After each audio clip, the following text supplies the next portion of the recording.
Ugh. Bill, wake up! The carriage is on fire! That's only funny when I do it to you. What's the matter? Have a rough night? Bit too much Bollingworth ale is all. That stuff really creeps up on you. Sorry I couldn't join you, but I was long overdue for a quiet night in with Addie. That's fine. There'll be plenty of other opportunities. Hell, maybe Adelaide can even join us. It's been ages since she last drank me under the table. Afraid she mostly sticks to tea these days.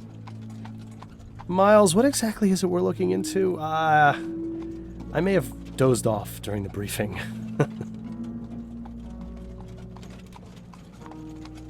Honestly, Bill, one of these days Snelling's gonna notice. No, he won't. Why do you think they put him behind a desk? The man couldn't find his own backside with a pair of pliers and a lantern. Very funny. Anyway, it's a burglary at the Hambrook Flower Shop. A burglary, eh? How dull. At least we'll have enough time to get a drink afterwards. You seem awfully certain of that. I am. In fact, I'd bet the devil my head that we're done within the hour. Well, the devil's gonna be disappointed that his winnings are so meager.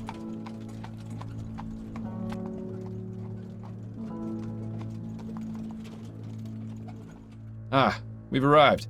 After you, Bill.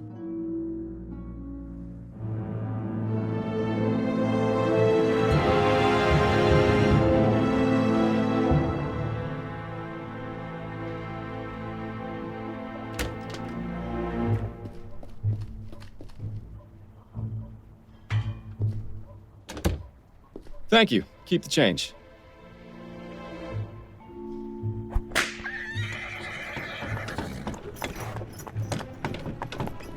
And so, our night of excitement begins. You, more than anyone else, should know that there's rarely a dull night in Chumley. I have a feeling tonight will be the exception. Until we get to the pub, that is. Keep your mind on the case, Bill. Now let's get a move on. Come on, Bill.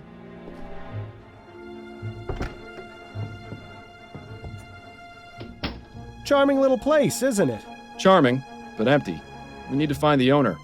Always so to the point, Fordham. If ever there was a better time to stop and smell the flowers. I think I'll leave that to you, Bill. With my allergies, hardly. Got a minute, Bill? For you, Miles, I've got 5. A burglary at a flower shop. Not the most thrilling case we've had, is it? If I didn't know any better, I'd say Snelling's been giving us the boring cases lately on purpose. Why would he do something like that? He's eyeing a promotion to chief of police. He'd sell his own mother's cane if he thought it would help. Plus, there's no secret he doesn't like us. I can't understand why. I've shown him nothing but respect. It's because you're too good at what you do. And because you're friends with me. What's that got to do with anything? Not everyone is as open-minded as you, Miles. Let's just leave it at that. You ever miss living out here, Bill? About as much as you missed stepping in that pile of horseshit last week. I was distracted by that story you were telling me about your sister. How's she doing out west, anyway? Well, she's not in the chum, so fantastic. Living here was about as fun as wearing a vest made of meat to a dogfight. I'm glad we both managed to get out. Oh, and by the way, Miles, you didn't do such a great job of cleaning your shoes. That would explain all the funny looks I've been getting. Still feeling rough, Bill? Yes, but I'll feel better once this case is finished and we can go down to the Angel for a pint or 4. Hair of the dog? No better medicine. Let's get back to it. All right.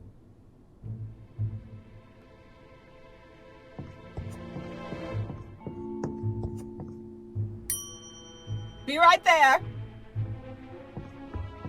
Oh, hello, gentlemen. I must say you caught me by surprise. I was preparing to close soon. May I help you find anything? The flowers in the center display are half-price this week, and I have a special on chrysanthemums today. Or perhaps a custom bouquet for the special ladies in your lives?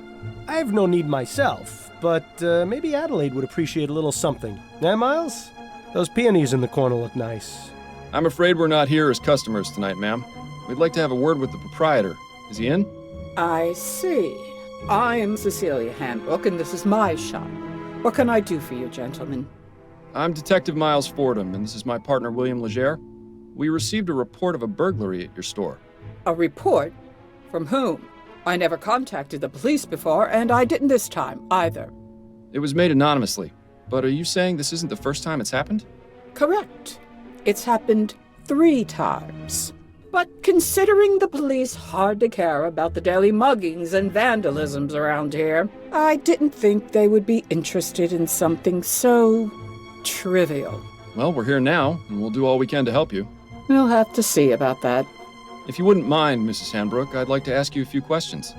Very well, Detective. Could you give me the details concerning the burglaries? About 3 weeks ago on Monday, I noticed that my order of Easter lilies was missing. At first, I thought nothing of it. Sometimes certain types of flowers are unavailable or arrive in poor condition. These things happen. Then 2 weeks ago on Wednesday, it happened again. But this time, I noticed something rather odd. Go on. When I opened the shop, there were 6 crowns and 10 shillings on the counter. That's exactly the cost of 2 orders of lilies. Last Friday, it happened yet again. The lilies were missing, and there was payment for 1 order on the counter. I believe that someone has been breaking into my shop after hours, taking the lilies, and leaving money behind. How unusual. Have you noticed any suspicious characters lurking around? Detective Fordham, this is Chumley. You can't throw a stone without hitting a suspicious character. And if you've noticed my window, you'd be aware that stones get thrown around quite a bit in this neighborhood. If you're looking for trouble, you're far more likely to find it out there than in here. I meant if you'd seen anyone out of the ordinary near your shop. Only the 2 men from the police who entered it tonight. That is most definitely out of the ordinary. Have you found any evidence of a break-in? No, the front door is always locked. My assistant Trevor and I are the only ones with the key. Are there any other points of access to the building? The upstairs windows, I suppose, but I make sure to keep them locked, and neither of them have been broken. Would you allow us to have a look upstairs? Is that really necessary? I was just about to close up the shop. It won't take but a moment. Fine, I suppose you may, but please, don't dally too long. So this burglar has been paying for the stolen goods? That would appear to be the case, yes. I really don't think this could even be considered a crime. That's one of the reasons I didn't bother reporting it to the police. And the other reasons? Oh, I think I've already made those quite clear, Detective. You mentioned your assistant has the other shop key. What can you tell me about him? His name is Trevor Hastings, and he has been working for me for the past 10 years. Do you trust him? Implicitly. I've known him for ages, and he has been my full-time assistant since shortly after my husband died. You're not suggesting he had anything to do with this, are you? Not at all. I would like to speak with him, though. Where might I find him? It's Friday, so he should be on his way back from the docks right now. He'll be bringing my flower order within the hour. Good. We'll meet him here, then. If that's all right with you. I suppose I don't really have much of a choice, do I? Have you been in business long? Yes, I opened this shop 30 years ago, along with my late husband, David. But the past 10 years, I've been running things on my own. Don't you feel unsafe being here by yourself so late into the night? Detective, when you've lived in this part of town as long as I have, it takes quite a lot to scare you. I think that's all the information I need for now. All right, Detective.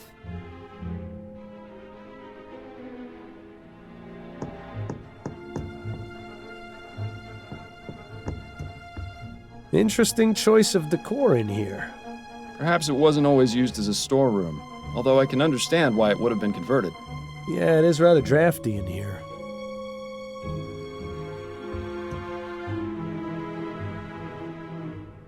This provides a means of escape from the top floor, or access to this window from the ground.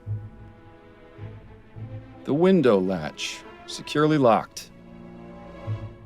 Interesting. There's a gap between the window and the frame here. No wonder it's so drafty in this room. I wonder. What are you thinking, Fordham? that it's time for an experiment. I'm going to need a tool, however. Something long and thin should do the trick. Shouldn't be too hard to find something like that around here.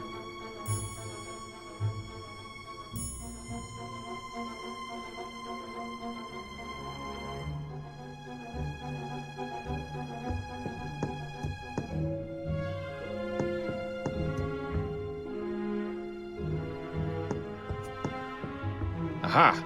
This hook is exactly what I need. Mrs. Hanbrook, may I borrow this hook for a few minutes? It's crucial to our investigation. Is that so? Yes, I promise I'll put it back as soon as I'm done. Please do, Detective.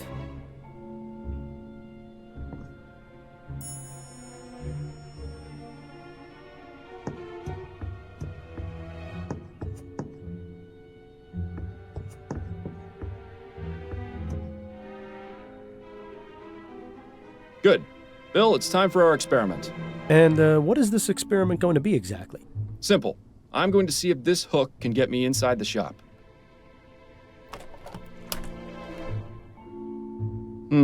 Rather dark out here. Watch your step, then. This experiment of yours isn't worth a broken neck. I'll be fine. Now then, could you please close and lock the window, Bill?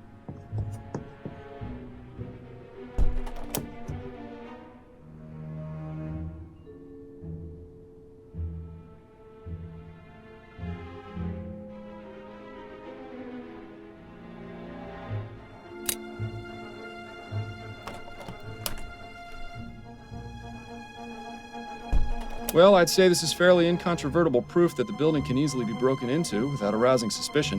Where'd you learn how to do that, anyway? You taught me, remember? Nah. Are you sure it was me? Positive.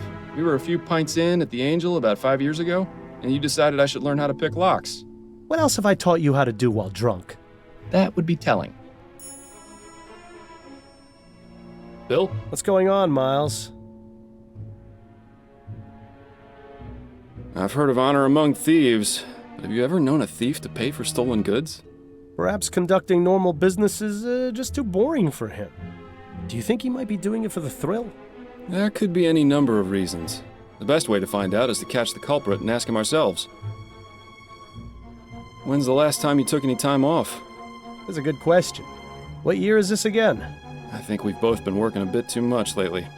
Addie's been wanting to go visit her mother in Dixie. Maybe we can all go. Well, sounds nice, but I wouldn't want to be a third wheel on a visit to your in-laws.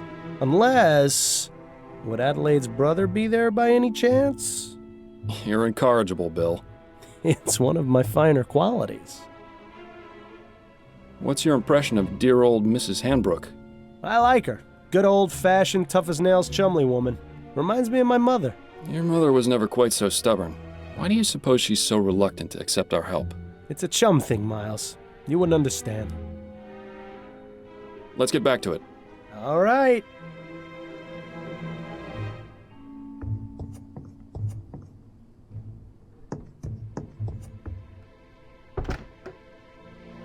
Ah, Trevor. Evening, Cecilia. I've got the order ready to bring in.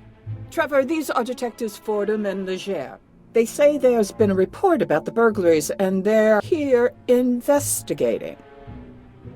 I only did it because I think it's been going on too long.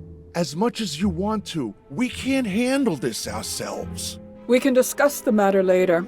In the meantime, the detective would like a word with you. I'll be needing to bring in the flowers first, if that's all right. Otherwise, some hooligan's likely to run off with them. My partner will keep an eye on your flowers. Bill, would you mind? Ah, the glamour of police work.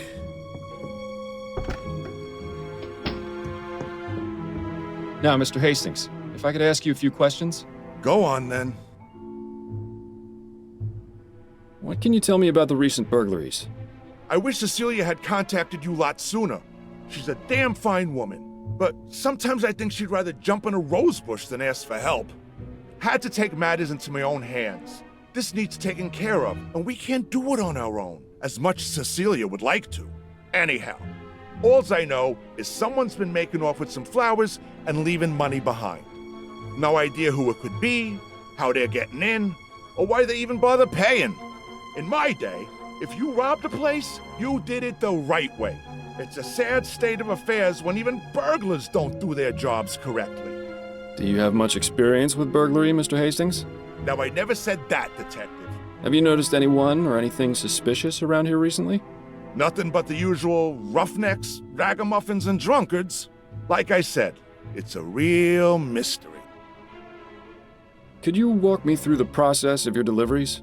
Of course, there's no great science to it. On Monday, Wednesday, and Friday afternoons, Cecilia gives me her list of flowers to pick up from the wholesalers. I head over to Gascone around sunset when they get their shipment, and I give them her order. They load up the crate, I pay for it, and then I lug it back here. How long does that take? Between moving the crate and getting it across the river on the ferry, a couple of hours. Usually the store's closed by then, so I use my key to get in and leave the crate inside for Cecilia to open in the morning. That's all there is to it. Told you it wasn't very complicated.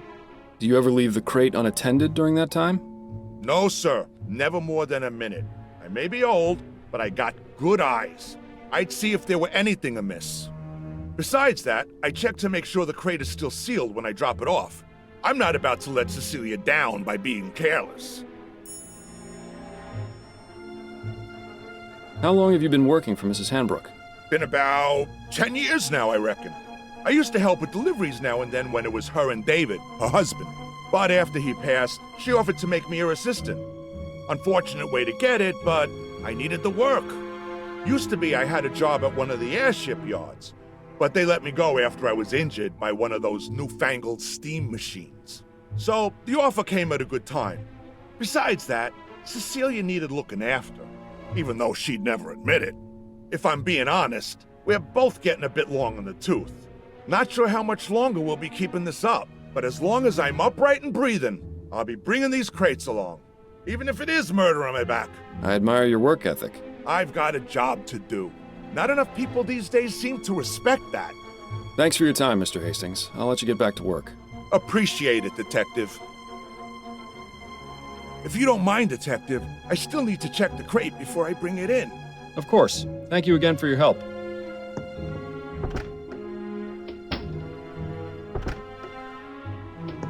Learn anything? Possibly. I may have an idea.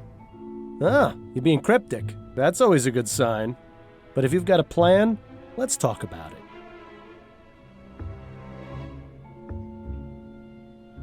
Oh, thank you, Detective. That's quite decent of you. I have a few more questions for you, Mrs. Hanbrook. Very well, Detective. If it will help you conclude your investigation faster. Mrs. Hanbrook, were you aware that there's a gap in the frame of the small upstairs window? Is there? I only go up there to check that the window is locked.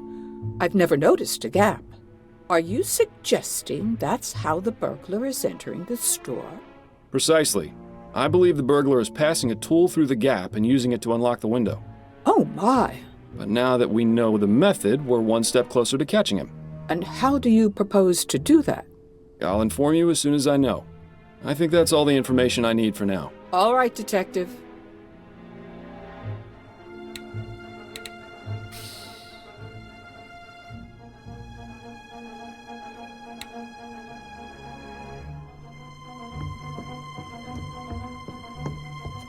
Got a minute, Bill? For you, Miles, I've got 5. Got any opinions on the upcoming election? I'll just be glad when it's all over. It seems like the last few months have been nothing but people giving opinions and telling me what to do without a moment's peace. I know what you mean. I already saw some kids putting up Atwood posters down my street. I already drew mustaches in all the ones on my street. Handlebar? You know me too well. I always thought of Atwood as more of a Van Dyke type of man myself. I can see that. Yeah. Well, there's something to do tomorrow. Any thoughts on Mrs. Hanbrook's assistant, Trevor? Yes. I feel sorry for him. Why? He seems to enjoy his work. Nah, it's not that. He's obviously smitten with Mrs. Hanbrook, but she won't give him the time of day. What? You only saw him for a few moments. How in the ether did you get that impression? The way he looked at her, the way he spoke when he confessed to contacting the police. Shall I go on? No, that's fine. I see what you mean. Really, Miles? You'd be surprised what you can learn from people if you just look at them. Why bother doing that when I've got you to do it for me? Right. Based on what we've been told in our experiment, I can only conclude that our burglar is using the upstairs window to get into the shop. So what do you propose we do about it? It's happened repeatedly over the past 3 weeks, on one of the delivery nights. Since it has yet to occur this week, and today is Friday, logic dictates it should be tonight. So we settle in and wait to see if the burglar returns? Catch him in the act? Exactly. It's our best chance of solving this before the trail goes cold. And I was really looking forward to getting that drink at the Angel tonight, too. I know, but it's as you said yourself. There'll be plenty of other opportunities. Besides, forbearance is good for the soul. Spoken like someone who truly has no idea how to have any fun. I'm sure I'll get the hang of it one of these days, especially with your expert tutelage. Okay, let's go have a chat with Mrs. Hambrook. I'm sure she'll be delighted to know we're spending the night. Damn, I forgot to bring my deck of cards again. At least it's quiet up here. I'm surprised we didn't go deaf after the last time we did this. What? I said... Oh, right. Your sense of humor remains on point. Miles, have you ever considered leaving all this behind? What, you mean quitting the force? The force, the city, going off and seeing what else is out there, you know? I'd miss it too much. Wouldn't you? I was thinking I might visit Harley out west. She makes it sound like a dream in her letters. Wide open spaces, fresh air. I know I'm a city boy and would probably miss New Britannia's filth and squalor after a week, but... You should do it. A change of scenery never hurt anyone.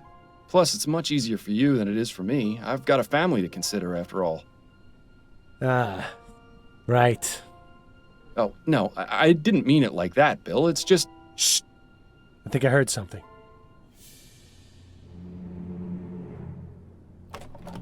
Oh, no! Bill? Stop! Police! Damn it! He's gone up the fire escape. We can corner him on the roof.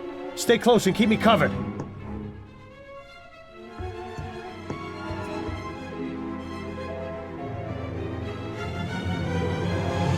Bill! Stay back, officer. I've got a knife. Ready your pistol, Fordham. But you're too close! I trust you, Miles. Your pistol, now! There's really no need for this, officer. I respect your desire to uphold justice. Mine is more important. If you let me go, I won't come back. And we can all forget this ever happened. Don't listen to this lunatic, Miles. Take your shot before things get worse. Look, we've caught you red-handed. Put down the knife, let my partner go, and give yourself up. No! I'm not going to jail. Do you know what they do to people in there? Yes, I do. If you cooperate, I'll see if I can get the judge to ease your sentence. I appreciate your tactics, Fordham, but this really isn't the time. No! Bill! Oh, God! I am so sorry, my friend. I am so sorry.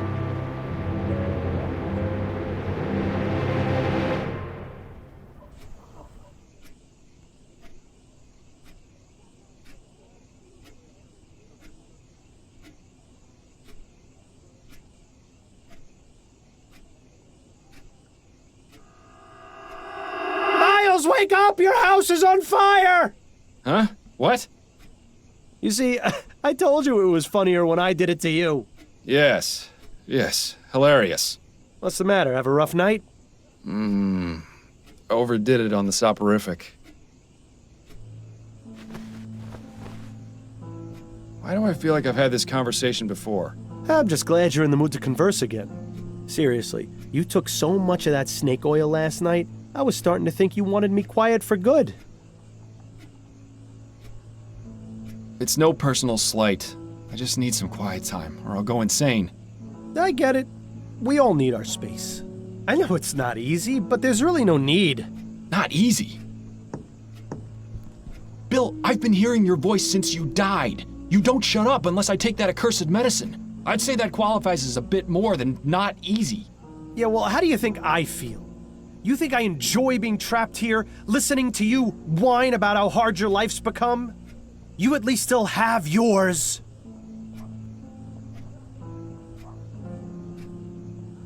I'm losing my grip on reality, and it's all because of you. Believe me, I know. It's not a pretty situation. But the bottom fact is, you're stuck with me. So you can either keep living this way and ruin your life even more than you already have, or you can do as I've told you and try to figure out a way to let me move on.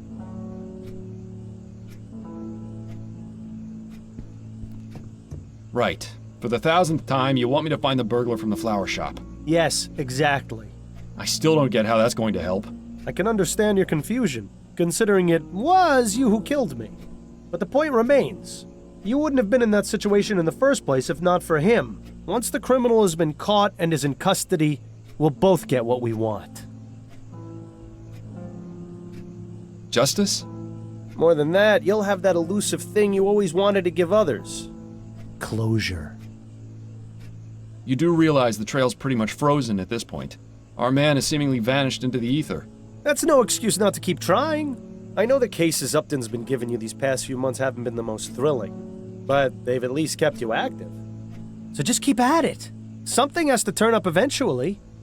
Unless, of course, you want to wind up in Riverview Asylum. And if that happens, I'm really not going to keep quiet. Fine. Good man. Now, I suggest you stop talking to thin air, or Adelaide's gonna start wondering if you've gone mental. Or just maybe, she'll stop wondering. Very funny.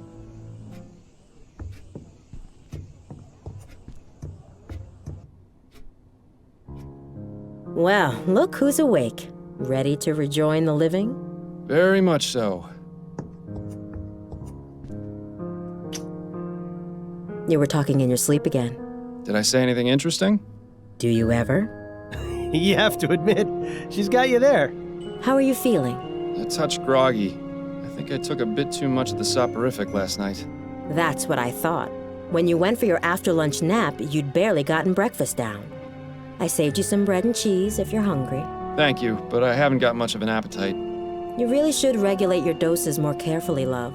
I'm sure dull senses and an empty stomach aren't much help to your work. By the way, a message arrived via courier for you this morning. I put it on the table along with today's newspaper. Thank you, dear. Addie? Yes, dear? How's work going? Do you have any appointments today? Yes, one this evening.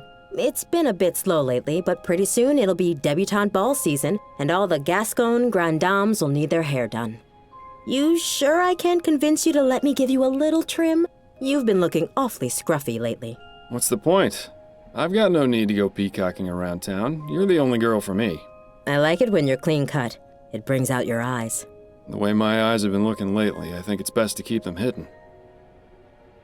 How are you? It feels as though we haven't seen much of each other these past few days. I've been fine. Addie, you're not a very good liar. What's on your mind? I'm worried about you, Miles. I know, but I've told you, there's no need to worry about me. I'm all right. You're not all right, Miles. I may not be a good liar, but you can't fool me either.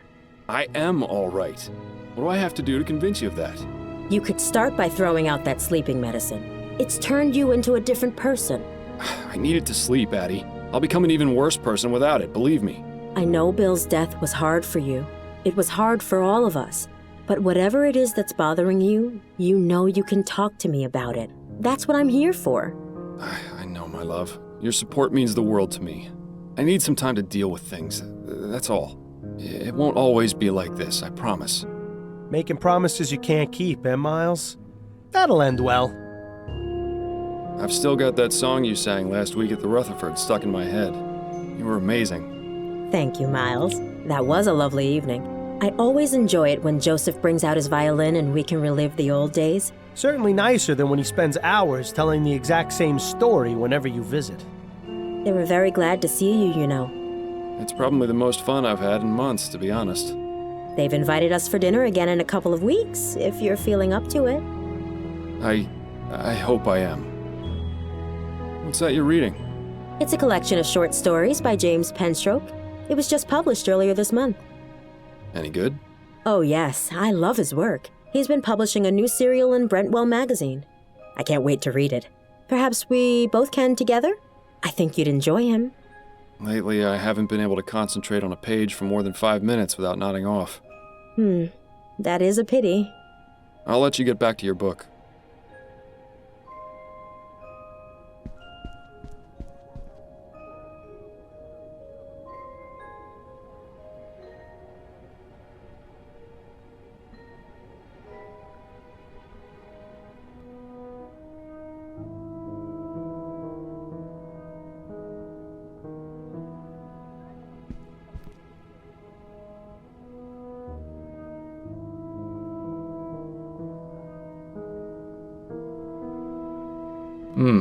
Upton says she's got a big case for me.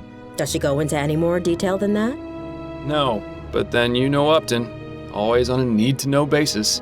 Especially since she's been giving me these cases under the table. To be fair, they haven't exactly been anything of note. True, but she's still sticking her neck out for me. I can understand why she's so secretive about it. I think she just misses having you around the station. Poor Connie. With you quitting and me dying, she must be bored stiff at work. Anyway, I'm supposed to meet her at the ruined coffee house. That can't be right. It's not like Constance to make mistakes. She must have gotten in somehow. Guess I'll head over there and see what she's got then.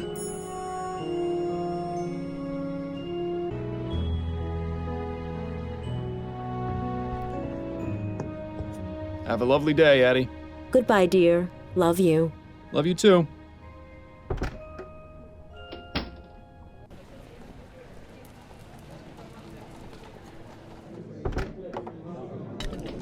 Ah, the Rouen Coffee House. Worst Java in Lamplight City, but there's no better place to overhear all the rumors and gossip in town. Just make sure you don't get too close to the other patrons. Discretion was never your forte.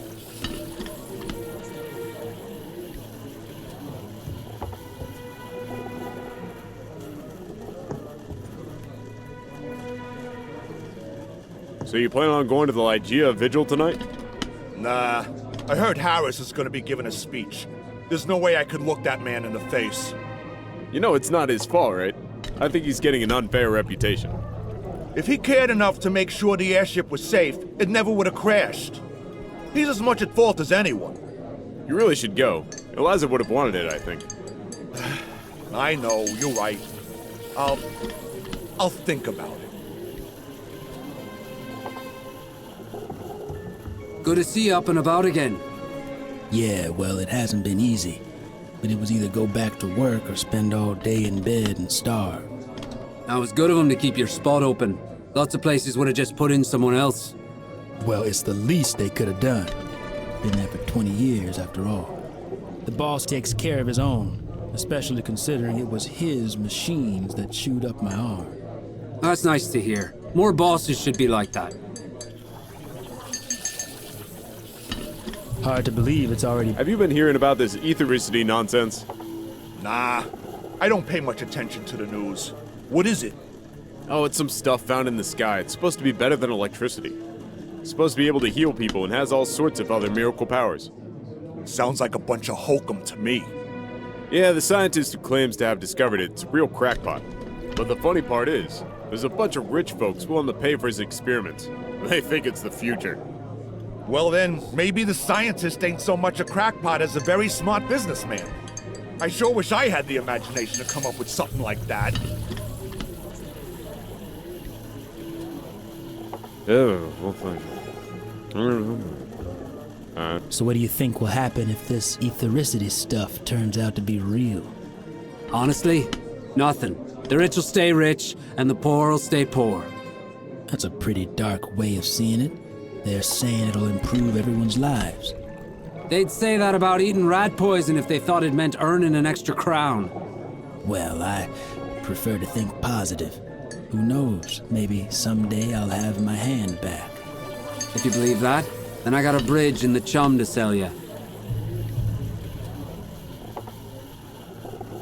Yeah. She's running back and forth at lightning speed. Clearly, she dips into the coffee supply. If it isn't my old friend, up to no good. Hello, Fordham. It's good to see you. How did you get them to let you in here? It's rather simple, really. The owner and I have an understanding. He pretends women are allowed in coffee houses, and I don't report his unsavory business practices to Chief Snelling. Sounds like a good deal. What sort of unsavory business practices are we talking about? Oh, we haven't got time to get into that now. But take some advice. Don't order anything that isn't water. I got your message. What's going on? It's time for you to join the big boys again, Fordham. Your days of finding lost cats are over. So stop teasing me and tell me what it is already. Do you know Madame Laura Dupre? Laura Dupre? She's one of those Gascon Grand Dames, isn't she? That's right. I'm surprised you've heard of her. I didn't think you cared about those types of people. I don't, but Adelaide has several of them as clients. She gets paid to pretend to care about their lives, and I get to hear the sordid details. Madame Dupre died the day before yesterday. Her funeral was held this morning. My condolences. But halfway through the service, the mourners heard a loud knocking coming from inside her coffin. She wasn't dead? Apparently not. Nearly interred alive, although her doctor swears she had no pulse. Dupre's son Andrew was quick to suspect foul play. He accused a man named Albert Martin, and the police arrested him. So where do I come in? Sounds like the case has already been solved. I strongly suspect that Martin is innocent, especially considering the talk of him having used black magic on Dupre. The police feel they have enough evidence to convict, so they're not bothering to investigate any further.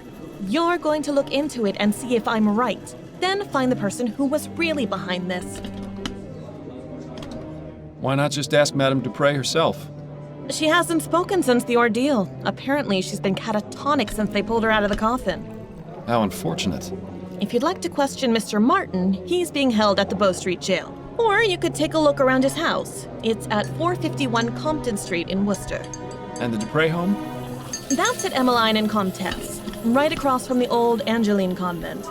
It's also possible you might run into the police during your investigation, since they're technically still on the case. Thanks for the warning. Was there anything you wanted to talk about before you get started?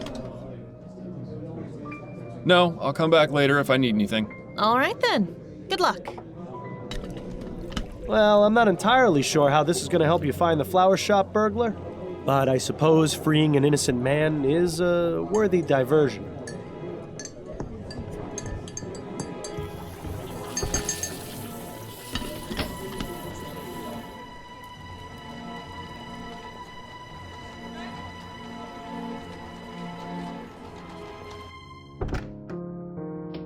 Honey, I'm home. You know, I've always wanted to say that. Welcome home. So what's this big case Upton's got you on? Another missing pet? If only. A Gascon Grand Dame was attacked and almost interred alive. You mean Madame Dupre? The one whose obituary was in the paper? The very same. Goodness, that does sound serious.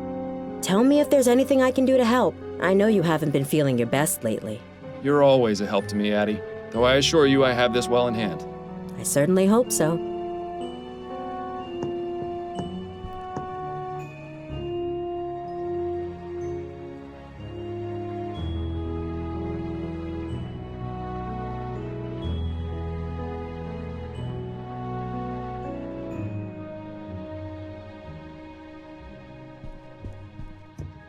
Addie? Yes, dear? Do you know anything about Madame Dupre? I've read that the Dupres are one of the few wealthy families that exclusively employ real people to serve. Rather commendable, don't you think? Yes. It makes it even more baffling why she was attacked. Have you heard any gossip from your clients? Anything about who might have wanted to harm her?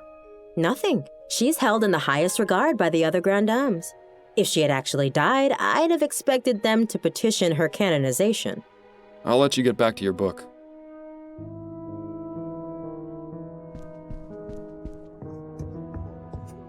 I shouldn't be gone too long. Goodbye, dear. Love you. Love you too.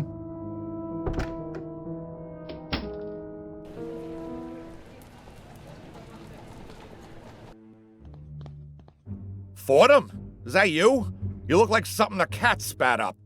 Hello, Giles. It's lovely to see you too.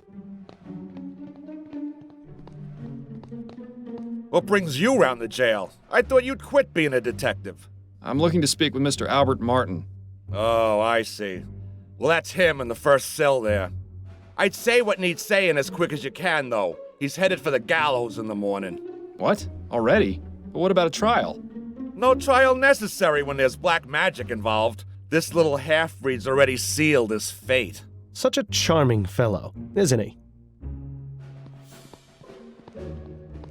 Mr. Martin? Who are you? My lawyer? No, I'm actually here to help you. The name's Miles Fordham. I'm a private investigator. How are you going to help me? I'm looking into the attack on Madame Dupre. I believe you're innocent. Oh, thank heaven. That's music to my ears. Would you mind answering a few questions for me? Friend, if it means saving me from the noose, I'll tell you nothing less than God's truth. Interesting choice of phrase for someone accused of using black magic. What can you tell me about Madame Dupre? What's to tell? She's a twisted, evil woman who got what was coming to her. Whoever attacked her deserves some sort of reward for the service they're doing the community. So it wasn't you then? No, I'm innocent, Mr. Fordham. You have to believe me. I'm afraid you're not making that very easy right now, Mr. Martin. Do you know anything about the circumstances of Madame Dupre's supposed death? No, I had nothing to do with it. Then why did her son accuse you? Probably because he's just as ignorant as she is. What I meant was, how did her son know to accuse you? Have you had any contact with the family before? Yes, you could say that. Uh-oh. That gleam in his eye says it all. You see, I'm involved with Dupre's daughter, Juliet Montgomery. Dupre doesn't like that one bit. She even threatened me once. Is that right? Yes. She might have everyone else fooled, but that woman is the devil incarnate. I can't understand how something so heartless and cruel could have spawned someone as pure and, loving as my dear Juliet. He's not really helping his case much, is he? Tell me about Juliet. She's wonderful. Such a beautiful, kind soul. She hasn't come to see me yet, but I'm sure that's because of all the confusion in the last few days. Juliet wouldn't believe for a second that I would be capable of harming her mother. I'm sure of it. How did you two get involved? We met at the university. Your classmates? Hardly. They wouldn't allow someone like me to enroll there. Juliet studies botany. I work as an assistant in the greenhouse. We started talking, and she actually treated me like a person. To everyone else, I was just the boy who fetched the test tubes. But Juliet actually wanted to hear what I had to say, had the same taste in books and art, didn't just treat me like some piece of gardening equipment.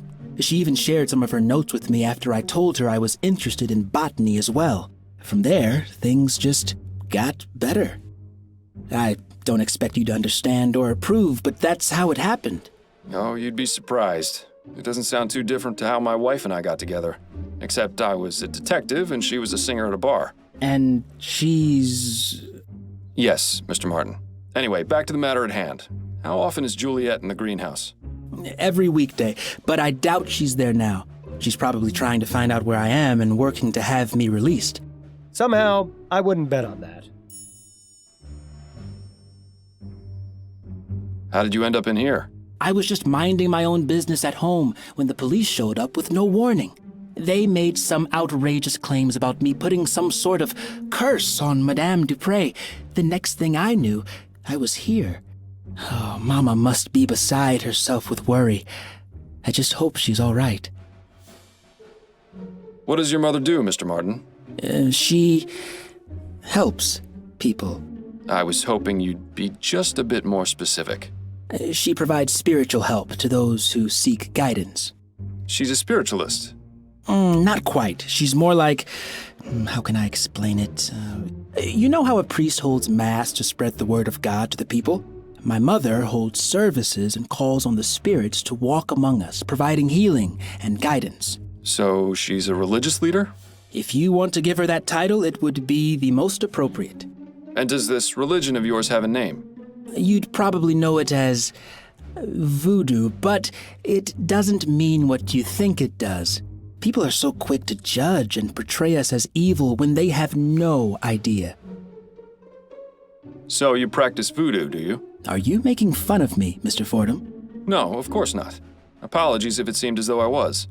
It's just that the police are convinced that black magic was involved in Madame Dupre's apparent death. That's because that idiot son of hers knew about my mother, and like all bigoted fools, assumed that we're involved in devil worship in the black arts. But I can assure you that this is most certainly not the case, Mr. Fordham. Of course, I didn't mean to imply. Just forget it. That's all for now. Wait, before you go, would you do me a favor? Would you go see my mother at our house and give her a message? You're at 451 Compton Street, right? Yes, that's right.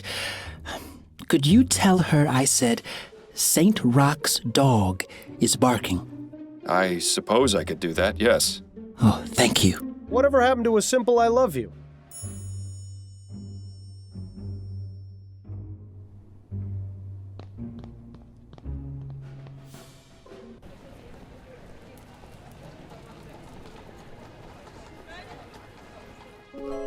Ah, Compton Street. We're not too far from Restaurant Row. When's the last time you ate, anyway? Please, let's not add eating to the list of things to nag me about.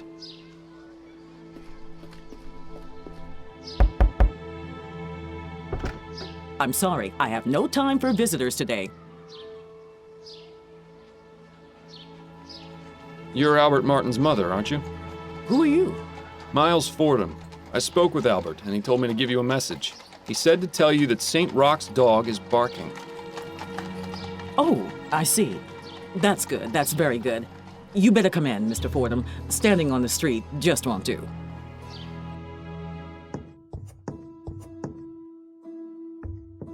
Welcome to my home, Mr. Fordham. I am Sabine Martin. I hope you understand that Albert has nothing to do with this awful business. Would you care for some tea? Well, her tune certainly changed when you gave her that message. I wonder what it meant. No, thank you, ma'am. I won't be staying long.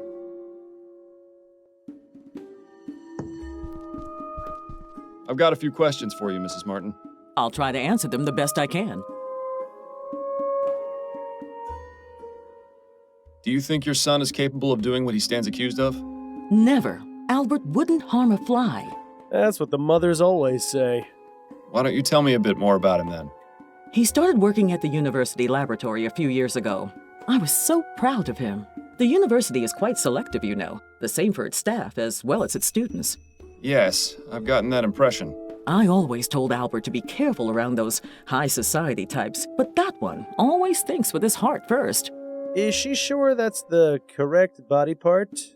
He's all the family I have, Mr. Fordham. Do you know anything about Madame Laura Dupre? I never met her in person, but I know plenty about her. Like what? Nothing fit for polite conversation, Mr. Fordham. But I can tell you this. Laura Dupre has far more enemies than she lets on. Does that include you or your son? It most certainly does not. What do you know about Juliet, Madame Dupre's daughter?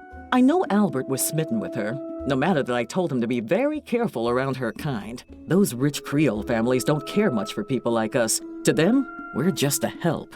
But from his telling, Juliet sounded to be a decent soul. It's a shame the same can't be said for her kin. If you'll indulge my curiosity, what exactly was the meaning of Albert's message? Saint Rock is the patron saint of dogs, as well as the falsely accused.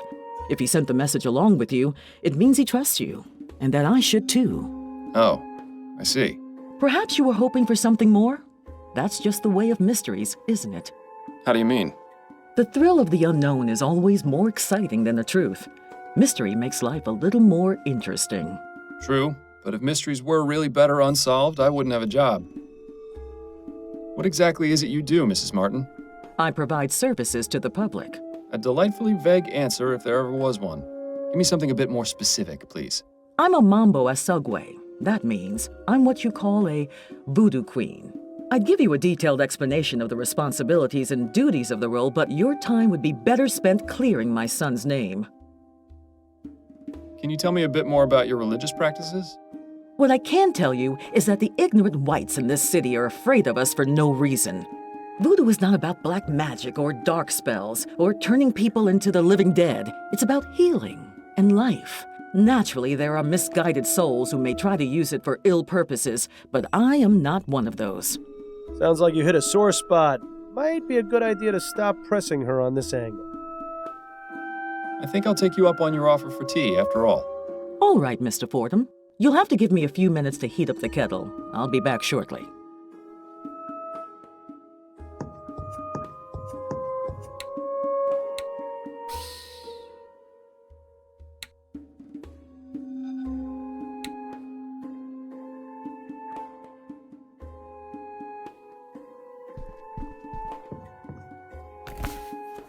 Amazing. Even more voodoo stuff back there. Why would she keep these particular items hidden from view? Good question. They obviously have some importance to her. I'd suggest asking, but I don't know if that's the best idea given how sensitive she seems to be about the subject.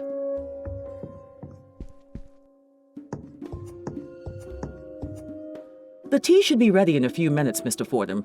You can help yourself once it's done. You're very kind, Mrs. Martin. I've got a few questions for you, Mrs. Martin. I'll try to answer them the best I can. About that back room of yours. I beg your pardon? I don't know about this, Miles. Is this really a road you want to go down? Actually, never mind. I misspoke. Thank you for your help. My pleasure.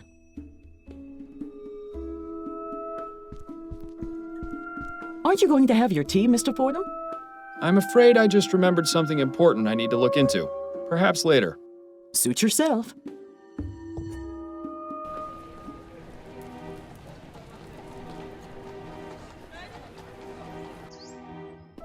You are aware this is private property, sir? Yes, I'm Miles Fordham, private investigator. I'm looking into the incident involving Madame Dupre. I assume this is she? You assume correctly, Mr. Fordham. My apologies, but I thought the police had already made an arrest. That's right, but there's still some doubt as to the man's guilt. May I ask your name, sir? I am Dr. Fellows, Madame Dupre's private physician. I'm afraid she is in no state to be answering questions at present. Are any other members of the family home? Her son, Mr. Montgomery, is in the entrance hall. I had to give him a mild sedative to settle his nerves, but he should be all right to converse. Then if you don't mind, I'll have a look around. Doctor, may I ask you a few questions? Please, be my guest. Tell me about Madame Dupre.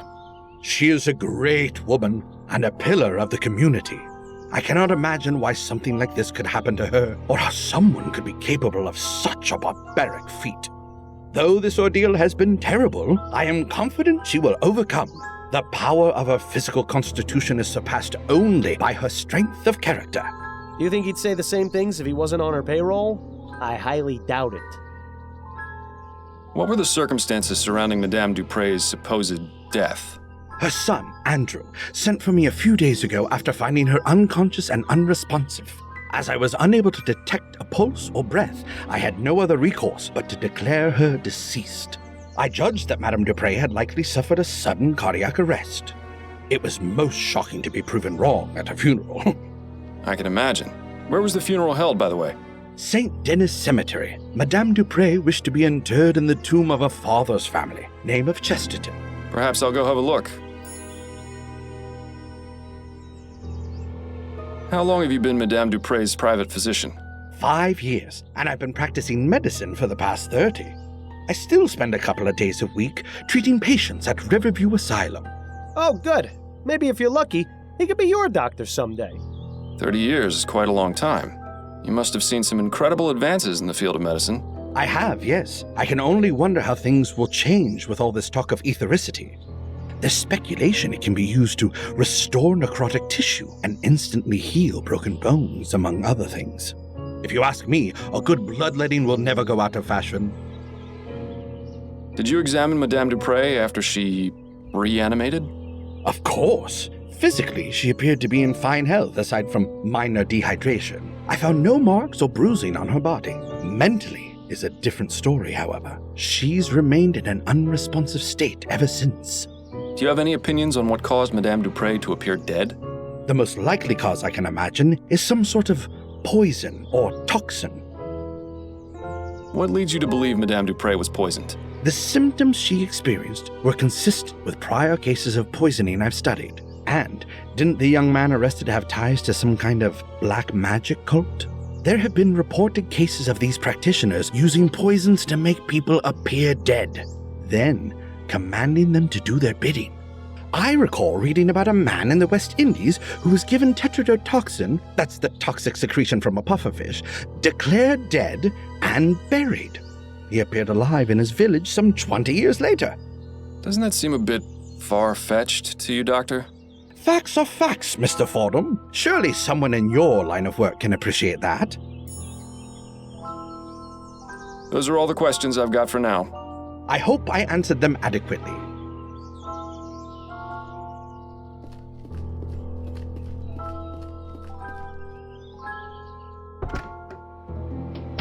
Oh, hello. Are you the new servant? No, I'm Miles Fordham. I'm a private investigator looking into your mother's attempted murder. How did you know I was her son? Oh, of course. You must have sensed it with your detective's intuition. I should have guessed by that giant head of yours. Are you feeling all right, Mr. Montgomery? Yes, I'm fine. Much better than when those pesky police officers were snooping around earlier. But I like you, Mr. Fordham. I can already tell you're not like them at all. Please, call me Andrew. Yes, well, I'll have a look around and I may need to ask you some questions. Do you think you can handle that?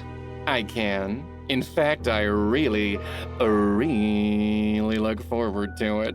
If the good doctor gave him a mild sedative, I'd hate to see what the stuff you take would have done to him. I have some questions for you. Oh, goody. What can you tell me about Madame Dupre? She came back from the dead. I couldn't believe it. My mother, resurrected, just like Jesus. Yes. I heard you're the one who accused Mr. Martin of the crime. Oh, no, I already talked to the police about that. I don't want to think about it right now. How do you typically spend your days, Mr. Montgomery? What are your interests? Oh, a little of this and a little of that. Nothing as exciting as what you do, I'm sure. Ooh, tell me, do most bad people start crying when you catch them? I'll bet it's a laugh riot to see them sobbing away. No, Mr. Montgomery, most of them don't. Well, that's a real shame, isn't it? What can you tell me about your sister, Juliet? I'm reminded of a famous quote, Mr. Fordham. Parting is such sweet sorrow. Let us part on good terms and avoid the subject altogether, please. That's a rather exotic bird you've got. I like looking at him. He has such pretty colors, doesn't he? That he does. You know, I've always wondered what he might taste like. Is that bad, do you think? I really couldn't say, Mr. Montgomery. Thanks for your time. No, thank you for yours. This is ridiculous. He won't be of any use in this state. If it takes him as long to snap out of it as it takes you, we'll be waiting around here until noontime tomorrow. There has to be a way to bring him back to his senses. Maybe that quack outside knows something of use.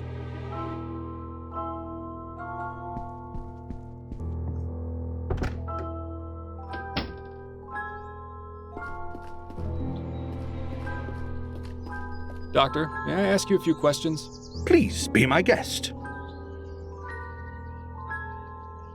May I ask exactly what kind of sedative you gave Andrew? A simple tincture of laudanum. It's what I give all my nervous patients. He seems a bit out of sorts. Hot? Meat kettle. It can have that effect, but it usually wears off in half a day or so. Is there a way to bring him out of his condition sooner? A stimulant would have the opposite effect, but I wouldn't recommend mixing the two. It could have potentially harmful effects on his heart. Oh, of course. I wasn't planning on doing anything of the sort. I was just curious. It's cute how you act like you have no experience in these matters. It's almost convincing. Those are all the questions I've got for now. I hope I answered them adequately.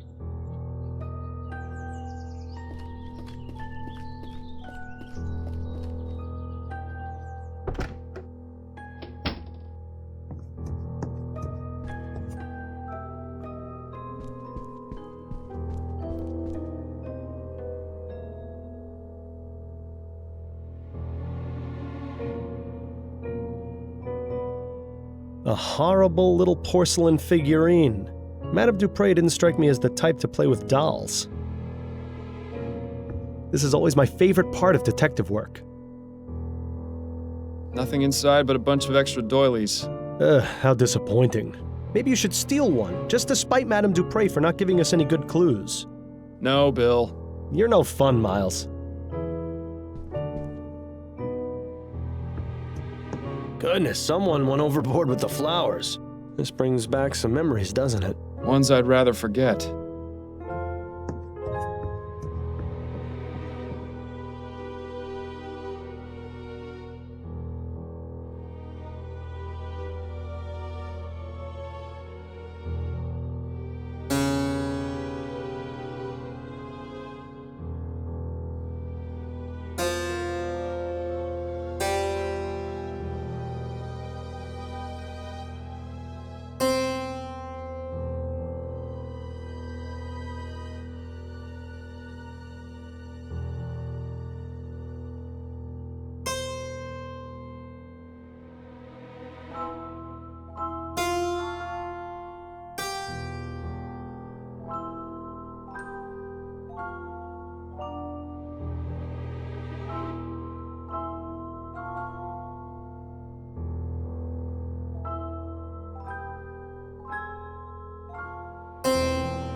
That's a nice melody. Reminds me of my mother.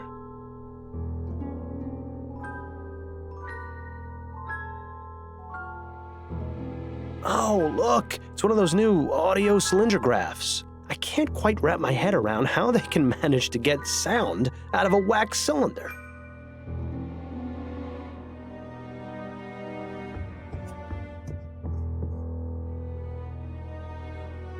Dr. Tennyson's Vigor Pills. These would make a sloth act like a hummingbird. These should be useful. The Science of Pharmacology. Yeah, I'm sure it's riveting stuff. It looks as though this folded piece of paper is being used as a bookmark. I hope remembering what page they were on wasn't too important. Looks like it's a letter for Andrew.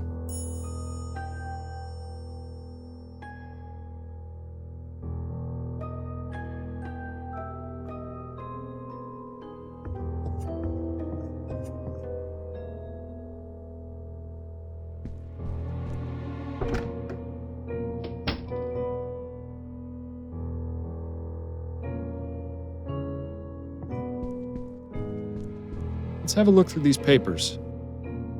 Aha, what's this? So, Juliet is renting a room in the Chum. That's certainly interesting.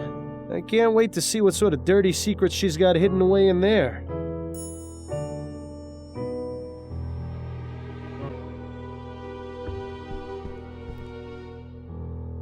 Locked. I suppose I shouldn't be surprised.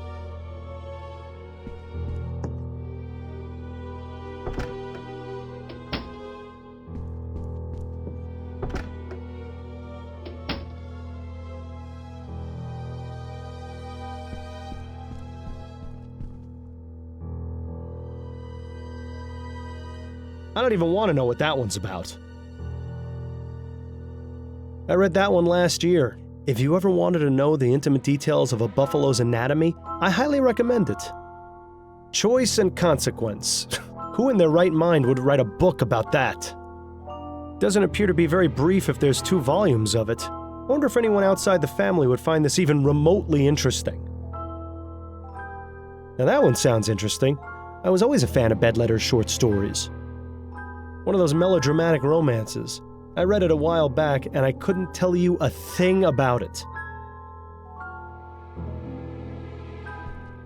It would appear that Madame Dupre was taking music lessons. Her current predicament has probably put an end to that venture, though.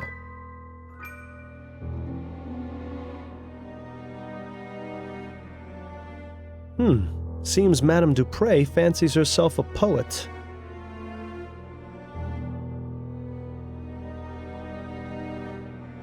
Well, that was life-changing. For once in my life, I'm completely speechless. Then perhaps I should take this with me and read it more often. Nah.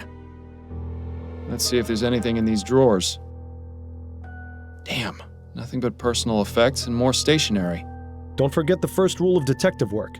If there's nothing useful inside, check underneath and between. Ah, yes, of course. Thanks for the reminder. Now this is intriguing.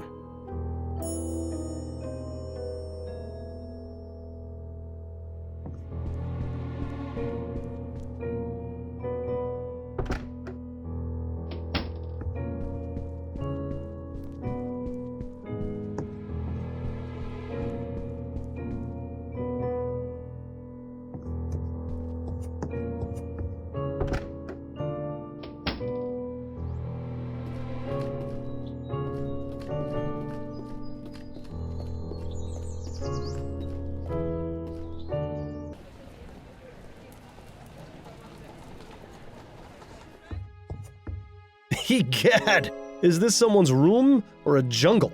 Quite a fascinating array of plants in here, not to mention the machinery on the table.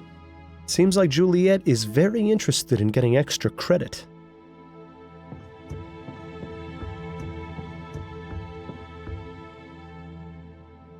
Well now, this is interesting.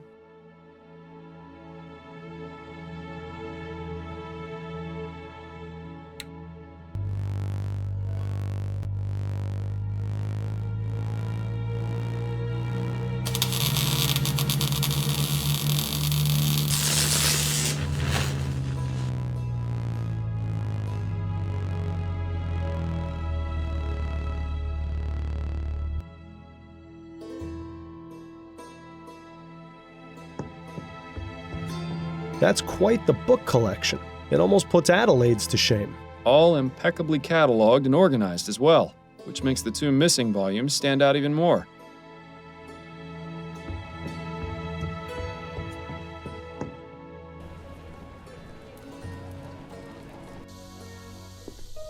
Ah, St. Denis Cemetery. Best view in the city. It's just a shame none of the residents can enjoy it. I think I'm buried around here somewhere. Wonder how the old gravestone is doing these days. I don't know him. Must be a recent addition to the force. Well, at least he won't recognize you. Good day to you, officer. Good day, sir. How may I be of assistance? Would you mind letting me in the tomb, please? Afraid I can't do that, sir.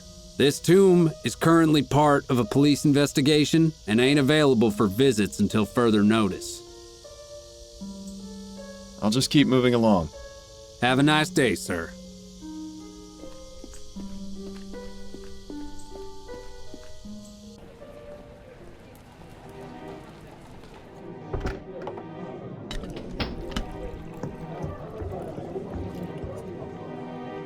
Can we talk? Go on, I'm listening.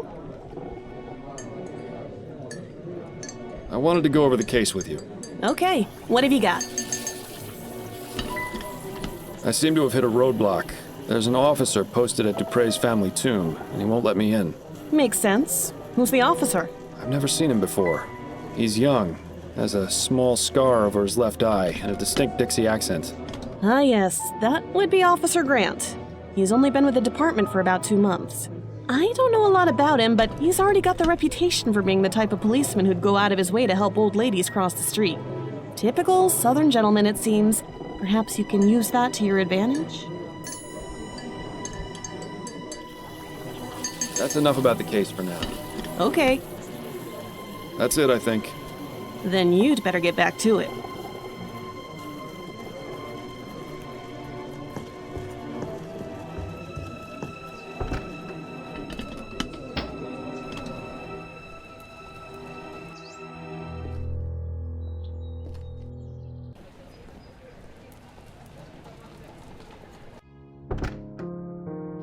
I'm here. Welcome home.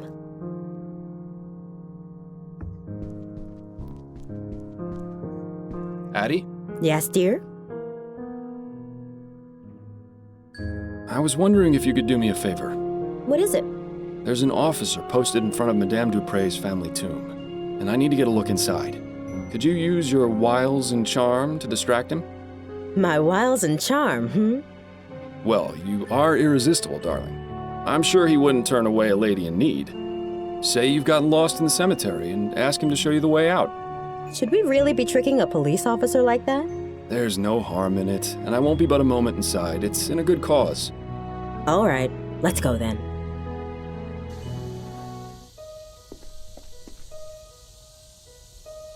Excuse me, officer. I was wondering if you could help me? What do you want? I seem to have gotten all turned around. Do you have any idea how to get to the front gate? My suggestion would be to turn around and head back the way you came. Yes, I've tried that, but I seem to just be going in circles. Perhaps you could point me in the right direction? Stop right there. That's quite enough from you. I beg your pardon? Don't think I can't tell what your game is. You're trying to lure me away from here and into some alley where your gang of Sambos is gonna rob me blind. Exactly how many of them have you got lying in wait for poor, unsuspecting fools you bring them? Just one. And he doesn't appreciate you talking to his wife that way. You know, Miles, sometimes I forget how absolutely delightful it is to watch you lose your head. Miles, was that really necessary? I'm sorry, Addie. You know how I get with people whose minds are full of that rubbish. Let's just get him out of sight before this lands both of us in jail. That bush over there should work. I have to say, I wasn't expecting assaulting a policeman to be on today's activity list. It'll be fine. When you're on the force as long as I was, you can pretty much get away with murder. Although I think you may have already used up that privilege. Well, it's been fun, but I need to take my wiles and charm over to my appointment with Mrs. Lefebvre. I'll see you at home later, dear. try to stay out of trouble.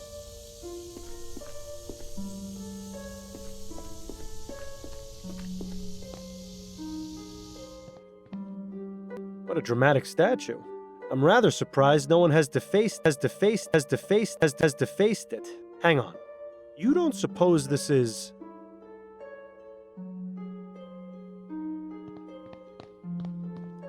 Surprise, surprise! A hidden compartment with a stash of pills inside. Seems Mr. Montgomery has a little business on the side.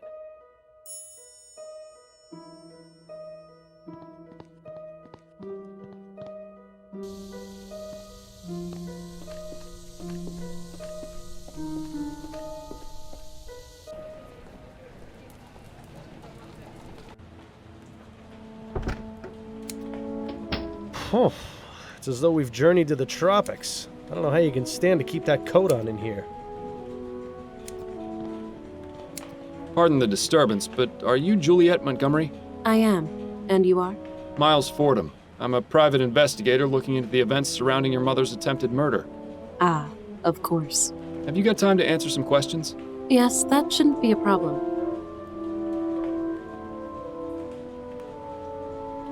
Do you know anything about the events leading up to your mother's premature interment? No, it was a complete shock. Mother seemed to be perfectly healthy and full of life. Then, without warning, she was dead. Or so we thought. I take it you were glad to be wrong? What a ridiculous question. Of course I was. What sort of heartless beast would celebrate their mother's death? Oh, I could name a few.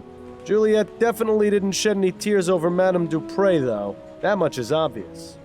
Miss Montgomery, you don't have to lie to me. I'm not going to assume you tried killing your mother just because you weren't upset by her death. I felt terrible about it. You have to understand, I didn't want her to be dead. I just felt a sense of relief. Please, don't think me a horrible person, Mr. Fordham. It's just that Mother and I aren't currently on the best of terms. Why don't you and your mother get along? We've never completely seen eye to eye on anything. She always disapproved of anything I did. When I was younger, she used to forbid me from speaking to the servants. I saw no harm in a kind word or smile, but she warned us that if we were too familiar, they would take liberties. Then when I declared my intentions to pursue academic studies, she really went livid. In her opinion, a university education was tantamount to a chastity belt. What sort of man would want a wife with a head full of useless facts, she'd say. Personally, I've always found intelligence to be quite attractive. I assume your mother didn't approve of your involvement with Mr. Martin? A rather forward question, Mr. Fordham. But you're not mistaken. I'm not sure how she managed to find out about Albert and me, but when she did, she nearly had a conniption. As I'm sure you can understand, the situation at home has been less than perfect in the last few months. I'd really rather not dwell on it. You mentioned you were friends with the servants. Yes, that's right. I didn't care that they worked for us. Everyone needs a friend. Did your mother ever mistreat them? Mistreat? No, I wouldn't say so. She was always very stern, though, and quite cold. If they ever shirked their duties or misbehaved, they were punished, of course, but nothing out of the ordinary that I ever saw. Most of the servants are my friends, but I'm closest with Amelie, the kitchen maid. Mother wasn't too happy about that. Amelie's been around as long as I can remember. She's like the aunt I never had. What can you tell me about Albert Martin? I'm not quite sure where to begin. Why not start by telling me what your relationship with him was? We met here at the greenhouse. He was working as an assistant, sweeping and cleaning and fetching things for the students. My focus was on academics, naturally. I wasn't too interested in romance. In fact, I've had to turn away nearly every single one of my classmates. But with Albert, I found myself intrigued. I noticed him stealing glances, lingering just a bit too long after bringing over a book or flask, sweeping the same patch of floor near me over and over again. It wasn't too long before I had him bringing me tools and equipment, regularly. I see. As I mentioned, Mother was an absolute terror when she found out.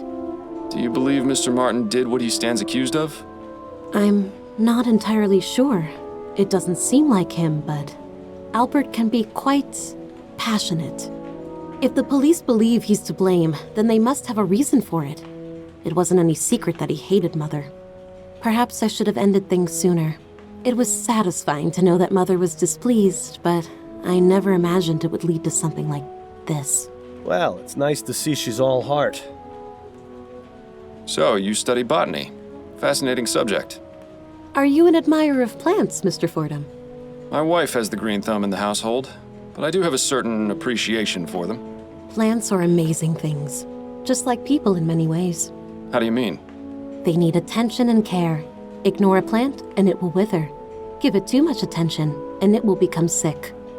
Plants have many things to teach us, and I greatly enjoy learning from them. Do you know anything about ethericity, Miss Montgomery? You surprised me, Mr. Fordham. I had no idea someone of your profession would know or care about something like that. I've found that it pays to be open-minded. To answer your question, yes, I am familiar with the theory of ethericity. In fact, it's recently become a focus of my studies. Despite what the newspapers have been reporting, it's already possible to access it in small quantities from the air around us. Have you conducted any experiments? No, my research has been purely theoretical. I don't have the means to do anything practical, I'm afraid. Deceiver, dissembler, her trousers are alight. I can't understand why Juliet might not want to make her research public, though. Miss Montgomery, please don't lie to me. I know you've been conducting experiments with ethericity. I've seen the room you're renting on Forest Lane. What? But how?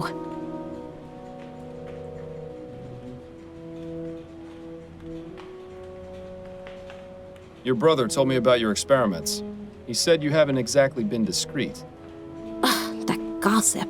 I'm going to have a word with him. Now please, drop the act and tell me about your experiments. Fine. I've been researching etheric effects on living organisms. I'm planning on presenting my discoveries to the board once I make more progress. So far, I've managed to discover that plant growth is accelerated significantly. It's given me quite the advantage in class. But isn't that cheating? You have no idea how difficult it's been for me to be taken seriously, Mr. Fordham. No matter how hard I tried, my work wasn't valued on its own merits by my peers or professors. I fought hard to get where I am. I wasn't about to lose all that just because some pig-headed idiots didn't think my best was good enough. That sounds awfully familiar. What about your notes on the effects of ethericity on animals? Oh, those aren't complete. I haven't tested the effects on anything larger than flies. Those experiments were mainly to satisfy my curiosity, but they have little to do with my actual research. Curiosity? Seems like a lot of effort to go to just to answer a question. But then, I never really understood these scientific types. What can you tell me about your brother? Andrew, Mama's precious little boy. If you've met him, you pretty much know all you need to. He's had the whole world handed to him on a silver platter. But he's in for a rude awakening someday. Mother can only provide for him for so long. No more questions for now. Then if you don't mind, I have work to do.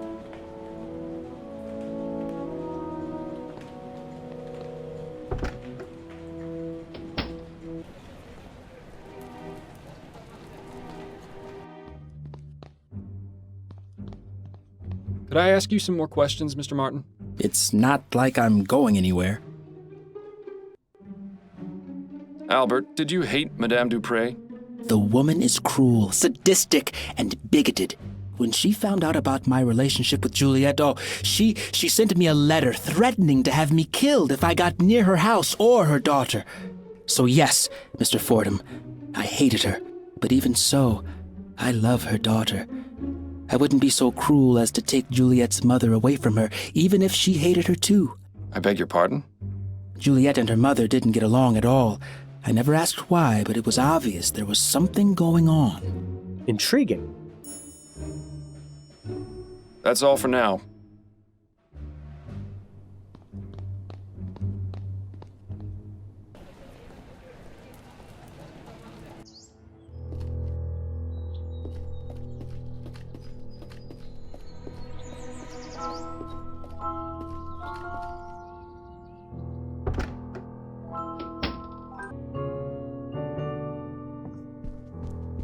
I have some questions for you. Oh, goody. You'll never believe what I found in your family's tomb. Oh? Was it a ghost? No, it was these vigor pills. You wouldn't happen to know how they got there, would you? I see you really are good at your job, aren't you, Mr. Fordham? Look, Andrew, I'm in no mood for games.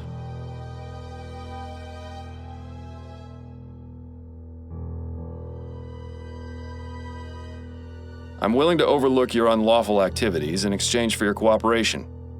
Fine, but you have to understand, I'm not exactly feeling myself right now. I understand perfectly, which is why I need you to take one of these pills. I suppose one would help. Thank you. My goodness, I always forget how fast those pills work. My heart is racing. You said you had questions, didn't you? Well, go on, ask them already. We mustn't waste any more time. Well, that seems to have done the trick. I just hope we haven't doomed him to a heart attack. What can you tell me about Madame Dupre? I can't believe anyone would be so cruel as to do what that wretched bastard Martin did to her. Mother is kind and generous, and everyone loves her. She's even good enough to hire actual people to do the housework. Not many wealthy families do that, you know. They just use automated machines or hire servants to operate the manual ones. How do you typically spend your days, Mr. Montgomery? What are your interests? I study pharmacology at the university. I'll be graduating next year if all goes well. I just hope Mother has recovered enough by then to understand what's going on. She and Jean were so proud of me when I started university. I'd be so disappointed if she couldn't see me finish. I take it Jean is your stepfather. He is. Mother married him 5 years after my father died of consumption. My condolences. Do you have a good relationship with him? Not terribly. Truth is, I hardly ever see him. In fact, before the funeral, I hadn't seen him at all this month. Where is he now? I don't know for certain, but it seems likely he's at his hunting cabin. His hunting cabin? Yes, he often goes there. It's his way of leaving polite society behind and spending time with his thoughts. Considering what Mother just went through, well, I would guess that's where he's gone. Although, to be honest, I don't know why he's not here with Mother in her time of need. Why do people run away from their problems instead of facing them? Why, Miles? Do you know where this cabin is? Afraid not. I don't share his passions, so I never cared much to accompany him on his outings. What can you tell me about your sister, Juliet? Juliet, smart as a whip and just as forgiving. She's a fighter, that one. Despite being the only woman in her class, she's managed to rank at the top. Impressive. I only wish Mother was more accepting of Juliet going to university. But you don't want to hear about boring family matters, I'm sure. Oh, but family matters are my favorite. It's always so reassuring to know how much worse off everyone else is. What exactly were the circumstances leading up to your mother's supposed death? A few days ago, I arrived home from school and found her collapsed on the floor. She wasn't breathing, so I immediately contacted Dr. Fellows. He examined her and pronounced her dead. We were all completely shocked. I was devastated. She'd been in fine health. In fact, she'd just been out riding that morning. You can imagine our surprise at the funeral when she sprang back to life. What's your relationship with the servants like? Relationship? I don't have one with them. They're servants. Mother always made it clear that they weren't part of the family, just help. We've only got 2 on staff right now, though, the kitchen girl and the gardener. How is it you know Albert Martin? He works at the greenhouse where my sister Juliet does her research. The 2 of them were involved romantically, and Mother didn't like that at all. I heard their fights. They were ghastly. What exactly made you suspect he was the one responsible for what happened to your mother? Well, I mean, it's obvious, isn't it? His mother's a notorious voodoo witch. Those people do all sorts of awful things to our kind. It's all out of spite, you know. He knew Mother disapproved of his relationship with Juliet, so he plotted to get rid of her. So, you're running some kind of pill business on the side? I'm providing a service, Mr. Fordham. Not everyone in this life is as lucky as I am. People pay top crown for luxuries like airship tickets and social club memberships. Medicine should be affordable to all. Dr. Tennyson has a patent on the energy pill formula and thus a monopoly on the market. That means he can charge whatever he wants. Students use these kinds of pills all the time, you know. Academic rigors can be overwhelming, and concentrating can be difficult without help sometimes.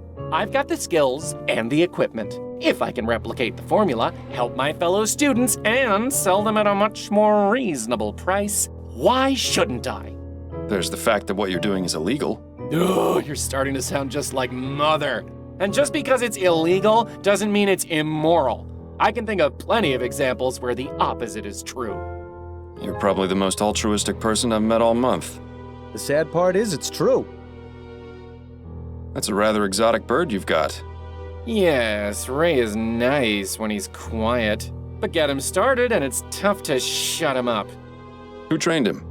I think he already knew some phrases when Mother bought him. She's managed to teach him a few new ones, though. Thanks for your time. My pleasure.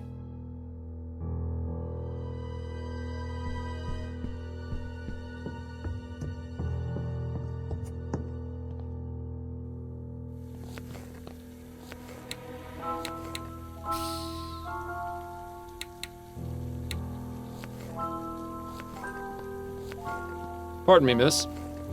What? Who are you? I'm Miles Fordham.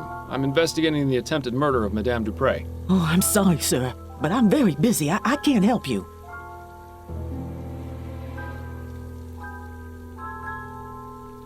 Amelie, please. I need to know what you know about Madame Dupre. What? How did you know my name? Juliet told me about you. Miss Juliet? Yes, I spoke to her at the university. She mentioned you two were friends. Yes, that's right. She's always been so good to me. Look, Amelie, I'm just trying to get some information. And I have a feeling you can be very helpful if you just let me talk to you. All right, fine. But do it as fast as you can. Tell me about Madame Dupre. Oh, I really shouldn't, sir. It would greatly help my investigation if you did. Madame Dupre was kind enough to hire me as her cook. It's hard to get jobs in the city. Lots of people want their servants to use those new machines. My sister's brother-in-law got half his leg blown off by one of those new ovens. He's lucky he wasn't killed. So I'm plenty happy working here doing real people's work. But Madam can be difficult sometimes. Difficult? What do you mean by that? No, I said enough. What do you know about Madame Dupre's supposed death? All I can tell you is that whoever did it really hated her. Do you know Albert Martin, the man accused of the crime? No, I'm sorry. What can you tell me about Andrew? He ain't so bad.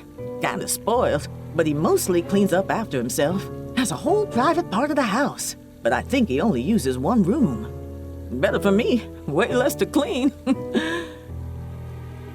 What do you know about Juliet? She was always so kind to me and the others, but her mother don't like that one bit. Still, she sneaks down into the kitchen to keep me company some nights. Even though she's a good soul, I think part of her does it just to spite her mother. Anything you can tell me about Jean? I hardly ever see him, only at dinner. He's scared of Madam, and so he finds any reason to get out of the house and stay away as long as he can. Scared of her? Oh, it's true. You should see him when they're in private, like a shamed puppy that dirtied the carpet. Interesting. Do you have any idea why Jean is so afraid of Madame Dupre? If he's seen the same things we have, then yes. What kind of things? No, I spoke out of turn. Forget I said anything. Amelie, listen to me. A potentially innocent man's life is on the line. If I don't find out who attacked Madame Dupre, he's as good as dead. So if there are any facts or details you know that I don't, you need to tell me. I can't. You can. I'm not with the police. If Madame Dupre did something wrong, I'm not going to look the other way. Trust me, I'm on your side. Madam beats the servants. I think she even does it for fun. I hear the screams sometimes. I don't know how anyone else in the family doesn't. Maybe they do and just ignore it, I don't know. But if Mr. Dupre knows what she do, it explains why he's so scared of her. Did Madame Dupre ever abuse you? No, I was lucky, but some of the others weren't. Like who? I need details, Amelie. The old gardener, Guy Dumas, and one of the maids, Celine. I saw Madame going after them the most. Don't know what they did to deserve it, but I would see her walk by in a rage, whip in one hand and a book in the other. A book? What book? Oh, I don't know. I can't read, so I don't know what it said on the cover. But it's the same color as the stew spice I always use. Don't know what she used it for, but she always had it with her, just before a beating. Maybe she'd recite them some of her terrible poetry. I'm sure that was torture enough.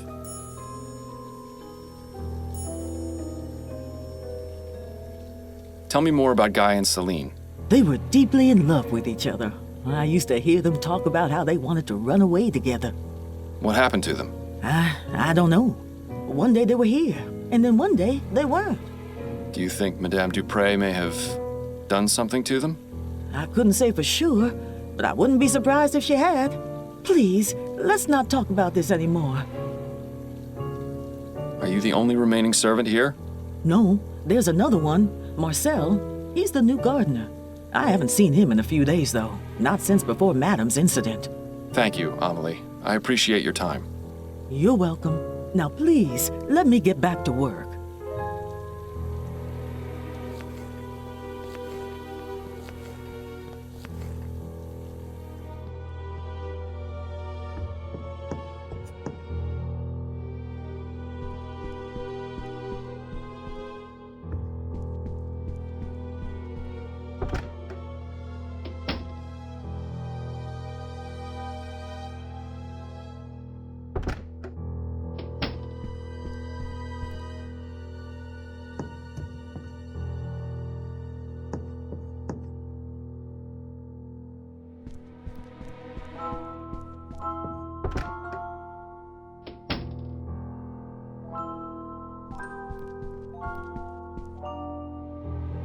Well, this should be the book Amelie mentioned.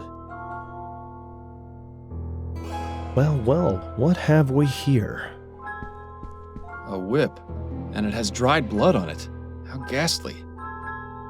This house is just full of secrets, isn't it?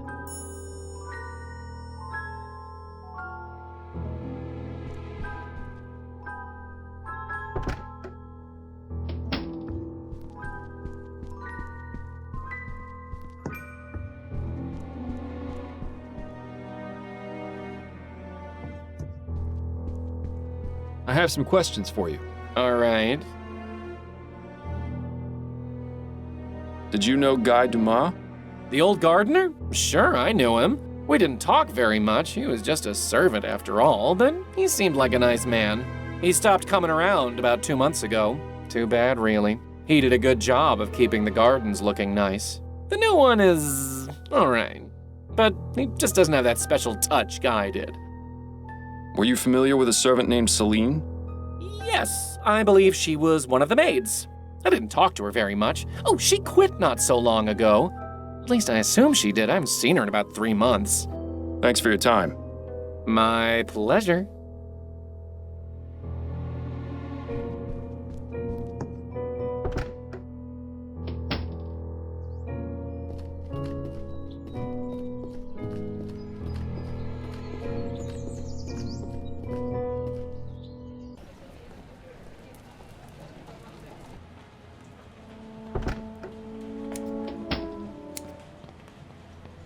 Hello again, Miss Montgomery. Mind answering a few more questions?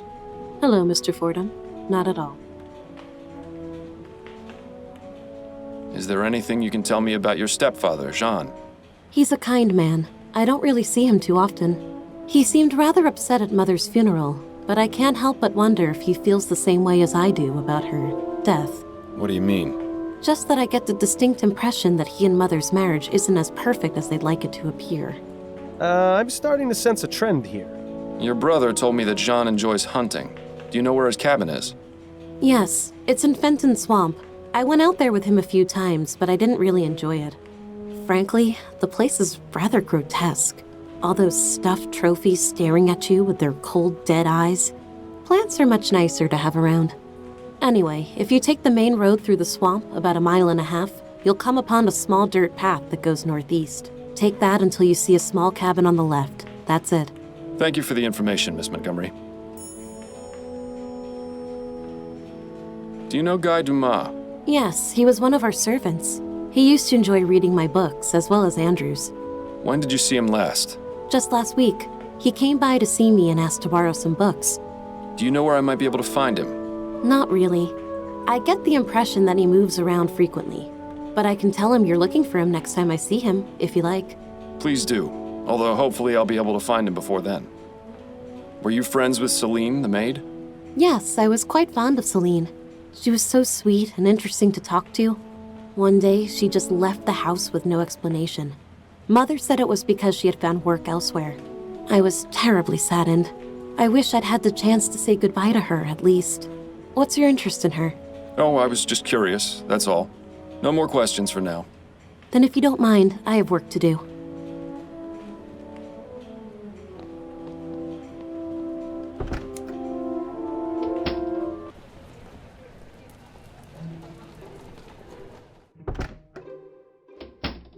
Hello? Is anyone here? Strange of Dupre to leave the door unlocked. Maybe it means he'll be returning soon.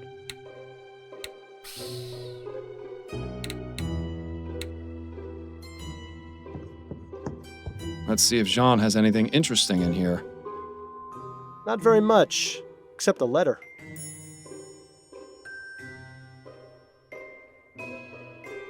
One of the guns is missing. Jean must be out using it currently. Who the hell are you? What are you doing in my cabin? Jean Dupre, I presume? Yes, that's right. Who are you? Miles Fordham, private investigator. I'm looking into the attempted murder of your wife. Oh, yes. Yes, of course. Forgive my rudeness, but you startled me. Perfectly understandable, Mr. Dupre. This is a man whose bark is most definitely worse than his bite.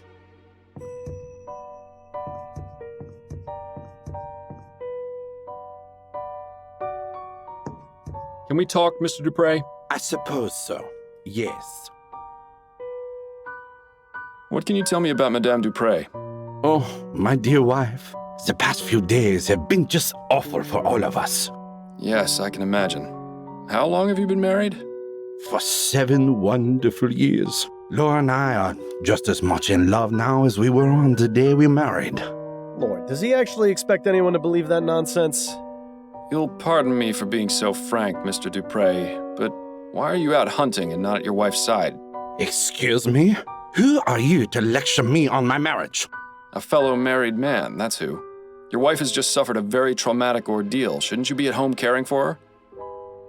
But with all the confusion at the house, with the police investigating and her being attended to by her doctor, I just needed to get away for a bit.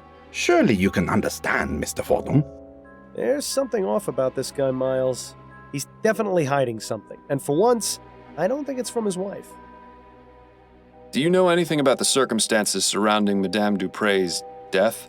Horrible. Simply horrible. Do you have any idea why Mr. Martin might have attempted to kill her? Mr. Martin? You mean the boys they arrested? Andrew said it's because Martin and his mother are witches who prey on the well-to-do. You only need to take one look at him to see his trouble. It's a shame they put him away so quickly. I'd have liked to teach him a lesson or two, believe you me. Yeah, right. A lesson on how to cower in the corner, most likely. I suppose it goes without saying that you enjoy hunting, Mr. Dupre? Yes, I do.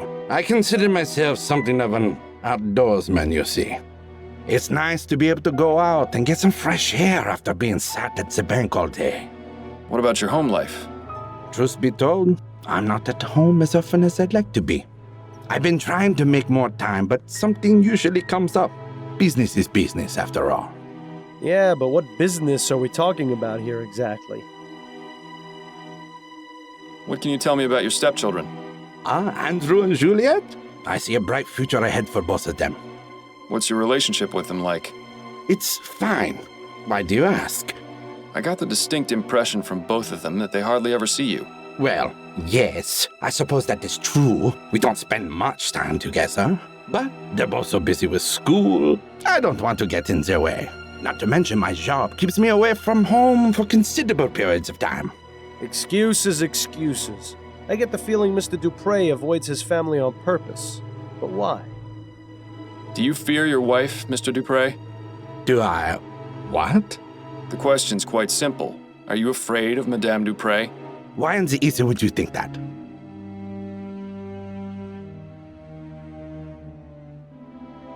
I'd be afraid of someone who kept a bloody whip in my bedroom. Care to explain that? You don't know her like I do. No one does. Well, no one aside from the servants, I suppose. She's cruel, Mr. Fordham. Crueler than anyone or anything I've ever seen. Tell me more about Madame Dupre's cruelty. She treats the servants like animals, Mr. Fordham. She would say the most vile, awful things to them. Things I would expect to hear on the Gascon docks, not from the lips of a grande dame. And the beatings. Oh, God. The screams I would hear from somewhere in the house. I never dared find out where. Nobody else ever heard the screaming? No. She was cunning.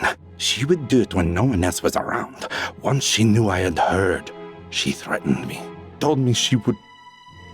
Yes? She threatened to expose my secret, Mr. Fordham. And what secret is that? Our marriage is one of convenience. It's all for show. Laura has herself a well-to-do husband, and I am a normal man in the eyes of society. I see. I suppose that would explain a few things. Well, now, how was that not obvious to you? The soporific is really having a bad effect on you. Don't worry, Mr. Dupre. Your secret's safe with me. Thank you, Mr. Fordham. Tell me what you know about Guy Dumas and Celine. Celine had an accident. What kind of accident? Laura thought Celine had been stealing her silverware. She got a bit carried away with a beating and... Dupre killed Celine? Yes, she did. In order to keep it quiet, she had Celine placed in our family tomb. I see. What about Guy? I don't know. I never saw him again after that. Well, this case has certainly taken a turn for the sinister. Do you know anything about Madame Dupre trying to get Juliet taken out of her classes at the university? Ah, yes. Laura didn't approve of her daughter's desire to further her education. So, she sent a letter to the university requesting Juliet's withdrawal. I didn't approve of her trying to meddle in Juliet's affairs. If she wants to study, she should be free to do so. I wrote them a letter myself, without Laura's knowledge, telling them to disregard the previous request for withdrawal. That's very good of you. Yes, well, I dislike seeing people being told what they can and can't do by others. Yet, he seems perfectly willing to employ servants at his home. Well, I suppose we're all hypocrites in one way or another. I'll be going now. Au revoir, Mr. Fordham.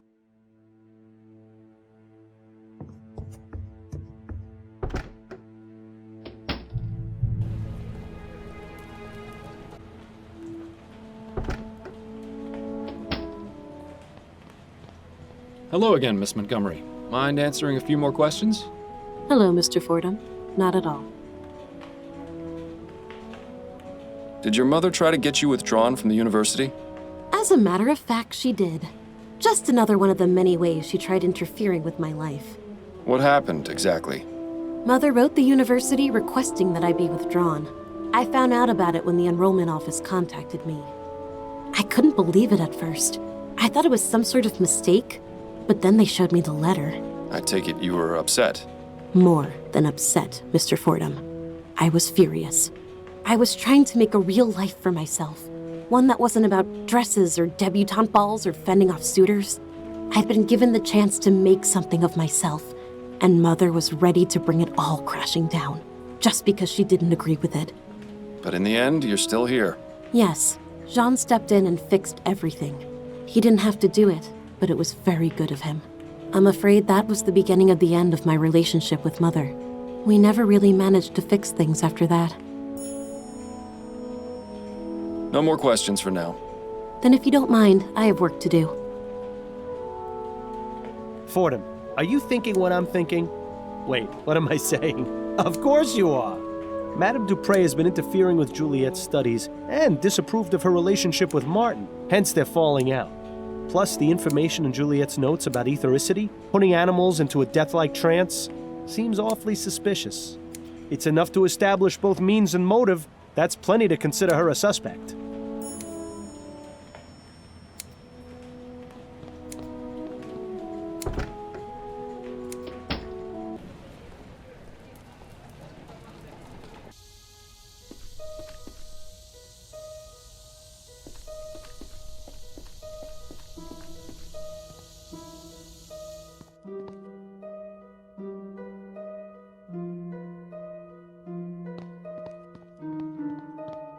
This must be what was going to be Madame Dupre's final resting place.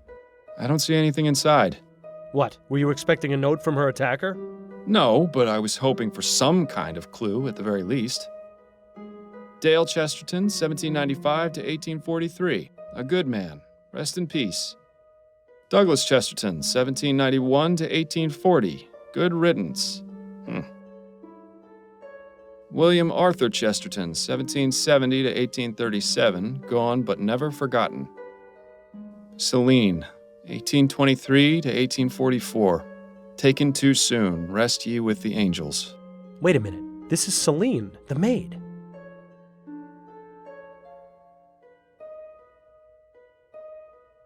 Somehow a piece of paper got wedged into the side of the vault.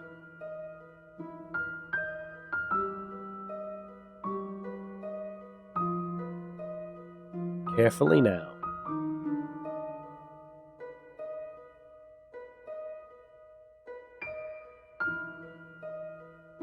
Got it! Nice work, Fordham.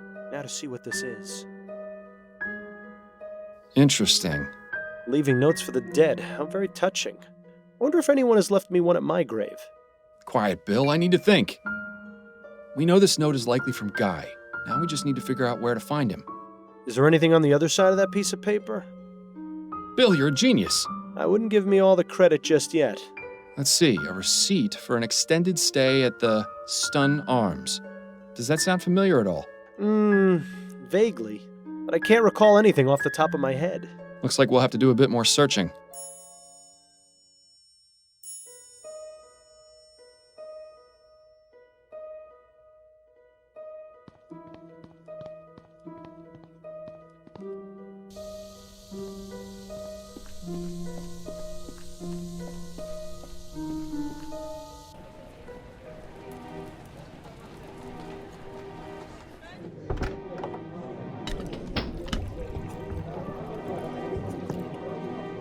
Can we talk? Go on, I'm listening. I wanted to go over the case with you. Okay, what have you got? I found this note in the Chesterton tomb. I think it was left by the person who attacked Madame Dupre. Nice work. Sounds like you're about ready to wrap things up. I will be as soon as I find him. Take a look at the other side of it. Part of a receipt for a hotel? Yes, but the name is only partially visible at the bottom. Stun Arms. The only hotel that comes to mind is the Boston Arms in Chumley. Of course! I knew the name sounded familiar. The stories I could tell you about that place. Not right now, of course. You're helpful as always, Upton. Thank you. Good luck, Fordham. I hope you find your suspect. That's enough about the case for now. Okay. That's it, I think. Then you'd better get back to it.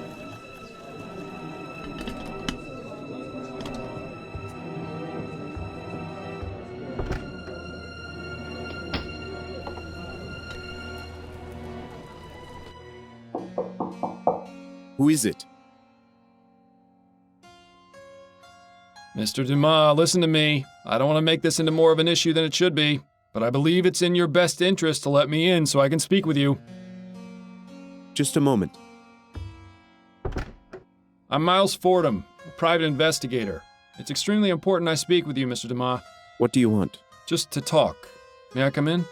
Yes, I suppose so.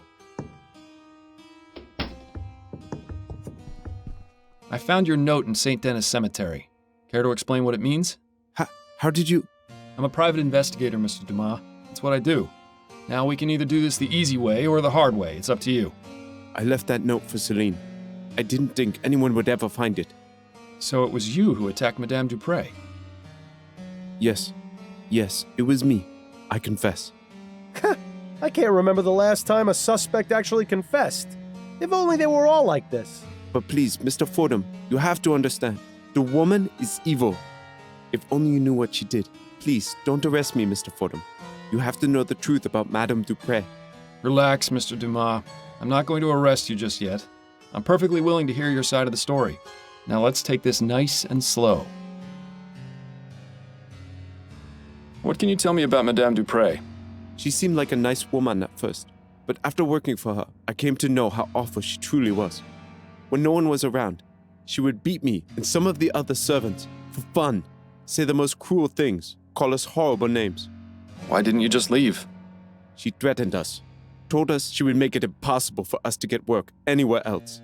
It's already difficult enough getting a job that doesn't force you to operate those awful machines. To be blacklisted by Madame Dupre would have been the final nail in the coffin. How did you come to be employed by Madame Dupre? I used to work in an iron factory in Chomley, but a few years ago, they brought in some steam machines to help production. One of the machines had a problem, and my friend Connor and I were assigned to fix it. We had no idea what we were doing, but we wanted to keep our jobs.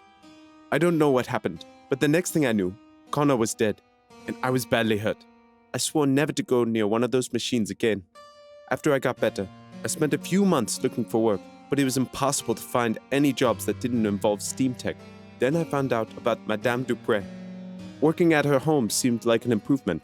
I had a decent bed to sleep in, the work was not difficult, and I even made friends with her daughter. But Madame Dupre soon showed her true nature. Tell me about Celine. Oh, my dear Celine. She was the most beautiful thing I ever saw. We were going to get married, you know. Then that devil killed her. She beat her to death in front of me. I was powerless to do anything. Please, Mr. Fordham, I don't want to remember. Let us speak of something else.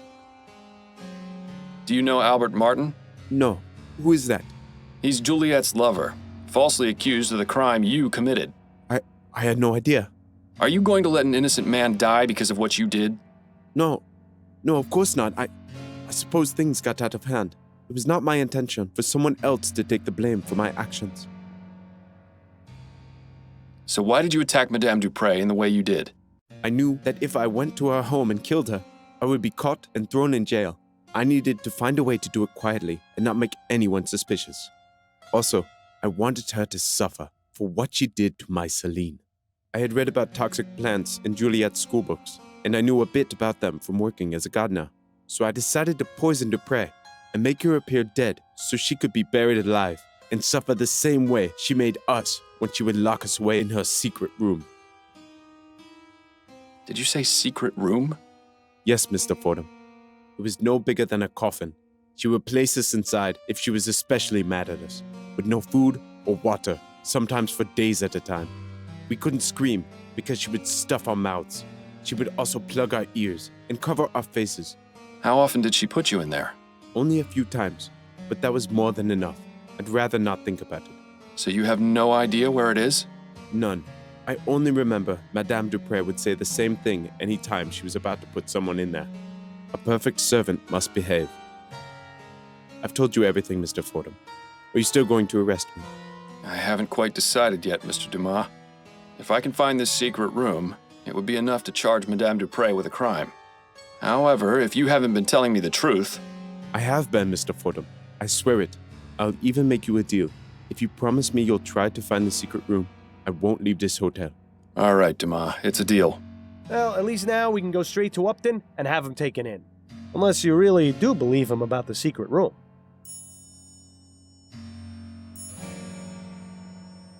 That's all for right now, but I'll be back. Yes, Mr. Fordham. I'll be here.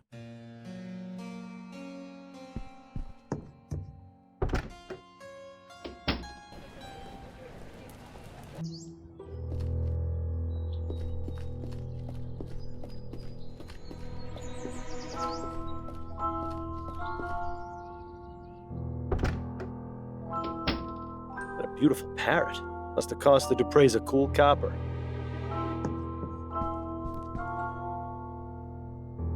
A perfect servant must behave. And now you'll taste an early grave. Me sofa, Ray. In the middle, see? So long, Birdie. Rock! Bye-bye!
That seems to have done something.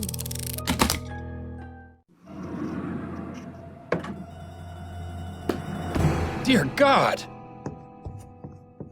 This does not look good. He's dead. You should inform Dr. Fellows about this right away. It seems Guy was telling the truth after all. Yes, it would probably be a good idea to let him know of this development.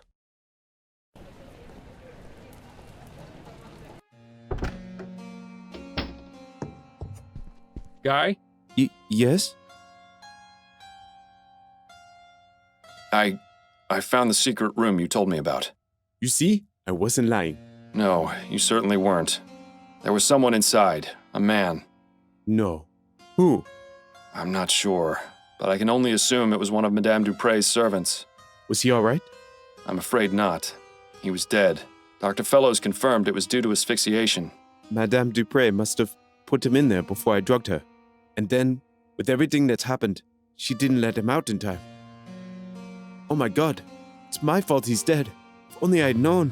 The circumstances are quite unfortunate, Mr. Dumas. However, this has shed a new light on Madame Dupre and her cruel practices. I can't say for certain that you were justified in your actions, but I am a bit reluctant to say you were completely at fault. But the bottom fact is that Mr. Martin has been falsely accused of this crime. If I were to let you go, he would be punished in your place. Unless... Yes? I'm going to need you to write me a letter, Mr. Dumas. Of course, Mr. Fordham. Anything to take care of this mess. Good. Hopefully now this whole grim affair can be brought to an end. That's all for right now, but I'll be back. Yes, Mr. Fordham. I'll be here.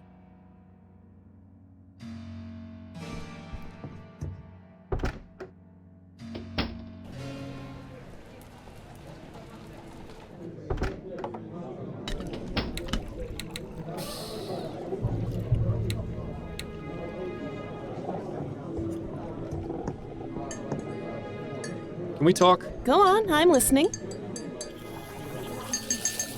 How are things going with you? Work is hectic as usual, and I'm spending my day off in here. But considering my home life is still a shambles, maybe this is the best place to be. I'm truly sorry about that. Don't be ridiculous. If it hadn't been for you, I'd still be chained to that philandering bastard. It hasn't been easy, but I'm much better off this way. Trust me. Anyway, work gives me something to focus on. I'm sure you can relate to that. Yes, and I'm grateful to you for getting me these case leads. I know you're taking a risk to do it. It's the least I can do. How about you? How's Adelaide? She's fine, although things between us could be improved, if I'm being honest. The less said about it right now, the better, I think. I'm sorry to hear that. You can talk to me about it if you need to, although I'm probably not the best person to ask for relationship advice. Don't suppose there have been any developments regarding Bill's murder? Unfortunately not. The department hasn't exactly been focusing on that case as a priority. The general attitude is that it was an accident. Bill died an honorable death in the line of duty. Would have been nice if they bothered saying that at the funeral. And of course there are still those who blame you for his death, Snelling being the first and foremost. But the man who really caused Bill's death is still out there. Yes, I know, but it looks like you're on your own if you want to find him. My hands are tied. I can only ask around so much before the higher-ups get suspicious. Just don't give up. New Britannia may be a big city, but the criminal world is surprisingly close-knit. If you find any connections or leads during your other cases, be sure and let me know. I'll do the same if I find anything out. See, she has a priorities straight. You could learn a lot from Upton. I wanted to go over the case with you. Okay, what have you got? What do you know about Madame Dupre? Only what I've read about her in the paper. She's been married thrice, which I can empathize with, and she's extremely rich, which I can't. What makes you think this Martin fellow is innocent? The fact that the only evidence is the word of Dupre's son. I've seen this sort of thing thousands of times, and I'm sure you did too. They're just looking for a scapegoat. You're the only person I know who can put it right. Upton's intentions are noble, but she has to realize this is just a drop in the ocean. That's enough about the case for now. Okay. I think I'm ready to wrap this case up. Okay, who's your prime suspect?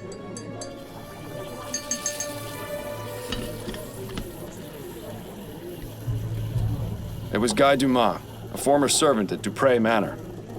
He used toxic plants to drug Madame Dupre so she appeared dead, which he learned about from her daughter's schoolbooks.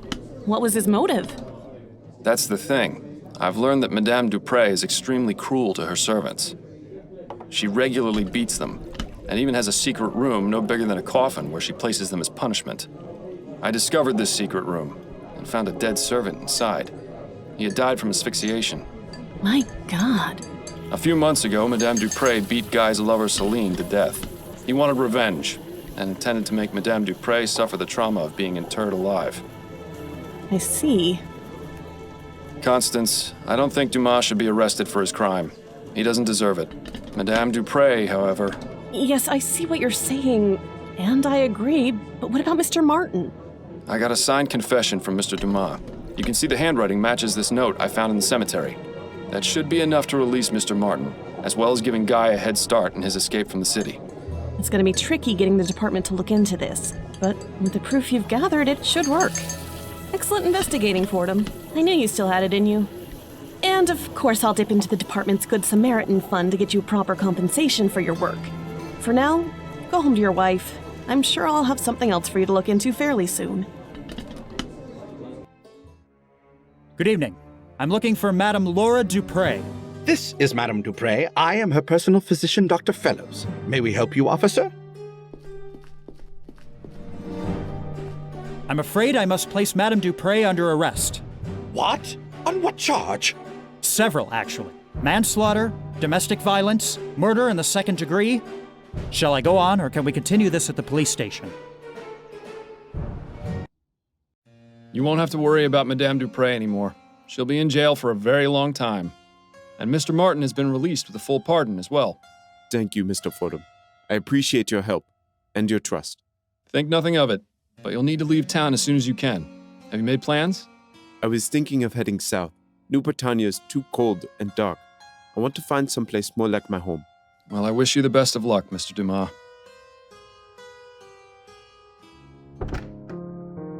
Addie, I'm home. Addie? She must still be out at her hairdressing appointment. I'm glad we're alone because I wanted to talk to you about something. Yes, Bill, I know. I told you I'm doing my best to try and find the flower shop burglar. No, for once, this isn't about him. This is about you. Look, I'm really not in the mood for this conversation right now. Well, that's just too bad, because we're having it anyway. And what might this conversation be about? You can play dumb and deflect all you like with everyone else around you, but it won't work with me. I know exactly what you're thinking, and you know exactly what I'm gonna say.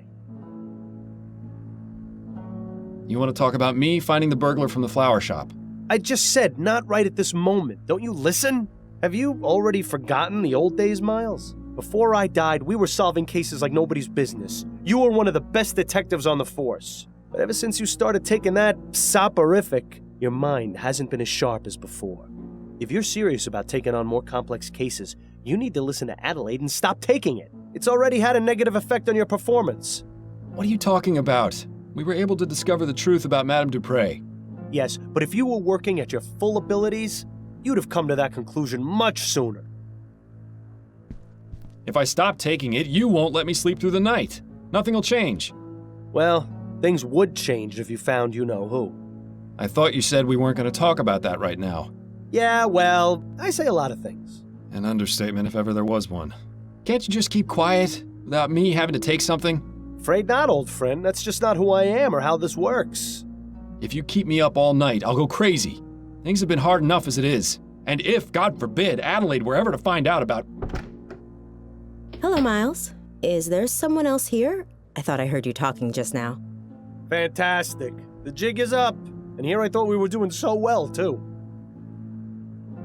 No, there isn't anyone else here. I was just talking to myself. You're not going crazy on me, are you, Miles? No, of course not. Don't be ridiculous, Addie. Just checking. How was your appointment? Mrs. Lefebvre was her usual bossy and overly picky self, but she gave me a very generous tip. That's good. So I stopped by the shop on the way home and bought a new deck of cards. Excellent. Shall we have a few rounds of écarté? I believe you demanded a rematch last time we played. Yes, that would be nice. Well, you certainly managed to dodge that bullet. I only wish I could say the same.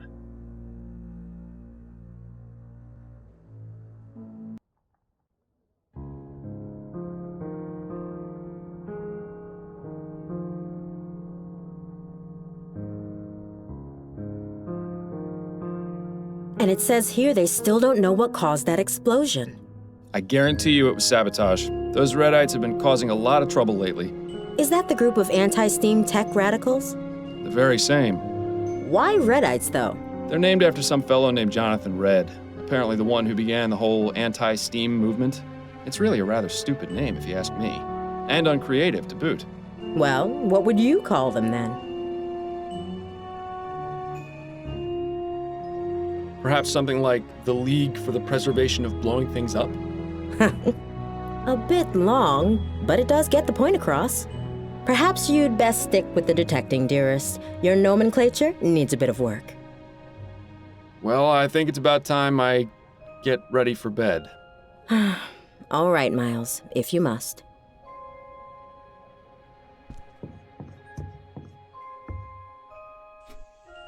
Who could that be at this time of night? Good question, but Adelaide can handle it for now. I need to take my medicine. You certainly have your priorities in order. Go on then. Get that bottle of rat piss out of your nightstand and let's get this over with.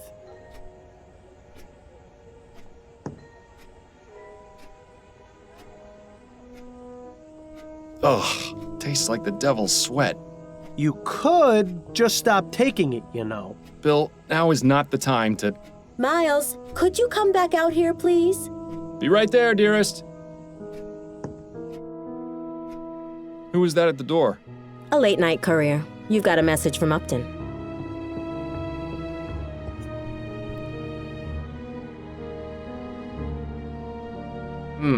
Seems this case is rather urgent. She wants me to meet her as soon as possible. But didn't you just take your soporific? Are you going to be all right to go? It won't kick in for another hour or so. Should be plenty of time. All right, I'm going to bed then. Good luck, dear. Good night, Addie.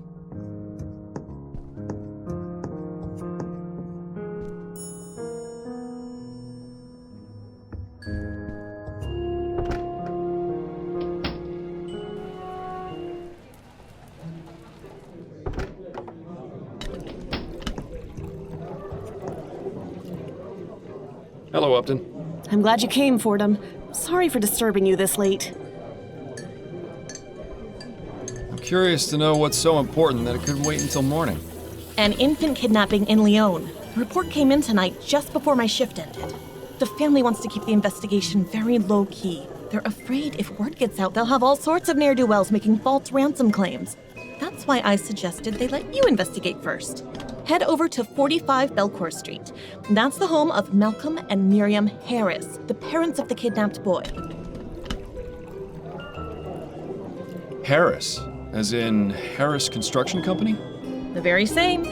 Owned by Malcolm's father, no less. Now you see why they wanted to keep this out of the public eye. Indeed. If they manage to get a new transatlantic airship off the ground, it'll be an aura mine. I can see why they'd make an easy target. Don't worry, Upton. I'll get the kid back before you can say hot toddy. Hot toddy. I think you're losing your touch, Fordham. And I think you've lost your joke book. Try some new material for a change, would you? Right. Good luck on your investigation. Come see me again once you figured things out, or if you just need to talk. I'll be here all day tomorrow as well, so feel free to stop by.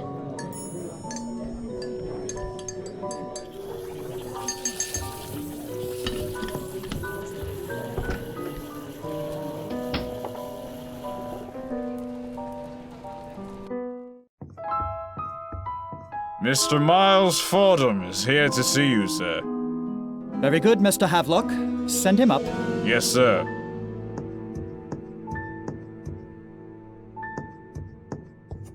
Good evening to you, sir. Good evening, Mr. Fordham. I'm Malcolm Harris. I'm terribly sorry to hear about what's happened, Mr. Harris. Thank you, Mr. Fordham. You were very highly recommended by Miss Upton. She said you'd be able to solve this faster and more discreetly than the police. I admit it's a rather unorthodox approach, but we're desperate. I understand. I'll do all I can to find the kidnapper and bring your son back unharmed. If you'd like to examine the nursery, it's just through that door to the left. I'll ask you to please try and keep quiet as I just sent my wife to bed. Her nerves are rather shot, you see. Yes, of course.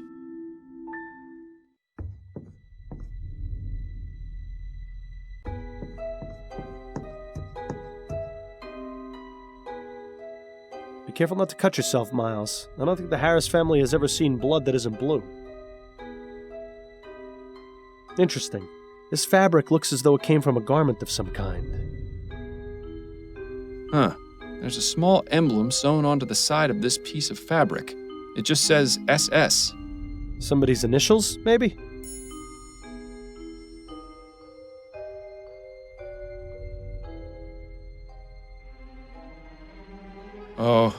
Oh dear. How wonderful. The soporific has started working. Well done, Fordham. Now how are you supposed to... What's the word I'm looking for? Instigate? Interrogate?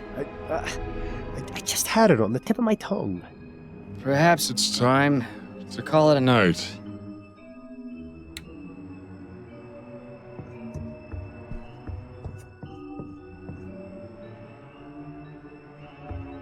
Well, Mr. Harris, I believe I've done all I can for right now. Did you find anything? Yes, I believe I have some leads I can pursue. But the most important thing to do in cases like this is wait to hear from the kidnappers. I'll be back tomorrow morning to continue my investigation and ask you and your wife some questions once you've had time to calm down a bit. In the meantime, I suggest you stay here and get some sleep. We'll all need it.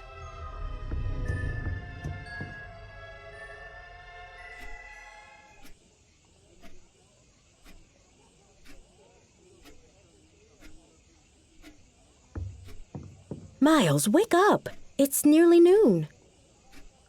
Ah, so it is.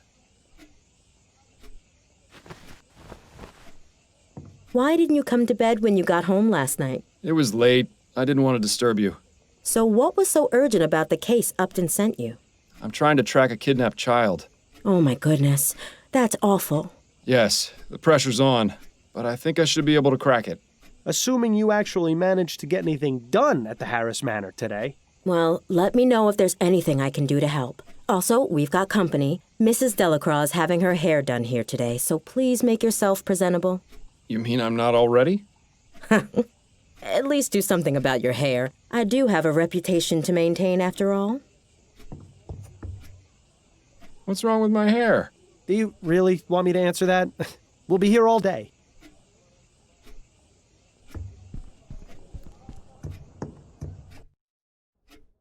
And then he said, "Oh, hello there. I don't believe we've met." Mrs. Delacroix, this is my husband, Miles. Miles, this is Mrs. Delacroix. Pleasure to meet you, madam. Likewise, young man. Pleasure. Is everything all right, Mrs. Delacroix?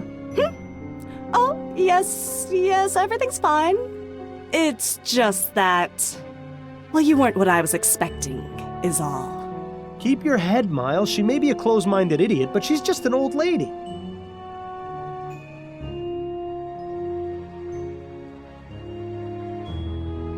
You mean the portrait over the fireplace didn't clue you in? Now then, Mrs. Delacroix, what was it that you were telling me about Mr. Delacroix and his dogs? Oh, yes. So, Harold came in and said... Impressive. She got off pretty easy. I was expecting a repeat of the Parsons incident. You should give Adelaide a kiss on the way out, though, just to make the old bat feel extra uncomfortable.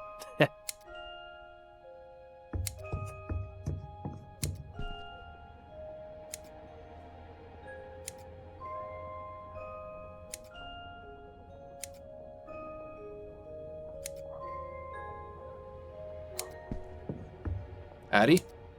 Not right now, Miles. I'm busy. We can talk once I finish with Mrs. Delacroix.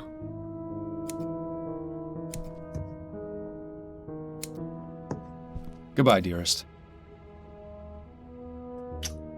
I look forward to your return, my love.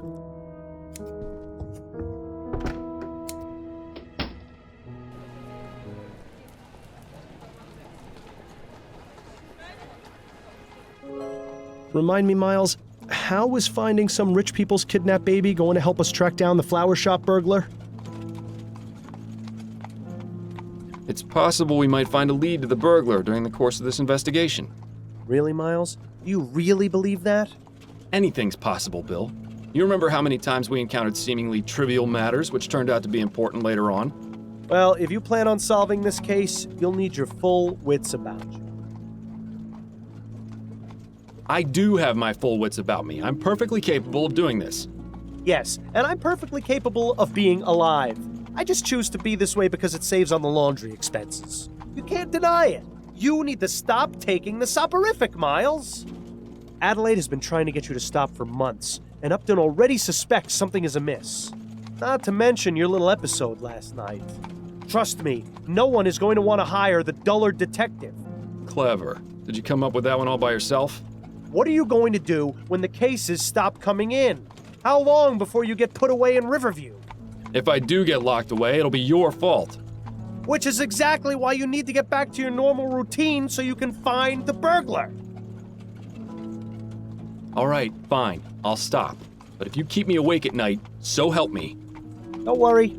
I'm sure you'll find a way to cope. You were always good at that. Well, I'm glad that's settled then. I knew you'd see things my way eventually. It's not as though you gave me much of a choice. In time, you'll thank me. Probably not before the withdrawal hits, though. Don't make me change my mind on this, Bill.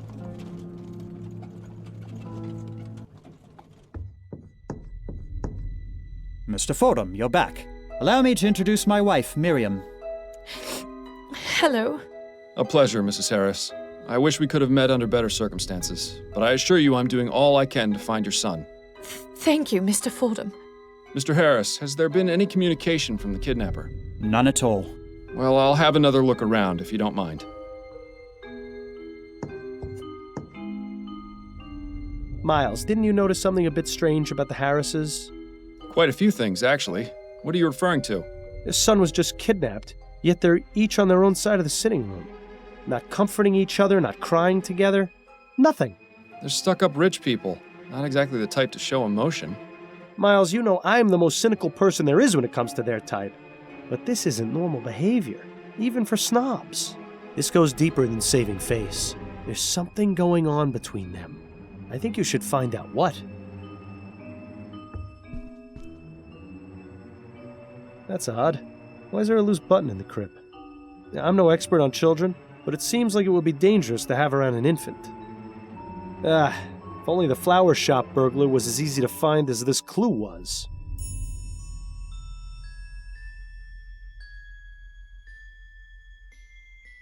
The kidnapper left the child's blanket behind. There doesn't appear to be any trace of the silver spoon, though.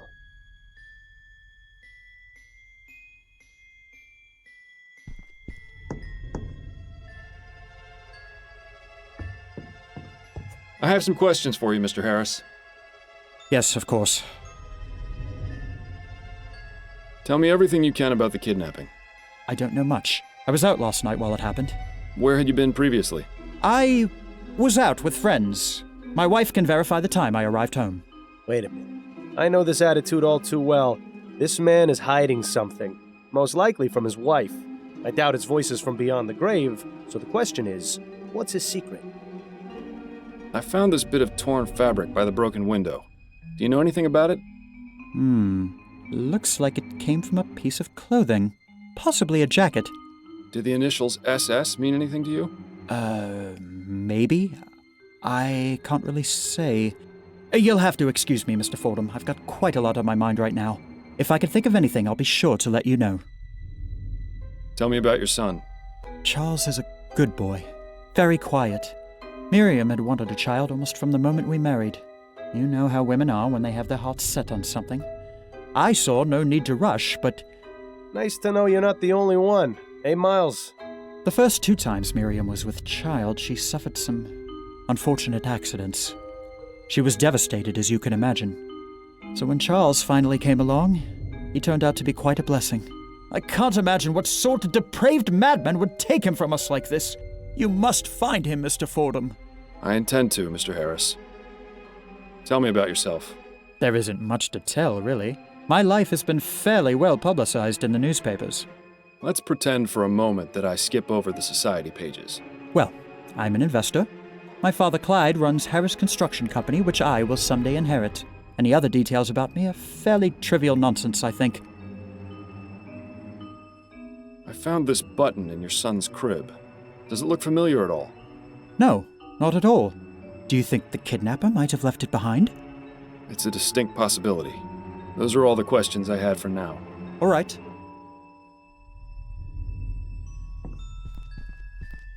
I have some questions for you if you're up to answering them, Mrs. Harris.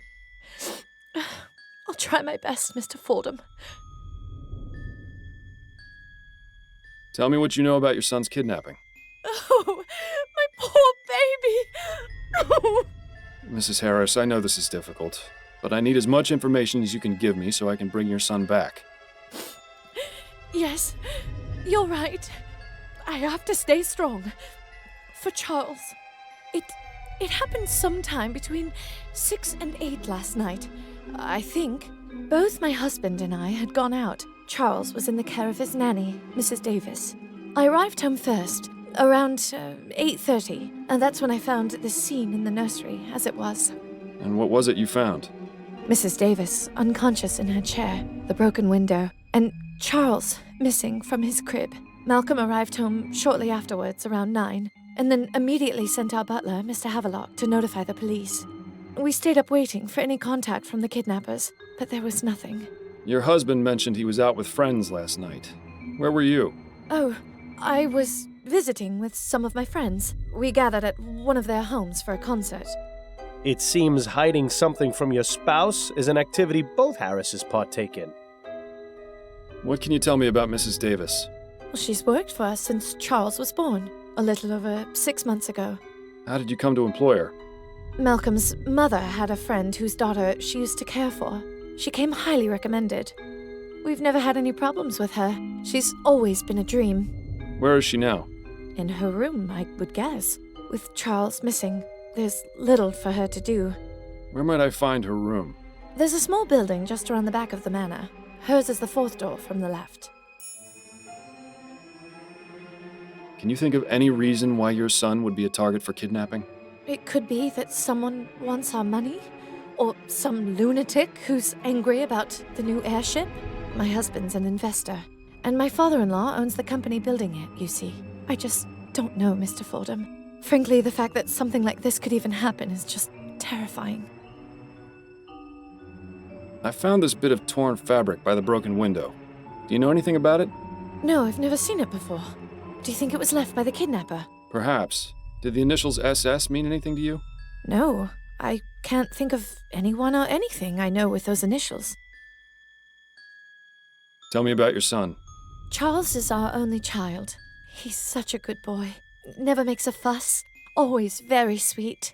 Oh, Charles, you must be so frightened out there without your mother. Oh, please, Mr. Fordham. You have to bring him home. I'll do my best. Tell me a bit about yourself, Mrs. Harris. Mr. Fordham, my son has been kidnapped and is out there alone, terrified and confused. What could I possibly tell you that would make any difference to you finding him? I suppose you're right, Mrs. Harris. My apologies if I upset you. I found this button in your son's crib. Does it look familiar at all? No, I don't recognize it. It looks like it came from some cheap coat. Is that what the ruffian who took my baby was wearing? That's what I'm trying to determine. That's all for now, Mrs. Harris. Very well.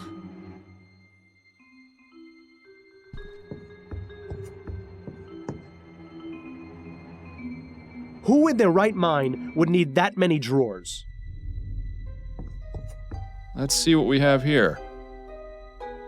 A very poorly written letter addressed to Mr. Harris. I don't suppose it's a letter of admiration. On the contrary, the author seems quite upset.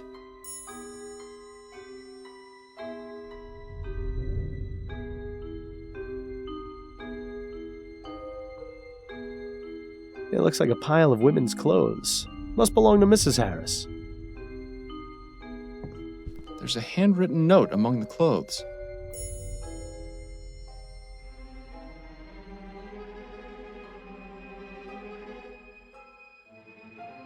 Wardrobes are usually always full of wonderfully dark secrets.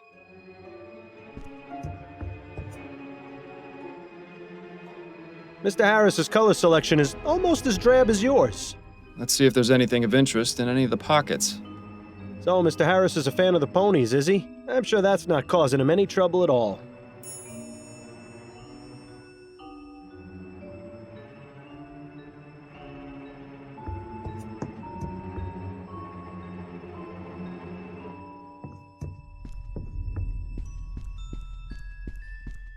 I have some questions for you, Mr. Harris.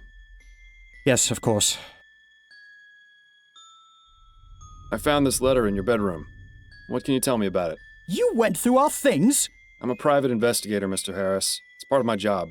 Of all the insolence! You're upset, I know, but do you want me to find your son or don't you? Yes, of course I do. That letter was sent to me by mistake. It was written to my father. Well, if you can even call that writing. Have I ever mentioned how much I hate rich people? Because I really hate rich people. Your father. Doesn't he own the company building the new airship? Yes, that's right. He's been receiving many letters just like that one since the Ligeia disaster. But that Devons fellow in particular has sent one every week, along with a bag of chicken bones and dust. How peculiar. Not only that, he leads a daily protest in front of the construction yard where the HMS Lenore is being built, trying to halt production. My God! How did I not see this before? See what? Devons! He has a grudge against this family because of what happened with the Ligeia. I'd put money on him being involved with the kidnapping somehow, as a form of retaliation. I'll just have to speak with Mr. Devons and see for myself. Mr. Harris, what can you tell me about these? What? How did you... Listen, I'm trying to help you and your family. I can't do it if I don't get the entire truth. Do you think we could discuss this somewhere more private? I suppose we could. Good. Let's move to the nursery then.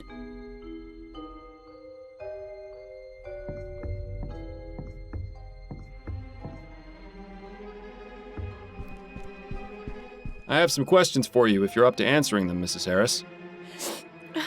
I'll try my best, Mr. Fordham. I found this note in your bedroom. What can you tell me about it? What? You had no right to go through my things? Mrs. Harris, I'm just trying to find your son. The sooner I know about any clues I might find, the faster I can proceed with my investigation. Fine. I got that note last night from Roland. Who is Roland? Roland is a special friend. I see. Oh, don't you judge me, Mr. Fordham. You have no idea what my marriage has been like. Marrying Malcolm wasn't my idea, nor even his. The whole thing was orchestrated by our fathers. They thought merging the two families would be a good business arrangement. Is your marriage an unhappy one, then? It wasn't easy at first, and it didn't get any easier as it went on, either. So then, why not end it? Mr. Fordham, we are a respectable family. There are certain considerations.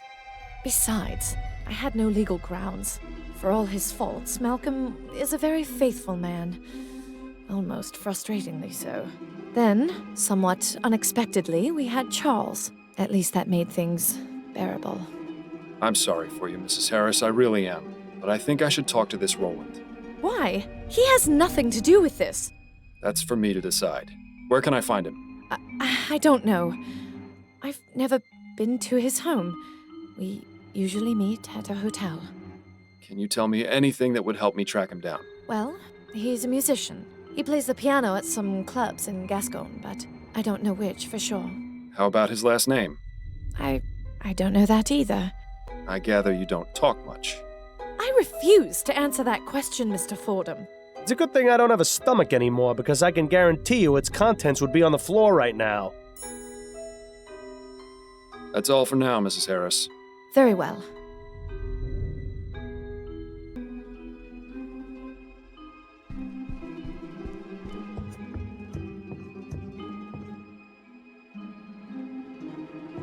Shall we continue our conversation, Mr. Harris? Yes, of course. Now that your wife is out of earshot, tell me about the kidnapping, and what these betting stubs have to do with it. Right. As I said before, it had already happened when I got home. I had just come from spending the evening at the meadows. I see. I take it your wife isn't impressed by your hobby? I promised her weeks ago that I would stop going, but I've had such a good streak lately. The last thing I wanted was to upset her further, yet it would be foolish of me to just give up on something so promising. Can you think of anyone who might want to do you harm by taking your son? Several, I'm afraid. Go on. I haven't exactly had the best of luck, Mr. Fordham.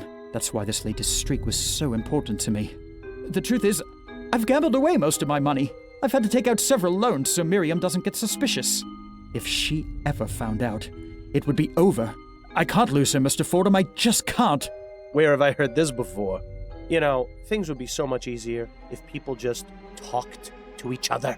I've tried doing business above board, but lately I've had to seek other resources. What do you mean? I was forced to visit a lending office. The owner was a rather shady Sambo, but I figured he'd be easier to deal with than the usual sheenies that run those type of places. Can you believe this guy? Maybe we should just leave the kid be. He'd probably be better raised by wolves. Who was the owner? Mr. LaFay. I didn't bother to get his first name. His business is an abattoir row in Chumley. Horrid place, but I was desperate. You think this Mr. LaFay may have taken your son as collateral? Let's just say there isn't much those type of people wouldn't do to put a crown in their pocket. How goes the construction of the new airship? There have been some complications, but nothing we can't handle. Could you be a bit more specific? Well, I already told you about the trouble with protesters at the yard, and we're blocked pending Royal Maverick's review of the safety regulations for the prototype etheric diffusion engines. Agitators and red tape aside, we should still be on schedule to have the Lenore finished and in the air by the end of the year. But really, Mr. Fordham, what the deuce does this have to do with finding Charles? He has a point, you know. Those are all the questions I had for now. All right. If you don't mind, Mr. Fordham, I'm going back to the living room. I don't want Miriam getting suspicious.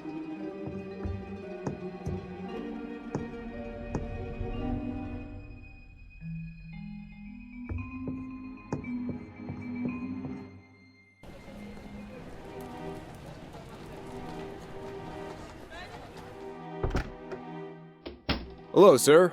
Welcome to LaFay Lenders.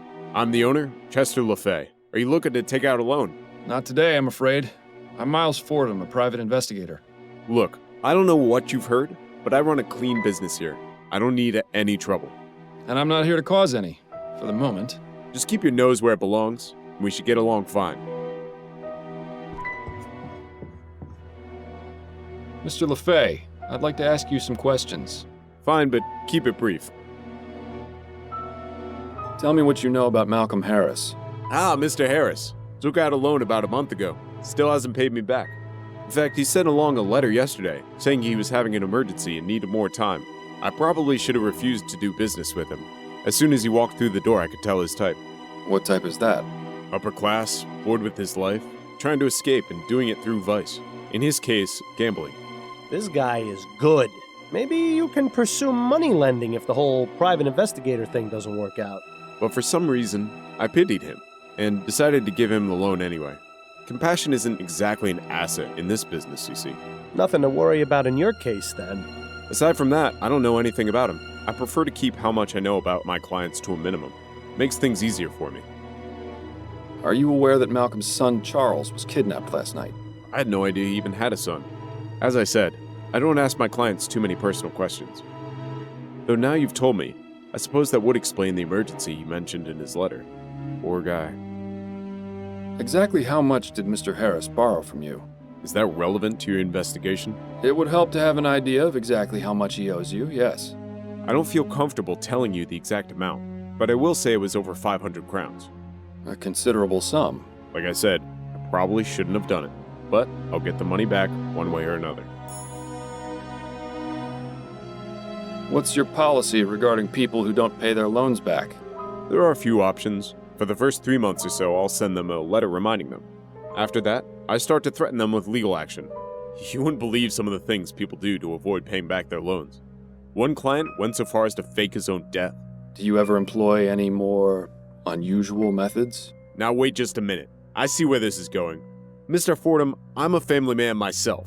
If you're implying that I would stoop to kidnapping someone's child as collateral... I never said that, Mr. LaFay. Look, I have a family to consider. I'm not about to go getting my hands dirty when there's plenty of legitimate ways to handle the situation. Take a look at this piece of fabric. Does it look familiar to you?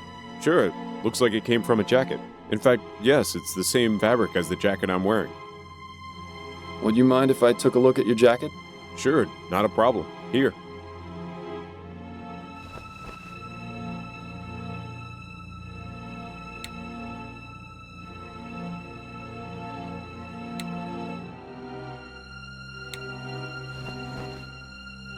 No tears in mine, huh?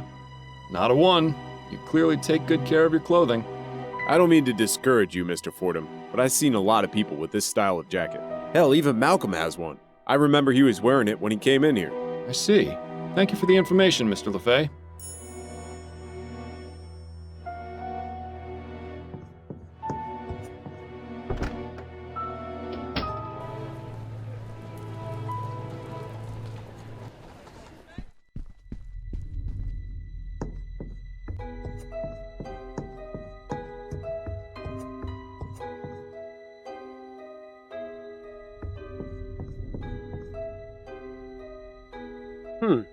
You don't suppose... How about that? It matches the piece of torn fabric perfectly. So, this means... It could mean many things. The only thing that's certain is that a piece of this jacket ended up on the floor of the nursery. Seems like something worth asking Mr. Harris about.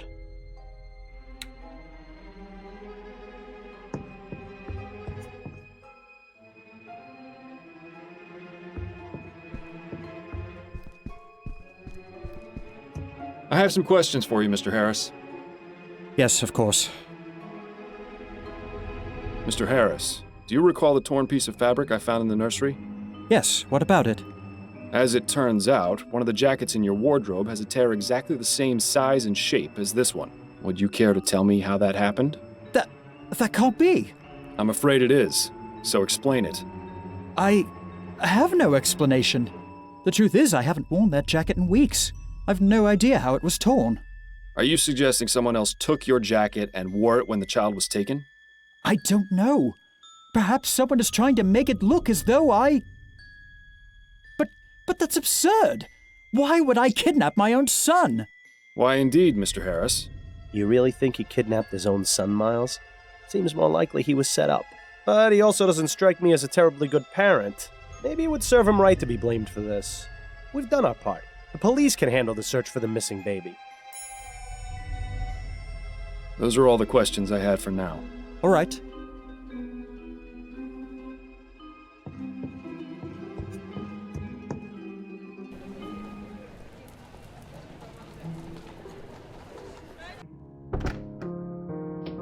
I've managed to survive the wild streets of New Britannia.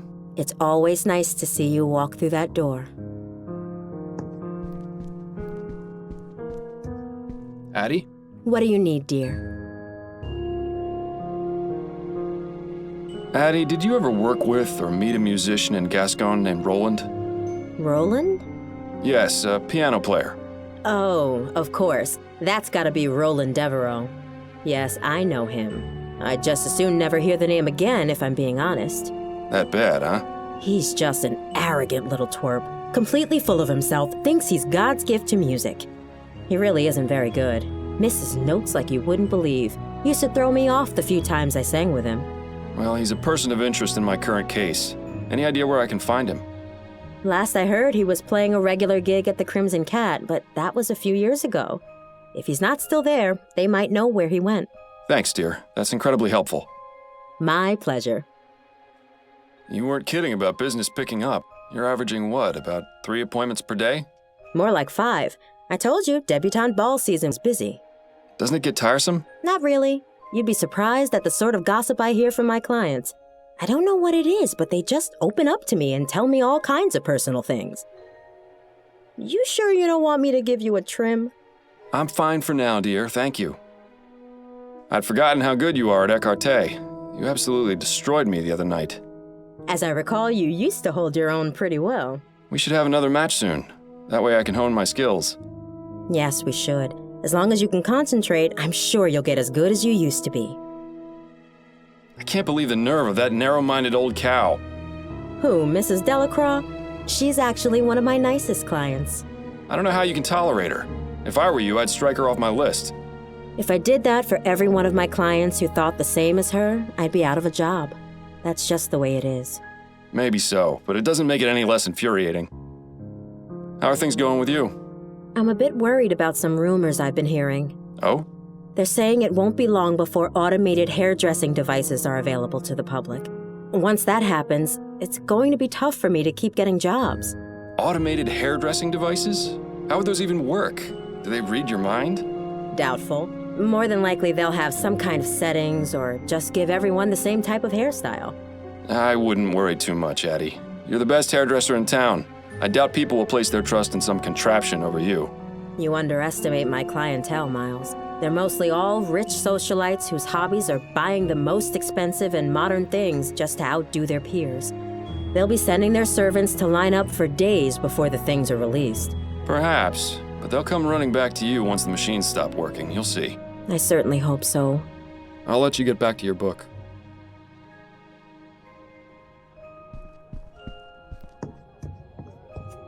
I shouldn't be gone too long.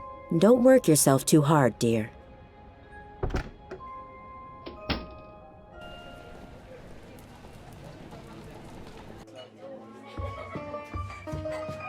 Ah, the Crimson Cat. One of my favorite underground clubs. Ooh, I spent some wild nights here. Which reminds me, I wonder if Stefan is still working the bar these days. Excuse me, are you Roland Devereaux?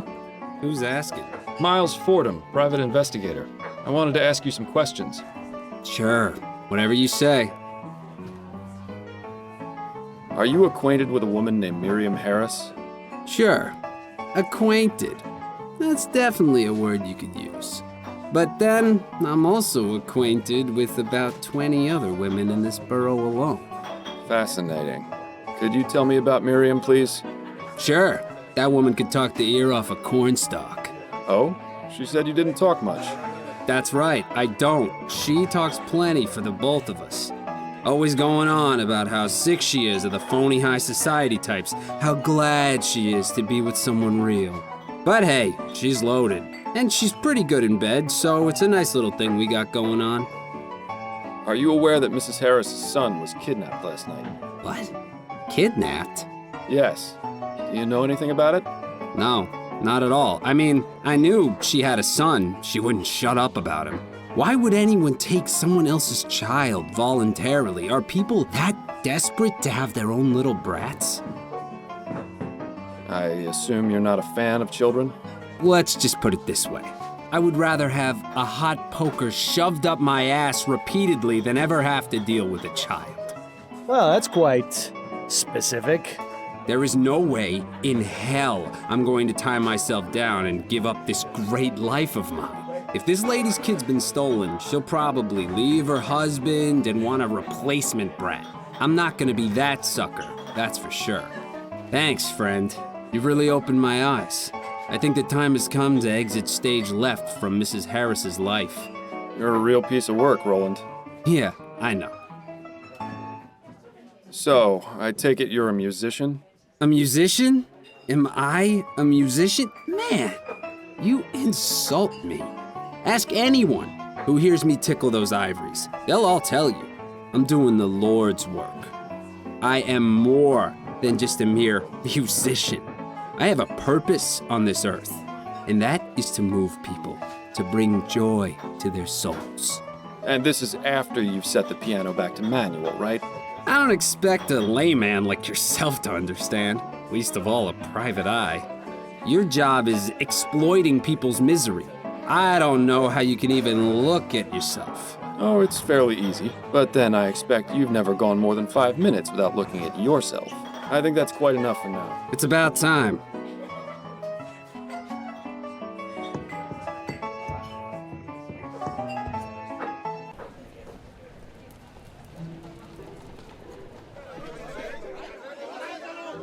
And so we say to Harris and his cronies... Pardon me, are you Arthur Devons by any chance? Yes. Who are you? Miles Fordham, private investigator. Could I ask you a few questions? Guess so, yeah. Do you recognize this letter, Mr. Devons? How'd you get that? That wasn't meant for you. I found it at the home of Mr. Malcolm Harris. He tells me you've been sending quite a few of these to his father. Me and everyone else what had someone killed by that devil machine. I'm not the only one, you know. Perhaps not, but he told me you were the most persistent. What have you got against the Harris family? The family? Don't know nothing about the family. The only one I got a problem with is Clyde Harris, the one who owns this yard. He's just like all those other rich bastards with their heads in the clouds. The man don't care about the dead. He just wants to make as much money as he can. I'm just trying to make him realize how wrong he is. Do you know anything about the kidnapping of Charles Harris? Charles Harris? Who's that? Clyde Harris's grandson. I didn't even know we had a grandson. I can't believe someone with a grandkid, a family, would want more flying death in the air. How many more people have to die before someone realizes that steam machines are evil? People will kill their own mams for a crown these days. Mr. Harris told me you send a bag of chicken bones and dust along with your letters. Why is that? Chicken bones? Dust? Nah, that's not right. I've only sent letters. Are you certain of that? Yes, as sure as I'm standing here. Right. And I'm the queen. I get the feeling this guy will crack if we figure out what the significance of his little gift is. Why are you out here protesting? Because what Harris Construction is doing ain't right. I lost my wife in the Ligeia crash, and I'm not the only one, neither. Hundreds of people were affected by that disaster, and now these bastards are making another airship. It's like a slap in the face to everyone who died. I just can't understand it. What do you hope to accomplish by protesting? Simple. We want construction of the Lenore stopped, and a full investigation into the Ligeia disaster. Not only that, we want compensation for our losses. Royal Maverick took care of all the families of those on board, but the families of the ones in the park didn't get a single copper. It just isn't fair. We aim to make things right. After that, it'll just be a matter of time before people realize that there's no future in steam tech, and they'll call the whole thing off. Ah, the innocence of the downtrodden. I wish I could be as naive as them. It would have made my life a lot easier. You must have loved your wife very much. Are you joking? I loved her more than there are stars in the sky. She was my whole world, Mr. Fordham, the light of my life. It's been nothing but cold and dark since she was killed. You're married, aren't you, Mr. Fordham? I see a ring on your finger. I am, yes. Then take my advice. Appreciate every moment you have with her. You never know when she'll be ripped out of your life, leaving you with nothing. You know, this fellow was actually pretty wise. Maybe we misjudged him. Does this piece of fabric look familiar to you? Looks like it came from some fancy jacket, the type you'd expect to see on the snobs in Leon. I could never afford clothes like that in a million years. Do you recognize this button? Can't say I do, but it looks handmade. I wonder how long it will be before the poor soul who crafted that button gets booted into the street and replaced with some steam-belching contraption. You seem very dedicated to your cause. I'll take that as a compliment, Mr. Fordham. There's quite a lot of people who are against steam tech, aren't there? Yes, the movement is gaining ground and growing rapidly, I'm pleased to say. I've heard stories about some more extreme members. Do you know anything about that? You mean the Red-Ats? Sure, I've heard of them. Even met a few. But if you think I'm telling you anything else beyond that, you're sorely mistaken. Are you a member of the Redites, Mr. Devons? No. I prefer more peaceful methods of making my voice heard. Now, if you don't mind, I think we should drop the subject. Good day to you, Mr. Devons. You too, Mr. Fordham.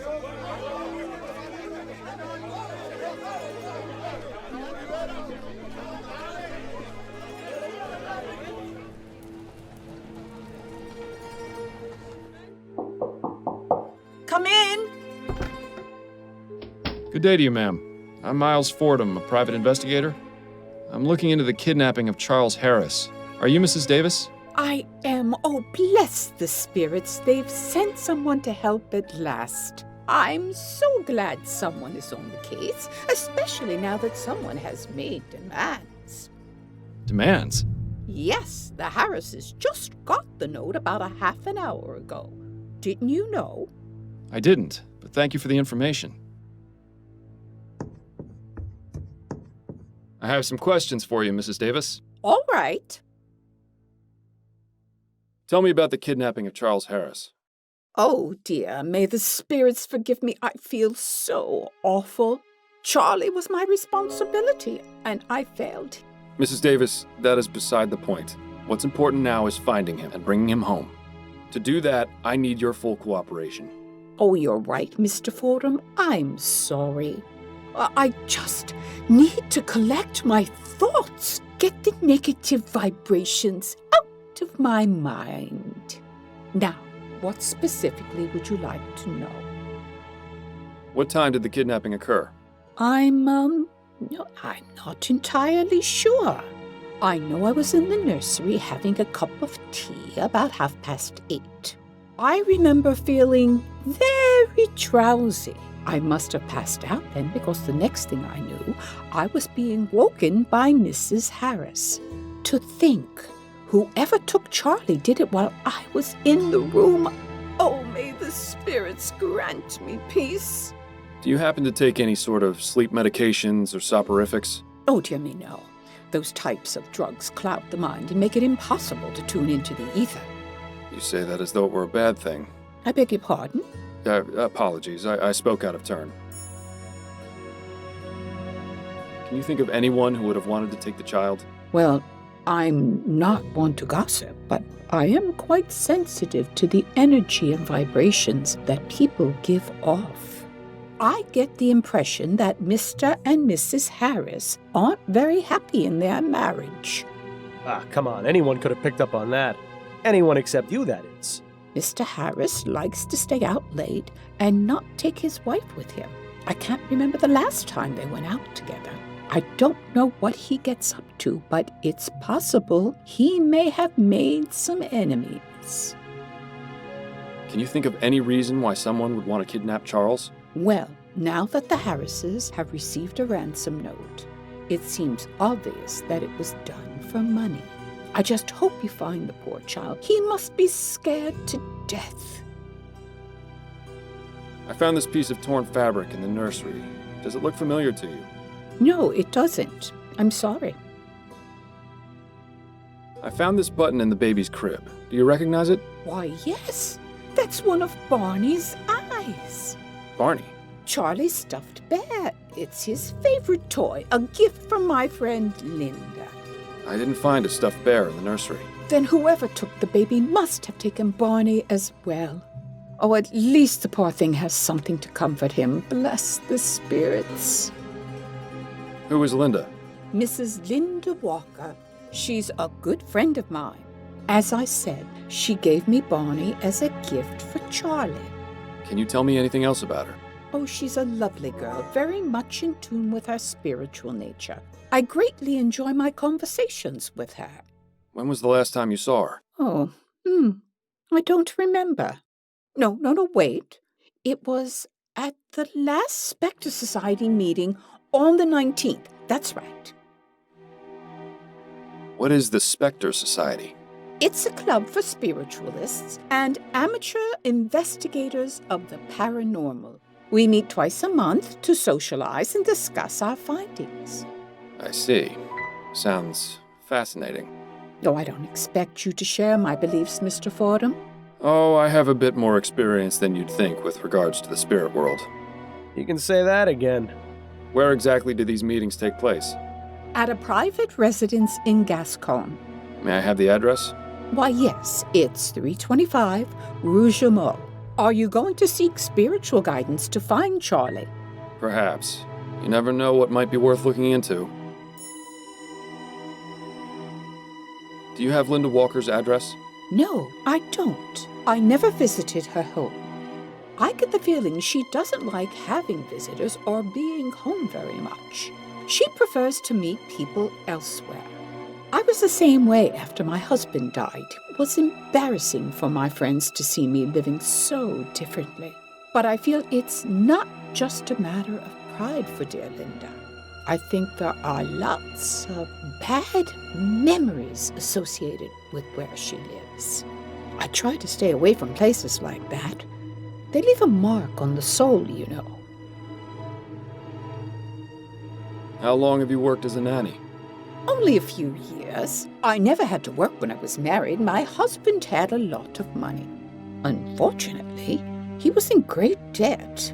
And after the spirits took him back to the ether, I wasn't left with much. So I began working as a nanny to make ends meet.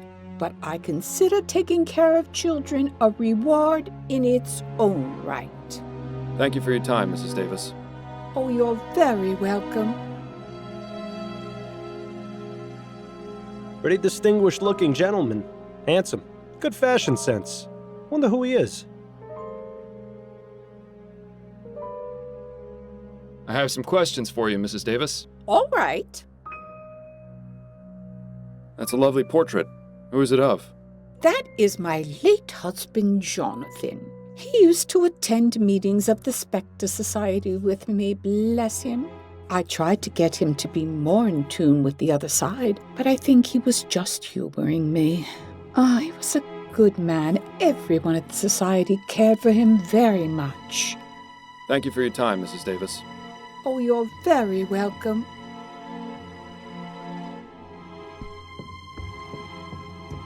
I'll be going now, Mrs. Davis. May the spirits guide your path.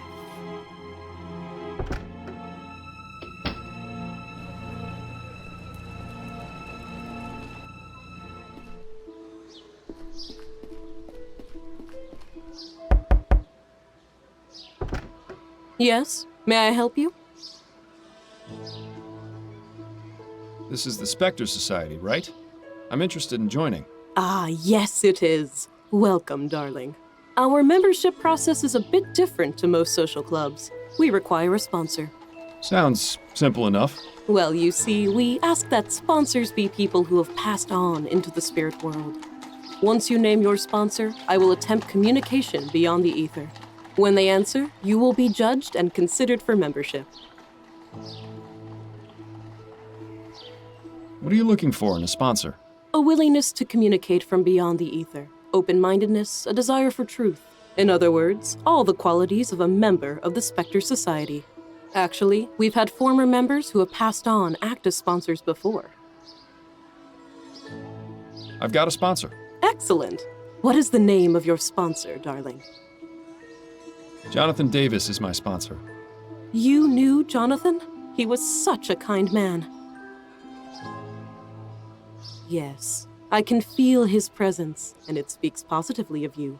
Please, come in, Mr. I didn't catch your name. It's Miles Fordham. And I am Angela Maxwell, the founder of the Spectre Society. Welcome. May I offer you some refreshments? Some water or tea, perhaps? You're very kind, but I'm afraid I must decline right now. Well, please let me know if you change your mind. Would you look at this place? It's like a candy store for psychics. Could I ask you about some things, Miss Maxwell? Certainly, darling. What can you tell me about the Spectre Society? Ah, where to begin? I formed this club 2 years ago, right after I moved to New Britannia. During our meetings, we discuss our experiences with paranormal phenomena and organize investigations. What sort of investigations? We look into places all around the city which have been reported as haunted. New Britannia is teeming with the spirits of those killed during the French and British takeovers of the city. Not only that, but there is a prevalence of mystic religious practices here in Gascony, brought over by immigrants from the Antilles. Fascinating. There are plenty of books on the subject over there in the bookcase, if you're interested in learning more. Do you know anything about the kidnapping of Charles Harris? I'm afraid I haven't heard anything about any kidnappings, darling. If you wish, I can commune with the spirits and see if I can help locate your missing person. That won't be necessary, Miss Maxwell, though I appreciate the offer. I spoke with Henrietta Davis, and she mentioned one of your other members, Linda Walker. Can you tell me anything about her? Ah, Linda, poor dear. Of all our members, she is the one I feel for the most. Why is that? She's had a tragic life, but I believe the Spectre Society has helped her greatly. Not only has she made a good friend in Henrietta, she's also dealt with her grief in a positive way. She has devoured my collection of books, educated herself on many subjects. I would say she's become an expert on clairvoyance and metempsychosis. It's always nice to know that the club can help those who have suffered. Do you see her often? Yes, she comes by about once or twice a week. What can you tell me about Linda and Henrietta's friendship? It's so lovely to see them together at the meetings. They're practically inseparable. It's quite sweet. They often leave messages for each other in the guest book. When Linda found out that Henrietta was taking care of an infant, she even gave her a toy bear for the child. I remember Linda lighting up with excitement when she asked about him. She really loves children. It's such a terrible shame about... But please, let's discuss something more pleasant, shall we, darling? I'm sorry, what was it you said? Madam Psy, what? Metempsychosis, darling. It's a philosophical term which comes from ancient Greece. It refers to the transmigration of the soul after death. Is that anything like reincarnation? Essentially, yes. There's a book on the subject over in the bookcase, which can tell you far more than I possibly could. What's this tragic story about Linda you mentioned? Oh, dear. I probably shouldn't say. Miss Maxwell, I'm going to be frank. I'm investigating a kidnapping, and Mrs. Walker is a person of interest. I need to know as much about her as possible to help me solve this case. Do I make myself clear? Well, if it will help, Linda was married to a man named Thomas. Together, they had a son named Alexander. Thomas revealed himself to be a terribly cruel man. When he gave himself over to the drink, he would fly into rages and beat both Linda and the boy. One day, she came home to find both her son and husband dead. My God, what happened? The police ruled it a murder-suicide. Poisoning, apparently. Linda has been trying to make contact with Alexander's spirit for the past year or so, but has had no luck. It really is a terrible tragedy. Do you know Linda Walker's address? I'm afraid not, darling. Linda has always been somewhat private, and that's not something I consider to be crucial information. Do you know any way I can find her? You could always come back for our next meeting. It will be the first Thursday of next month. By then, we'll have completely lost track of Charles. There has to be another way of finding Linda. What made you decide to start up this club? I began communing with the spirits at a very early age. My twin sister, Rachel, died after falling into an icy pond when we were 8 years old. I'm very sorry, Miss Maxwell. Oh, I appreciate your sympathy, darling, but don't feel too bad. Rachel began speaking to me shortly after that. She has served as my spirit guide ever since. Spirit guide? You mean you still speak with her? Oh, yes. Every day. In fact, I was just speaking with her before you arrived. As I grew older, I realized there were others in the world who were also able to communicate with spirits, and those who had an interest in what lies beyond the ether. And so, once I moved to New Britannia, I decided to start up this club so we could gather and share our experiences. Do you suppose she can hear what I'm saying? Hey, Angela, try a bit less eyeshadow, would you? You look like a purple raccoon. Nothing. Clearly a fraud. Ah, well. I was wondering. Yes? When you communicate with the spirits, are you able to stop? If I wish them to leave me, yes. I bid them farewell, and they usually depart back into the ether. What about the more persistent ones? You do remember I'm right here, don't you? Well, just between you and me. Those spirits are best dealt with by having the other kind of spirits. Quiets them right down. I prefer soporific myself. Oh? You hear the voices of the spirits as well, Mr. Fordham. But of course, now the reason for your visit to the Spectre Society is obvious. Do you see? All our paths eventually become clear. I'm glad yours has brought you here. Oh, wonderful. Now she started rhyming. Don't get any funny ideas about telling her about me. She may be a lunatic, but that's no reason to expose yourself as one too. I don't hear the voices of all spirits, just one. Miles, what are you doing? Ah, you have a spirit guide. Please, tell me more, darling. I wouldn't call him a spirit guide so much as a spirit nag. This is a very, very bad idea. Do you know who this spirit is? Yes, it's my former detective partner, Bill. I shot him on our last case together. You shot him? He was on a roof being held at knife point by a burglar. They were too close. I took the shot, but missed, and hit my partner instead. Oh my, you poor darling. Is he angry with you? Well, he is now. He doesn't think it's a good idea to tell others about him. But normally, he's the same as he was in life. He just wants me to find the man responsible for his death. I've told him I'm really the one responsible, but he insists it's the burglar. I see. This is quite the unfortunate situation. My advice to you is this. Spirits often know best. You do well to listen to him about keeping his presence to yourself. Not everyone is as open-minded as we members of the Spectre Society. Maybe I misjudged her. I know. It's been hardest keeping this from my wife, but I can't drive her away. She's all I've really got left. Your story has touched me, Mr. Fordham.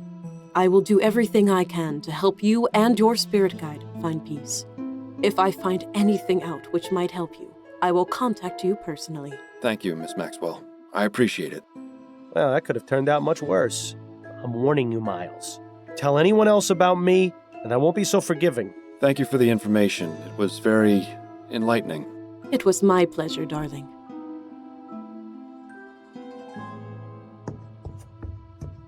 There's quite a few members in this group.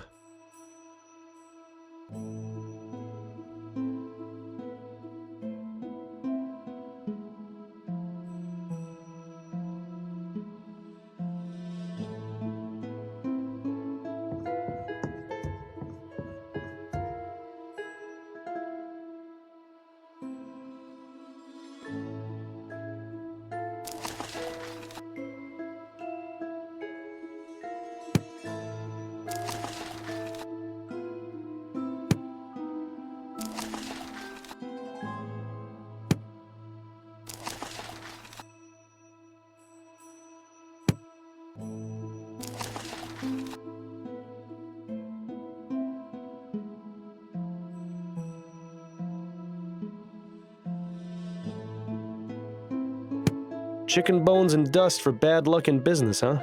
That sounds awfully familiar.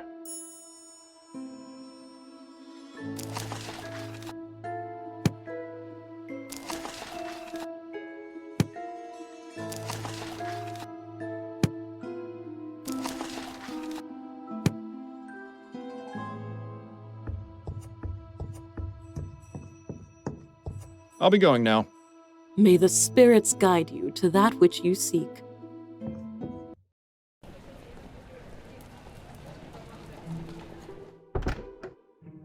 Hello again, Mr. Fordham. Did you hear? The Harrises got a note from the kidnapper. I didn't hear. When was this? Oh, not long ago, within the hour. You should go see them about it. Thank you, Mrs. Davis. I shall.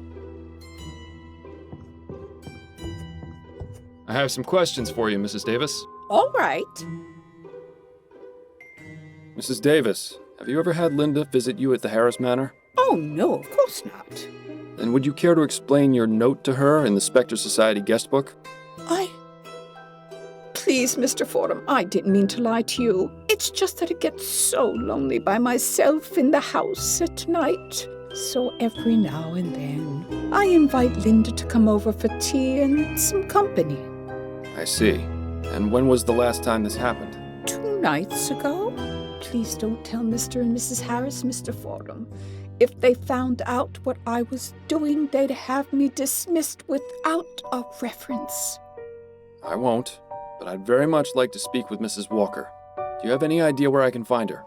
All I know is that she works as a seamstress at a shop in Lyon, but I don't know the name. I'm sorry, I can't be of any more help than that. Thank you for your time, Mrs. Davis.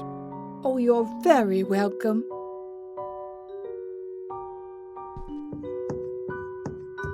I'll be going now, Mrs. Davis. May the spirits guide your path.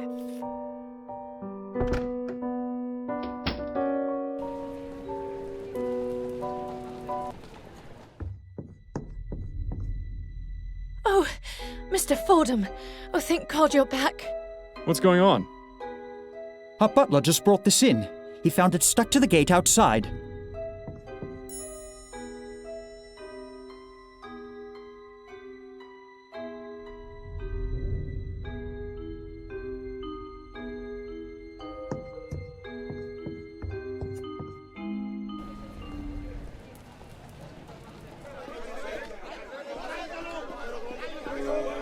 Mr. Devons? Yes? Mr. Devons, can you tell me about this note? I've never seen that before in my life. Are you sure about that? Absolutely. It's as I told you. I had nothing to do with that boy's kidnapping. I didn't even know he existed until you told me. Remember? Yeah. And that note conveniently showed up right after you had that conversation.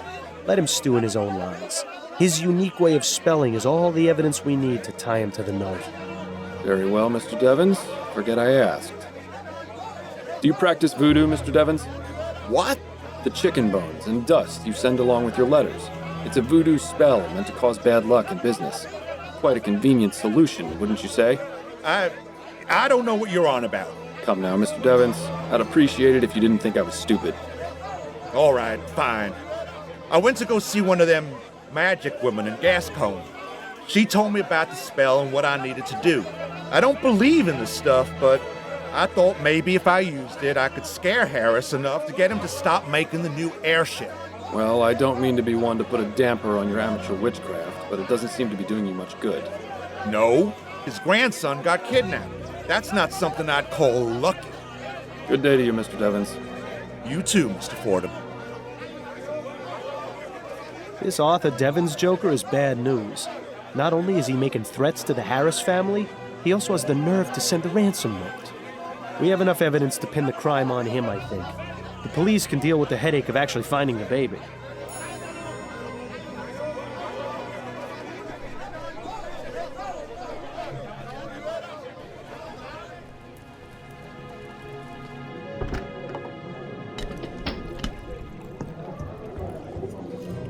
The election seems to be getting intense earlier than normal this time. That's for sure. Leroy really wants to be prime minister. What do you think of him? I think he's like every other politician, full of lies and false promises. He claims to be a man of the people, but I'll believe it when I see him step into a factory like the rest of us. That's a good point, actually. Atwood ain't perfect by any means, but he's at least the devil we know.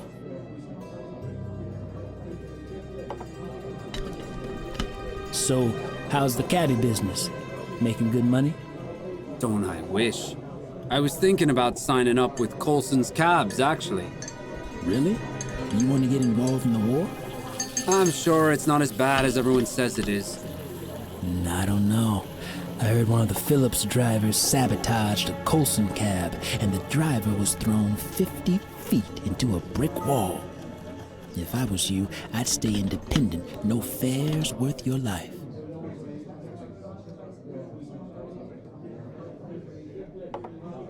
Heard the Redites are planning a big attack on a bunch of factories. Those idiots. I wish they'd stop with their nonsense. You don't support them? I'm surprised, especially considering a machine took half your arm. I don't believe in solving problems with violence. This city's got some real problems. When people pay more for an airship ticket than most workers earn in a year, something stinks. But the way to deal with that ain't by blowing up steam tech, that I can tell you. I don't know how you do it. If I was you, I'd never get near any steam tech again, and wouldn't care a fig if it got blowed up. Well, then it's a good thing you ain't me, isn't it? Yeah. They're cutting our wages. The foreman told us all yesterday. No, that's terrible. Why? Because they're spending the extra money bringing in steam-powered machines. They say it's only temporary, but a lot of the others are saying they're getting ready to replace us. So what are you gonna do? What can I do? I'm lucky enough to have this job. I'm not about to leave it. Just gonna have to find some other way of making ends meet. Let me at least buy you a drink. Thanks, but I can't. I'm working a double shift tomorrow. They need to be at my best.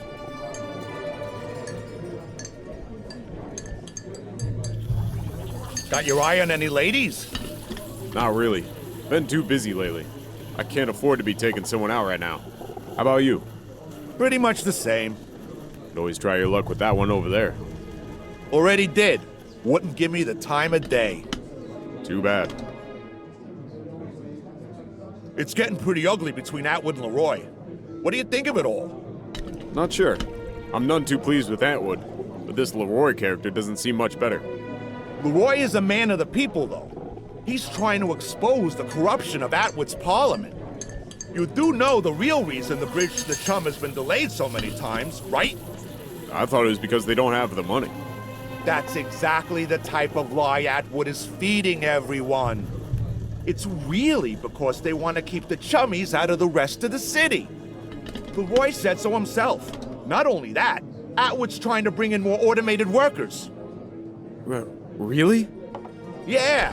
So if you're worried about keeping your job, I'd suggest voting for Leroy. I'm not allowed to vote, remember? Oh, right. Sorry. Can we talk? Go on, I'm listening. Can we go over my current case? Of course. What have you got? I found this torn piece of fabric at the crime scene. It's got an emblem with some initials on it. I recognize that emblem. It's from Solomon Stitching, a little tailor shop in Lyon. My ex-husband had several jackets from there. Sorry to dredge up old memories, but do you remember where they're located? I believe it's on the corner of Bonneville Street and Surratt Avenue. Fantastic. You're helpful as always, Upton.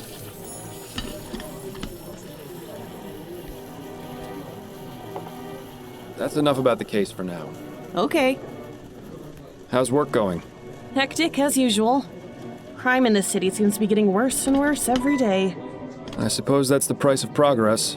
God help us if they ever actually discover that ethericity stuff then.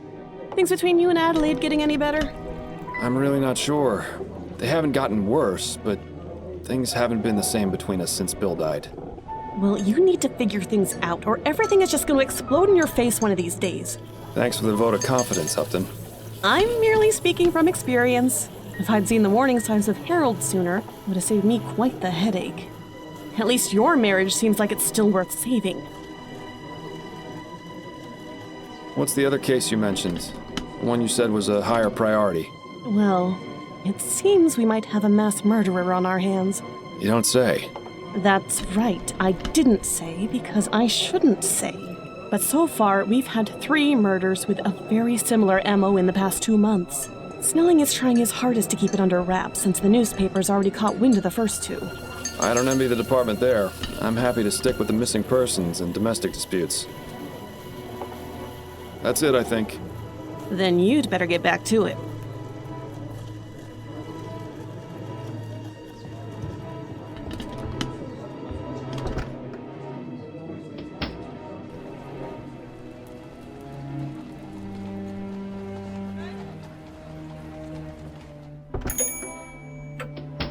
Good day to you, sir. Welcome to Solomon Stitching. I'm Jonah Solomon. Please let me know if I can help you with anything. Mr. Solomon? Yes, sir. How may I be of service? Oh, let me guess. You're looking to replace that old coat. It looks like it's got quite a few stories it could tell me. You should listen to the man, Miles. He clearly knows what he's talking about. Not today, I'm afraid. There's still a few more stories it has left to tell. Actually, I was wondering if I could ask you a few questions. Questions? Very well, but if they aren't about tailoring, I don't know how much help I'll be. This is a nice shop you have. I never even knew it existed. Well, better late than never, I always say. Life has a funny way of always taking us where we need to go in the end. True. Although I think it's easy to miss out on things from time to time. Oh, of course. It's easy to overlook the details, but in the grand scheme of things, you'll end up where you need to be. And in this case, you ended up here. So, please, feel free to take a look around. Let me know if you find anything you like. I found this piece of torn fabric with your emblem on it. Can you tell me anything about it? Yes. Brown, wool, houndstooth. Now, this is from one of the more popular jackets I sell. And here I thought my ability to name ales within 5 seconds of tasting them was good. This fella has me beat. Do you have any of them in stock currently? Well, sure. I've got one on the display dummy over there. Is there any way you can tell me who you've sold them to? Oh, I don't think so. I've sold at least 20 in the past month. As I said, it's a very popular style. Is there anything you can tell me about this button? Looks like it's made of wood. Not very well crafted either. Definitely not from one of my products. How did you get into this business, Mr. Solomon? I was always good with a needle and thread. When I was a boy in Poland, I would help my mother with her sewing. Then, during the war with Russia, I fixed uniforms and stitched up wounds. Not long after that, I moved to Vespuccia, settled here in New Britannia. My first shop was in the Chum, but thankfully, I was very successful and was able to move to Lyon. I won't lie to you, this location is much, much nicer. It's refreshing to not have to step over drunken hobos when I open and close the shop. Oh, but that's part of the charm of owning a business in the Chum. Not much else to say beyond that. My business is my life. You seem very dedicated to your craft. That's right. You won't see any of that newfangled steam-powered nonsense in here. Everything is done by hand and with care. I use only the finest quality materials and stitch every thread myself. And that's the way it's gonna stay as long as I'm around. It's worked for 45 years. There's no reason to change as far as I'm concerned. Do you by chance employ a seamstress named Linda Walker? I do, yes. Is she here? No, she has the day off today, but she'll be in tomorrow. Would it be possible to have her address? Begging your pardon, but why should I give it to you?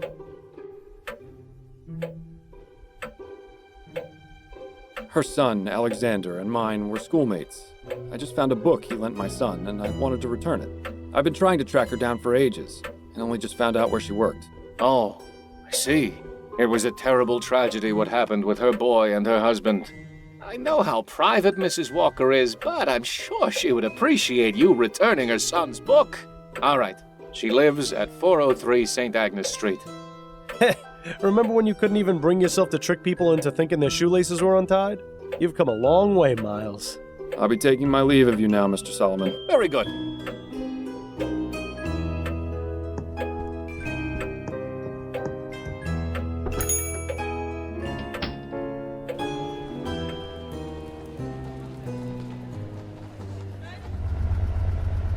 It says here that Linda Walker is in the upstairs apartment, and someone named Douglas Emafiel is under the stairs.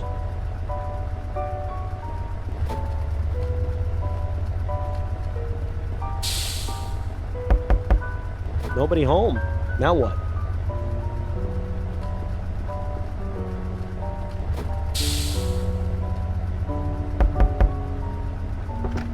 What? Who are you? Are you from the Steamworks? Afraid not, sir. Damn.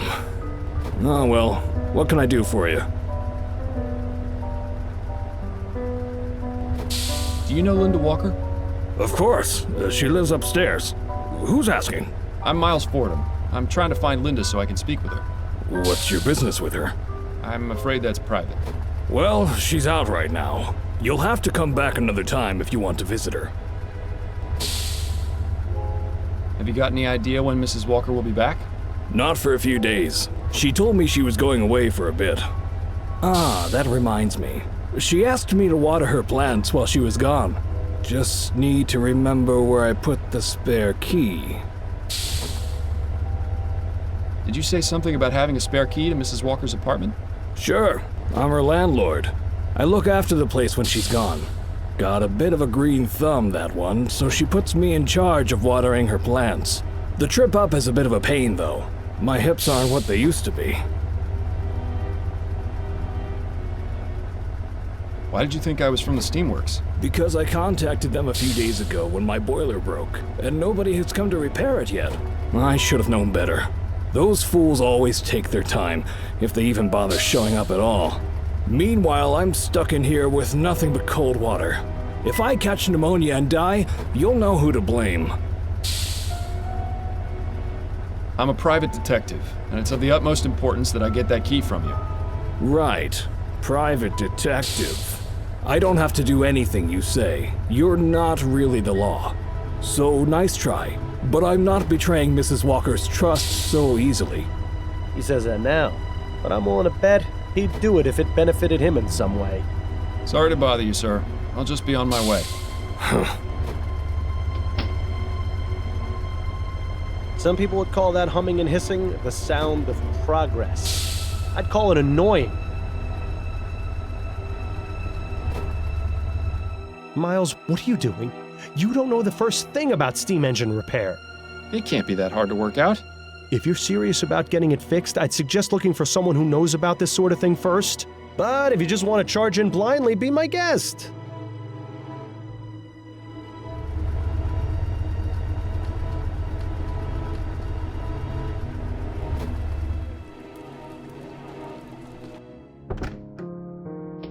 Honey, I'm home. Seeing you come home always puts a smile on my face.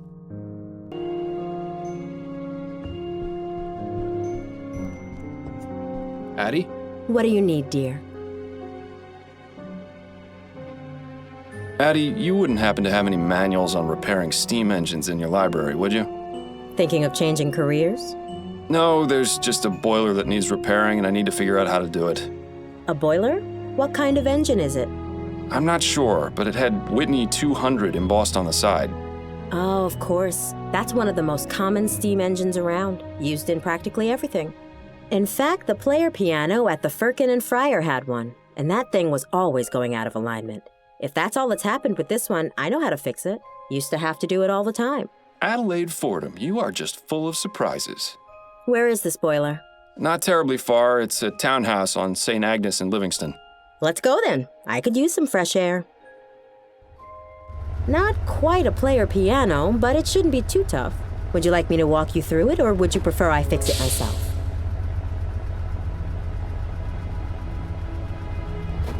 I think I'll let you handle it, dearest. Machine repair isn't my specialty. All right, let me have a look. Just as I thought. It's out of alignment. This will only take a moment. There, just like the old days. Thank you for your help, dear. You're welcome. Boilers are a lot like people, you know. Let too much pressure build up inside them, and an explosion becomes inevitable. You do well to remember that, dearest. Now, I have to be getting to my appointment with Mrs. Lapone. See you tonight.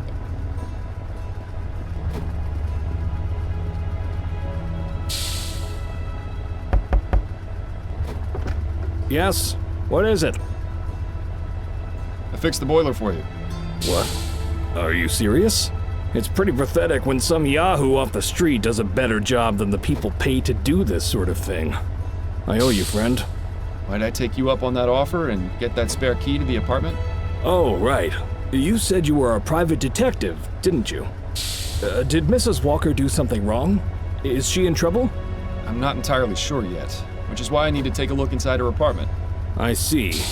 Well, I wouldn't normally do this, but You did me a great service by fixing the boiler. I can't just give you the spare key, but I can let you into the apartment.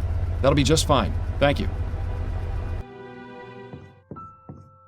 What in the ether? Cripes, did a tornado come through this place or what? Looks as though she definitely left in a hurry. I wonder if she planned on ever coming back. I'll be waiting for you in the kitchen, Mr. Fordham. Just let me know when you're done looking around. There's a handwritten note here. Valerian mixed with chamomile, sedative effects, deep sleep. Seems Mrs. Walker's an amateur herbalist. Maybe not so amateur. I'd love to see the look on Mrs. Davis's face if she knew it wasn't a spirit that possessed her. In fact, let's go tell her, so I can see it. You've gotten fairly misanthropic in your death, Bill. Have I? I hadn't noticed. I thought my apartment was messy. You're actually gonna dig through that mess? I sure hope it's worth it.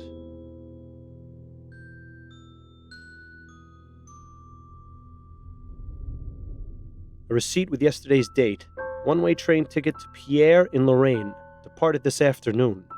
Thought she could get away easy, it seems. Well, I hate to disappoint her.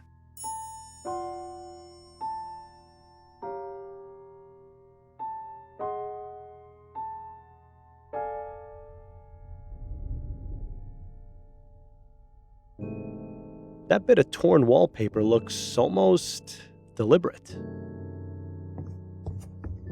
What do you know? She hid a book behind the wallpaper. Looks like a journal. Well, this is pretty damn incriminating. I'll say. Now we just need to figure out how she managed to drug Mrs. Davis. Oh, we've got you now, Linda. Thought you could be clever and get away with the baby, did you? Bill? Well, you thought wrong. With Fordham and Legere on the case, the only thing you're getting is a one-way trip to jail. Bill? And the worst part is how sloppy she was. I mean, really? She couldn't think to pick up a button? She might as well have left a signed confession in the crib for all the good it did her. Bill, would you just shut up, for God's sake? Huh? Is everything all right? Yes, everything's just fine. I just stubbed my toe on the bed frame. You ought to be more careful, Mr. Fordham. Sorry, Miles. You know how I get when we're close to solving a case. You always do this. I need to concentrate, and I can't hear myself think with you yapping away. Right, sorry. I'll keep it to myself. Thank you. But you have to admit, she really would have saved us the trouble if... Bill! Right. Not another peep. As you were.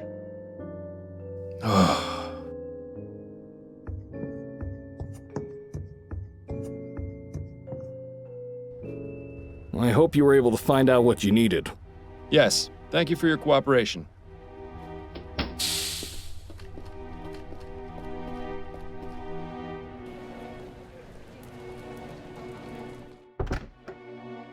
Hello again, Mr. Fordham. I have some questions for you, Mrs. Davis. All right. Mrs. Davis, where did you get the tea you drank on the night of the kidnapping? From my own private supply, I drink a blend of hibiscus and elderberry. It clears the mind and puts me more in tune with the spirits. Did it taste off to you? No. Why do you ask? Because I think your tea may have been drugged. Wait, are you saying? I believe Mrs. Walker used her own herbs to drug your tea, knowing you'd drink a cup the following evening. She then snuck into the house after you'd fallen asleep and took the child. Oh my word, I never would have thought. I know, Mrs. Davis. But don't worry, I'm doing everything I can to find her. Oh, may the spirits guide you, Mr. Fordham. Thank you for your time, Mrs. Davis. Oh, you're very welcome. Well, I'd say we have everything we need to prove it was Linda who drugged Mrs. Davis's tea and took the child. And we know where she's going, too. Upton will want to know about this as soon as possible.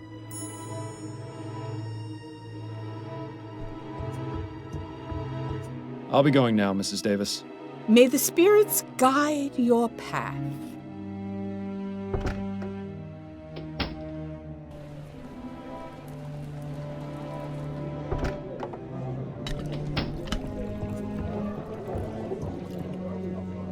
Can we talk? Go on, I'm listening. I'm ready to wrap this case up. Okay, who's your prime suspect? It was Linda Walker, Who is she? a seamstress who befriended the Harris family nanny. She took the child because she believes he's the reincarnation of her deceased son, whom she accidentally poisoned. My God. You'll find a journal explaining her motive at her apartment, as well as the plants she used to drug Mrs. Davis. But what about the broken window in the nursery? All part of a false crime scene she set up to draw our attention away from her. Excellent work, Miles. Did you manage to find out where Mrs. Walker is now? Yes, I found a receipt for a one-way train ticket to Pierre, which departed this afternoon. Fantastic. We can send a telegram to the train station and have her arrested upon arrival. You've done extremely well, Fordham. Snelling could only hope to have a detective as good as you again. You flatter me. Then I'd better stop before your head gets any bigger. All right, Miles. I'll go through the proper channels and report your information as an anonymous tip. And of course, I'll dip into the department's Good Samaritan fund to get you proper compensation for your work. For now, go home to your wife. I'm sure I'll have something else for you to look into fairly soon. Welcome to Lorraine. An awfully cute baby you got there. Oh, thank you, sir. This is my son, Alexander. Alexander. That's a good name. Strong name. Yes, thank you. I don't mean to be rude, but I'm in a bit of a hurry and I need to get to my hotel. Of course. I won't keep you any longer, Mrs. Walker. Thank you. Wait. How did you know my name? I didn't. It was a lucky guess.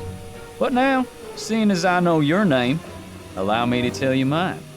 I'm Sheriff Zeke Dollarhide. Linda Walker, you are under arrest for the kidnapping of Charles Harris. Surrender the child and come with me. No, you've got it all wrong. This is my son. This is my Alexander. Ma'am, please don't make this difficult. Come along to the station and we'll get this all sorted out.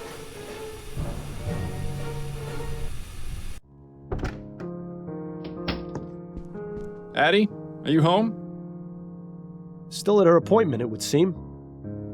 You know, Miles, I have to say, I'm proud of you. Why's that?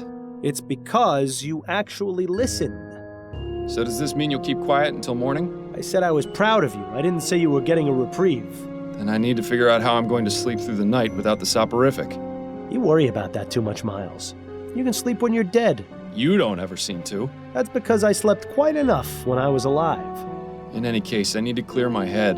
The best way to do that after a case was always going for a drink at the Angel. The Angel? But you haven't been there since... Since you died. But perhaps getting back into old routines will help. Perhaps. It would be nice to see old Patrick again at the very least. Then it's settled. A drink or two at the Angel, for old time's sake.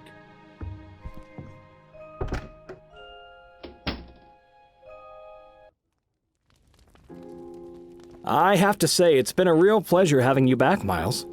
I was worried about you. I appreciate your concern, Patrick. The past few months have been a bit rough, but it's good to be back in familiar territory. Miles, can I ask you something? What is it? Well, it may be none of my business, and you can feel free to tell me to stuff it. Enough with the preamble, Patrick. Just ask. I know you quit the force, but why are you still working as a private investigator? Why not leave all that detecting stuff behind?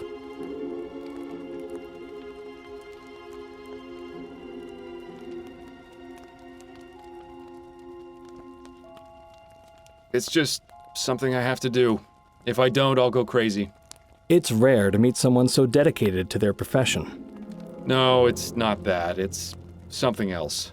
It's really not worth getting into. Fair enough. Just figured I'd ask. Now then, will you be wanting another drink? I'm not sure. I've already had 2. I should probably be getting... Wait a minute. Patrick, do you hear something? No, Miles. I don't hear anything. Neither do I. Another gin, if you please. Coming right up.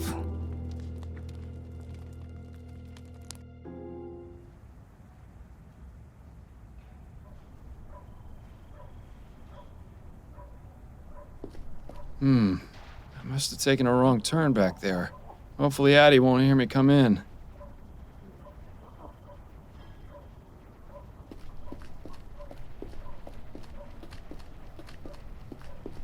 Excuse me, sir.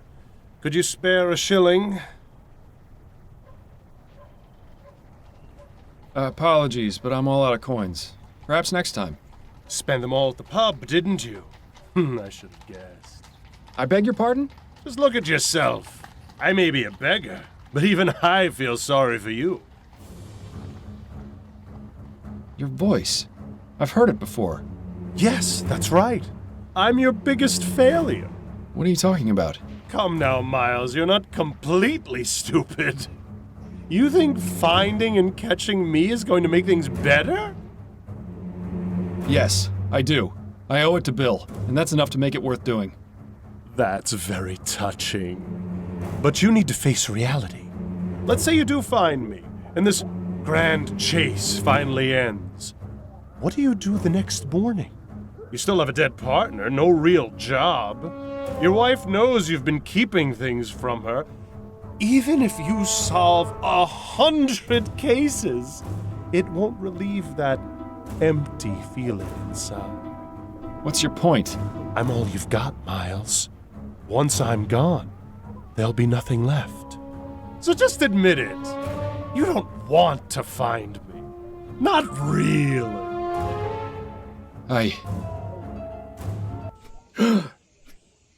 Bad dreams? You could say that. My head. How many drinks did I have last night? You're asking the wrong person. I was out after the first one. It seems Miss Maxwell was right about the effects of spirits. Go figure. Yeah, well, let's not make a habit out of it, all right?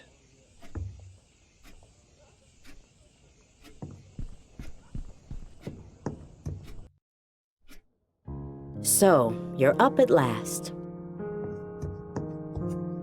Is something the matter, Addie? Oh, I see. You don't remember last night, do you? I guess I shouldn't be surprised. Whatever may have happened, I hope you can find it in your heart to forgive me. Remorse comes before forgiveness, Miles. You don't even know what you're apologizing for. Was it that bad? What exactly did I do? It was nearly 2 when you burst in here, soused to the eyeballs from God knows where. I imagine you've probably forgotten that too. You were muttering something about peace and quiet and then proceeded to relieve yourself on my begonias before stumbling into bed. Charming. I salute you, O Vice Admiral of the Narrow Seas. Good God. How embarrassing. I'm so sorry, Addie. I don't know what came over me. I don't either. I've never seen you in such a state, and I pray that I never will again. You won't see me like that again, ever. Trust me. What possessed you to go out and get so drunk anyway? I decided to stop taking the soporific. It was interfering with my ability to focus on cases. I thought perhaps having a drink or two would help me sleep, and I got a bit carried away. I see. Well, I'm at least glad you've stopped taking that terrible medicine. But trading it for alcohol? This had better really be a one-time occurrence. Anyway, you got another message from Upton. It's there on the table, if you're feeling fit for the world now.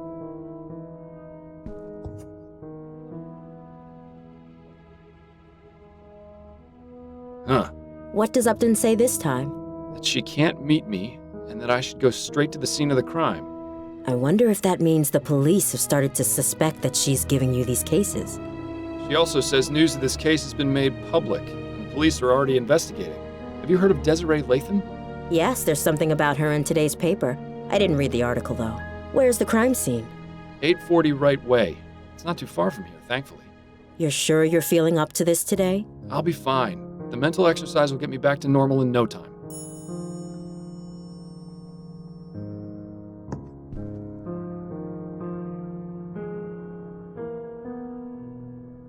Well, this is shaping up to be quite the investigation.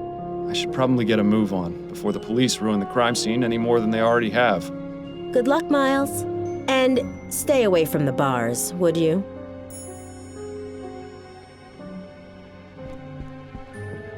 Addie? What is it, Miles?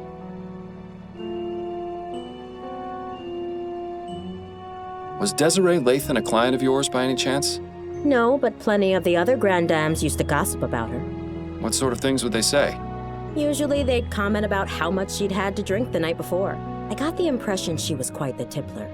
I hope you're not planning on following her example. That would require me to burn to death in our bed. Then I stand by my previous statement. What have you been up to lately? Nothing particularly exciting. My usual clients have been scheduling appointments, and I've been trying to get some new ones as well. In my free time, I've been catching up on my reading. Anything good? Yes, the conclusion to the dissembling mechanism was just published in Brentwell magazine last week. What's that? James Penstroke's latest serial. I wanted to read it to you, but you haven't been around much lately. Perhaps I'll take a look now that I can actually concentrate again. Yes, you could read it to me. I wouldn't mind hearing it again. It would certainly be a nicer way to spend your time than going out drinking. Addie, please know that I'm deeply sorry for my behavior last night. I'll do everything I can to make it up to you. Would you like me to get some new begonias? I don't need pretty flowers or pretty words, Miles. I just want things to go back to how they were. That's really all the apology I require. You're looking especially lovely today, Addie. Miles, don't flirt with me. Not now. I wouldn't push my luck with her, Miles. She hasn't completely forgiven you. I'll let you get back to your book.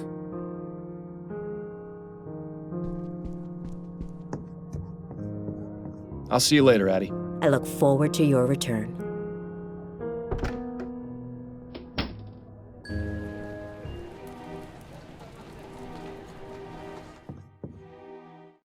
Looks as though we've arrived fashionably late.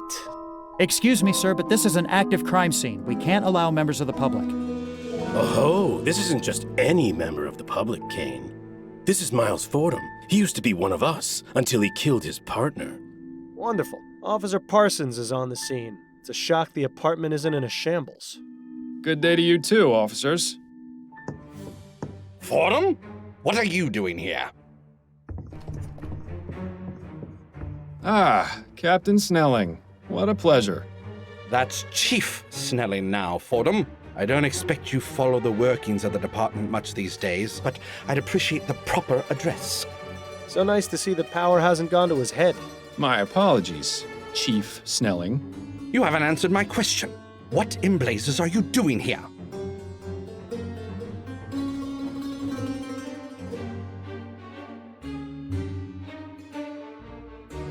The story was front page news. I couldn't resist coming to have a look for myself. There's no respect for police business anymore, damn meddlers. This is an active crime scene, Fordham. Leave the premises immediately. Let's be honest, Snelling. You could use my help on this. I see your resignation hasn't done much to curb your arrogance. We don't need any help, not even from former detectives. Parsons, I'm going back to the station. I want your report the minute you're done here. Understand? Yes, sir. Now, don't get any funny ideas, Fordham. If you so much as breathe on anything in here, I'll have you arrested for tampering with a crime scene. Do I make myself clear? Don't let the door hit you on the way out. Your impudence is going to catch up with you one of these days, Fordham.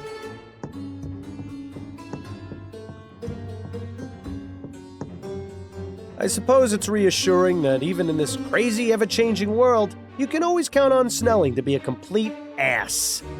You heard the chief. No snooping around. The sooner you get out of here, the better for all of us. Excuse me, Officer Parsons. Clear off, Fordham. The chief doesn't want you here, and neither do I. You aren't on the force anymore, so you've got to respect the rules, just like every other citizen. He'd be respecting my fist if I were alive, believe me. I'm not trying to cause any trouble. I just want to ask a few questions. Well, if it will get you to leave faster. What can you tell me about Desiree Lathan? Nothing. Because you don't know? No, because I'm not going to betray Chief Snelling's orders and divulge that information to the public. Come on, Parsons, you know me. What harm would it do to tell me just a little bit? Do I have to state the obvious? If it were up to me, you'd be in jail for murdering an officer. I wouldn't make such claims without knowing the facts, Parsons. It could get you in serious trouble. It'd be a real tragedy to see your career cut short and you back in the workhouse polishing airship rivets. You don't scare me, Fordham. Rest assured, the feeling is mutual. Have you made much progress on this investigation? Did you not hear me the first time, Fordham?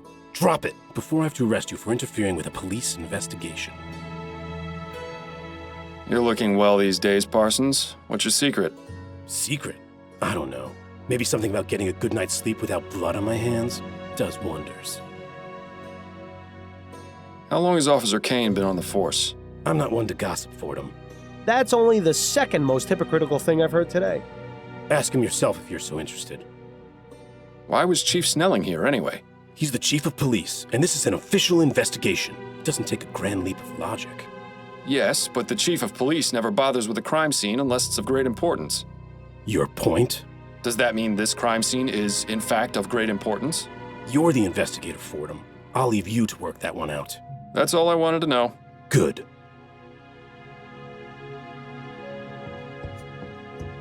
Begging your pardon, officer. Yes, what is it, sir? Is there anything you can tell me about Desiree Lathan? I'm afraid not. You don't have clearance in this investigation. And there's nothing I can say to convince you otherwise? My superiors would be very upset if they knew I was breaking the rules. I'm sorry. I think the operative phrase in this instance is if they knew. We need to find a way to get Parsons out of here. Maybe we should visit Upton at the station. How long have you been on the force, officer? 2 months, sir. And how's it treating you so far? This is where I was meant to be. That's good to hear. Parsons mentioned you used to be a detective? I was, yes, for 15 years. It wasn't always easy, but I loved every minute of it. Parsons goes on about how he's got his eye on becoming a detective, but I don't know if I'd be able to handle it. Is that right? Yes. He's up for review. I think he's trying to impress Snelling to improve his chances. Parsons wants to be a detective? Now I've heard it all. As if he needed more of a reason to be Snelling's lapdog. Do you enjoy working with Officer Parsons? I don't like to talk about my colleagues, sir. Especially when they're standing right over there. I understand. Perhaps this isn't the right time to be asking. What was Chief Snelling doing here? Nothing more than a routine inspection of the crime scene. Routine inspection? But the Chief of Police only goes to extremely high-profile crime scenes. I couldn't possibly comment on that, sir. Thanks for your time, officer. Not a problem.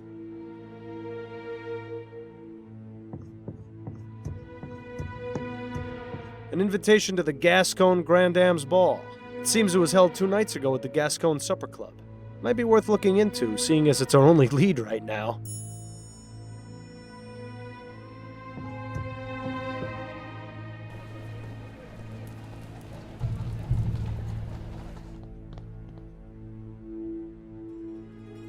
Nobody's bothered clearing this table yet, it seems.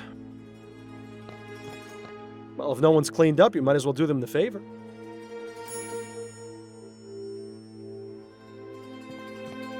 Excuse me, miss?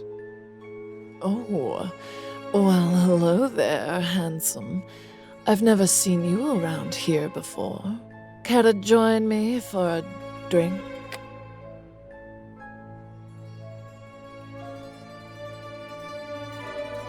You're very kind to offer, but I must decline. My wife wouldn't appreciate it. Who says she'd have to know? Believe me, she'd know. She's very perceptive. Pity. Seems like all the good ones are already taken. The name's Miles Fordham, and you are? Charlotte Robineau. Pleasure. Would you mind if I asked you a few questions? I suppose not. It would help pass the time. Do you know Desiree Lathan? I knew her, yes. When did you last speak to her? Oh, it's been ages. She and I haven't had much to do with each other for a while. Why is that? It's really not important. We just didn't see eye to eye on a few things. Was she at the Grand Dame's ball? Yes, she was. Drinking up a storm, as usual. Desi really knew how to enjoy herself. How much did she drink? Oh, I don't know. She used to outmatch me, and I can handle quite a bit. Were you here for the Grand Dame's ball the other night? Of course, we all were. Well, except for Laura. Terrible business. You mean Laura Dupre? The very same. Have you met? I have. In fact, I investigated her attempted murder. Is that right? I heard she ended up in jail for torturing her servants. Yes, it was quite disturbing. I didn't think Laura was capable of such a thing. She always seemed so kind. I guess we all have our dark secrets. Does that apply to you as well, Miss Robinow? If I told you, then it would no longer be a secret, would it? Fair point. What can you tell me about Desiree's death? Just what I've read in the papers. She burned to death. It's horrible. She certainly didn't deserve to die in such a gruesome way. Did she have any enemies? Anyone who might have wanted to do her harm? No. Everyone loved her. Except you? Mr. Fordham, I said we haven't had much to do with each other. That doesn't mean I didn't care for her. Now please, let's drop the subject. Tell me a little about yourself. Why, Mr. Fordham, I hardly know you. Well, that said, I'm always open to making new friends. Ooh, watch out, Miles. I think she's getting ready to pounce. I must compliment you on your lovely hairstyle. Oh, how sweet of you to say. Though it is getting a bit ragged. I'm having it done this afternoon, in fact. My girl Adelaide is a treasure. You don't say. Well, she must be talented to improve on near perfection. Oh, such a flattering tongue, Mr. Fordham. Thanks for your time. I'll let you get back to your drink. Thanks, sweetheart.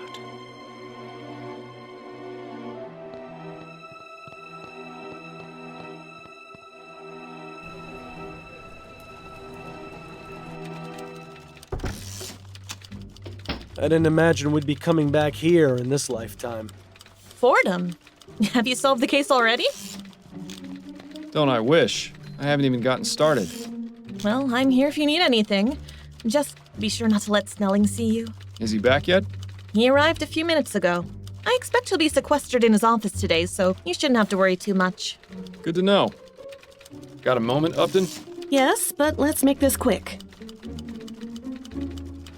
Back to work, I see. Yes, well, the coffee shop holiday had to end eventually.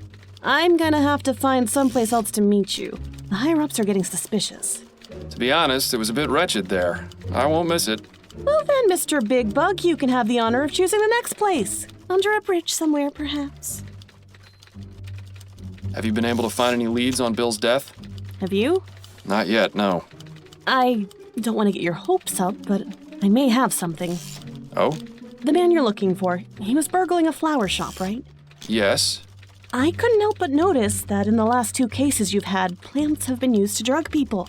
It may just be a coincidence, but I also think it's something worth looking out for. If it becomes a pattern, there's a good chance it might be related. But 2 different people did the drugging. True, but in both cases, they learned from someone else. It's a stretch, but it's better than nothing. I'll take it into consideration. I'm having some trouble with Officer Parsons. You and everyone else who's ever met him. What's the problem? He's keeping me away from the Lathan crime scene. Of course. He's one of the most loyal to Snelling. Any suggestions for how I might get him away so I can look around? I might have an idea. There are several reported crimes that haven't been assigned yet, and Parsons is itching to prove his investigative chops. He'd probably abandon his post for a good enough lead and a chance to impress Snelling. Upton, oh good, you impress me. Department politics are something of a specialty of mine. About getting Parsons away from the crime scene? All right, these are the, as of yet, unassigned crimes.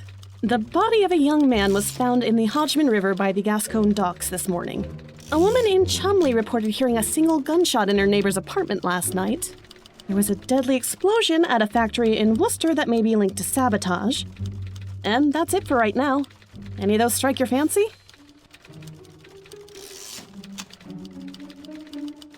Tell me more about the body found at the docks. An unidentified man in his 20s was found in the river near the docks. The dock worker who reported it said that the body was bloated and decomposing. It must have been in the river several days. Dr. Edwards performed a post-mortem and determined the cause of death to be a blow to the head. I see. Certainly leaves a lot of questions. Do you think Parsons will be interested? Sounds good. Let's go with that one. All right, I'll send out the report as soon as we're done talking. That's it for now. Better get back to it then.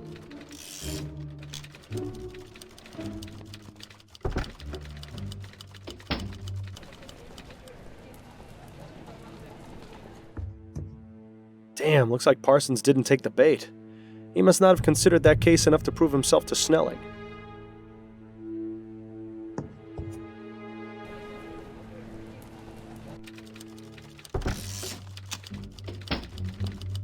Got a moment, Upton? Yes, but let's make this quick. Unfortunately, Parsons didn't take the bait. Nothing worse than a picky investigator.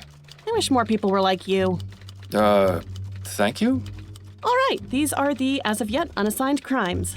A woman named Chumley reported hearing a single gunshot in her neighbor's apartment last night. There was a deadly explosion at a factory in Worcester that may be linked to sabotage. And that's it for right now. Any of those strike your fancy? Let's hear about the gunshot. Ethel Williamson reported hearing a sound she described as a single gunshot coming from her neighbor's apartment last night. She said she had been hearing arguments over the past several weeks, and there may have been domestic violence involved. When she knocked on the door, she got no answer, but she said she noticed the distinct smell of flowers. Intriguing. Do you think Parsons will be interested? Sounds good. Let's go with that one. All right, I'll send out the report as soon as we're done talking. That's it for now. Better get back to it then.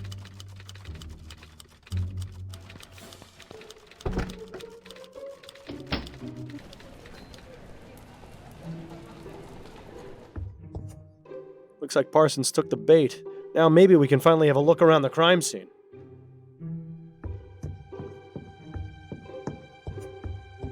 Begging your pardon, officer. Yes, what is it, sir? Is there anything you can tell me about Desiree Lathan?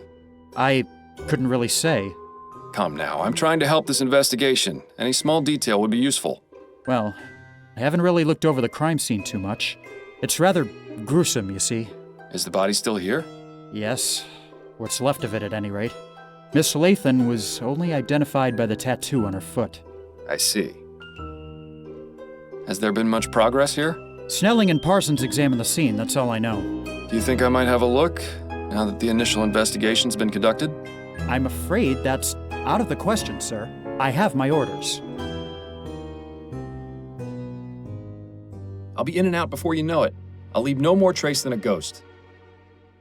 If Parsons were to catch you, my career would be over. Trust me, he won't be back for some time. I swear on my honor as a former member of the New Britannia Police.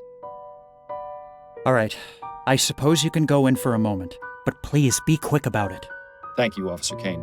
I promise this will stay between us. I just love rookie officers. They're so gullible. I once got one to shine my shoes for a week after convincing him it was department policy. Good times. Thanks for your time, officer. Not a problem.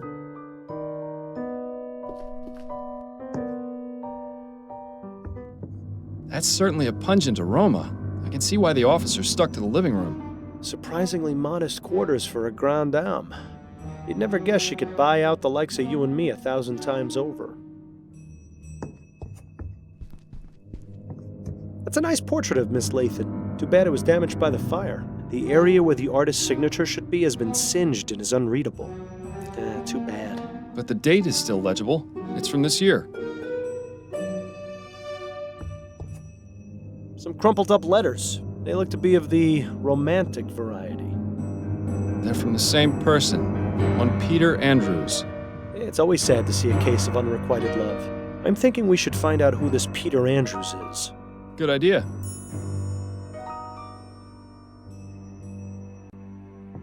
It looks as though Miss Lathan was in the middle of writing something. It's an article for Brentwell magazine. Igniting the fires within. A bit on the nose, wouldn't you say? Classic Brentwell.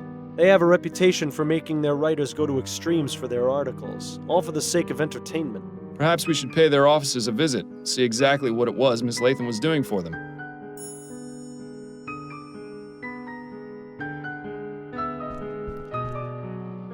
Ashes to ashes and all that. I'm glad I was buried.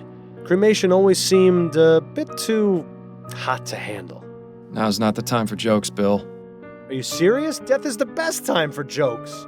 Otherwise, it's all just a bunch of boo-hoo-hoo this and wah-wah-wah that. And trust me, there's plenty of that in life. Hell, you'd know better than anyone. All right, just shut it for a bit while I look over the crime scene, would you? I need to concentrate.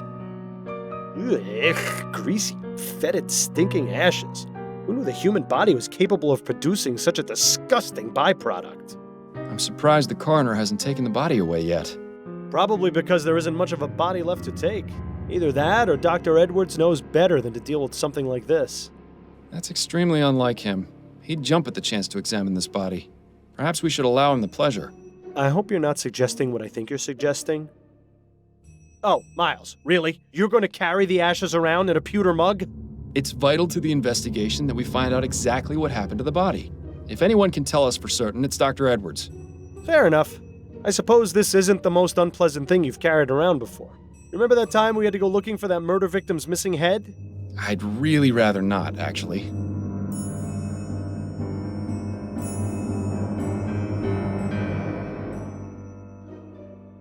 I don't think there's much else we can learn just by looking at these ashes, Miles. This one's clean. Well, aside from the fact that the rest of the leg is burned off. There's a tattoo on her ankle. It says, "Dancing through life." Hate to break it to her, but that dance is over. I don't think Desiree will be able to give us a hand with this investigation. Bill? What? I thought it was funny. Alas, poor Desiree, a woman of infinite riches, of tastes most fancy. Where's all your money now? Come to think of it, that question might be worth answering.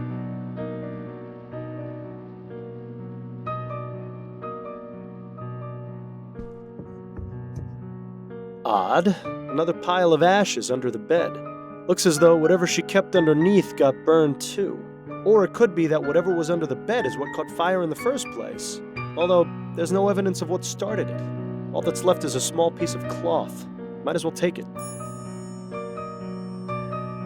The cloth appears to have some oily residue on it. Interesting.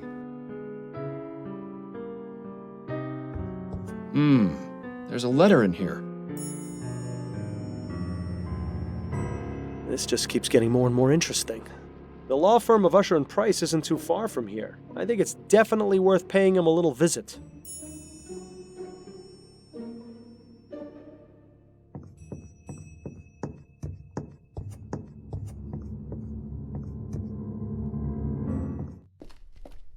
Was there someone else in the room just now? I thought I heard you talking. Oh, no. It's just sometimes I think aloud when investigating crime scenes. I see. Good save. We don't need any more police officers thinking you're insane. Ugh. The smell from the bedroom is getting worse. I don't know how much longer I could stand it.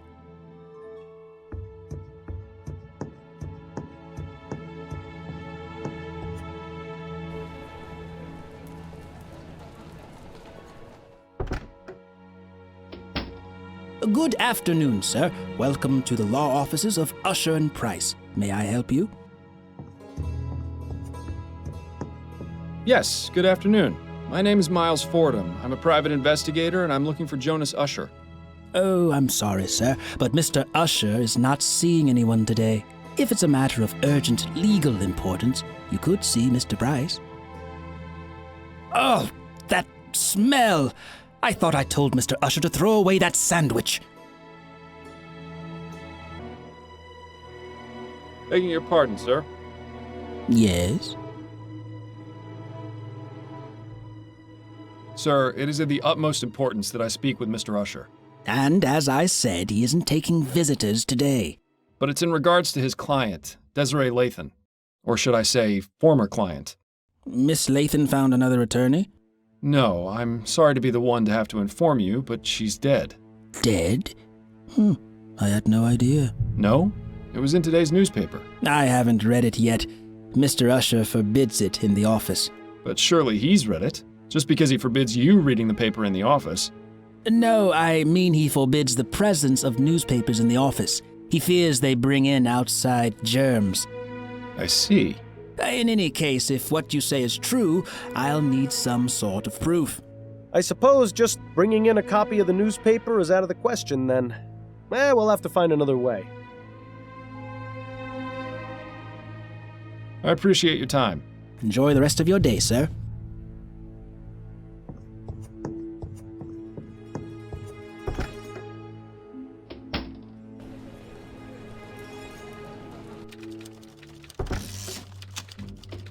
Dear Lord, what is that smell?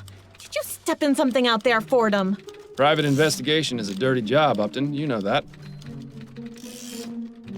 Got a moment, Upton? Yes, but let's make this quick. Would it be possible for me to access the mortuary? The mortuary? What for? I'd like to consult with Dr. Edwards. All right, but be careful. Make sure you don't let Snelling see you back there. Any updates on the Harris baby? He's back home and doing well, thanks to you. I'm glad to hear it. You did an impressive job. I admit I was a bit concerned about how you'd fare after months of taking it easy. But I suppose detective work is like riding a bicycle. It's a guaranteed way to end up with a broken arm? I see the Gazette has caught wind of this supposed mass murderer. Yes, Snelling has been positively fuming about it. Between that and the Lathan case being publicized on the same day, it's been a nightmare for the department. Any idea how they got the information? I don't think anyone in the department has spoken to the press. Maybe they just have some very good reporters. So, is it serious? Should we be concerned? 3 murders is nothing to sneeze at, but all the victims have been men in Chumley. If that changes, then things might start getting urgent. Isn't that just the way of things? You can bet they'd have already caught the bastard if the first body had turned up in Lyon. That's it for now. Better get back to it then.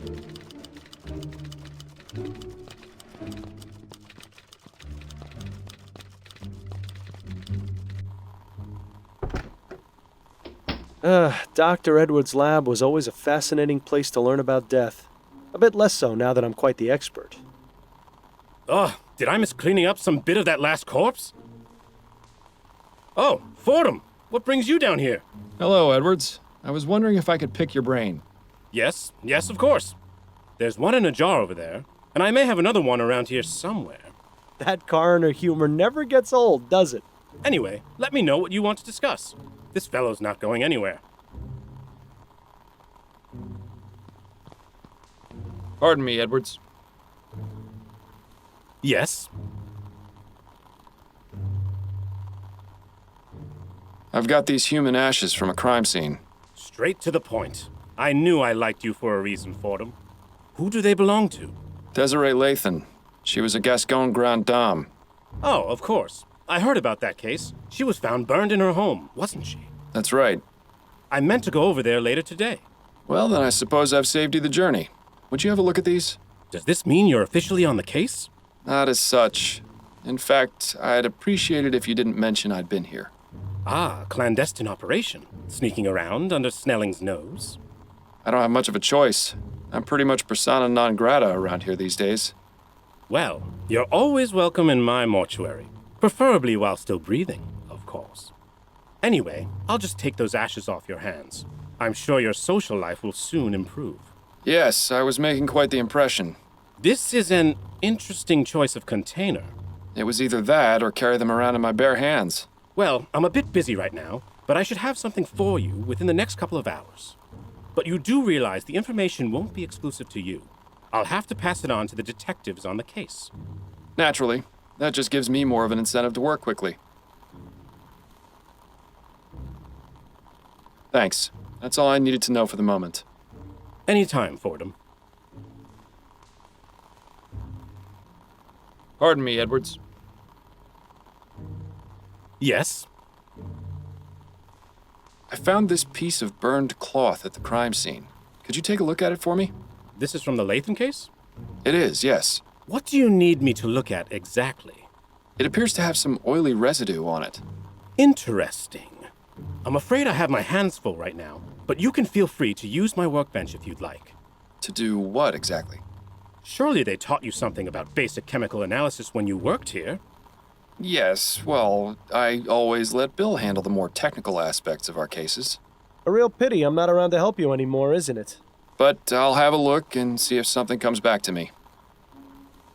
Keeping busy down here, Edwards? Oh, you know me. I've always got my hands in someone. Edwards always did have a way with words.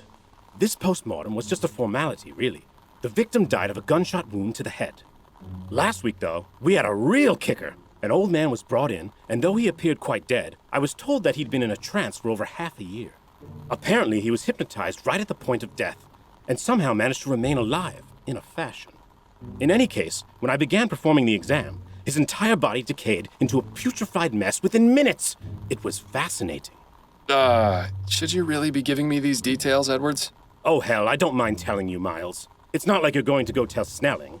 Besides, you're the only one who's come to see me all week. Dead people make lousy conversationalists. Hey, I take offense to that statement. So, Snelling got promoted to chief, did he? Yes, not too long after you left. Personally, I think he took advantage of your situation to change things around here. Was it really that much of a shock? Bill and I weren't exactly the most well-liked detectives on the force. But you were respected. You two solved over 350 cases in 15 years. You were an institution. Damn right we were. It's so easy for people to resent their more successful peers. Edwards. Nice to know someone missed us. You didn't examine Bill after he died, did you? Ha! He wishes. No, there was nothing inconclusive about his death. He died from impact after falling from the roof of a building. Why, was there something else I should have looked into? No, I was just curious. As fond as I am of Edwards, it would have been a bit much for him to go poking around my insides. Thanks. That's all I needed to know for the moment. Anytime, Fordham.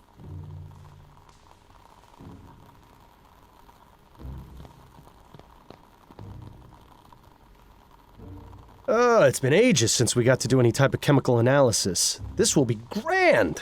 Dr. Edwards, could you remind me what it is I'm meant to be doing? Yes, of course. Go ahead and get as much of that oily residue from the cloth into the petri dish. Good. Now add some of the chemical reagent in the red bottle to the dish.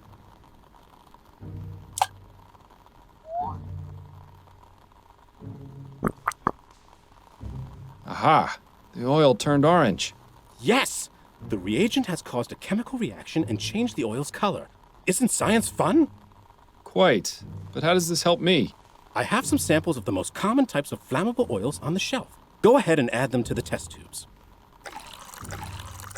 Good. Now simply check each one with the reagent to see if you can find a match. And if I don't find one? Then I suggest going out and looking for more oil samples.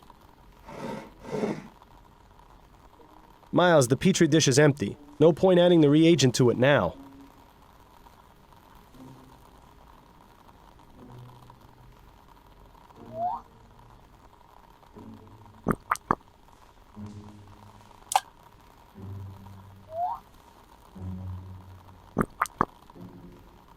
Too bad. I would have bet on it being coal oil.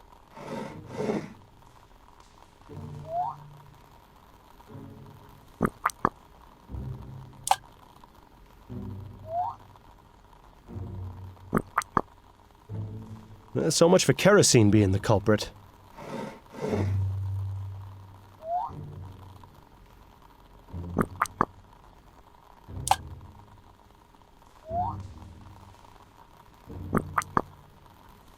Well, oil be damned. Looks like that's not a match. Oh, you love it.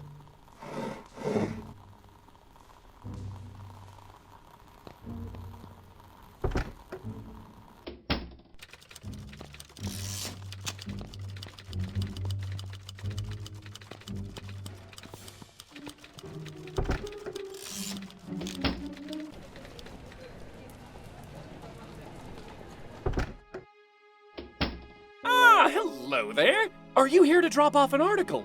No, actually, I'm a private investigator. The name's Miles Fordham. How exciting. You must have so many interesting stories. You could say that, yes. Please, come in, come in. I'm Alan Brentwell, owner and publisher of Brentwell Magazine. Pleasure to make your acquaintance.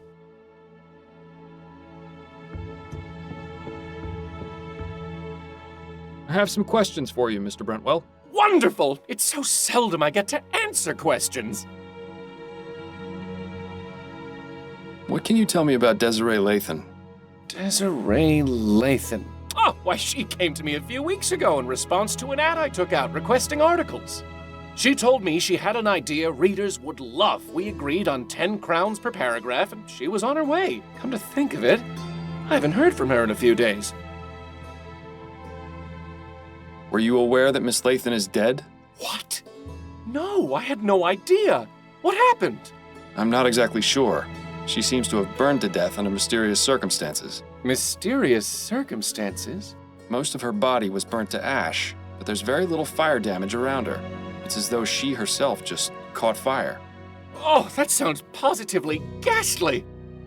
Oh dear. Is something wrong? I just remembered. The article she was writing. Dear God. I hope she didn't go too far with her research. Tell me about Brentwell magazine. We're a monthly publication focusing on both fiction and non-fiction pieces. Ah, yes, you're publishing that serial, aren't you? The Dissembling Mechanism? You're a subscriber! Tell me, what did you think of the conclusion? Quite astonishing, wasn't it? I haven't had a chance to read it yet, I'm afraid. Ah, then I won't say any more about it. My dream was to have a magazine that was well-respected and educational. But sadly, it seems today's audiences are much more interested in reading about sightings of giant bat creatures or mysterious buried treasures. Such a pity. I hear you have a bit of a reputation for making your reporters do questionable things for their articles. You are mistaken, Mr. Fordham. I don't force my writers to do anything. They seem to have this notion that the more extreme their research, the more authentic the articles will be. What sort of extremes are we talking about here? We had one writer who attempted to heighten the sensation of fear she wanted to express in her story. Damn near decapitated herself by sticking her head through an opening at the clock tower at St. Denis Cathedral. Ugh. Thankfully, she made it out alive. It would have been quite the predicament if she hadn't. Especially considering that was our most popular article last year. Oh, people have such odd taste. What made you decide to start this business? I always wanted to be a journalist. I never had much luck with any of the local papers, though. So I decided to start my own. I admit it's not exactly what I wanted, but I like to think Brentwell magazine has found its own unique voice. Voice? More like a gurgling scream. What exactly was Desiree's article about? I'm not entirely sure. She merely came to me with the proposal. She didn't tell you what that idea was? She did, but I wasn't sure what to make of it. Please, Mr. Brentwell, stop stalling and tell me what she was writing about. It was about spontaneous human combustion. What do you know about spontaneous human combustion? That's the thing. I don't know very much at all. It sounded interesting enough. That's why I accepted Miss Lathan's proposal to write the article about it. But what do you know about it? Only that it's a mysterious phenomenon in which a person catches fire spontaneously and burns to death. It sounds exactly as you described Miss Lathan's condition. Do you know what Miss Lathan's research on the subject involved? Only the one contact I gave her, a Miss Angela Maxwell at the Spectre Society in Gascon. The Spectre Society, huh? I shouldn't be surprised to hear that name again. Are you a member? Actually, I am. Then I suggest you do some research there. There's bound to be something relevant in that curious library of theirs. Thank you. Perhaps I will. Thanks for your time, Mr. Brentwell. The pleasure is all mine.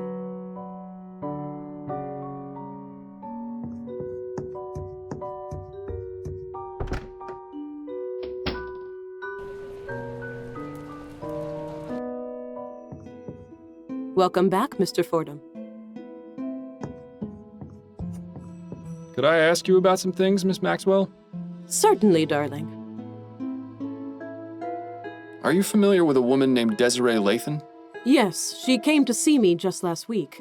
She told me she was doing research for an article she was writing for Brentwell magazine. What sort of research? She asked me a few questions and looked at my books. That was all. She wasn't here for very long. And what was she researching? Something about spontaneous human combustion, I believe. Did you know that Desiree Lathan is dead? What? My God, no. I didn't. What happened to her? She was found burned to death in her bed. How awful. Do you have any idea how this may have happened? There are a number of possibilities, but if she was in the middle of researching spontaneous human combustion, and then to have this happen, it can't be a coincidence. Are you suggesting she herself was a victim of spontaneous combustion? One need only compare the circumstances of her death with the facts, darling. She can't be serious, can she? What can you tell me about spontaneous human combustion? I'm not overly familiar with the subject, but I do have a book about it on the shelf back there. You are welcome to look at it if it will help. I may, but I'd like to know what your understanding of it is. Well, I believe it is when the human body inexplicably catches fire and burns. It usually occurs among elderly women who drink to excess, and very little fire damage is caused around the body. That's really all I know, darling. It's not a very agreeable subject for study now, is it? Thank you for the information. It was very enlightening. It was my pleasure, darling.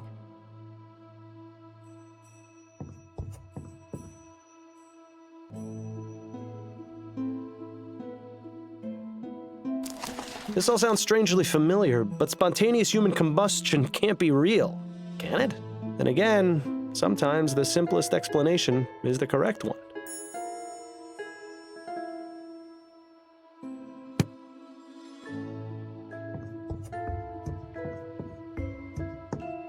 I'll be going now. May the spirits guide you to that which you seek.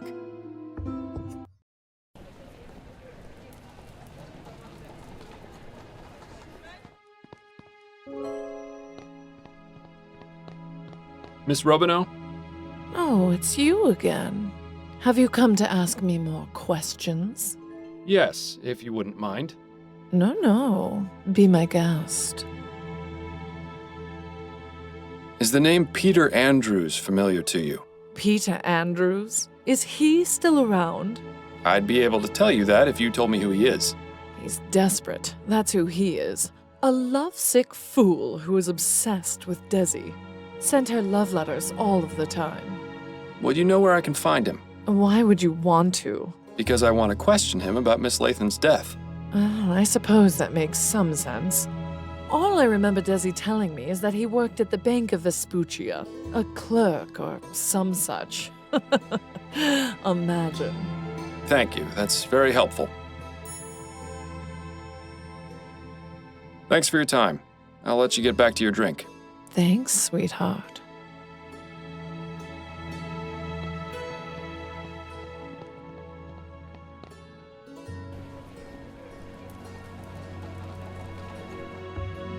Mr. Fordham.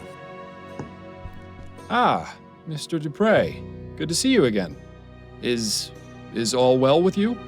Absolutely. Everything is wonderful. Because of you, the city has finally seen Laura Dupre for the monster she is. I cannot thank you enough. I suppose you're welcome? Now then, is there anything I can help you with? Yes, I'm looking for Peter Andrews. I was told he worked here. That's right. His desk is just over there. Thank you, Mr. Dupre. Lovely seeing you. Mr. Andrews. Yes? Miles Fordham, private investigator. May I ask you a few questions? Yes, I suppose that would be fine. Have a seat. I'd rather stand, if it's all the same to you. Now then. Do you know Desiree Lathan? Desiree Lathan? No, I can't say the name rings any bells. You say you don't know Miss Lathan. Would you care to explain these? Why are they crumpled up? Did she throw them out? And why do you have them? I just love catching people like this. Relax, Mr. Andrews. Let's take this slowly. Now, I can assume by your reaction that these are your letters? Yes, they are. So why did you lie about knowing Miss Lathan? I promised my wife I would cut off contact. But you clearly didn't. The most recent letter is from 2 weeks ago. Did she hire you? Your wife? No, that's not why I'm here. Ah, well, that's somewhat of a relief then. Were you aware of Miss Lathan's death? What? Desiree is dead? No. She was found burned to death in her bed. You're lying. You have to be. I'm afraid I'm not, Mr. Andrews. Oh, Desiree. Do you have any idea who might have wanted to kill her? No, she was a marvelous woman. Well, I'm sorry to have to be the bearer of bad news, but at least you won't have to worry about writing any more letters. That isn't funny, Mr. Fordham. Yes, it was. Don't listen to him. So your wife knows about your correspondence with Miss Lathan? Well, I don't know if you could really call it correspondence. Desiree never wrote back. But yes, Peggy, that is to say, Margaret found out shortly after we married. Exactly how many letters did this bounder send, I wonder? At first, I tried to make it out that she was just a friend, but she found one of the more intimate ones while I was writing it. I see. And what was her reaction? What do you think? I still have the scar from the glass that she threw at me. You're still married? Oh, yes. Margaret comes from a very strict Catholic family. They would sooner she die than divorce. It hasn't been easy. She makes sure to take full advantage of the situation. Always buying herself the most expensive jewelry and spending a fortune on food for those wretched cats. I swear, they're better fed than I am. Where might I find Mrs. Andrews? I'd like to speak to her. Our house is at 713 Longfellow Street, just at the edge of Gascon. But I warn you, it's a goddamn menagerie she's got. I'd stay away if you're averse to being covered in animal hair. I'll take my chances. Exactly what is your role here at the bank? I'm the manager. I handle the new accounts, organize finance, that sort of thing. Have you been here long? Coming up on 17 years. Is this at all relevant to your investigation? Anything could be, Mr. Andrews. Thanks for your time, Mr. Andrews.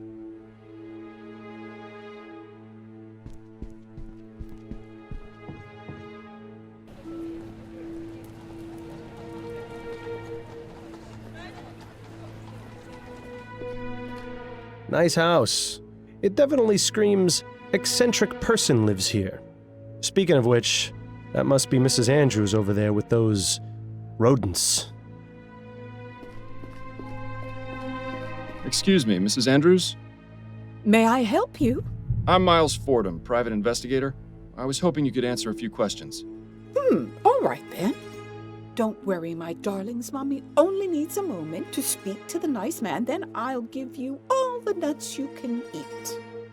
My little friends just adore nuts, Mr. Fordham. Guess that explains why squirrels are so attracted to her. Did you know Desiree Lathan? Not personally. I never met her, but I knew exactly who she was. And who was that? A miserable drunk. Always going out and getting liquored up at her so-called socialite balls. They try to make them seem so fancy and high class, but it's really just a bunch of bitter old hags getting together to gossip about each other. With that kind of lifestyle, it was only a matter of time before it caught up with her. Do you happen to know anything about the circumstances surrounding the death of Miss Lathan? I read in the paper that she was burned to death. In her bed, wasn't it? That's right. Do you have any idea how that may have happened? Well, I already told you she was a drunk. Maybe she came home plastered and decided to smoke in bed. I'm rather surprised she was sleeping alone. That woman got around, if you know what I mean. She certainly seems to know a lot about Desiree for someone who claims to have never met her. Do you have any hobbies or pastimes, Mrs. Andrews? Well, of course. I do a bit of knitting and I take care of my pets. I take it you're fond of animals? Oh, yes. I just love animals. Most prove to be better company than people. Is that right? Well, consider this, Mr. Fordham. Animals can't betray you or lie. Uh-oh, I don't like where this is going. My furry little companions would never hurt me, unlike several humans I could name. Who are these companions, exactly? Why, my darling little kitties and squirrel friends, of course. Tell me about your cats. They're the most wonderful little dears. Do you have any pets? Afraid not. My wife isn't too fond of cleaning up after animals. Pity. Cats make wonderful pets. They're good company and are independent, unlike dogs. Edgar and Hubert are my pride and joy. I give them only the best of everything, and they in turn give me their unconditional love. That's delightful. I used to have a wonderful cat named Tobias, but, oh, he had an unfortunate accident. That's why I never let my two angels out of the house. What happened to Tobias the cat? Oh, I really rather not talk about that. It wasn't my finest hour. Let's just say it was an honest misunderstanding which got blown way out of proportion. Well, now I just have to know what happened. I hate it when people tease gossip and don't deliver. Your squirrel friends are quite tame. Oh, aren't they just the sweetest? And so smart, too. When I feed them, they come up and put their little paws on my hands as though they were giving me little squirrel hugs. And the way they look into my eyes, I can almost hear them saying, "Thank you for the nuts." Well, at least you can be grateful that it's only my voice you hear and not some rabid squirrels. Thank you for the chat. It was very enlightening. Oh, my pleasure, Mr. Fordham. Now, if you'll excuse me, I need to get back to tending to my little darlings.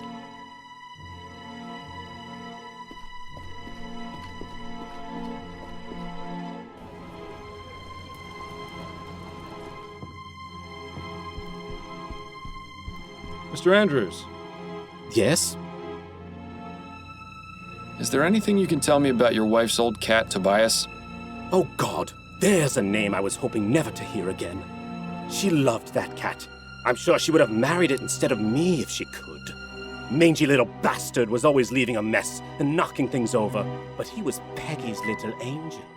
Then one day I'd had enough, so I let him outside and... Yes? The stupid thing managed to get itself killed. Then things got ugly. How so? Peggy got a bit carried away and... Well, let's just say I never imagined a cat could earn someone a criminal record. The plot thickens. Or perhaps sickens. Thanks for your time, Mr. Andrews.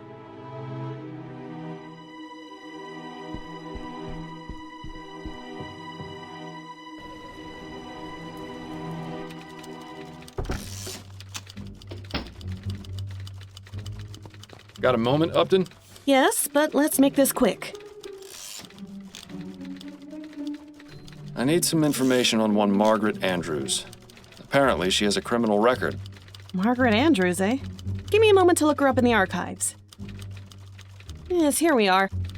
Margaret Andrews was brought in for questioning 5 years ago in connection with a fire at a theater in Worcester. Oh? Yes. Nothing came of it, but she was briefly a suspect. Oh, there's more. She also had a prior conviction for arson. You don't say. The file says she set fire to a cab after the driver ran over her cat. She served 6 months in prison for that. This was back in 1835. Fascinating. Thank you for your help, Upton. This has been extremely valuable. So, Margaret Andrews has a jealous streak and a penchant for setting things on fire. Seems a likely culprit to me. That's it for now. Better get back to it then.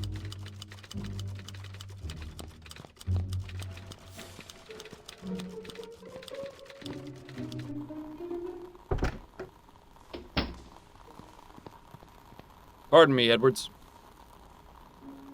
Yes? Have you had a chance to look at those ashes I gave you? Yes, I have. Unfortunately, there isn't much I can tell you. The victim burned to death at a very high temperature. These ashes are greasy and putrid because of liquefied fat from the body, which burned like a candle.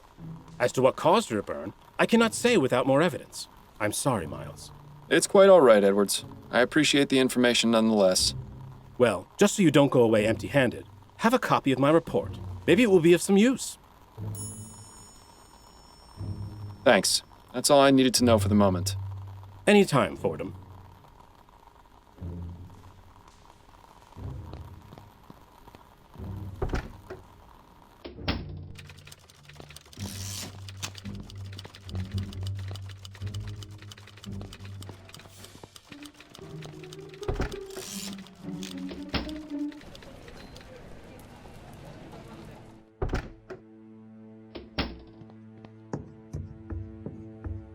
Begging your pardon, sir. Yes? Perhaps Mr. Usher will see me when he sees this. Oh, what's that? A report from Dr. Malcolm Edwards, the city coroner, confirming Miss Lathan's untimely demise. Let me see that. Oh my. Wait one moment, would you?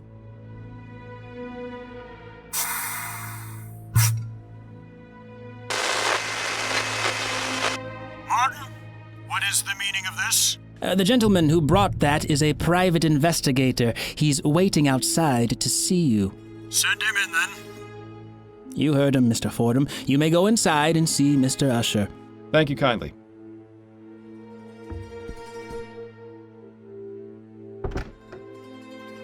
So, a private investigator, are you? That's right. Miles Fordham is my name. Jonas Usher, a pleasure to make your acquaintance. Pleasure's all mine. So, it would seem that Miss Lathan has shuffled off the mortal coil, as it were. I'm sorry to say that is indeed the case. Please come in, have a seat. Make yourself comfortable. I only ask that you kindly wash your hands in the basin first, and limit what you touch in here. This one seems a bit on edge, doesn't he? Thank you, Mr. Fordham. I appreciate your cooperation. Mr. Usher, I have some questions for you. And hopefully I have your answers. What can you tell me about Desiree Lathan? She was a lovely woman. I'm saddened to hear of her unfortunate passing. How long had you been her attorney? She retained me some 10 years ago, I believe. That's quite a long time. Yes, I remember I had just gotten over a bout of melancholia and been able to work in nearly a month. I didn't think I'd make it out of that, but luckily things took a turn for the better. Miss Lathan came to see me, and I've served as her attorney ever since. Would you say Miss Lathan is a wealthy woman?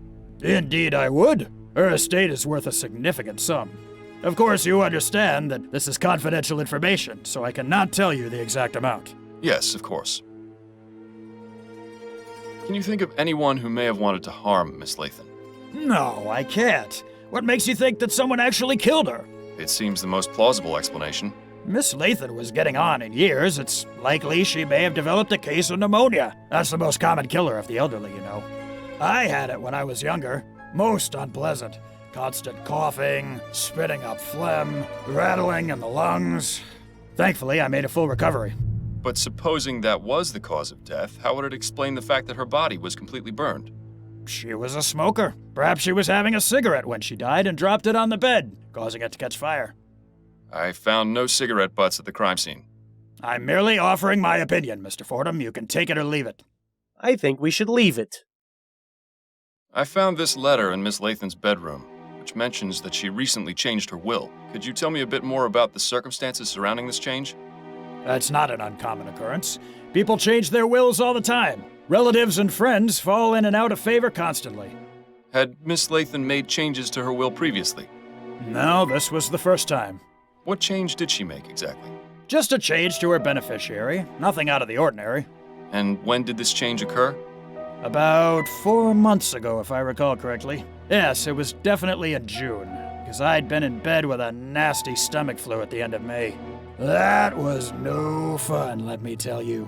I think I lost nearly 6 pounds from the constant trips to the WC. Couldn't keep a thing down, and whatever did stay down soon came out the other end, if you get my meaning. I'd say his meaning is regrettably impossible to avoid. Who did Miss Lathan name as her new beneficiary? Mr. Fordham, please! You know I couldn't possibly tell you that. There is such a thing as attorney-client privilege. Mr. Usher, if you don't tell me right now, I'm going to sneeze on you. You... what? I've been very sick lately, and I feel a rather nasty sneeze coming on. You wouldn't dare! Oh, wouldn't I? I really need that information. No! Get out of my office! Not if you don't tell me the name. All right! It's Roger DeVay! That's who she named as her new beneficiary! I need an address, Usher. I can only hold this sneeze back for so long. 775 Bubblechuck Place in Chumley! Now please get out of here before you infect me! There, see? That wasn't so hard. You scoundrel! You nearly gave me a heart attack! A fine performance, Miles. You've made me proud.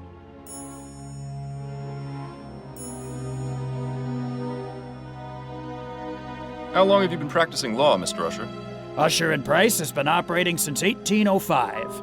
I took over from my father 15 years ago. The stress hasn't helped my heartburn, I can tell you that. Why, just last night I was tossing and turning because I couldn't stand the burning in my throat. That's why I've got these bags under my eyes, you know. Ah, yes. And Mr. Price? He's still here, although I think he'll probably be retiring soon as well. But the law firm has done well over the years, and I have a feeling it'll do even better in the years to come. Oh? Why is that? We're currently beginning a group litigation against Royal Maverick for the Ligeia disaster. I'm confident that we'll recover quite a significant sum for the families of those killed. You weren't by chance affected by the disaster, were you? Thankfully, I wasn't, no. Shame. You could have joined the class action and done quite well when we win. You know, I always thought we detectives made our living off human tragedy. Mr. Usher, I've noticed from your rules and habits that you seem to have a particular aversion to germs. Why is that, if I may ask? I've been ill most of my life, Mr. Fordham. I was a sickly child, and unfortunately my condition hasn't improved with age. It's a miracle I'm still alive. That's why I'm so careful about exposing myself to germs. I see. How's my color? Do I look pale to you? Not particularly. I saw myself in the mirror this morning and thought I looked a bit peaked. Also, my leg has been hurting more than usual, which has been cause for concern. Now you've really done it, Miles. Yes, well, moving on. Thank you for your help, Mr. Usher. The pleasure is all mine, Mr. Fordham.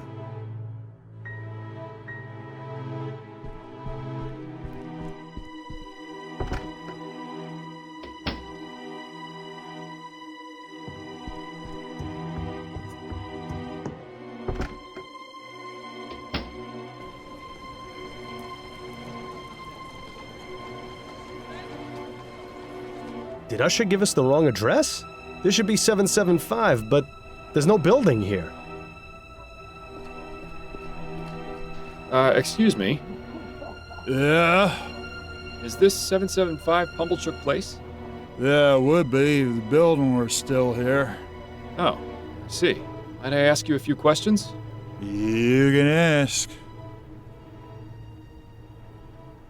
Do you know Roger DeVay? Know him? Of course I know him. He lives here with me. He does? Well, whenever he decides to come home, anyway. Rest of the time, I suspect he finds a way to sleep at his job.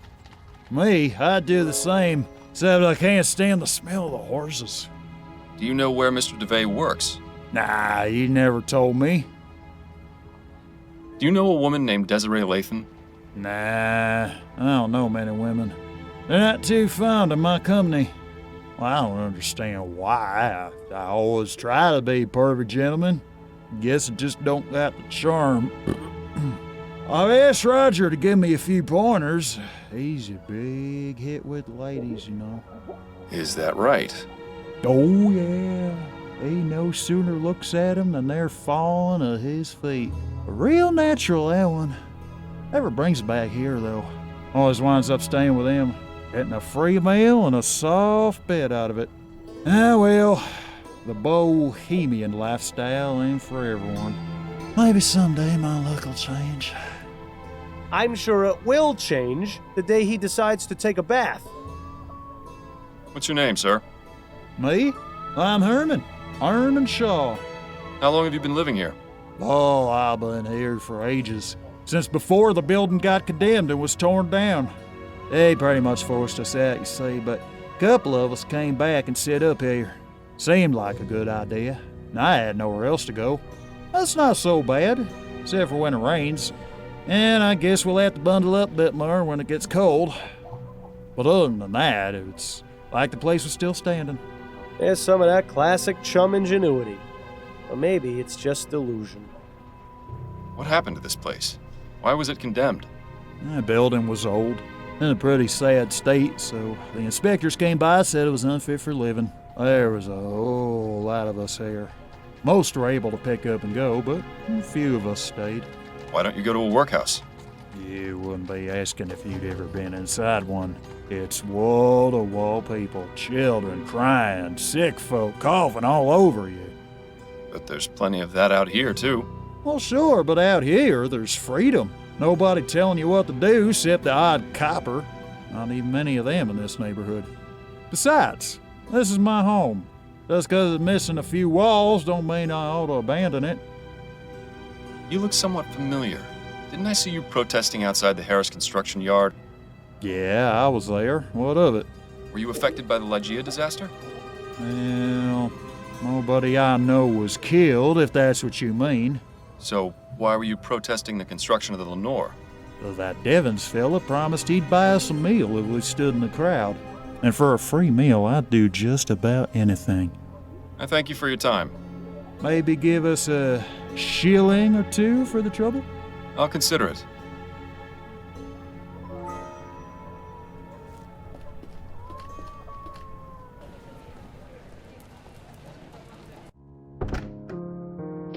I'm here. Good to see you've made it back in one piece.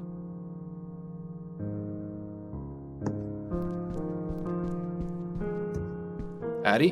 What is it, Miles? You've got an appointment with Charlotte Robineau later today, don't you? Are you using your detecting skills on me now? I spoke with her at the Gascon Supper Club, and she mentioned you. Turns out she knew Desiree Lathan. Makes sense. That social circle is tiny. She wasn't very forthcoming, though. Do you think you might try and persuade her to talk? Persuasion shouldn't be necessary. She usually just sits in the chair and starts gossiping up a storm. I think I know more about all the Gascon Grand Dames than anyone should. That's good. That's very good. Right. These are the things I want you to ask her about. So you want me to take off about an inch, but keep enough for your curls? Yes, that's right. You know how I like it, Adelaide.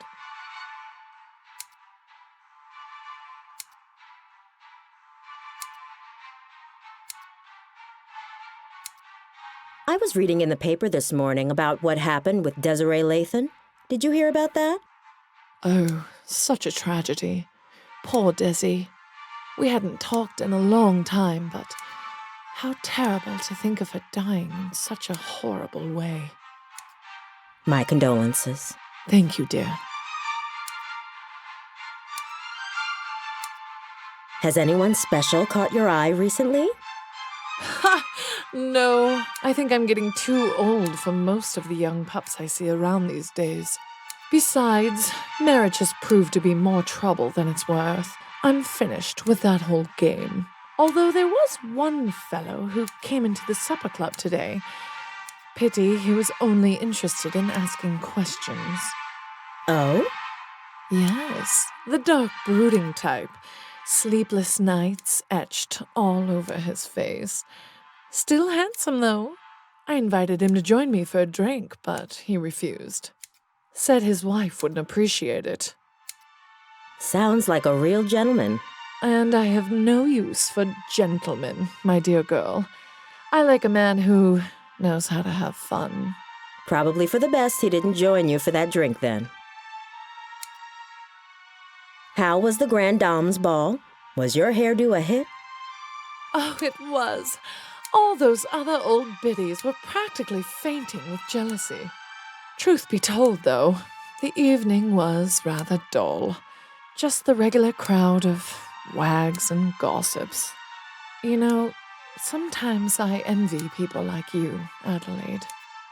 People like me? Yes, you know, ordinary people.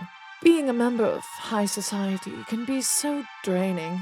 One quite lacks a sense of purpose, of ordinary honest usefulness that comes from a good day's labor.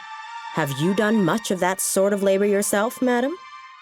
What? No, of course not.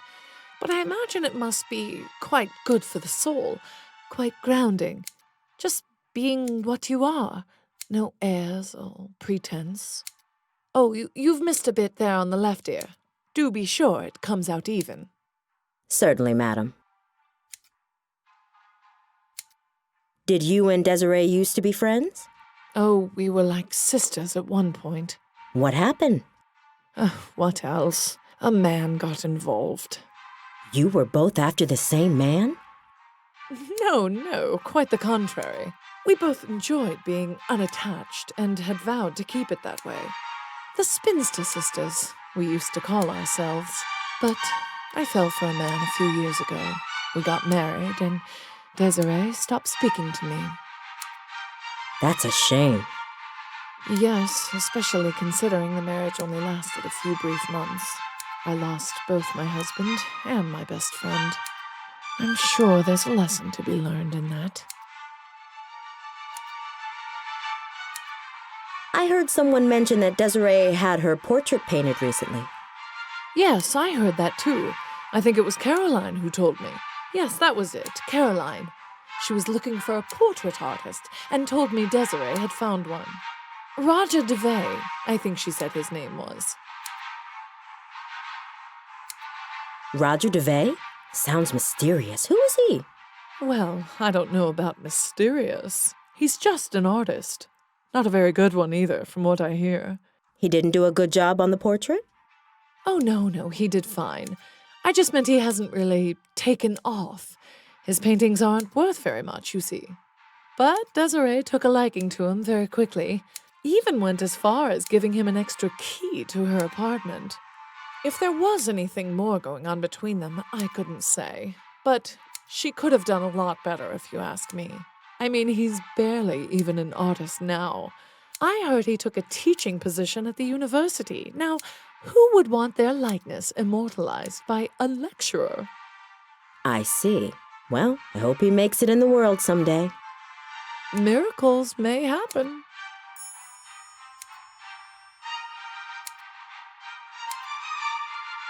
I have to say, your musical selection for today is lovely. It's nice to know someone like you can appreciate some of the finer points of culture.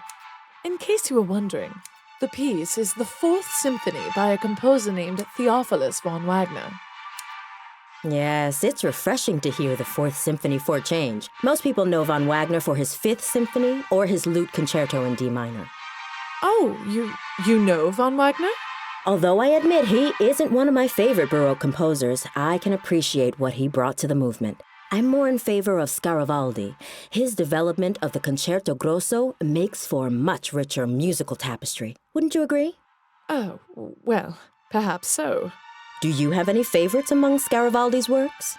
His First Symphony is quite riveting. Do you mean his Concerto for Mandolin? He didn't have a First Symphony as such. Well, yes. That's what I meant. As much as I enjoy chatting, perhaps you should concentrate on what you're doing, dear. Good. I think that's all finished. Thank you, Adelaide. It was a pleasure, as always. Likewise, Miss Robineau. I'll see you next week. And she didn't tip very well either. I'm sorry, dear. She sounds positively dreadful. No more than the other Gascon Grand Dames. I just hope you manage to get something useful from that.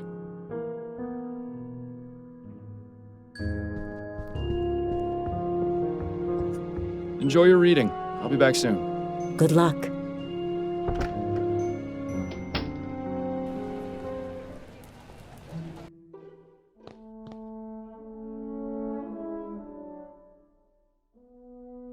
All the tools an artist would ever need. Brushes, pieces of canvas, paints.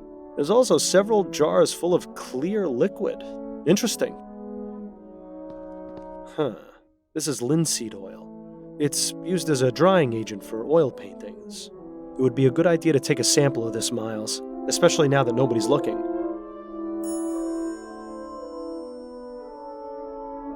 Excuse me.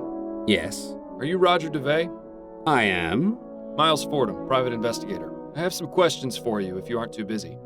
Will this take long? This isn't exactly the best time. It shouldn't, no. All right then, quickly. Do you know Desiree Lathan? Desiree? Yes, of course I know her. What happened to her was just awful. Indeed. My condolences, Mr. DeVay. What can you tell me about her? She was a wonderful woman. Sharp, full of life, extremely witty. I only knew her for a short time, but I consider myself lucky to have had her as a friend. How did you two meet? We were introduced at a party and became fast friends. It's hard to believe she's really gone. Do you have any information regarding Desiree's death? No, none at all. It came as a total shock. I heard she was burned to death. Oh, is that true? It is. It's really just unthinkable. Do you know of anyone who might have wished harm upon her?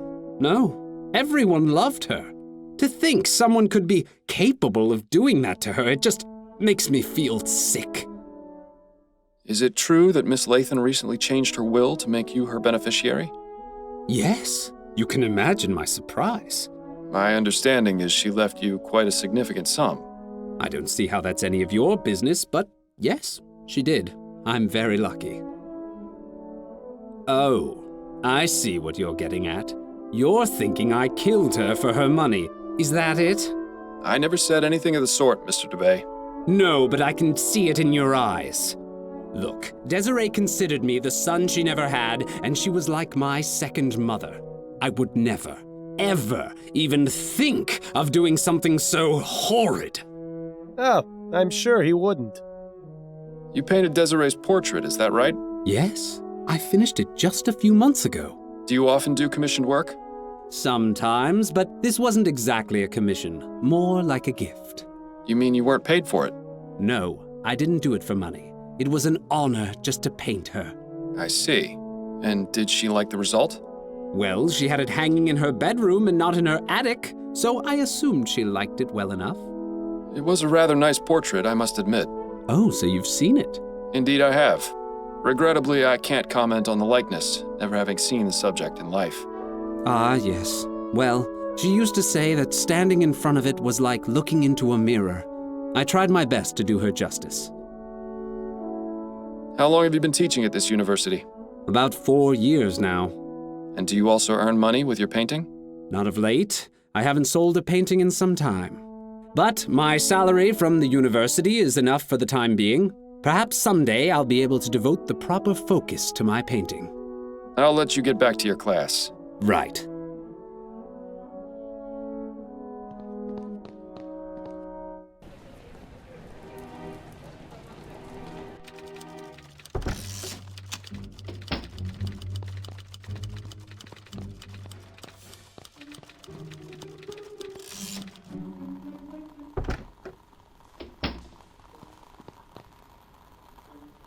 Now that we've got some linseed oil, it's probably worth testing.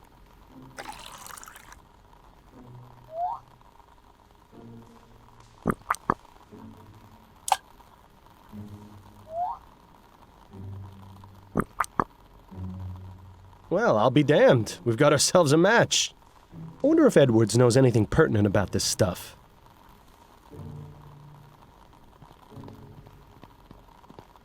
Pardon me, Edwards. Yes? What do you know about linseed oil? It's an oil made from flaxseed that has many uses. Most commonly, it's used to dry things like varnish or oil paints.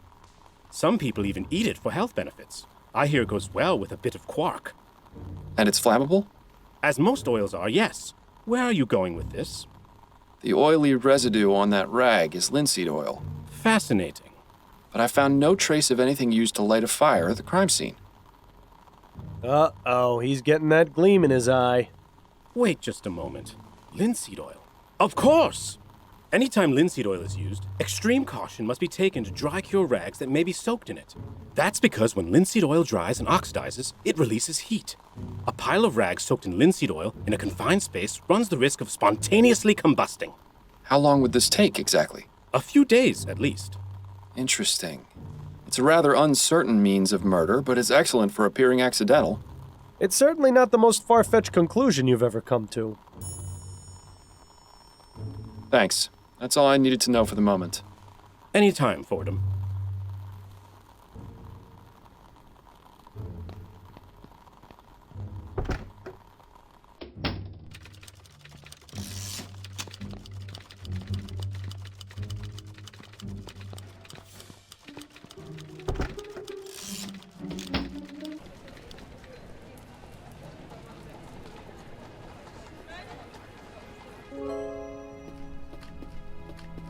May I ask you some more questions? Sure. I ain't going nowhere. Tell me about Roger's artistic pursuits. Boy, not much to tell, really. He used to paint all the time when he had his studio in the building that used to be here. He was good at it, too. Shame nobody ever bought his paintings. All that's left now are those two unfinished ones against the back wall there. We'll use the rest of his spare canvas to make the tent. How did Roger feel about his paintings not selling? What do you think? Made him madder in the March air. Didn't do a very good job of hiding his displeasure either. At least none around me. He always used to say he'd find some way or another to make the money he deserved. Odd. He told me he was content with the salary he got from his teaching job. That's a load of bunkum if I ever heard it. Truth is, old Roger's about as poor as Job's turkey. He'd do anything to make a quick crown. Well, now, that's certainly interesting. I thank you for your time. Well, it's fitting that Mr. DeVay is an artist, because I think he's painted us a pretty clear picture of what happened to Miss Latham.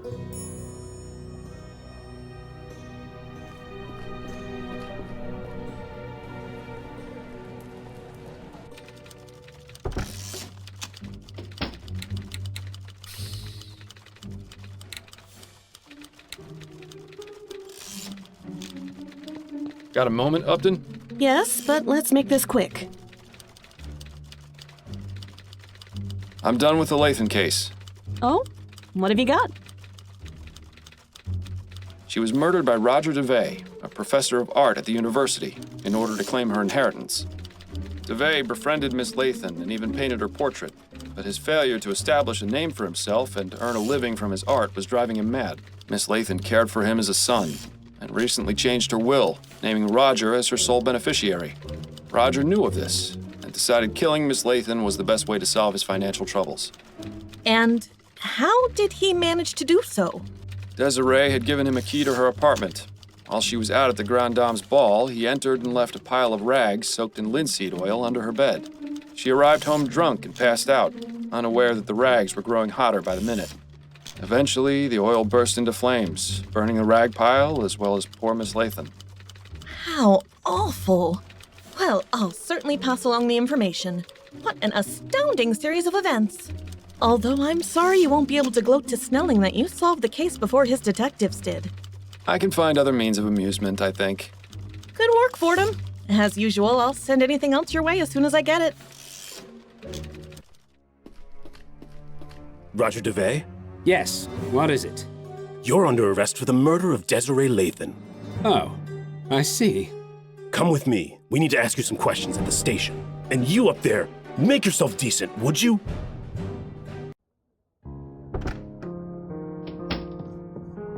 Dearest, I'm back.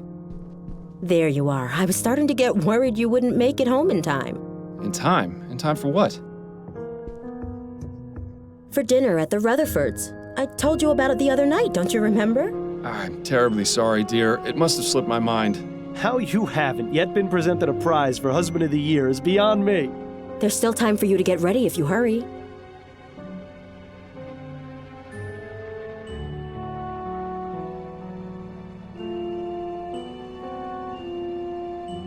Why don't we spend a nice quiet evening in together? I'd much prefer that. We've had a quiet evening in every night for the past 3 weeks. I need to get out of the house. Then go ahead without me. Please give Anne and Joseph my regrets. So you're just going to sit here at home by yourself? I'll probably just catch up on my reading or try and get some sleep. Maybe I'll get around to reading that story in Brentwell's. All right, suit yourself. I shouldn't be home too late, but don't wait up. Have a wonderful time, my love.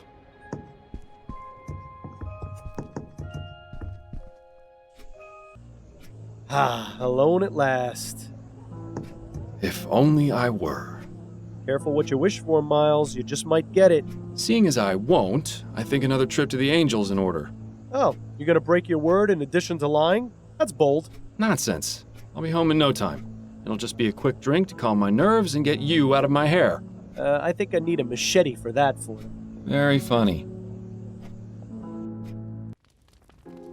So, that last case was really something. Classic example of murder for money. Such a shame. Perhaps with Roger in jail, Miss Latham's riches will go to a more worthy cause, like feeding the poor. You're not listening to me, are you? Oh, right, you've had 2 drinks already. Fine, I'll just see myself out. Copper for your thoughts, Miles?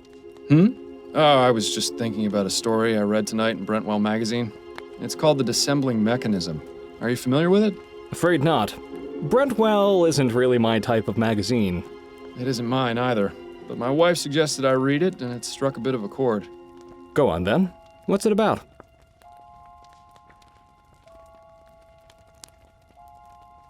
The story concerns an inventor, a man who's the greatest mind of the modern age. In this story, ethericity's been discovered, and the inventor understands and uses it in his work. Ah, one of those fantastic speculative stories. Anyway, this inventor spends his time creating mechanical wonders, the likes of which the world has never seen.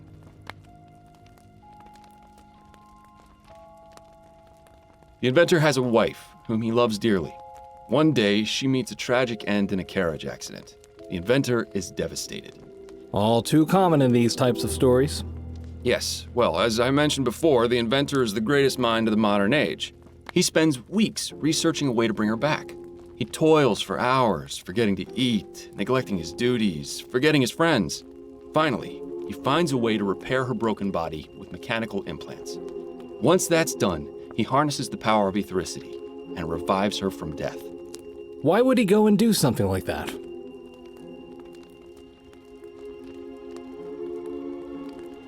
Because the inventor's obsession was fueled by guilt. He felt responsible for the death of his loved one and would stop at nothing to make things right. But why? He had nothing to do with the accident, did he? Guilt is a strange emotion, Patrick. It can easily trump rationality, believe me. In any case, things don't go well. The inventor brings his wife back, and at first she's confused, wild. With time and patience, he tries to ease her back into the world of the living. But gradually, he comes to realize that this person he's brought back isn't his wife. Not as she was, anyway. When he understands what he's done, he flies into a fit of madness, and he kills both his creation and himself. How tragic. He also leaves behind a note which closes off the story. I can still recall the exact words. This dissembling mechanism hath not the vital breath of she whom I loved. It is not her. I have formed but a vain, mocking shadow of what is forever lost. That's one hell of a story, Miles. As I said, it resonated with me quite deeply. Same here. I can tell you, I'm glad that ethericity crap hasn't been discovered, or else this sort of thing won't just be in stories. You mark my words. Yes, I suppose that's one way of interpreting it. I should probably be getting home. One last gin for the road? Ah, hell, why not?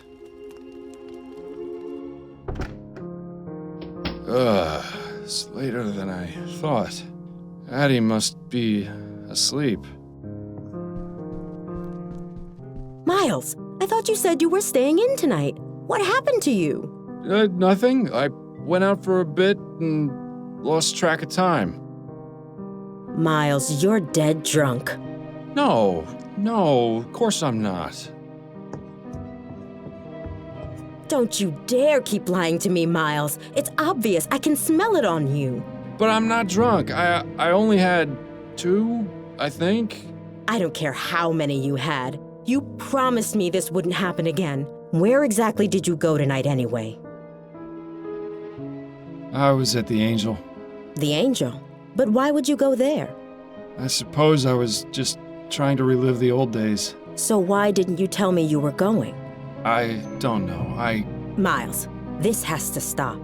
First it was that sleep medicine, now you've started to go out drinking yourself into a stupor after you explicitly promised me you wouldn't again. It's clear that you've been keeping something from me and using drugs and drink as a way to avoid dealing with it. No, really, it's just... No, Miles. I'm tired of the lies. I heard what you said when I came home from my appointment with Mrs. Lefebvre. God forbid Adelaide ever find out about something. I wanted to think I'd imagined it, so I let it go, but I've come to realize just how wrong I was. Addie, please. Enough. No more excuses, no more lying. I just want to hear the truth. What is it you're not telling me? I can't tell you, Addie. I'm sorry, but if I do, you'll never believe me. Do you know what I really don't believe, Miles? The fact that you think it necessary to lie to your own wife. Am I to believe that for all these years you've never felt you could trust me? Of course not. It's just that this is This is different. A lie is a lie, Miles. And the bottom fact is you've been lying to me for months. Perhaps I was too naive or too distracted to see what was really going on, but you finally opened my eyes. This can't go on. I refuse to let it go on. What are you saying? Get out, Miles, and don't come back until you're ready to tell me the truth. Addie, you don't mean that. I do mean it, Miles. I don't care where you spend the night, but it's not going to be here. If you ever decide you want to tell me what's going on, I'll listen. But until then, just go.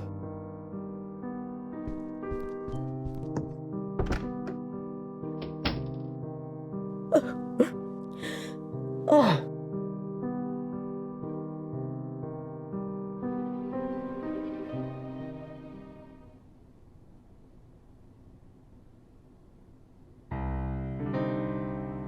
Take me away from all my troubles.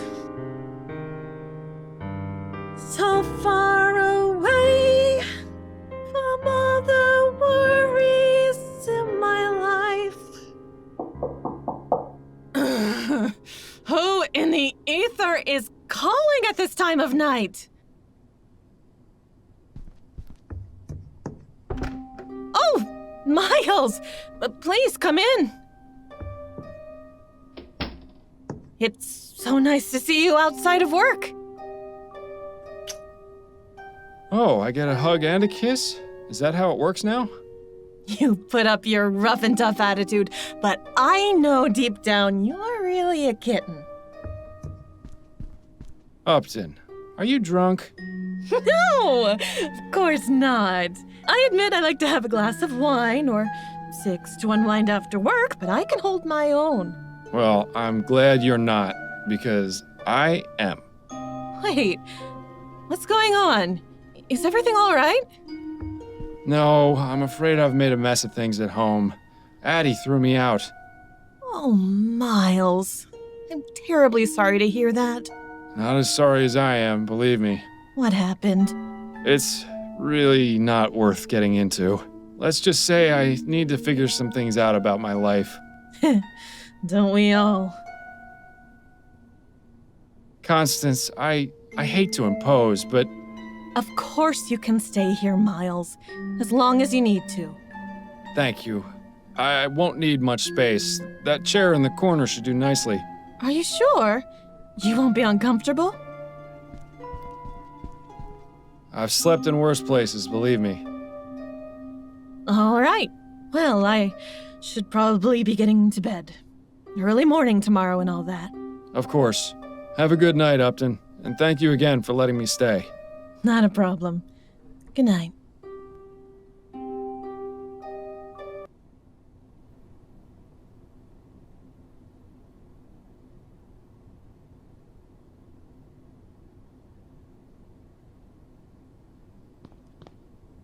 Election night. The perfect opportunity to switch out one rich swindler for another.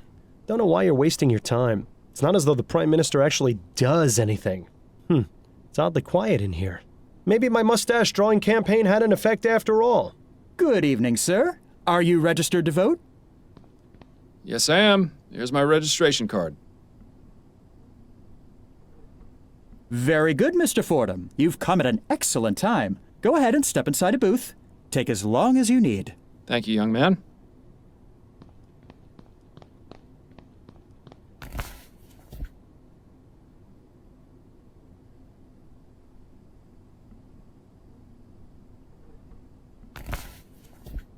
Well, that's taken care of.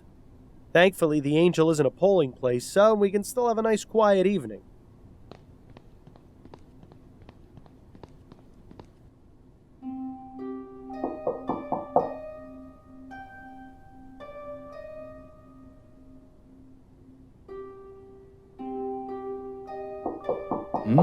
What?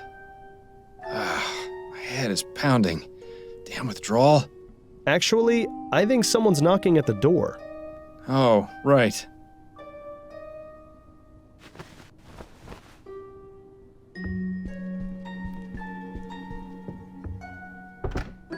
Good afternoon, miss. If you're looking for Miss Upton, I'm afraid she's not in right now. No, I've already spoken with Miss Upton. I'm looking for Mr. Miles Fordham. Oh, I see. Well, I'm Miles Fordham. What can I do for you, Mrs. Emily Morgan. I have a problem, you see. Miss Upton said you'd be able to help. I suppose you'd better come in. So, what seems to be the trouble? It's my brother, Ronan Lespay. He was murdered 4 nights ago outside a tavern in the Chum. How unfortunate. Please, go on. The police took his body to the mortuary and investigated the crime scene, but they're out of ideas. I've been down there at the station every day, but they don't seem to care enough to look into it any further. All they've been able to determine was that it wasn't a robbery, and that the clothes he was wearing weren't his. My brother was a good man, Mr. Fordham. He would never have willingly gone to that part of town. I need to know why he was murdered, and I want whoever did it to pay for it. Very well, Mrs. Morgan. I'll take your case. Oh, thank you, Mr. Fordham. I just need to know where your brother was killed, and where I might be able to contact you. He was found outside the Silent Raven. It's on Alewife Avenue, on the west side of the Chum. Here, take this. It's a photo of Ronan. It might help your investigation. And if you need to speak with me, you can come to my husband's bakery. It's here in Worcester, at 15 Drummond Street. Very good. I'll begin my investigation right away. Thank you again, Mr. Fordham. You have no idea how much this means to me.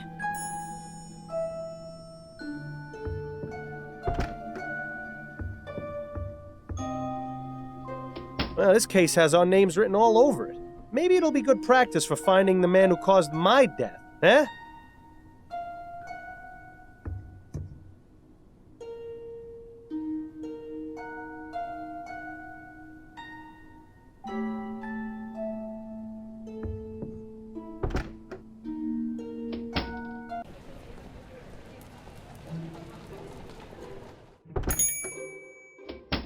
All right, Mr. Chavez. The cake and muffins come to a total of 6 crowns, 10 shillings. There you are, Mrs. Morgan. And thank you again. Barbara is going to love this. My pleasure. Enjoy. Pardon me, sir. I'm sure Barbara will enjoy them, the cow. Ah, Mr. Fordham. Welcome. Thank you, Mrs. Morgan. Have you got time for a few more questions, Mrs. Morgan? Yes, of course. What can you tell me about your brother? Ronan was the best brother anyone could have asked for. He took care of me after our parents died. Carriage accident. I was only 9 and he was 13. Ronan went out and found work and managed to support the both of us. He was just a child himself, but he kept us out of the gutter. Or worse, the workhouse. How did you hear of his death? Ronan comes by to visit me every day after he finishes work. When he didn't come for 2 days in a row, I got worried. I went to his apartment, but he wasn't there. So I made a report to the police. Yesterday, they contacted me and asked me to come to the mortuary. I'm terribly sorry for your loss, Mrs. Morgan. Thank you, Mr. Fordham. Please, find whoever did this to him. Ronan deserved so much better.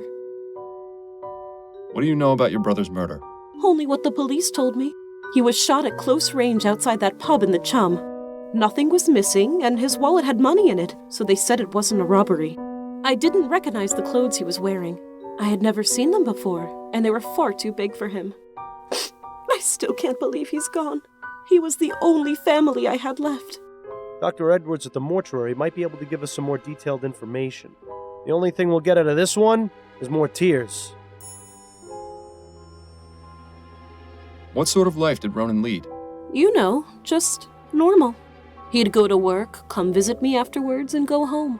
He didn't have much of a social life. At least he never mentioned any friends to me. I always hoped Ronan would meet a nice girl to settle down with, but he was so shy, you know. Where did Ronan work? At the Grips Home Taxidermy Shop in Gascone. I always thought it was rather macabre work, but he enjoyed it. Bit lonely, though. Can you give me the address of Ronan's apartment? It's at 1172 Bushmill Street. I have a spare key. That would be most helpful. Thank you. So, this is your bakery? My husband Gerald and I have had it for almost 10 years. Is it just the two of you? Do you have any children? Alas, no. Some extra hands would be most welcome in the kitchen, but we haven't yet been blessed. It's such a shame that Ronan never got to be an uncle. What are your thoughts on the outcome of the election? Oh, I haven't given it much thought, to be honest. It hardly seems to matter now. Yes, of course. My apologies for bringing it up. Those are all the questions I have for now. All right, Mr. Fordham.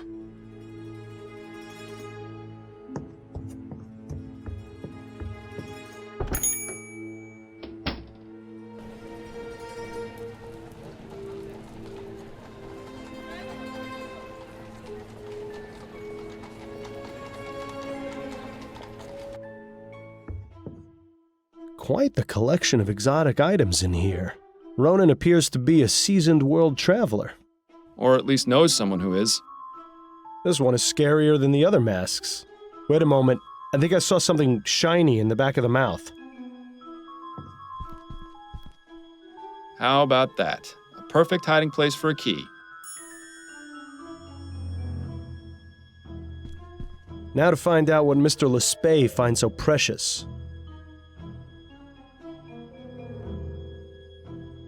They appear to be a pair of letters from Ronan's landlord. This one appears to be from Emily.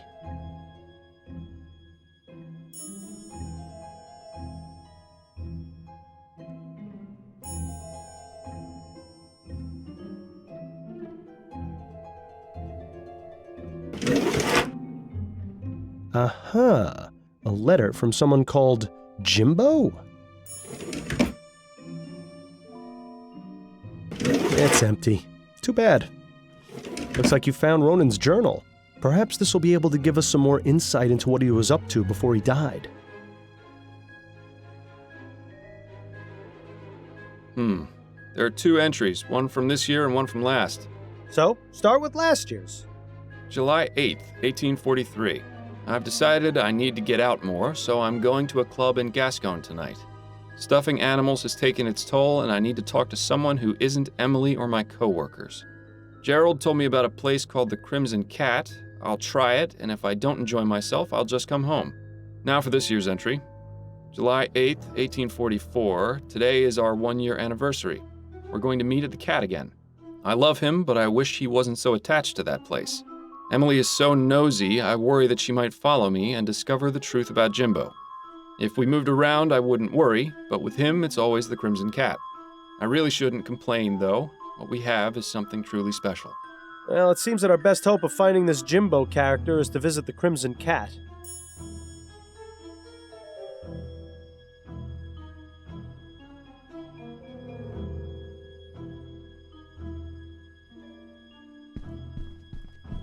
Ronan's book collection mostly consists of cheap pulp adventure novels, but this top shelf looks interesting.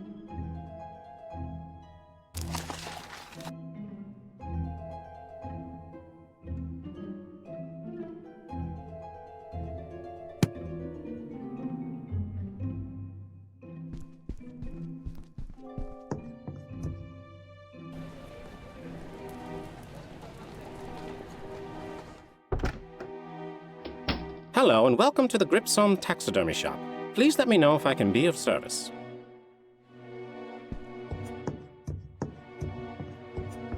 I was wondering if you might answer some questions for me. Of course. What can I help you with?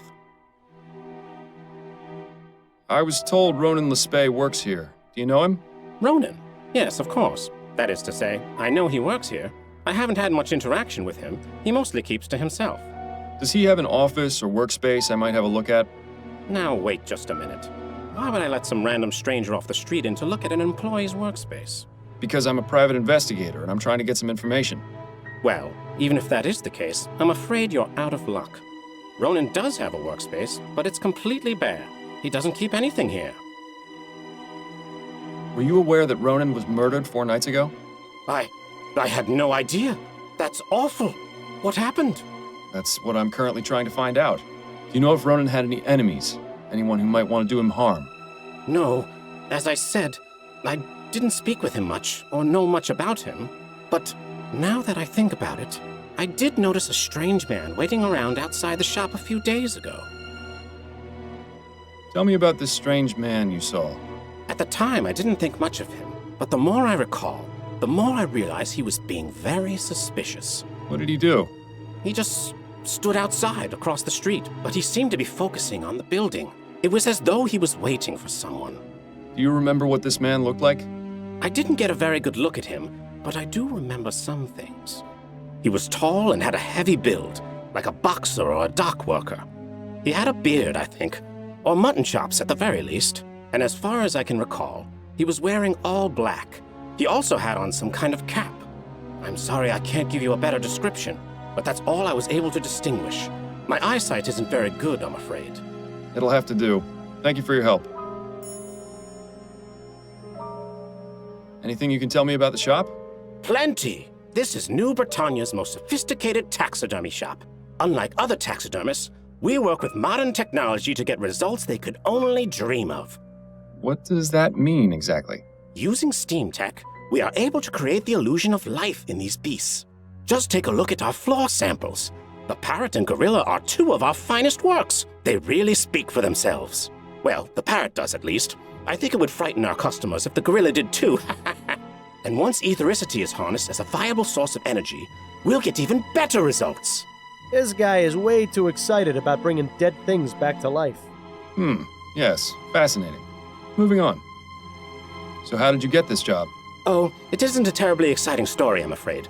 I just saw an ad in the Gazette for a clerk position. I never expected to learn so much about taxidermy.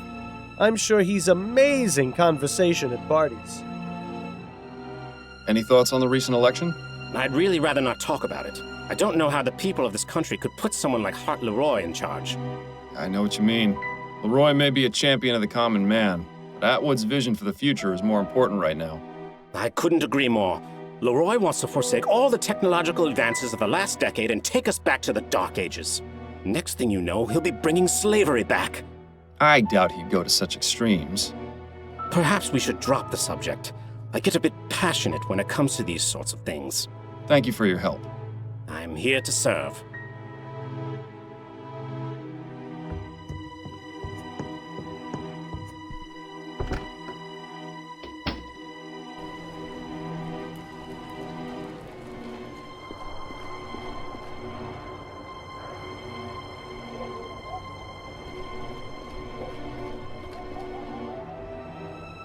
Yesterday's rain has made the water level rise significantly.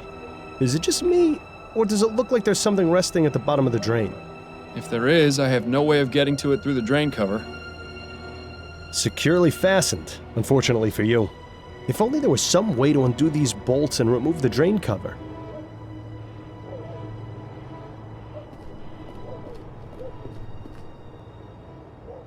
My, this grog shop looks pretty rough, even by chum standards. Best keep a low profile while you're in here, Miles. Excuse me, barmaid? Hi, what do you need? You know a man named Ronan Lespay? Nah, never heard of him. He was killed here 4 nights ago. The man in this ferrotype. Oh, that one. Well, I never saw him before that night, and I didn't talk to him. You with the police or something? No, not at all. I'm just trying to help his sister find out what happened. So are you done with the questions? Can I get you a drink or what? Yeah, she's a shrewd businesswoman. You at least have to give her that. Were you working on election night? Pal, I'm here most every night. So that's a yes, then? Christ on a cracker, you ain't too bright, are ya? Yes, I was here on election night. There's no need to be rude about it, madam. Tell me what you know about the murder that took place outside on election night. Listen, chum, do you know how busy we were that night? This was a polling place. We had gents coming in and out for hours, not to mention the regular clientele. I was up to my ass in drink orders and was running the shift all by myself. Had to break up God knows how many fights, too. So you'll excuse me if I didn't exactly notice something that happened out on the street. Did you at least hear the gunshot? No, I didn't. You try distinguishing a gunshot over a room full of rowdy voters. It ain't gonna happen. What can you tell me about this place? It's a bar. People come here to drink. Sometimes people drink too much, and then they're sick all over.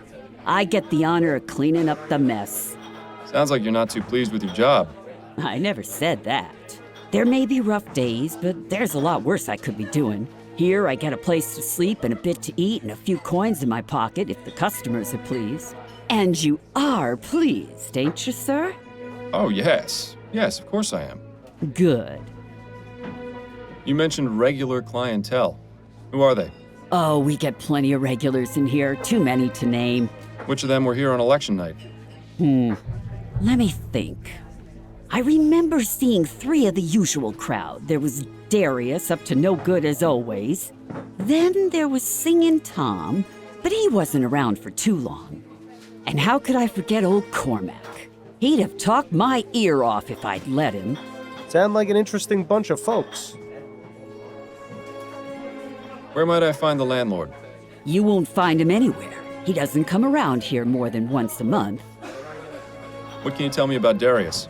Hey now, bucko. You've come in here asking me all these questions, but I ain't seen nothing from you. You want more information? You're gonna have to earn it. Right. Give me a gin, then. Coming right up. Don't get carried away now, Miles. There you are. 1 gin. That'll be 2 shillings. There's 3. Now then, about Darius. Now that man is trouble.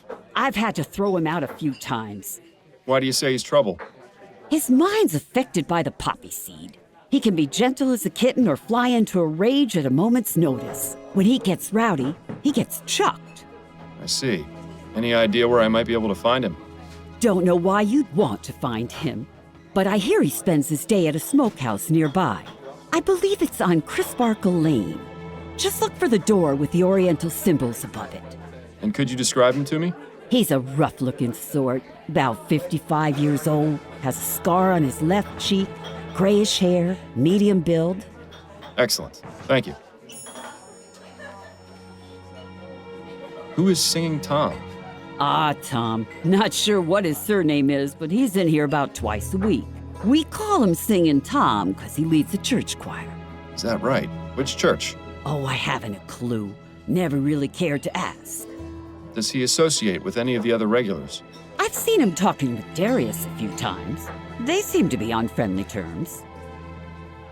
Tell me about Cormac. He's in here most every night. Doesn't speak to many people, just me. And a right chatterbox he is, too.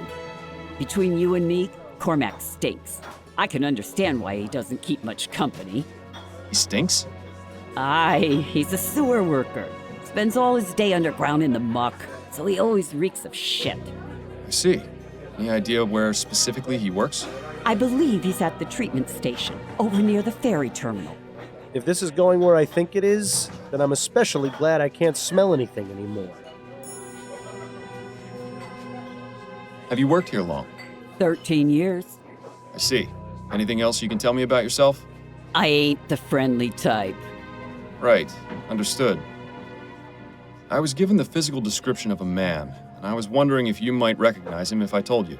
Perhaps. Go on, then. He's tall, of strong build, with a beard or mutton chops, dressing all in black and possibly wearing a cap. Bit vague, wouldn't you say? That covers about half our clientele. I was afraid that might be the case. Did you notice anyone of that description here on election night? No. Can't say I did, sorry. Any thoughts on the election? Nah, couldn't care less, really. Doesn't matter who's in charge. My life ain't getting any better. But it can certainly get worse with Leroy in office. We'll see. I appreciate you taking the time to chat. Yeah.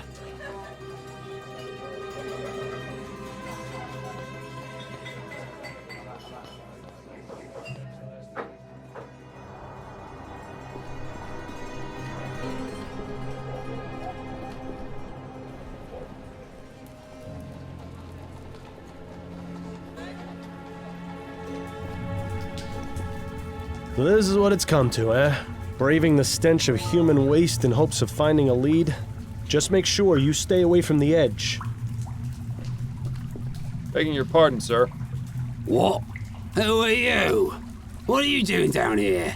My name's Miles Fordham, and I'm a private investigator. I'm looking for a sewer worker by the name of Cormac. You needn't look no further. But what is this about? I just have a few questions for you. All right. Cormac will answer them, but don't dally for too long. It can be dangerous down here for anyone who's not trained as Cormac is. You know a man named Ronan Lespay? Cormac knows few men. People don't much like talking to a man who spends his days in the sewers. Can't really blame him for it. It's hard to get a stink off, so why bother even trying? You didn't answer my question, though. Do you know Ronan Lespay or not? Could you describe him? Cormac's got a better memory for faces than for names. I have his portrait. Here, have a look. Ah, yes. Cormac saw this fellow recently. On election night? That's right. He come into the bar, voted, went out. Looked drunk to Cormac, but then everyone at that place usually is. Do you frequent a pub called the Silent Raven? Yes. The Raven is where Cormac goes to forget about the day's work. The barmaid, Nicole, she's a good sort. We likes talking about the ponies down at the track. Nicky loves her some racing. She gives Cormac drinks for cheap in exchange for odd jobs. Nice to have your own personal sewer man, I suppose. She's really the only one Cormac talks to. There's a few others Cormac sees often, but Cormac hasn't spoken with them. Cripes. This guy goes on and on, doesn't he? To be fair, you were warned. Do you know anything about the murder that took place outside the Silent Raven on election night? Murder? Ah, yes. The commotion out in the alleyway. That's right. Did you see or hear anything? It was a touch noisy that night, what with all the election stuff happening, but Cormac remembers the sound of the gun. One shot, and then shouting and hollering from the bar. A few people run outside to look at what happened, but Cormac just stayed in his seat and finished his whiskey. So you didn't see the man who was shot, or who shot him? No, keeps to himself, Cormac does. Makes life easier that way. Could he be any more unhelpful? Actually, it's probably best not to find out. Is it difficult being a sewer worker? Difficult? Nah, it's a dream. Especially since they introduced all these steam tech treatments and purification whatsits. The only thing Cormac's got to do is check the little dial never goes into the red on old Belinda. Belinda? Aye, the purifier. She's a real special lady who's made Cormac's life so much brighter. Cormac makes sure to thank her each and every day. Wonderful. We're talking to a lunatic. Wasn't so easy a few years ago. Back then it was tapping on pipes all day. Tapping on pipes? To make sure they was flowing fine and not blocked. Cormac would take his little hammer and tap, tap, tap on the pipes to make sure they was ringing fine. You can imagine what that was like. Tap, tap, tap. Ring, ring, ring. All day, up and down, over and over. The tapping stopped, but the ringing never left. Still hears it to this day, Cormac does. Do you have any opinions regarding the election? Cormac hears lots of things about Atwood, but he's the one what's got this new machinery put into the sewer system. It's still a job for Cormac, so all that talk about being replaced by machines is just talk, for now. But Leroy says he wants to give the workers their fair chance, so Cormac can't argue with that. What about you? I would have preferred Atwood stay in office myself. Bah! They's all the same in the end. One way or another. No point worrying, says old Cormac. Would you be able to remove the cover of a storm drain? Yes, of course, sir. Cormac's got the right tool for the job. Just a few twists from old Mary here and any drain will open up like a Christmas rose. Excellent. Would you be able to open the storm drain outside the Silent Raven? Suppose so, yes. But Cormac ain't allowed to just open up drains as he sees fit. What do you want this drain open for?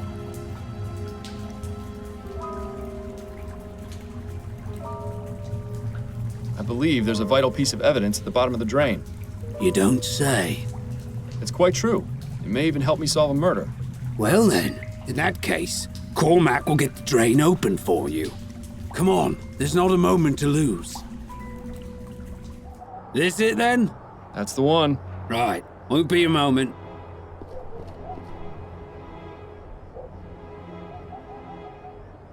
There we are. Thank you for your help, Cormac. Not a problem. Now, if you don't mind, Cormac's just going to pop inside for a quick pint.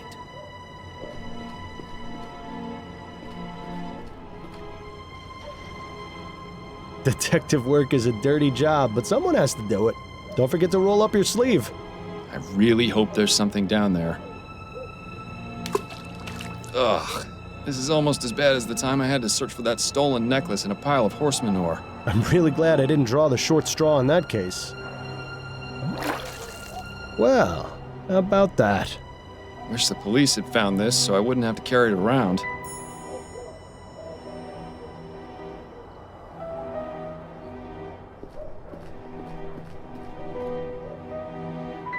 She doesn't seem the type for idle chat. Best wait until you've got something to ask her.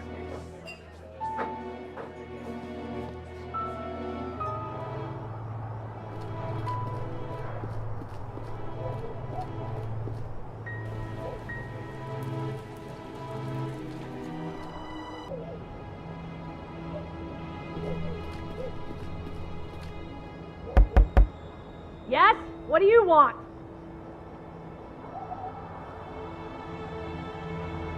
I'm looking for a man named Darius. I believe he may be inside. Yeah, I don't know anybody with that name. So if that's all you wanted, get lost. I was told this was the place to come if I wanted to ride the dragon.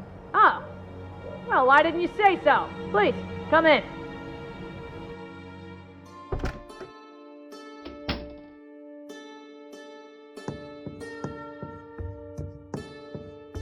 Excuse me, I'm looking for a man by the name of Darius.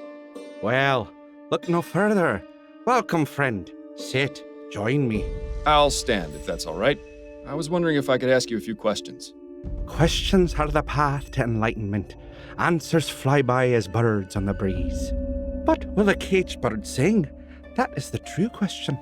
Wonderful. He's as high as a kite. This is going to be worse than pulling teeth. Are you familiar with a man named Ronan Lespay? I know many men. Some old, some young, some rich, some poor. Some I know by name, some by face. But this man you speak of, this Ronan, he is unfamiliar to me. I have a ferrotype. Do you recognize him? Forgive me, but my eyes are blurry. I cannot make out his features. Well, he's useless, isn't he? Too bad there's no way to snap him out of it, like there was with Dupre's kid. Do you know anything about the murder outside the Silent Raven on election night? Murder? Was it a murder? It was. A man was shot in cold blood. That would explain the commotion, as well as the sound. So you heard the gunshot? I did. I thought it might have been one of the voting machines making the noise. But then there were shouts, and people began to run. Did you see or hear anything before you heard the gunshot? I seem to remember hearing a man shouting a name. A name? Yes. It sounded like Priscilla. Well, how about that? He's managed to be of some use after all. Assuming he's telling the truth, of course. And does the name Priscilla mean anything to you? Afraid not, young man. What can you tell me about the Silent Raven? Ah, the Raven. My home away from home. I would have thought that was this place. Unless this one is just the home. Do you have many friends there? People you speak with often? Yes, friends. I call them friends anyway, but really, what is a friend? Someone who drinks with you? Someone who shares secrets with you? Are those friends? My father used to tell me that the only two friends you had were your mother and the crown in your pocket. Well, both of those are gone now, so what does that mean for me? I don't know, sir. I'm just asking about people you speak to at the Raven. The barmaid, Nicole, she gets mad at me sometimes when I break things. But she's all right. Have you ever conversed with a patron called Singing Tom? Singing Tom? You mean old Tom Puffin? I'm not sure. I was just told he was called Singing Tom and was a regular at the Silent Raven. That's the man. I see him in here all the time. In here? Not just at the Raven? Tom is a child of the poppy, just as I am. He truly understands the world as it is. Do you know where I might be able to find him? Yes. He's the choirmaster at St. Denis Cathedral. That's where he spends his time when he's not here. You mean to tell me we have to talk to another one of these loonies? Wonderful. Do you often come to this establishment, Darius? Oh, yes. This place is better than any doctor or hospital. It has exactly the cure I need. Cure? For what? I'm ill, sir. Just as you are. Just as we all are. Infected by a terrible disease known as life. Speak for yourself. But spend a few hours in here with the intoxicating nectar of the poppy, and you'll find nothing can defeat you. So did you manage to get out of here and vote? Please don't bother me with such trivial matters. Why should I care who leads the government? As long as they don't outlaw places like this, they can do whatever they please. Is this guy ignorant or just apathetic? Yeah, well, I don't know, and I don't care. I was wondering if you could tell me whether you saw a certain man at the Raven on election night. He's tall, of strong build, with a beard or mutton chops, dressing all in black and possibly wearing a cap. Lots of people like that go to the Raven. I see loads of them every night. But now that you mention it, I do remember someone like that. He was a strange one. How so? I remember one of the times he came in, he was adjusting his hat. I could have sworn when he took it off for just a moment, his hair was bright red. How is that strange, exactly? Because his beard was jet black. It was the oddest thing I'd seen. Well, it was the oddest thing I'd seen, until his beard slid halfway down his face. I see. Well, thank you for the information. Wonderful. This testimony is about as useful as a hole in the head. Then again, there might be something to it. Goodbye, sir. Goodbye, young man. May you find peace and happiness.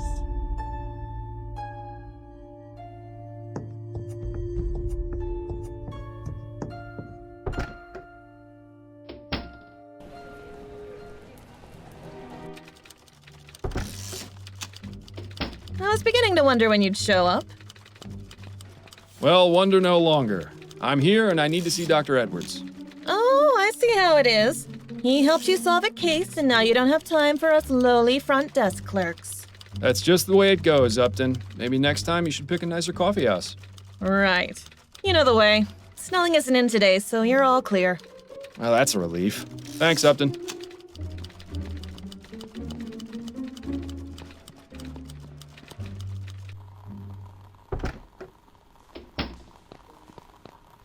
I hope I'm not interrupting anything, Edwards. Ah, Fordham. Always a pleasure. Have you got time for some questions? Of course. So what can you tell me about Ronan Lespay? Caucasian male, approximately 27 years old. Died of blood loss as a result of being shot at close range. He was brought in 4 nights ago. I performed the post-mortem the following day. After that, his next of kin was contacted. I believe his sister came to identify the body. Any personal opinions on what might have happened? Well, the fact he was shot at such a close range would suggest it was done by someone he knew. And robbery doesn't appear to be a motive, since his wallet was found on the body with money in it. Beyond that, your guess is as good as mine. Better, I hope. Did the post-mortem reveal anything? Quite a few things, actually. Mr. Lespay was extremely inebriated when the shooting took place. There was enough alcohol in his blood to presume he had been drinking for hours before his death. I also managed to remove the bullet from his heart. It's a .36 caliber lead ball, standard revolver shot. It shouldn't be too hard to match to a weapon, provided you can find it. Did you notice anything unusual about the clothes Mr. Lespay was wearing? Unusual?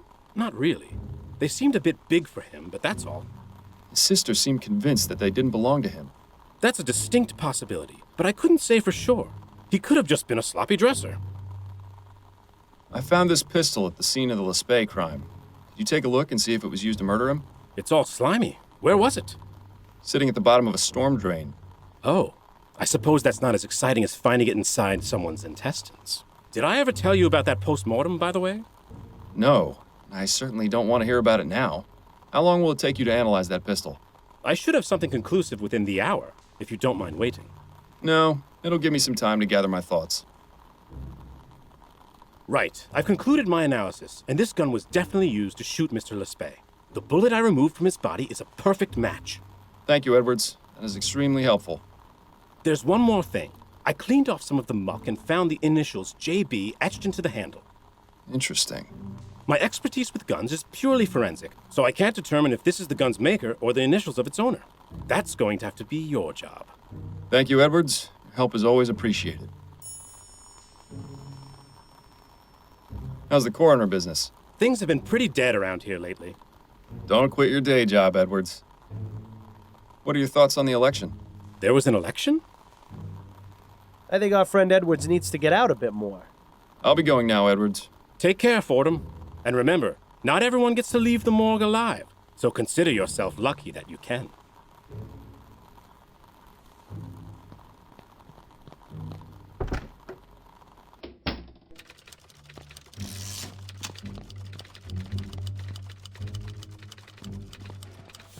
Can we talk for a moment, Upton?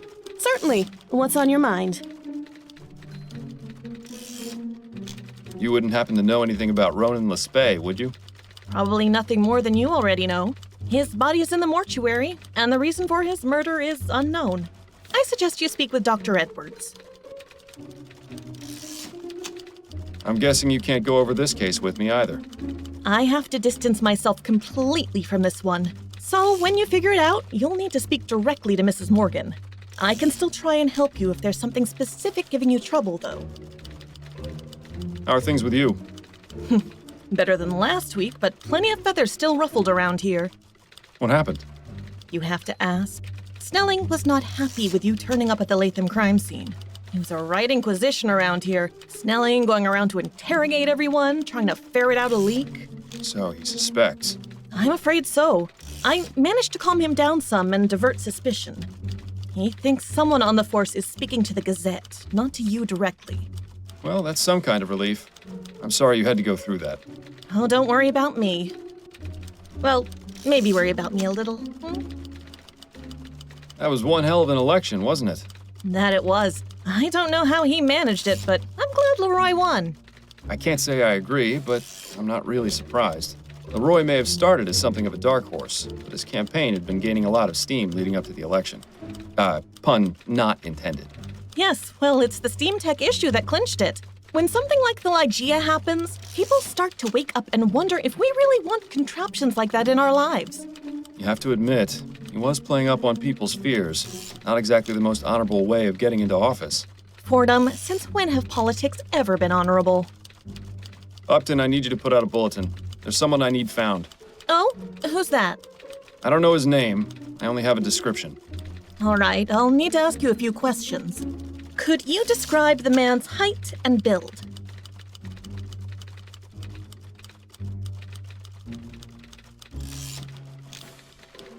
He's tall, with a large build. All right. What color is his hair? I'm certain it's red. All right. Do you know of any unique details that might make him easier to identify?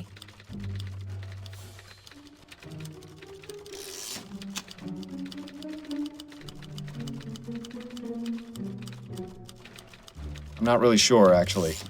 Then maybe you should see if you can ask around to get a more detailed description. This really isn't much to go on, I'm afraid. But I'll try anyway. All right. The bulletin is out. I'll let you know if I hear anything. Thanks, Upton. I appreciate the help.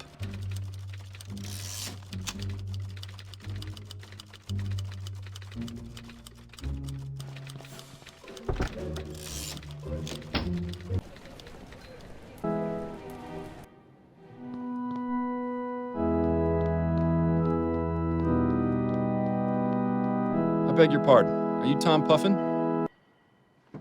I am. How may I help you? Miles Fordham, private investigator. I wanted to ask you a few questions. Questions? Have I done something wrong? No, Mr. Puffin. I simply believe you may have some information that I need. Very well, then.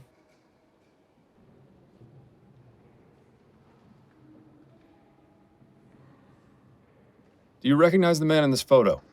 Is that? No. No, never mind. What is it? Well, for a moment, I thought it was someone else, but I was clearly mistaken. So you don't recognize this person, then? Afraid not. Who is he? His name is, or rather was, Ronan Lespay. What? Is he dead? He is. I'm trying to find out who killed him. Well, I hope you find your man, Mr. Fordham. What were you doing on election night, Mr. Puffin? Election night? That was ages ago, wasn't it? It was 4 nights ago, to be precise. Oh, you have to understand. I have trouble recalling what I ate for breakfast this morning, let alone what happened 4 nights ago. Well, isn't that convenient? Do try to remember, Mr. Puffin. It's quite important.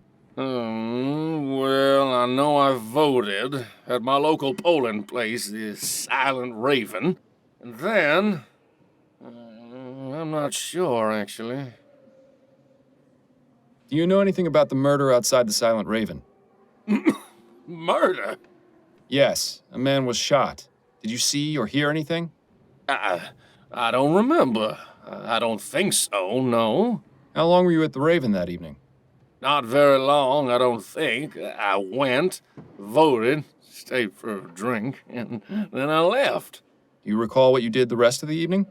Not specifically. I probably went home and went to bed, like I always do. Are you in the habit of using opium, Mr. Puffin? What? Why would you think that? I met your friend Darius. He told me you share a pastime. All right, yes, I do enjoy a visit to the opium den from time to time. From time to time? More like morning, noon, and night. Have you found the drug has had any adverse effects? Memory loss, for example. I admit I'm not quite as quick as I used to be, but without it, I'm in constant pain. Is that right? I fell off a horse when I was 15, and ever since then, my back's not been right. The doctors haven't been able to help. The poppy is my only comfort. I wish there were another way. It might be worth seeking a more professional opinion about the effects of opium. Does the name Priscilla mean anything to you? Priscilla? What does that have to do with anything? The name has come up in my investigation. Is it someone you're acquainted with? No, it isn't. I don't know anyone by that name. You certainly seem concerned about her, though. How did you become choir master of this church? Oh, well, I studied music at the University of New Britannia. Once I completed my studies, I began writing symphonies in hopes of securing a patron, but I had no luck. So I decided to focus on choral compositions. I said a few pieces to the bishop, and he offered me the position. And you enjoy it? Oh, yes, sir, immensely. I'm able to continue composing songs for our choir, as well as teach music to our young members. I take my church duties very seriously. What else do you do besides lead the choir? Just a few things here and there, making sure the aisles and the pews are clean, tending to the prayer candles, and that sort of thing. So, what do you think of the election results? All right, the election. Who won? Leroy. He beat Atwood by a significant margin. Oh, I suppose that's good. I think I may have voted for him, but I'm not sure. I'll let you resume your practicing, Mr. Puffin. Thank you. Have a blessed day.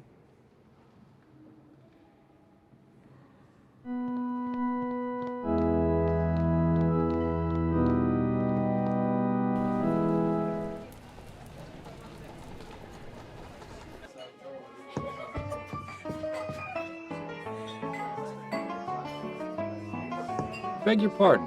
Your name wouldn't happen to be Jimbo, would it? Yeah? Who's asking? Miles Fordham, private investigator. Can a guy enjoy his shore leave without being harassed by the law? I've done nothing wrong. I didn't say you had, and I'm most certainly not the law. I just want to ask you a few questions. All right, fine. You know Ronan Lespay? I knew him, yeah. Knew him? He and I haven't spoken recently. In about a month, actually. Things didn't go so well last time. How do you mean? Let's just say we didn't part on the best of terms. He made it very clear that he didn't want to speak to me again. Were you aware that Ronan was murdered? What? No, when? What happened? He was shot outside a tavern in Chumley 4 nights ago. Chumley? What was he doing there? I was hoping perhaps you could tell me. I honestly don't know. Ronan hardly went out, and he especially never crossed the river. Why was that? I think he was just too scared of the world to go out and see it for himself. He was happy enough reading about it in his books or collecting things I brought him back from my travels. Honestly, that's what I liked most about him. He was just an average, boring man. It was just the sort of balance I needed in my life. That's pretty much the exact same reason I always enjoyed working with you, Miles.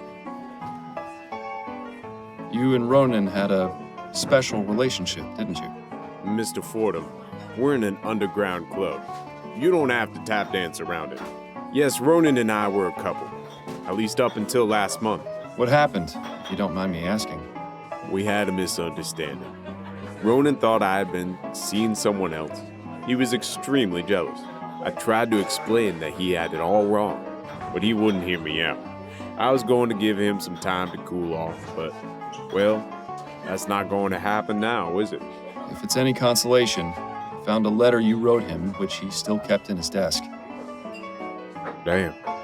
Thank you for telling me that. Where does the name Jimbo come from? It's just a nickname. My real name's James Bowcroft. And what is it you do? I'm a sailor. I thought you detective types were supposed to be extra observant. Shouldn't you be able to tell me what my occupation was just by looking at my fingernails or something? Sorry to disappoint. Perceptiveness is important in my line of work, but I'm also just a man. I think perhaps Jimbo has been reading too many of those detective stories in Brentwell's. Do you have any opinions about the recent election? Not really. I'm usually way at sea, so I don't keep up with politics. The sea's got her own laws. Anyway, I can't vote, so it's really none of my concern. But you're still affected by the decisions the Prime Minister makes. Not very fair, is it, Mr. Fordham? No, I suppose it isn't. Does the name Priscilla mean anything to you? Yes, that's my ship, the SS Priscilla. I see. Did Ronan know about it? Of course. He always used to ask me to bring him back some exotic souvenir. Thank you for your time. You're welcome.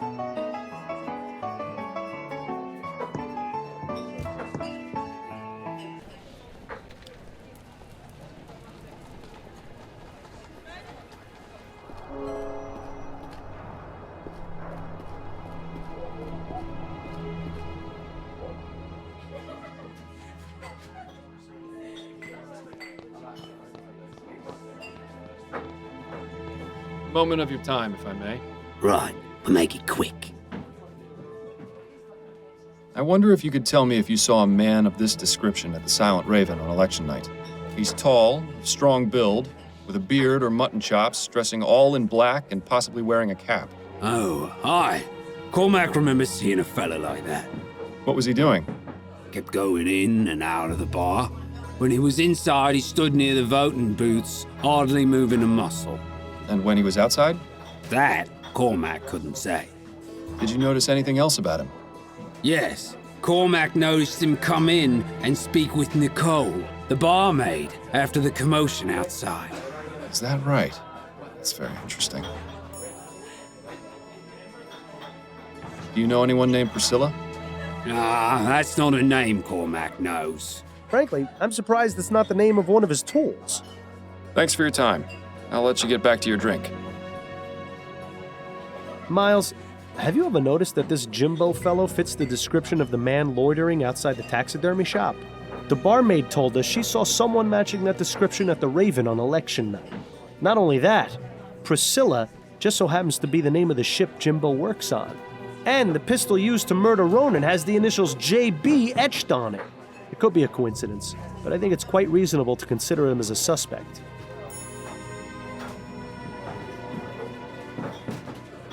Excuse me, barmaid? Hi, what do you need? You know that description I gave you earlier? Of the tall man in black? Yeah, what about it? I spoke with Cormac, and he told me he saw you speaking with someone fitting that description shortly after the murder occurred. And you believed him? Cormac's a good sort, but he's not exactly reliable. I'd say he's twice as reliable as you are. Now tell me the truth, or I'll have you in as an accomplice to murder. All right, relax.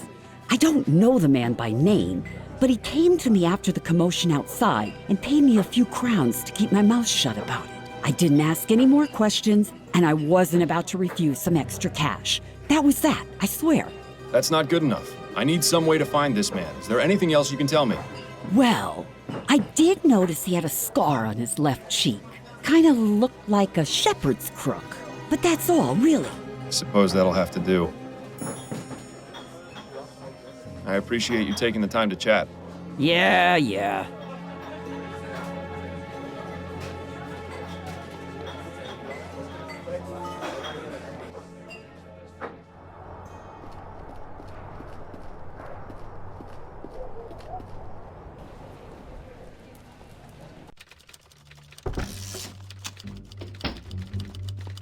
Can we talk for a moment, Upton? Certainly. What's on your mind? Can I try giving you that description again? I may have more details now. Sure. More details will definitely help. Could you describe the man's height and build? He's tall, with a large build. All right. What color is his hair? I'm certain it's red. All right. Do you know of any unique details that might make him easier to identify? Yes, he has a scar on his left cheek in the shape of a shepherd's crook. Good. That will be helpful. All right, I'll put out the bulletin. Give me a moment. All right, the bulletin is out. I'll let you know if... Upton? Just got your bulletin. Hello, Giles. Have you got something for me? As a matter of fact, I've got someone in the jail fitting your description perfectly. You don't say. Yup. Name's Harvey Presser. Got picked up a couple of days ago. Thank you, Giles. You heard the man, Fordham. You've got yourself someone to interrogate over at Bow Street. Can we talk for a moment, Upton? Certainly. What's on your mind? Upton, what do you have on this Harvey Presser fellow? Give me a moment, and I'll locate the arrest report. Here we are. He was picked up in a bar in Chumley after being identified as the leader of a cooping gang by one of his fellow gang members. So much for loyalty. Anything else about him? Not much besides his address. That might be worth looking into. It's 5885 Riverview Road, right near the asylum. Ah, wonderful. Maybe afterwards you can drop by and pick out a room. I'll let you get back to work. And you'd better do the same.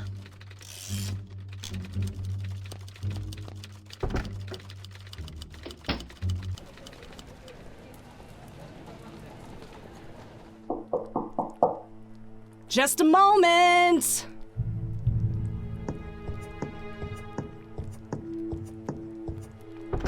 Yeah? What do you want? Ooh, she doesn't look like the type to take any guff. Better watch yourself, Miles. Mrs. Presser, I'd like to speak with you about your husband. Well, he's not here right now. He's been away for a few days, actually. Who are you exactly? My name's Miles Fordham. I just have a few questions. I promise this won't take long. All right, come in. But try and keep it down. My daughter isn't feeling well, and I don't want her being disturbed.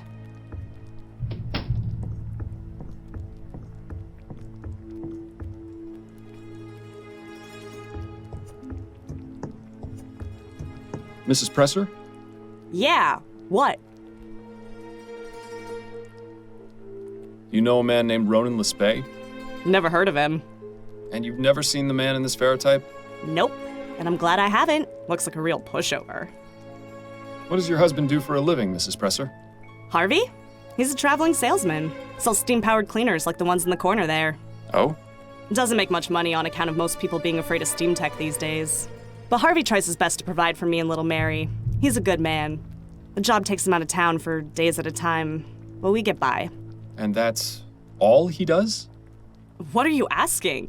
You know something I don't? No, not at all. I was just curious. Oh, look, another husband keeping secrets from his wife. There are a copper a dozen around here, it seems. So what do you do while your husband's away? Hang on there, what are you playing at? I'm a married woman. I merely wanted to know a bit more about you, that's all. I meant no disrespect. Is that your game? Asking innocent ladies about themselves so you can have your way? She doesn't have to worry about being mistaken for innocent, that's for sure. No, you know what? Just forget I said anything. Is your daughter all right? She's just come down with a bit of something. This stew I'm making will put her right again. I've been giving her regular doses of Pink Bladder's Miracle Tonic, too. I'm sure she'll be back to tearing the house down again in a matter of days. Takes after her father, that one. Are you pleased with the election results? Yeah, I'm glad that no-good high muck-a-muck Outwood was voted out. Maybe now they can finally get to work on that bridge to Gascon we've been promised for so long. But won't Leroy's opposition to steam tech be bad for your husband's business? Maybe, but Harvey's always managed to land on his feet. If it comes down to it, I'm sure he'll be able to find a new job in no time. I was never too keen on him selling those contraptions anyway. It'll be a relief to get them out of the house. I don't have any more questions for you, Mrs. Presser. Good.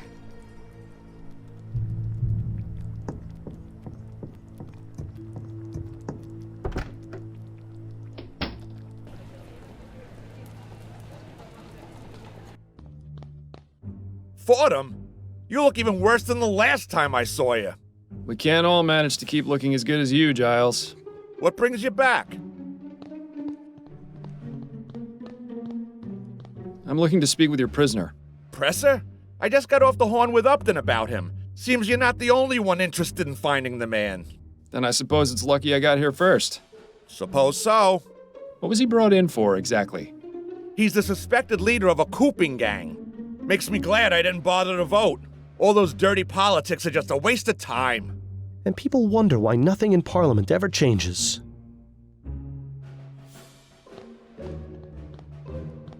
Harvey Presser, I presume. Who's asking? Miles Fordham. I'm a private investigator. What do you want from me? Just a few minutes of your time. You don't have anywhere to be, do you? Hardy ha. Ask what you want, but I'm not answering anything until I see a lawyer.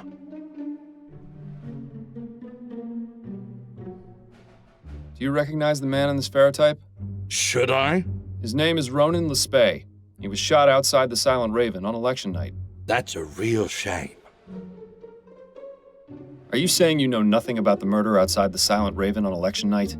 Not a thing. I've never even heard of the Silent Raven. Is that right? Because I've spoken to at least 3 people who swore they saw you there that night. Yeah, and you're not police, so that doesn't scare me. You can't do a thing about it. This guy's starting to get on my nerves. There has to be a way to make him talk. I hear you were arrested for leading a cooping gang. Is that right? I don't have to tell you a thing. You're not a copper. I had a little chat with your wife. You have a lovely family. Mildred? How did you... I may not be with the police anymore, but that doesn't mean I can't still get the information I need. You didn't tell her about me being in jail, did you? Don't worry. It was quite obvious your wife has no idea what you're involved in. As a man who values discretion, I thought it best not to shatter her illusions. That's awfully decent of you. Of course, I might change my mind, unless you start to cooperate. I have to say, Miles, you've become a real natural at this tough cop role. All right, fine. I'll talk. Just leave my family out of it.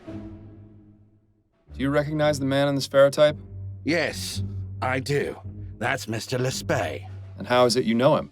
I was assigned to watch him and then pick him up on election night. Assigned? By whom?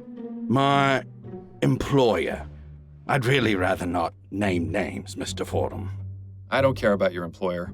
What I care about is what you were doing with Mr. Lespay. Well, it was a cooping scheme. He was one of the people I was told to pick up. Tell me what you know about the murder outside the Silent Raven. The most important thing I can tell you is that I didn't kill him. Do you know who did? Not a clue. I was inside the bar when I heard the gunshot. I went outside to see what had happened and found Lespay on the sidewalk. And what happened next? What do you think? I panicked. He was in my care. I wasn't expecting anyone to get killed. I think Mr. Presser has a wildly different definition of the word care. I went inside and gave the barmaid 10 crowns to keep her mouth shut. Clearly, that was money misspent. Then I went back home, told my wife I was going away on a business trip for a few days, just in case. Good thing I did, too. I might get out of this with her none the wiser. What makes you so sure they'll let you out? Me? I'm just a small fish, but I could talk and talk about whales. That's valuable information. Quite the shrewd negotiator, this one. I think his skills have been wasted. Is this your first time in jail? Yeah, actually. Suppose you think I'm just some criminal scum, born for the gibbet? I'm not a bad man, Mr. Fordham. I just made some mistakes. You've met my family. I'd do anything for them. Anything. I suppose no good deed goes unpunished. You can say that again. Tell me more about this cooping scheme. I got paid to find men to vote for Atwood. Simple, really. Once I found a good mark, I followed him a bit, knocked him out, then took him to the Coop, a little room I rented near the Raven. I had about 5 men on election night, including the Spay. Got them all liquored up and walked them over to the polls. Once each of them voted, we'd walk back over to the Coop. I'd change their clothes, maybe give them a fake beard, and walk back for another vote. Did it for myself, too, so people would be less likely to notice. Kept it up for a few hours, until the murder. That's all the questions I have for now. Good. Leave me in peace.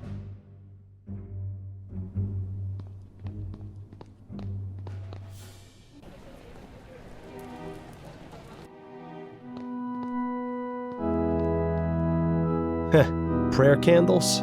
People think lighting one of these is going to solve their problems. If only it were that easy. Also, what happens if they go out? Does that mean your prayer gets canceled? Shh. What? It's an important question. The more I think about it, the more I want to test my theory about prayers being canceled if the candles go out.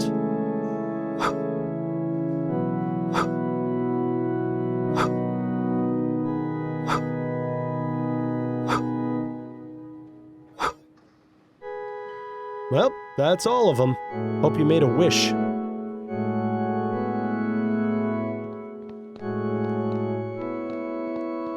Could I have another moment of your time, Mr. Puffin? Yes, I suppose so. It seems that all the prayer candles have gone out. Have they? Blast, I keep saying there's a draft, but nobody's done anything about it. Excuse me for a moment, won't you?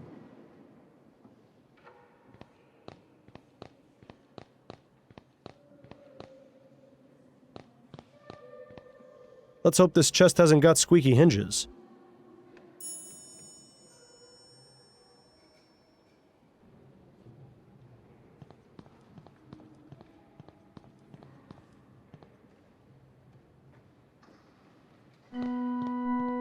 Could I have another moment of your time, Mr. Puffin? Yes, I suppose so. Do you know anyone named Ned? Ned? Well, yes, I do. My nephew, Ned Bunkridge. Your nephew? Yes, why do you ask? Where might I find Ned? I'd like to speak with him. Is everything all right? Ned hasn't gotten into any trouble, has he? I always tell him just because he's training his body, that's no excuse to pick fights. No, he hasn't gotten into any trouble. Oh, well, he lives in Lyon, 511 Parkside Terrace. Right. Thank you for the information. I'll let you resume your practicing, Mr. Puffin. Thank you. Have a blessed day.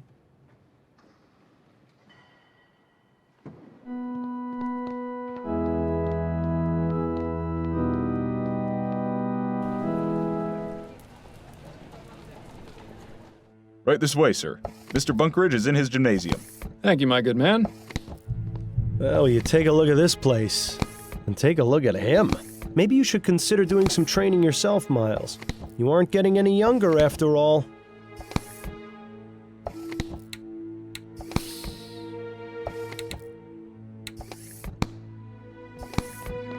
Excuse me, Mr. Bunkridge? Oh, hello. Who are you? I'm Miles Fordham, a private investigator. Your valet let me in. Right, of course. What can I do for you? I have a few questions for you, if you'd be so kind.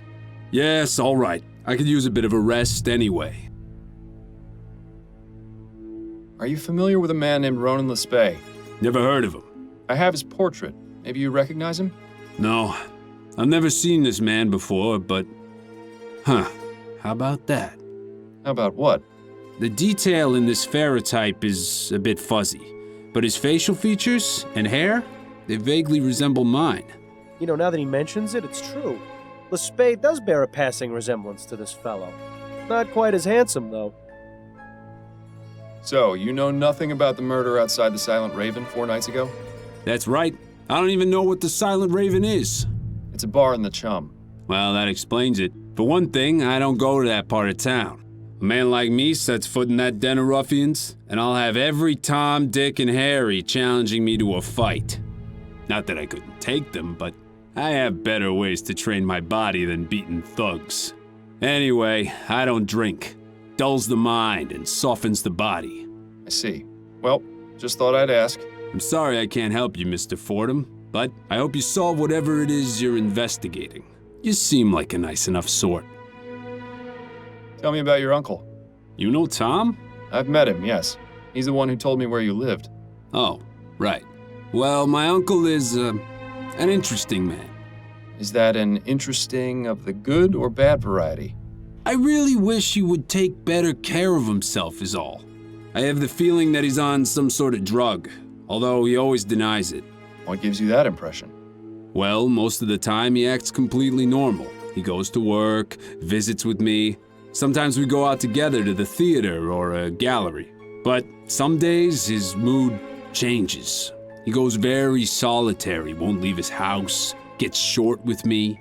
One time I went to visit him, I heard him yelling along with what sounded like furniture being knocked about. It only happened once, but it worried me. I hope Tom isn't in any sort of trouble. Opium is one hell of a drug. It's a good thing you never got to that point with the soporific, or Adelaide would have thrown you out much sooner. Are you all right, Mr. Fordham? Yes, I'm fine. What, too soon? Could you give me Tom's address? You don't have it? I thought you said you'd spoken with him. I visited him at the cathedral. But if he's there, why do you want his address?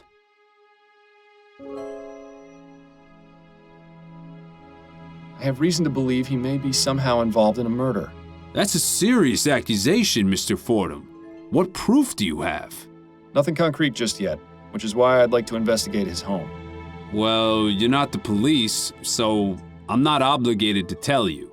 I'm sorry, but you'll need more than just a suspicion to convince me.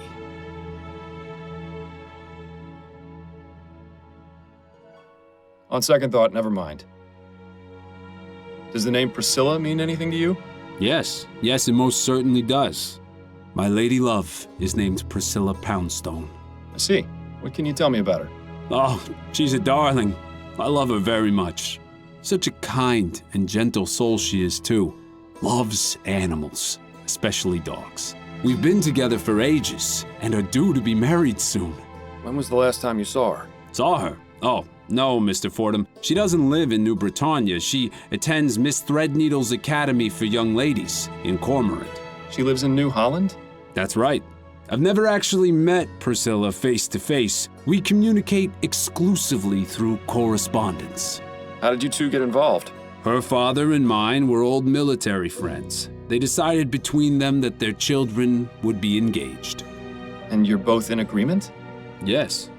I admit at first I was a bit hesitant, but we share many of the same interests. The distance between us is not a detriment to our love. I wonder how that will change once they actually begin cohabiting. So you correspond regularly with Priscilla? That's right. At least one letter a week. My uncle does me the kindness of acting as courier. Do you think I might have a look at one of those letters? What for? They're private correspondence. I understand, but I feel this is important. Perhaps you could show me one that isn't too personal. Yes, I suppose that would be all right. In fact, I think there's a recent one on the shelf there. That's not too private. But you won't need to take it, will you? Not at all. I just want to have a look. You're very into physical conditioning, aren't you? Oh, you noticed. Yes, I believe that a healthy body is just as important as a healthy mind, if not more so. Well, he's definitely prioritizing the former. It's important to keep fit, especially at a job like mine where I'm in a chair most of the day. What job is that? I'm a clerk at the Bank of Vespuccia. But someday, I hope to leave and teach others about the health benefits of regular exercise. Perhaps even open up my own gymnasium. Ha! He actually thinks people are gonna go for that? Good luck to him. How do you feel about the election outcome? I'm disappointed. Atwood may not have been the greatest PM, but he was pro-steam tech. Sure, the Ligeia incident was a tragedy, but people are too quick to judge. Steam technology is a boon to mankind. It's already enriched my life considerably.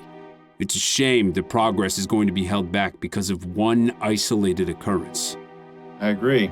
Technological advancement doesn't come cheap, but it shouldn't be abandoned entirely. Thanks for your time. Not a problem.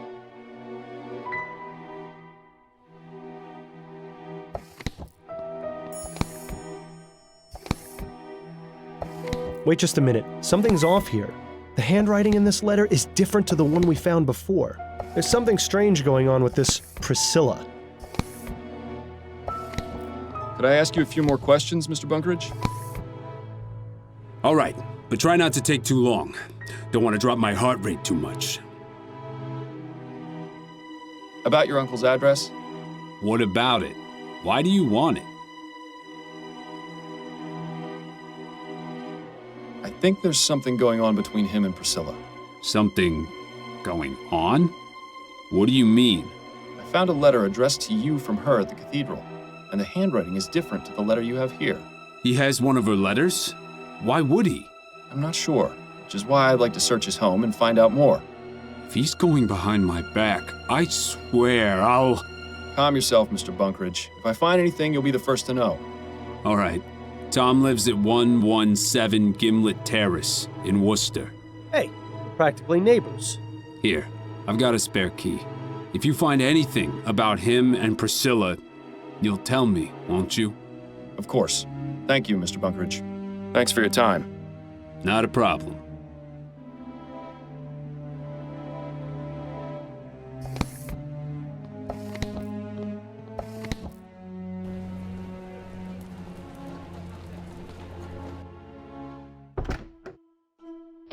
Nice place.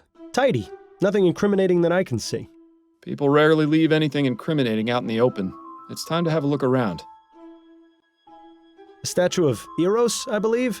God of love or lust or something. Man-babies in diapers never did much for me. That's odd. There are some scratches on the floor next to that statue. How about that? Looks like we found singing Tom's buried treasure.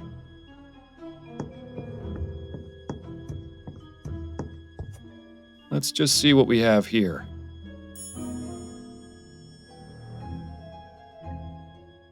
Interesting stuff, but what about the box itself? It seems Puffin's gun has gone missing. He should really take better care of his things. Jenkins and Bowen. The name shares the initials that were on the murder weapon. That's quite a coincidence, wouldn't you say? I would if I believed in coincidences.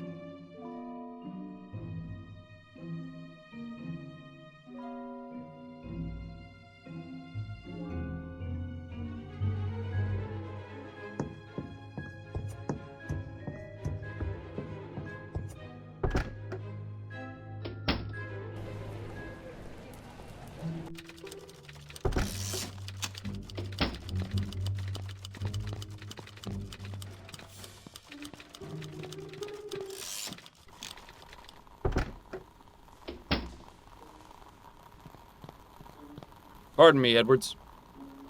Yes? Edwards, do you know much about the effects of opium? Quite a great deal, unfortunately. It's all the rage these days. Most people use it to calm the nerves or relieve pain, but it's highly addictive and has numerous adverse effects. Such as? It depends, really. Most common are sweating, nausea, memory loss, or blurred vision. But more serious cases can lead to hallucination, violent mood swings, coma, or even death. I just had a case in here a few weeks ago who died from an opium overdose. It wasn't pretty. Doesn't sound like it. Thanks for the information, Edwards. Anytime. I'll be going now, Edwards. Take care, Fordham. Things are starting to fall into place here, Miles. Between the letters, the missing gun, and what Edwards told us about the effects of opium, I think we have enough evidence to consider Puffin a suspect.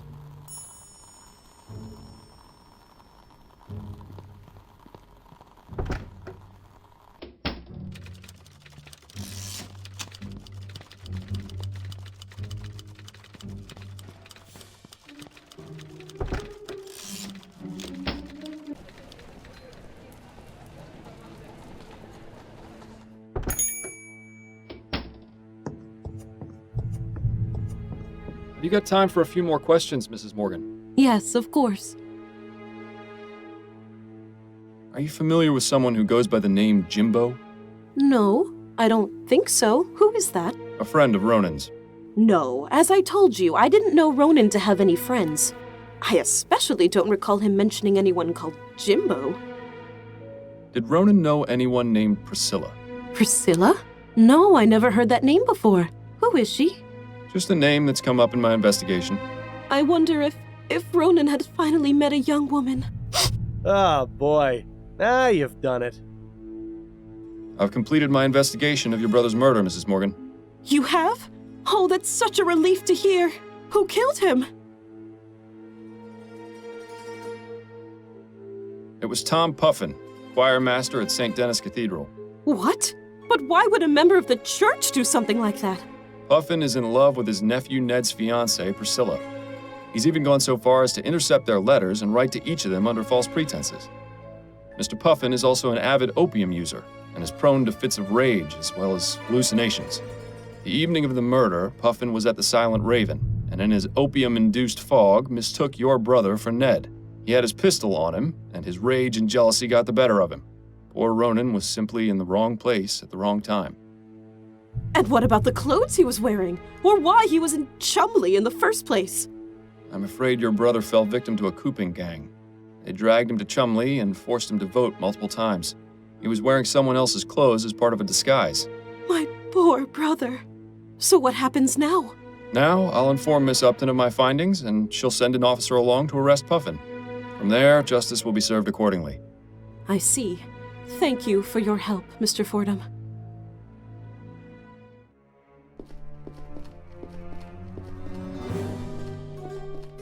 Tom Puffin? Yes, may I help you, officer? You're under arrest for the murder of Ronan Lespay. What? Oh, God. So it wasn't a dream. Come along, sir. We need to question you at the station. You know, Miles, you've been coming in here a lot lately, but you've never looked quite this glum. What's going on? I've bungled things pretty badly at home. Been staying with a friend the past couple of weeks. I see. What happened? I haven't been honest with my wife. Coming here and drowning my sorrows hasn't really helped, oddly enough. And yet, it's all I can do to keep from going crazy. You know, Miles, I've seen and heard a lot of things over the years. Some of the stories would turn your hair white. But through it all, I've come to learn one thing. It's usually not too late to make things better, but only if you let yourself try. Thank you for the advice, Patrick. All I can do is give it, Miles. Whether you choose to take it or not is entirely up to you. Now, would you like another gin? No, thank you. This time I really do need to be on my way. My friend doesn't appreciate me being out too late. Fair enough. Have a good evening, Miles.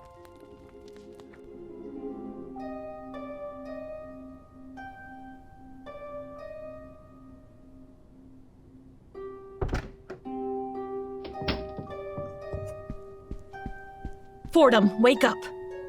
Huh? I didn't want to hide him from you. Oh, Upton. What's going on? Shake off the dreams, Fordham. I've got something very important to show you.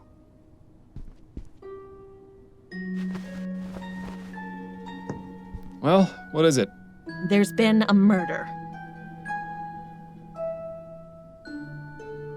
I assume this one is special somehow, or you wouldn't be bringing it to me. I thought that great detectives never assumed.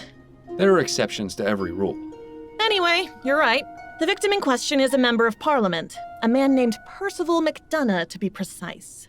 But this is the real corker. The murder is clearly the work of the Justice Killer. The Justice Killer? Is that the mass murderer I've been hearing about? The very same. Why Justice Killer, though? It's part of his modus operandi. He kills his victims with a single gunshot to the head, then writes the word justice somewhere in the room with the victim's blood. Talk about melodramatic. The police are stumped. This is the killer's 5th victim, and there isn't a single lead. So you want me to investigate? Not just yet. First, I need you to look at these sketches. You took crime scene sketches from the department? Of course not. I made copies with the station's ferroduplicator. These killings need to stop, and I believe you can succeed where the department has so far failed. So, what am I looking for? The police went over each crime scene with a fine-toothed comb and turned up practically no useful physical evidence. I want a second opinion from you. If you can find some sort of link between them, it might be possible to track this monster down. All right, let's see what we can see. Maybe there's something that Snelling's finest overlooked.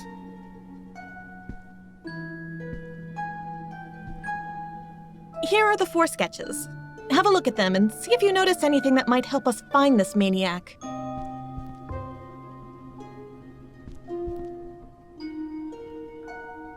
At least this poor slob got to die in bed. The Justice Killer sure is thorough, you have to give him that.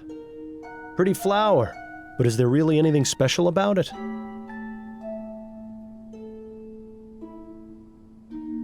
Not a very pretty way to go out.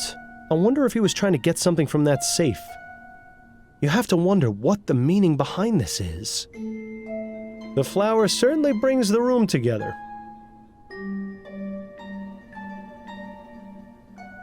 Must have been a powerful shot to knock him backwards like that. Bloody writing. This killer is one sick individual. That flower adds a nice touch to an otherwise drab apartment. Too bad about the body, though.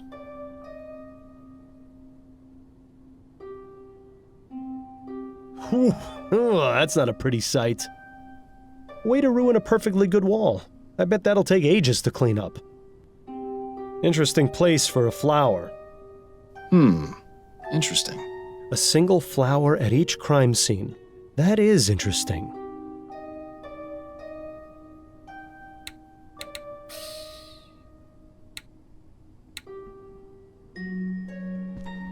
Upton? What is it, Fordham? About those crime scene sketches. Yes? I think I found a connection. I knew you would. What is it? There's a single flower at each crime scene. They look deliberately placed. There is? Let me have a look. You're right. 1 lily at each scene. Wait, what did you say? These flowers, they're lilies. Easter lilies, I think. I don't believe it! Upton, this is incredible. This is the lead I've been searching for. What? You mean for another case? The flower shop burglar. He was stealing Easter lilies. And I distinctly remember him saying something about his desire to uphold justice. At the time, I thought it was just the rambling of a lunatic, but now it seems so obvious. So the flower shop burglar is the justice killer? It seems too much of a coincidence otherwise. Well, then that's wonderful. You can kill 2 birds with 1 stone. Excellent work, Fordham. I knew you could do it. What exactly are the details regarding this justice killer? The killings began a few months ago, and so far he's claimed 5 victims. The department wanted to keep this information out of the public eye to prevent a panic, but word has gotten out. On the bright side, it makes your involvement in the case much less suspicious. What can you tell me about the previous victims? 4 men from Chumley: Hannibal Kirkland, Reggie Willingham, Ennis Bowditch, and Burley Cause. No known connection between any of them aside from the borough they lived in. I have copies of the police reports from each of the crime scenes. Go ahead and take them. Thank you, Upton.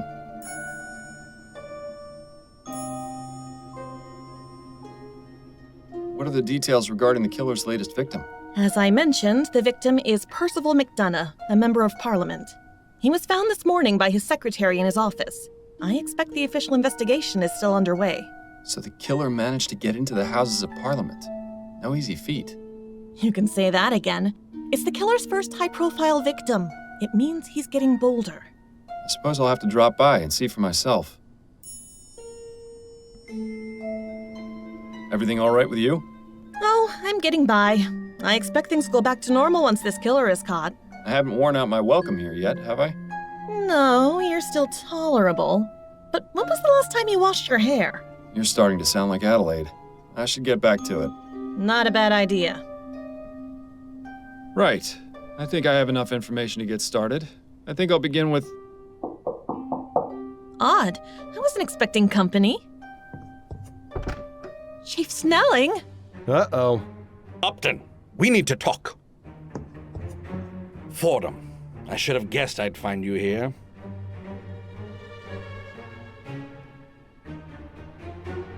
Ah, Chief Snelling. What a pleasant surprise.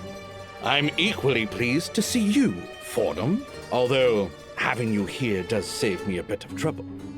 Trouble?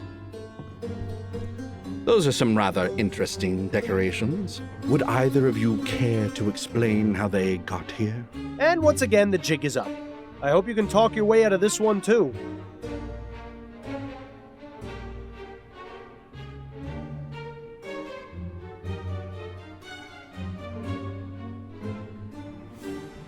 I brought them here, after I made duplicates and took them from the police department.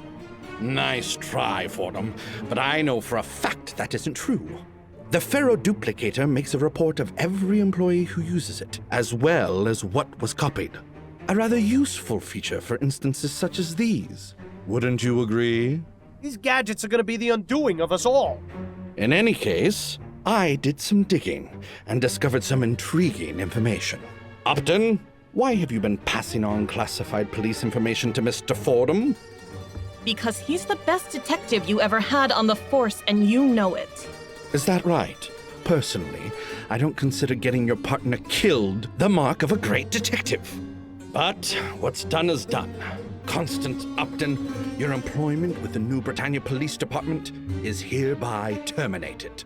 But I should add that it's only because of your 25 years of dedicated service that I'm not pressing charges against you.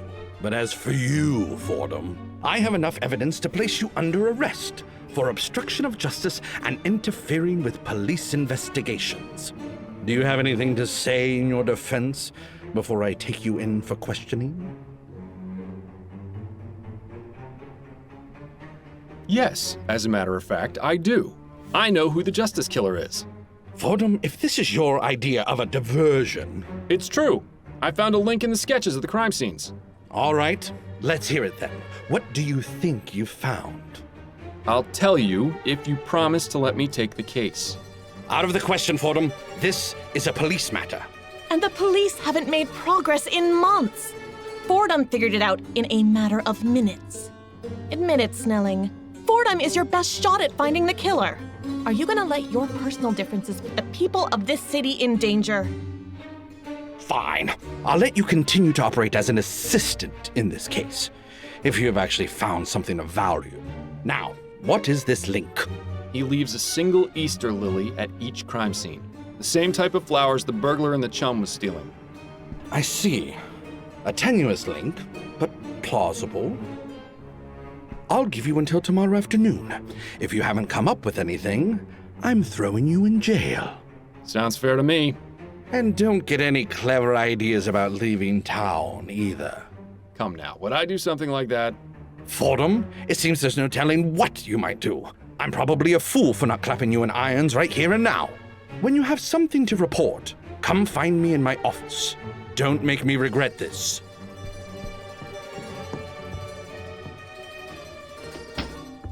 Well, that went better than I expected. Except you're still fired. I didn't have a chance to get him to change his mind. We'll worry about that after you catch the killer. In the meantime, I could use a drink. I'll see you later, Fordham. Well, better get to work then. The clock is ticking.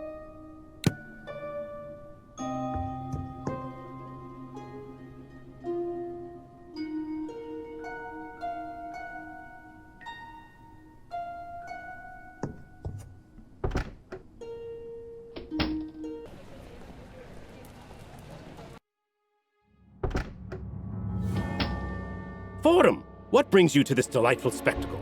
Hello, Edwards. I'm investigating the Justice Killer. I believe I've got a very promising lead. I heard an officer mention new orders from Snelling, but I thought he was just pulling my leg. Feel free to have a look around. I'm just writing up the notes from my initial examination of the body, so I'll be happy to share my findings. Good. I'll just get started then. These appear to be books on cryptography. I suppose everyone needs a hobby.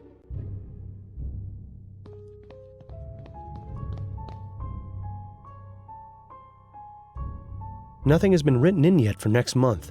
Curious. Odd. The page for this month has been torn out. Do you suppose Edwards might know anything about that?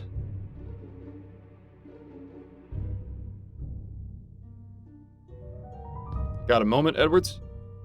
Of course. What's on your mind?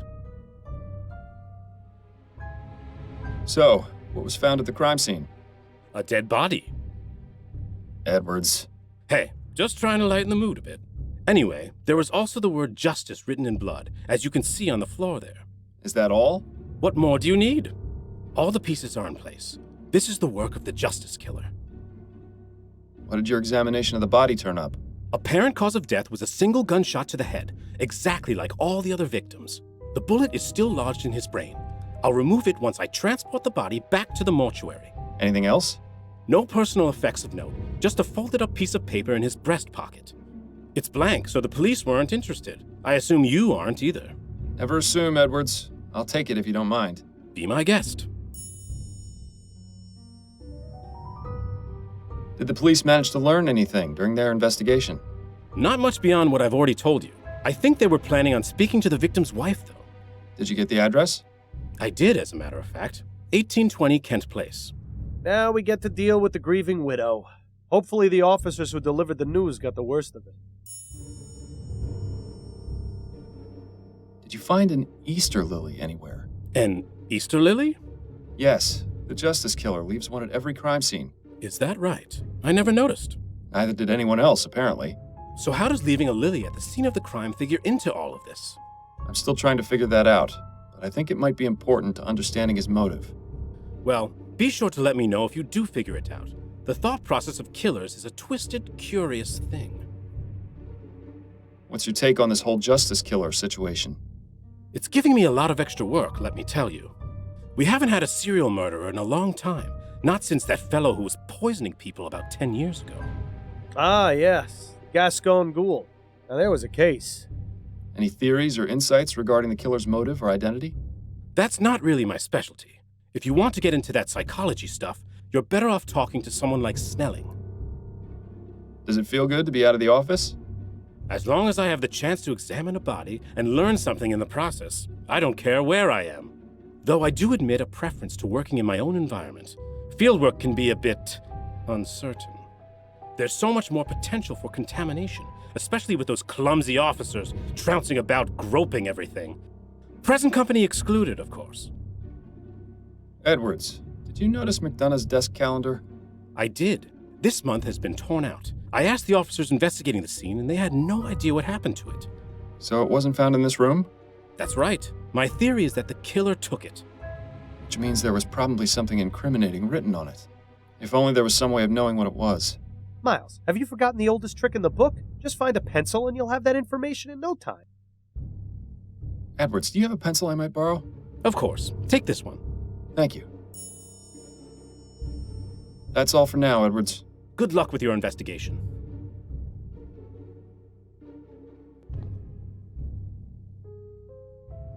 A classic trick. Let's see if it works.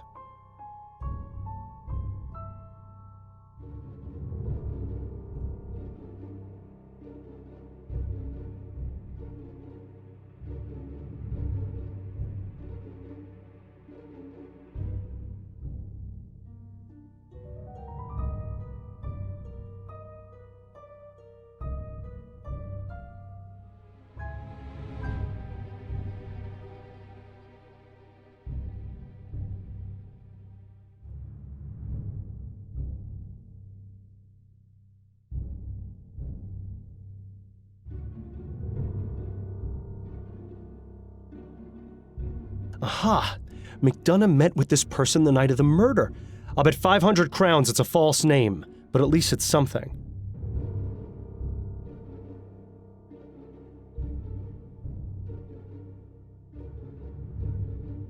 Intriguing. We'll need to find out who this Ruby is.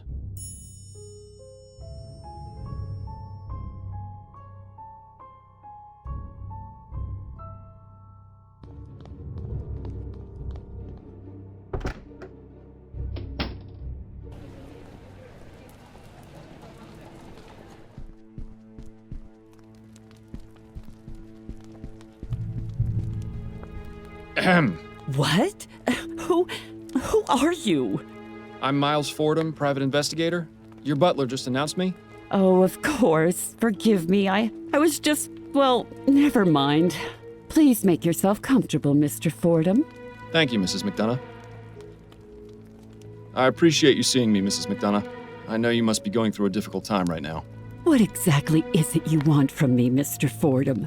I already spoke to the police about my husband's murder. I just have a few questions of my own. Oh, very well. What can you tell me about your husband? I'll tell you the same thing I told the police, Mr. Fordham. Percival was one of the hardest working members of Parliament. He took his job extremely seriously. The recent election caused him a terrible amount of consternation, as I'm sure it did most people. He took Atwood's loss rather hard. Did you see much of him? I beg your pardon? Surely someone with such an important position in government could find themselves consumed by their work. Did he spend much time at home? He made it a point to come home and have dinner with me every night, even if he had to return to the office afterwards. And did that happen often? At least 3 or 4 times in a week, yes. He'd stay in his office working late into the night. As I said, he was very dedicated to his role. Sounds to me like she's quite dedicated to hers, too. Did your husband have any enemies? He was a politician, Mr. Fordham. Half the city hated him. Did he ever receive any kind of threats against his life? None that I was ever made aware of. I have no idea who could have killed him, let alone who could have gotten into his office to do it. He hadn't told me about any meetings or appointments this week either. Was it his custom to inform you of his work affairs? Oh, well, I've always taken an interest in my husband's work. He'd often mention initiatives he was working on or people he was meeting, that sort of thing. Nothing sensitive or confidential, you understand. Just conversation about his day. Can you think of any reason why your husband would have been murdered? Not really. He was a vocal opponent of the construction of the Gascogne-Chumley Bridge, but I hardly think that would have been sufficient reason to drive someone to murder. Why is that? Well, it's just a bridge, isn't it? There are plenty of other ways to get to Chumley. I meant, why was he opposed to it? Oh, because the amount of money required to build it is exorbitant. Public funds should be used on roads and buildings that are falling apart. What's the point of having something shiny and new if everything around it is in disrepair? How are you feeling, Mrs. McDonough? My husband of 42 years was shot in his office. How do you think I feel? Tactful as always, Fordham. How do you do it? My apologies. Perhaps that wasn't the most appropriate question. Is there anything I can do to help? You can start by finding the monster who murdered Percival. Are you familiar with the art of cryptography, Mrs. McDonough? What an odd question. It's just I noticed several books on the subject in your husband's office. Oh, well, yes. Percival was interested in cryptography and secret messages and the like. He would sometimes leave me coded notes when we first began courting many years ago. What kind of notes? Oh, now, Mr. Fordham, those were private. But Percival got a thrill out of knowing I was the only one who could read them. Sometimes he would write them using a special ink that would only appear when the paper was heated. I can't remember the last time he did that, though. Do you know anyone named Shackley? No, I've never heard that name before. Why? I saw your husband had a meeting scheduled with him shortly before his murder. That can't be right. He didn't tell me about that. He always told me about his meetings. It was written on his office calendar, clear as day. As I said, I don't know who that person is. Why wouldn't Percival have told me about their meeting? Why indeed? Are you familiar with someone named Ruby? I can't say I am. Who is it? Just a name that's come up in my investigation. Sounds like the name of a trollop, or perhaps a dog. Have you heard of the Justice Killer? That was the name the police mentioned when they told me about Percival's murder. It's absolutely terrifying to think that one sick person could be capable of such evil. Why is he called the Justice Killer? What justice was done by murdering my husband? I'm afraid I can't answer that right now, Mrs. McDonough, but I intend to find out. Those are all the questions I have for now, Mrs. McDonough. All right, Mr. Fordham.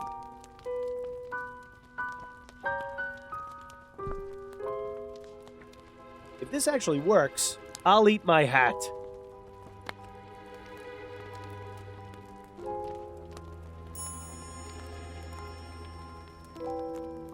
Well, I'll be damned. Can we talk some more, Mrs. McDonough? I suppose so, yes. Do you know anything about this letter? I'm afraid I don't have my spectacles. What is it? The coroner found it in your husband's pocket. He gave it to me because he thought it was blank.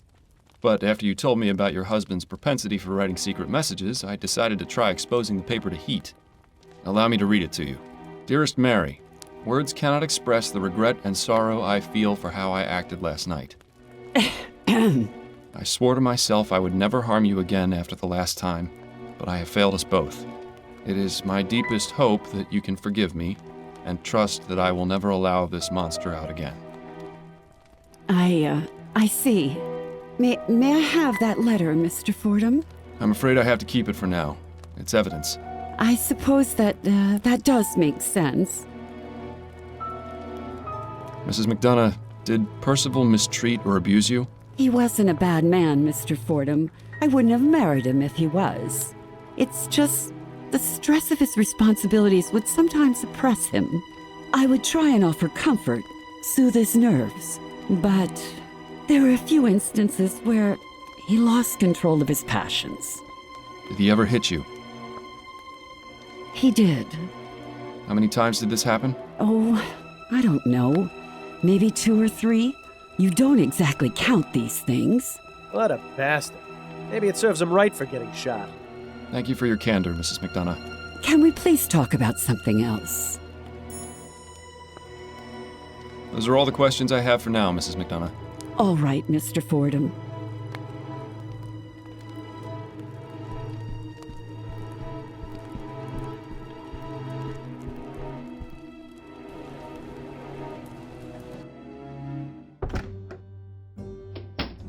Fordham, how goes the investigation?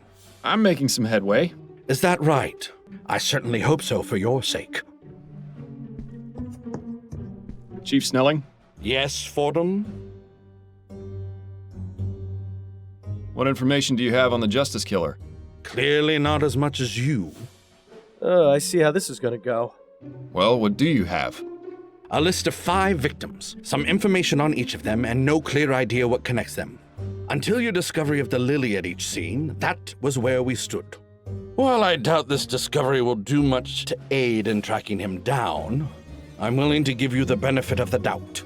Do you know anything about Percival McDonough? He's a member of Parliament.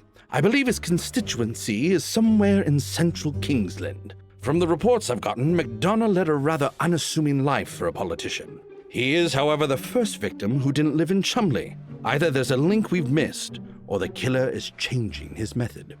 Then again, since you seem so confident in your abilities to resolve this matter, I assume you'll provide an explanation. Count on it. What do you know about the Justice Killer's previous victims? Only what's in their files. All working men from Chumley. That's the only link. You didn't look further into their personal lives? Maybe they had some social connection. As I said, the detectives found nothing.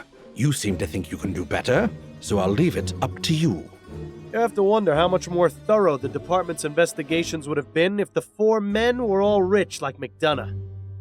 So I see the department is still running like a well-oiled machine. It is, in fact. But I'm sure Upton has kept you well informed of our activities. Incidentally, the woman accused in the Harris kidnapping is set to testify in court today. Linda Walker's trial is today? That was fast. Indeed. Sometimes the wheels of justice grind slowly. Sometimes they spin out of control. She'll be taking the stand within the hour. If you care to hear her for yourself, best get going soon. Listen, about Leger's death. I don't want to hear it, Fordham. What happened, happened. Nothing you can say is going to change my opinion on the matter. And if I manage to find the man responsible? The man responsible is standing before me. Even if you manage to find the culprit you let escape, it isn't going to bring Leger back from the dead. But it will bring closure to the matter. If that thought is what allows you to sleep at night, then so be it. What makes him think you sleep at night? Enjoying your new position, Snelling? reaping the rewards for years of hard work and dedicated service. A gratifying feeling you'll never be able to experience. Oh, I get my gratification in other ways. I'm sure you do, and I'd honestly rather not know about them. I need to get back to my investigation. Yes, time is not on your side, Fordham.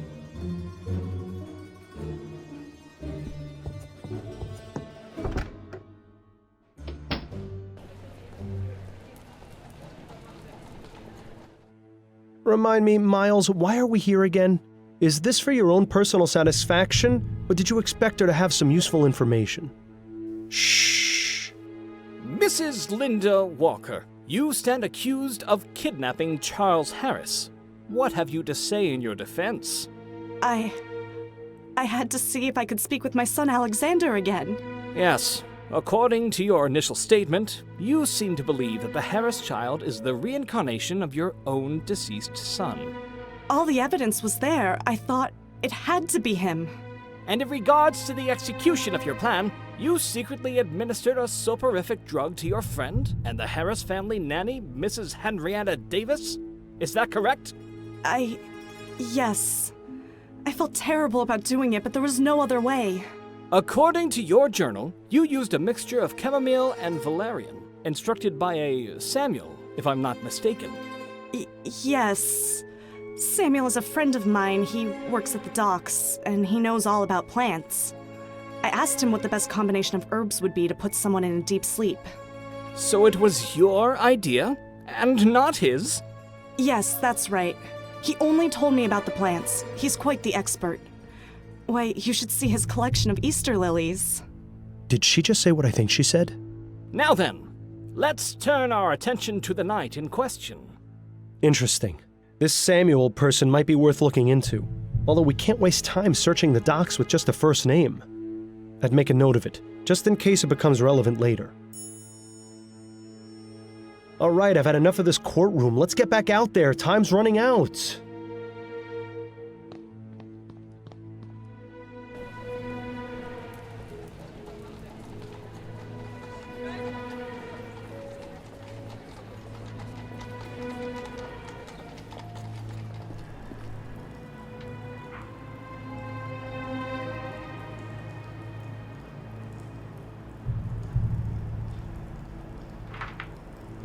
This place sure is big. I wonder if they actually make anything useful. Well, that doesn't look good.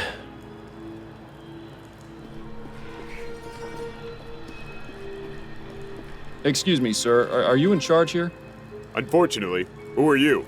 This area isn't open to the public. I'm Miles Fordham, and I'm a private investigator looking into the murder of one of your workers. A private investigator, eh? Then maybe you can help me out. I'll do what I can, but I'll need to ask you some questions, Mr. Mims. Sanford Mims. Go ahead, but make it snappy. What can you tell me about Hannibal Kirkland? A former employee here? Listen, I've got a lot on my mind right now. I understand, but it's important to my investigation that you tell me what you know about him. I'm sure it is, but as you can see, I've got a lot to deal with right now. Well, he's no help. Maybe you can figure out a way to help him help us. How long have you been the foreman here? Sometimes I think it's been too long. Things were so much easier before we got these machines. They keep saying they're supposed to improve our lives, but they've been nothing but trouble. I've already had 5 of my best men get mangled by some of them. And then there's these damn fools blowing things up. My hair wasn't this gray 5 years ago, you know. I swear one of these days, I'm just going to pack it all up and retire. Let someone else deal with these damn things. Are you familiar with the Justice Killer? The who? He's a serial murderer who's killed 5 men over the past 4 months. Is that right? Never heard of him. He may have killed one of your men. Weren't the police here asking about it? Oh, is that what that was all about? I know they came poking around here a while back. I was busy dealing with other things. It's nice to see the lines of communication here are wide open. What happened to your iron mill? What's it look like? The damn thing went and got blown up. Was it in disrepair? Of course not. All my machinery is sound, checked and serviced regularly. This is the work of those goddamn Redites. I'm sure of it. What makes you certain the explosion was the Redites doing? Take a look, boy. The whole mill got taken out. Even if this had been a mechanical failure, which it wasn't, the explosion would have been contained to a single part of the machine. This couldn't have been anything other than sabotage. Have you had problems with Redites before? They've sent anonymous letters, but this is the first time they've actually carried out one of their threats. You're absolutely sure this was sabotage, then? Yes. How many times have I got to tell you that? Listen, you said you were an investigator, right? So find out who did this to my machine. If you do, I'll help you out with whatever else you wanted to ask me about. Looks like we haven't got much of a choice. He seems pretty upset about his machine. I'll see what I can do. I'll be going now.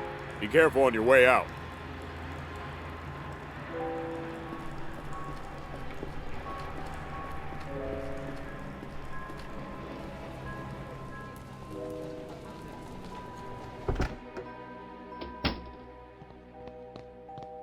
You there! What are you doing? I'm Miles Fordham. I'm trying to find out about... No time for that now! Get in here and shield your eyes! I beg your pardon? Just do it! What's going on exactly? Shh! Everything ready, Alex? 3, 2, 1, go!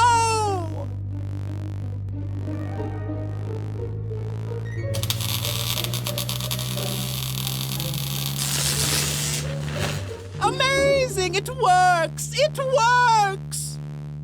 What works? Etheric lamps! Our experiment was a success! What exactly have we wandered into here, Miles? May I ask you a few questions?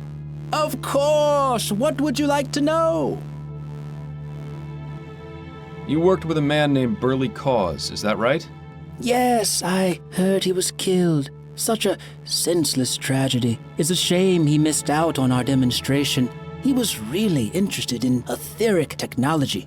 Wasn't he concerned about losing his job to these technological advances? He had no reason to. It's been made clear to all the workers that there will always be a place for us, even if our jobs are made obsolete. Unlike some other places, we take care of our own here at the LampLight Depot. How noble. But I'm pretty sure he's full of more hot air than the HMS Lenore. Is there anything you know about Mr. Cause's personal life that might be relevant? I know he was married, but I don't believe he had any children. Oh, and he used to talk about his love for fishing. Could you give me his home address? Perhaps his wife will be willing to speak with me.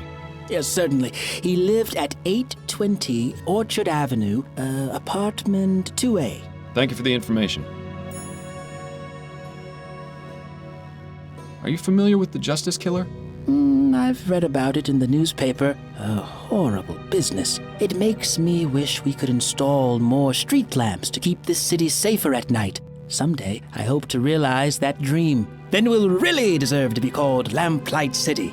You think brighter streets will stop serial murderers? It's well known that crime rates are lower in Lyon and Worcester, and they have many more street lamps per square mile. I'm sure it has absolutely nothing to do with the amount of wealth in those areas. Has to be all about the lighting. Do you know any details about Mr. Cause's murder? Unfortunately, I don't. The police were here asking questions, but they didn't give me many details. Do you know of anyone who might have wanted him dead? Not at all. Burley was very friendly, always treated everyone around here with respect. You know, it's sad to think that for all our leaps forward, we're still really just a bunch of savages. You mentioned something about etheric lamps? Yes! Weren't you paying attention to our demonstration? You have just witnessed history! What I witnessed was a blinding flash of light. Exactly! That flash was the result of years of painstaking research and experimentation. It means that not only does ethericity exist, but it can be used as a source of illumination. If these experiments continue to be successful, as I suspect they will, we'll have etheric street lamps before the end of the decade. Imagine lamps that burn twice as bright, 4 times as long. Oh, this will change everything. And if it's like anything else we've seen, it'll put a lot of people out of work, too. With all these promises of technological advancement, have the Redites given you any trouble? Oh, those tech-fearing dolts. Yes, I'm sorry to say that we've gotten threats from them. They have yet to carry any out, which is unsurprising. How so? Groups like that are all bluster and no backbone. I've seen some evidence to the contrary. Is that right? Well, we've seen little beyond threatening letters, and I intend to make sure it stays that way. Do you have any of these letters I might have a look at? Yes, I have one. I'll give it to you before you leave. What is it you do here exactly? Oh, several things. This is the main hub of the city's Department of Illumination. It's really just a grandiose way of saying that this is where all affairs related to street lamps and public lighting are taken care of. But in addition to sending out lamplighters or mechanics to repair damaged lamps, we also do research into new methods of illumination. That's what my personal specialization is. I help develop and test more efficient ways of lighting our streets. I guess you could consider me a modern-day Prometheus. Yes. More like an everyday pretentious. Thank you. Your cooperation is much appreciated. Happy to help. Here's that letter you were asking about. Now that's interesting. Whoever wrote this letter signed it with initials. They can't have been so stupid as to make themselves so easily identifiable, can they?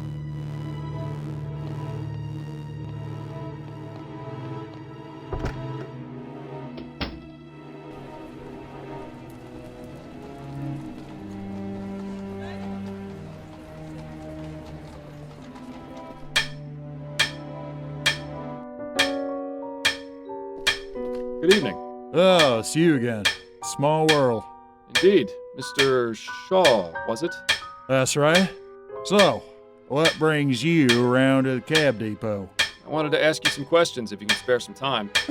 Shouldn't be a problem. Did you know Reggie Willingham? Reggie?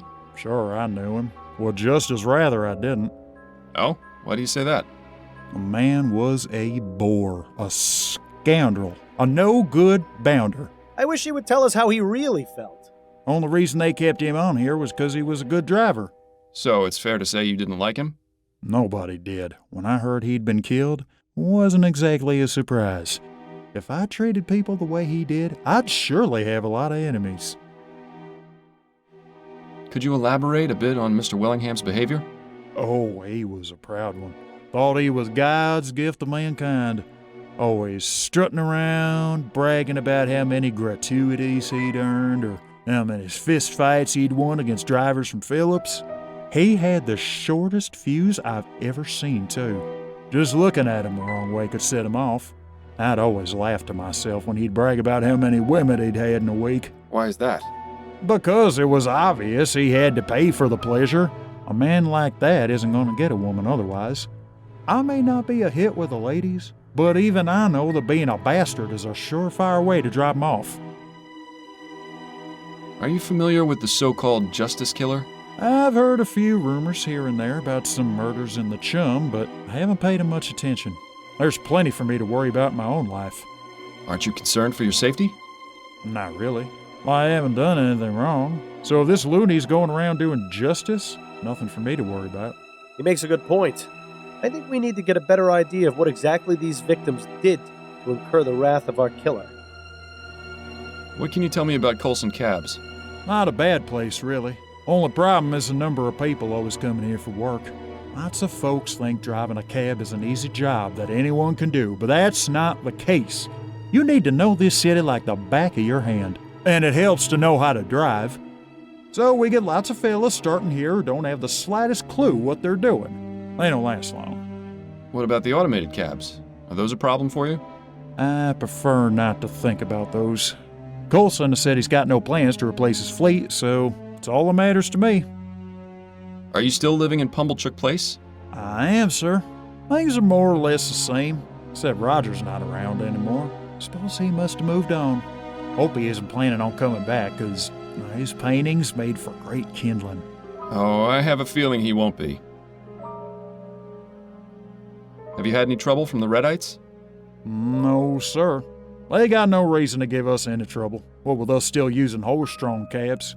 I imagine the fellas over at Phillips have, but I can't be certain. We don't deal with those lot if we can help it. I don't think interviewing anyone from Phillips would be a good use of our time. Our priority is finding the Justice Killer, after all. I appreciate your time, sir. Pleasure's all mine.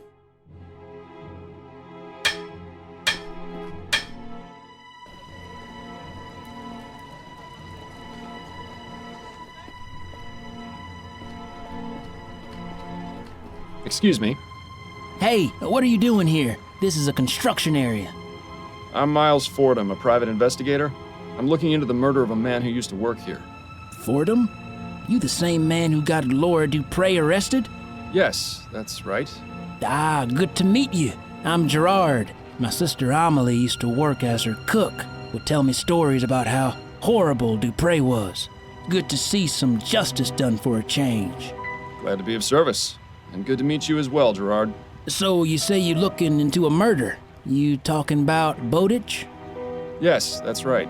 I had a few questions for you, if you don't mind. Nah, should be okay to talk for a few minutes.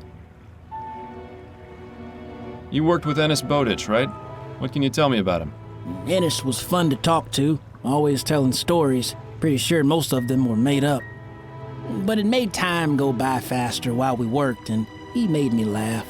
We weren't really friends, but it's duller without him around, you know? Do you know what Bowditch did on his off time? Not really. I only saw him on the job. But I know he was seeing a woman. I forget what he said her name was, though. Did he mention anything else about her? Oh, sure, but I don't think they're the type of thing that would help you, if you get my meaning. Right. Anything of a non-personal nature that might help me find her? Yes, he mentioned she worked as the serving girl at the ruined coffee house. I see. Thanks. Do you know any details concerning Bowditch's murder? I only found out when the boss man told us. Can you think of anyone who might have wanted him dead? Well, everyone here liked him. I don't think he owed no one money or nothing like that. But maybe someone at his other job wasn't so friendly with him. Who knows? Other job? Ennis also worked at the docks as a longshoreman. Well, that would have been handy to know sooner. Better late than never, I guess. Are you familiar with the Justice Killer? Justice Killer? No, I don't know anything about that. Who is he? A serial murderer. He's the one who killed Ennis Bowditch. And you trying to find him? That's the plan. Well then, I wish you luck. Ennis didn't deserve to die the way he did. I hope that murdering bastard gets what he deserves. So, the Gascon-Chumley Bridge is finally being worked on. That's right. The project started up again shortly after the election. That Leroy, he's not wasting any time. Maybe a good thing for this city and for the country. We'll have to wait and see. How long before the bridge is complete, do you think? They say it will take 5 years, but who knows? As long as the work is steady, you won't find me complaining. Do you normally work in construction? Mostly. Sometimes I be doing other jobs here and there. But I'm lucky to have gotten this job. I think it will keep me in work for a long time. Which is good, because I have 3 mouths to feed at home. Be sure to watch yourself then. I hear these types of jobs can be dangerous.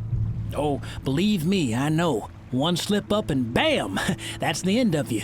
But I always watch myself. How's your sister doing? Good. She still works for the Dupre family, but with that monster Laura gone, she's much happier. She tells me the family is acting like the madame never existed, and the husband raised Amelie's pay, too. That does sound like an improvement. It's just a shame 2 others had to die for it. Would you happen to know anything about the Redites? I heard some of the other men talking about them, but I don't ask too many questions. Seems to me they just a bunch of angry and confused people with no other way to express themselves than lashing out. I admit I feel sorry for them. You're not worried about steam tech putting you out of a job? Nah. Machines can only do so much. You still need a man to make them work or to fix them when they're broke. I think them Redites are just making a big fuss over nothing. Thank you, Gerard. I appreciate the information. Not a problem, boss.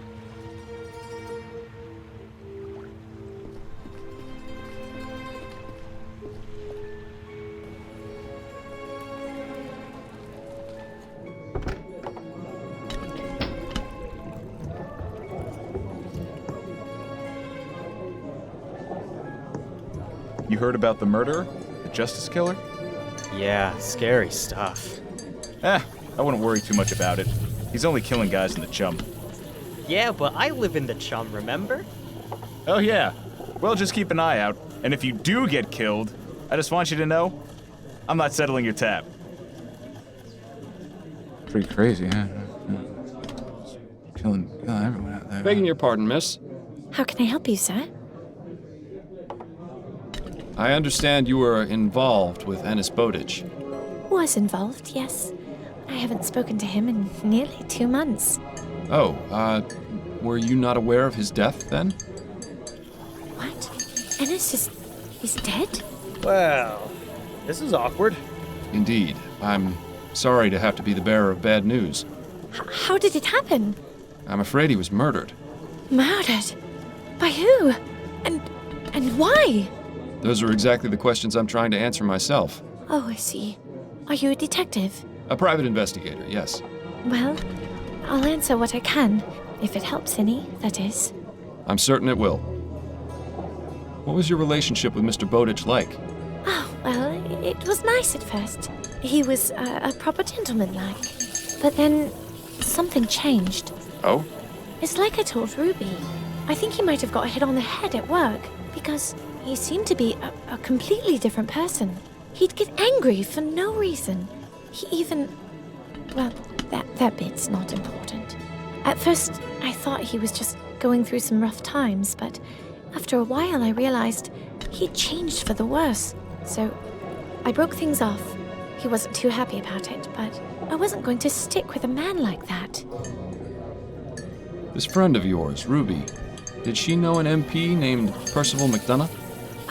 I'm not sure. Ruby knows a lot of men. Is that so? Well, no, I don't mean... It's just... Oh, damn it all, me and my big mouth. She'll have my guts for garters now. It's all right. No one's in trouble. But I think I'd like to speak with Ruby. Could you tell me where I can find her? No. You see, she moves around quite a lot. Never in the same place for more than a night or two. Right. I think she's given us a clear picture of what Ruby does for a living. Normally, I'd be all for pressing this girl more until she cracks, but I like her. I think we'll be able to find Ruby without causing her more discomfort. Well, thank you for the information. You've been very helpful. Are you familiar with the Justice Killer? Justice Killer? Is that some kind of pesticide? No, it isn't. Never mind. You've been working here for quite a while, haven't you? I have, yes. Coming up on 3 years. Been a real pleasure getting to know all the regulars. They've come to be sort of like a second family. By the way, whatever happened with you and your lady friend? I beg your pardon? Well, that nice lady you met in here a couple of times. Did it work out between the two of you? Oh, that? No, that was strictly business. Right. Well, if you see her, tell her I said hello. I'll let you get back to work. Thank you, sir.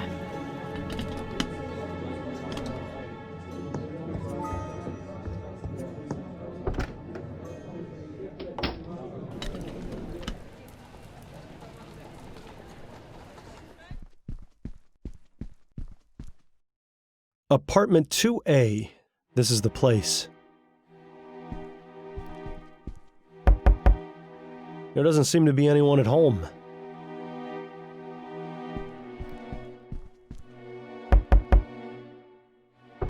Yeah? May I help you, young man? Hello, madam. My name is Miles Fordham, and I'm a private investigator. I have some questions about your neighbor. You mean my former neighbor? Yes. In any case, I'd appreciate it if you could help me with some information. Nah, I don't think so. The last person to ask me about him was that awful policeman. I don't want to have to go through that again.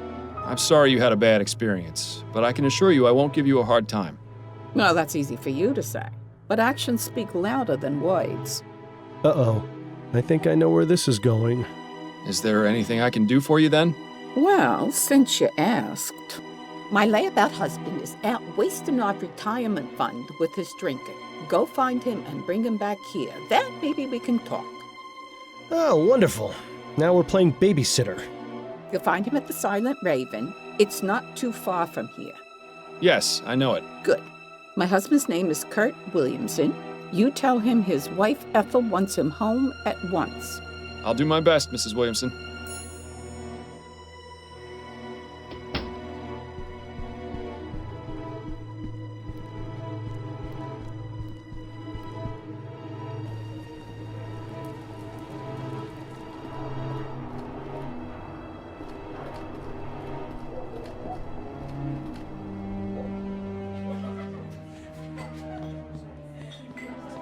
Been pretty quiet in the streets of late, hasn't it, Bertie? You noticed too? I thought it was just me. I'm not complaining, mind you. It's nice to be able to go out and about without stepping over half the chum in the process. Indeed. What do you reckon's the reason for it? Not a clue. Can't be illness. We'd have heard something by now. Whatever it is, let's just hope it keeps up. I never thought I'd see that bridge finished in my lifetime. I know. Who'd have thought? They're saying it might even be done by the end of this decade. Bet you're looking forward to spending more time in Gascoigne. Eh, Rose? God, no. I wouldn't be caught dead there. Nothing but a bunch of thieves and drunk sailors. I'm just looking forward to not getting seasick anytime I need to cross the river.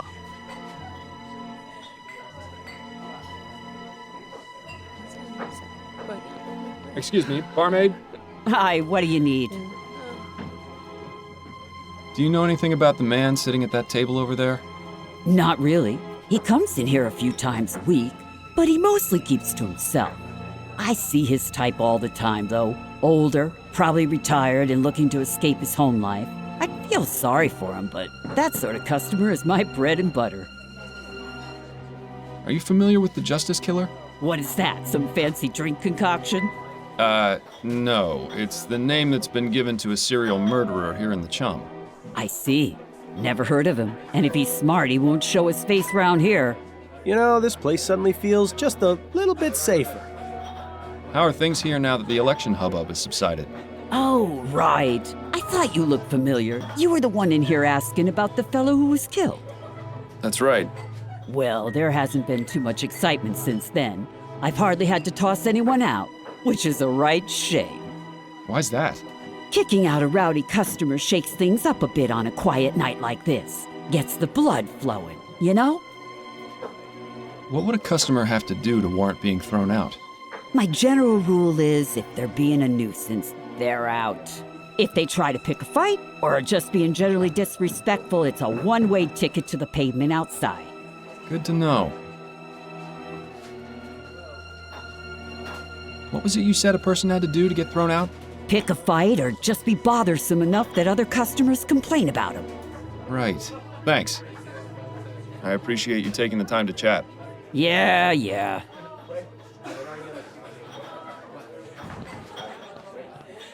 Excuse me, are you Kurt Williamson? That's right. Who are you? Miles Fordham. I'm a private investigator. Oh, yeah? What is it you want from me?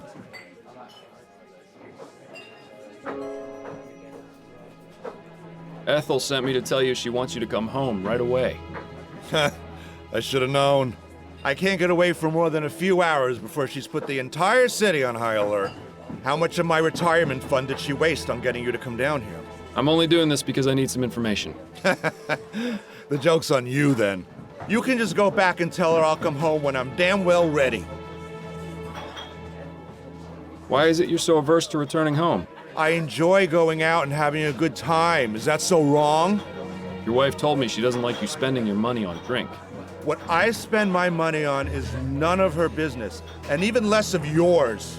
What's this world coming to when a man can't even drink in peace without all his affairs shouted from the rooftops? You know, this whole situation seems awfully familiar.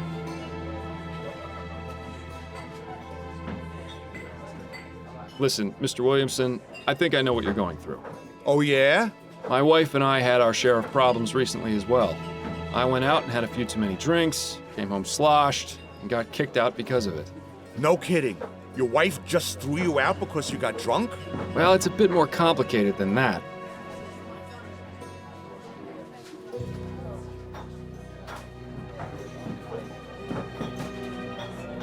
What it came down to was me not being honest with her. Looking back now, I realize I should have been. Keeping secrets from her was what drove me to go out drinking in the first place. Things just got worse from there.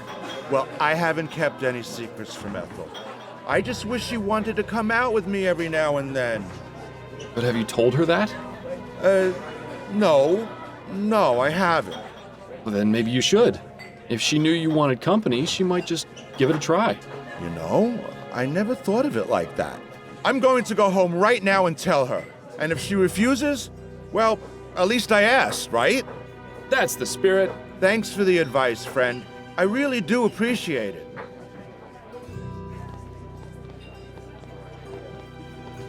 Not bad. Now, if you'd only taken your own advice.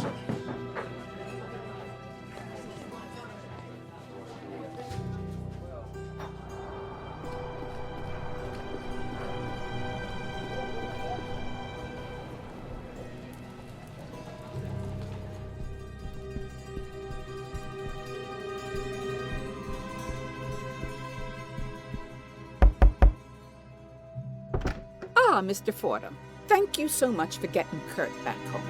Don't mention it. Now, would you be willing to answer some questions? Well, yes, of course. Tell me what you know about Burley Cause. He and his wife hadn't been living next door very long, maybe 4 months or so. But I didn't talk to either of them very much. They weren't interested in being neighborly, I guess. It's a shame, really. Maybe if we had known one another better, something like this could have been prevented. What happened on the day Mr. Cause was killed? I was here, at home, doing my knitting as usual. All of a sudden, I heard a loud bang. It sounded like a gunshot. I went and knocked on Mrs. Cause's door, but there was no answer. I did notice a smell, though, like flowers. Something seemed wrong, so I decided to report the incident to the police. Not long after that, an officer showed up and started asking questions. Awful man he was, so rude. I gotta report him, but I forgot his name. I think it started with a P. Parsons? Yes, that's him. He called for some more officers and they got into the apartment. That's when I found out Mr. Cause had been murdered. Where is Mrs. Cause now? I don't know, with her mother maybe. That's usually how it goes. You wouldn't happen to know where that is, would you? Afraid not, but there is one other thing. Yes? Don't say I told you this, but, well, I used to hear the two of them through my wall. I tried ignoring it since it's really none of my business, but it became impossible. What was it you heard? I don't believe they had a happy marriage. They'd have awful fights a couple times a week. What would they fight about? Oh, all sorts of things. The worst one was when she discovered he was going to a brothel. I think he might have hit her on a few occasions, too, but I can't be certain. I hope you don't think me a horrible old gossip, but I thought you might like to know. Not at all. I'm glad you told me. Are you familiar with the Justice Killer? You mean the serial killer who's been killing men in Chumley? That's the one. Nah, never heard of him. What? I'm just pulling your leg, Mr. Fordham. I like this one. She's got spirit. Unfortunately, I only know what I've read in the Gazette, but it's scary to think some maniac is loose on the streets doing such terrible things. And with Kurt going out by himself for hours at a time, oh, I don't like it one bit. How long have you been living here? Well, Kurt and I moved in shortly after we were married, so it's been about 34 years. Goodness, that's a long time to be living in one place. Yes, well, the building may be a bit run down, and it gets colder than cold in the winter, but the rent has always been cheap. You can't really ask for much more than that. I appreciate your time, Mrs. Williamson. Have a good day, Mr. Fordham.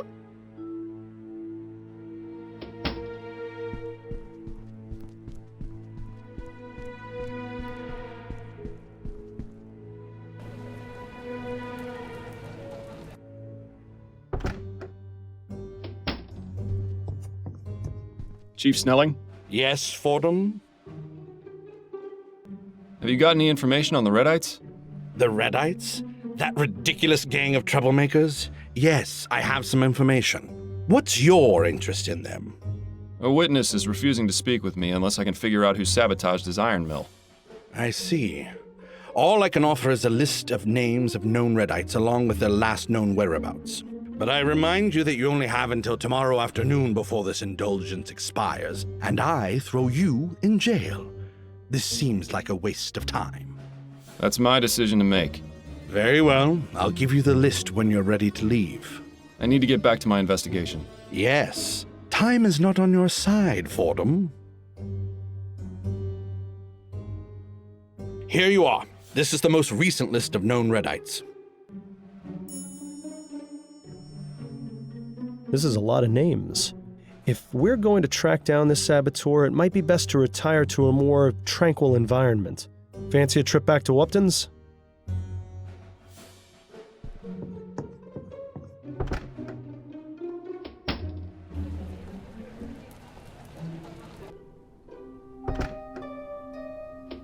Right, this should be a quiet enough spot to concentrate on finding that saboteur. I just hope Upton doesn't mind you turning her parlor into your own personal study. I'm sure she'll have no objection. Now, let's have a look at that list again.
I think we can rule out Mr. Sullivan as a suspect.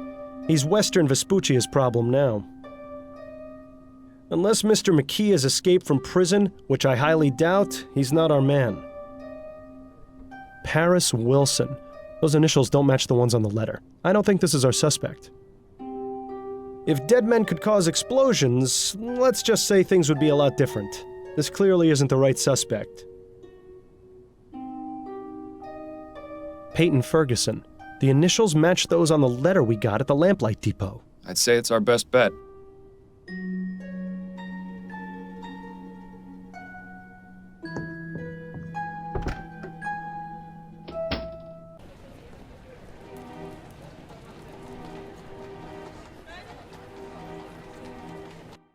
Well, well, who's this lovely specimen? Allow me to introduce Peyton Ferguson, known Redite and prime suspect in a sabotage at the Thorbomb Ironworks. I picked him up and brought him straight to you. Ooh, a saboteur. Just leave him to me and I'll make him feel right at home. Please find the Justice Killer soon, Miles. Being Giles' prisoner is not my idea of a good time. Right. I'll leave you to it then.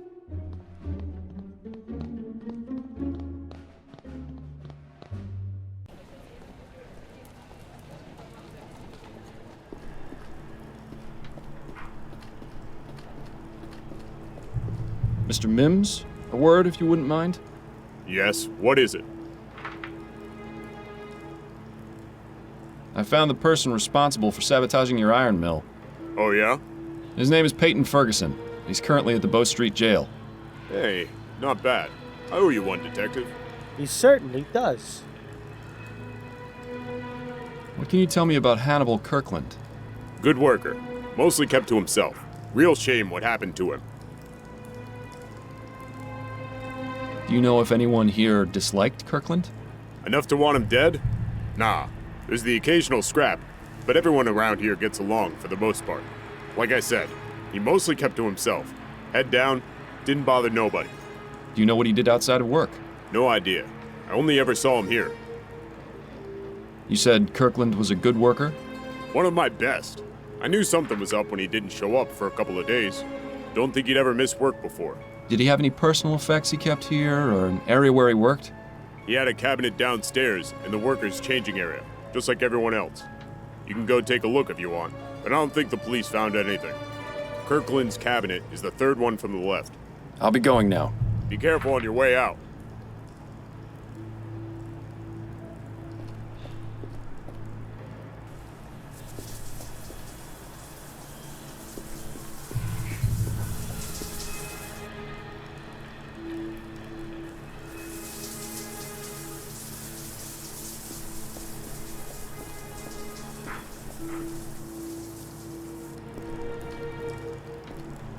Mr. Mims, a word if you wouldn't mind?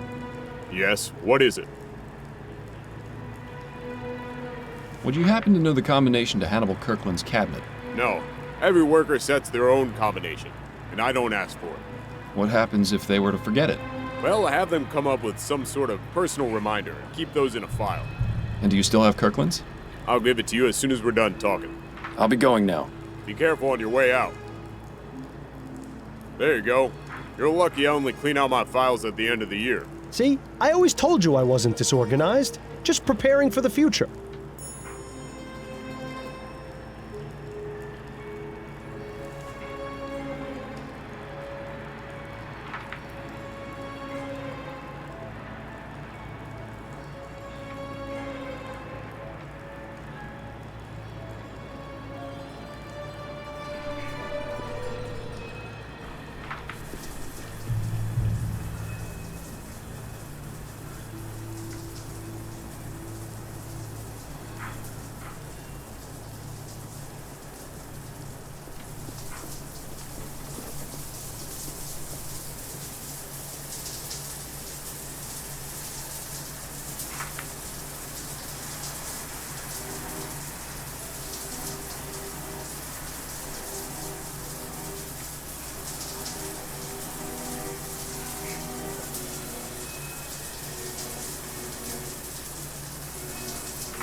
Empty.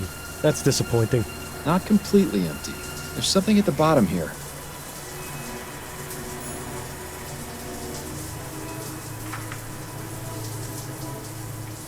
It seems our friend Hannibal had a few extracurricular activities after all.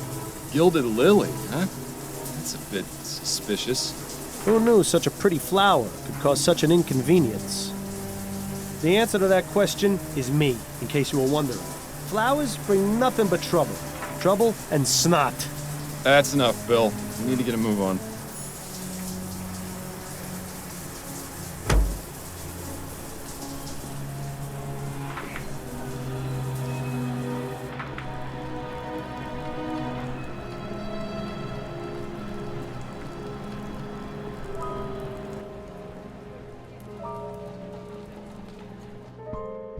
Well, hello there, handsome.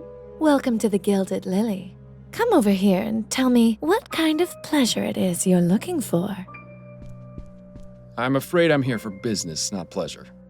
Oh, well, that's just a shame, isn't it? I'm Miles Fordham, private investigator. And you are? You can call me Serafina. I'm in charge of this establishment.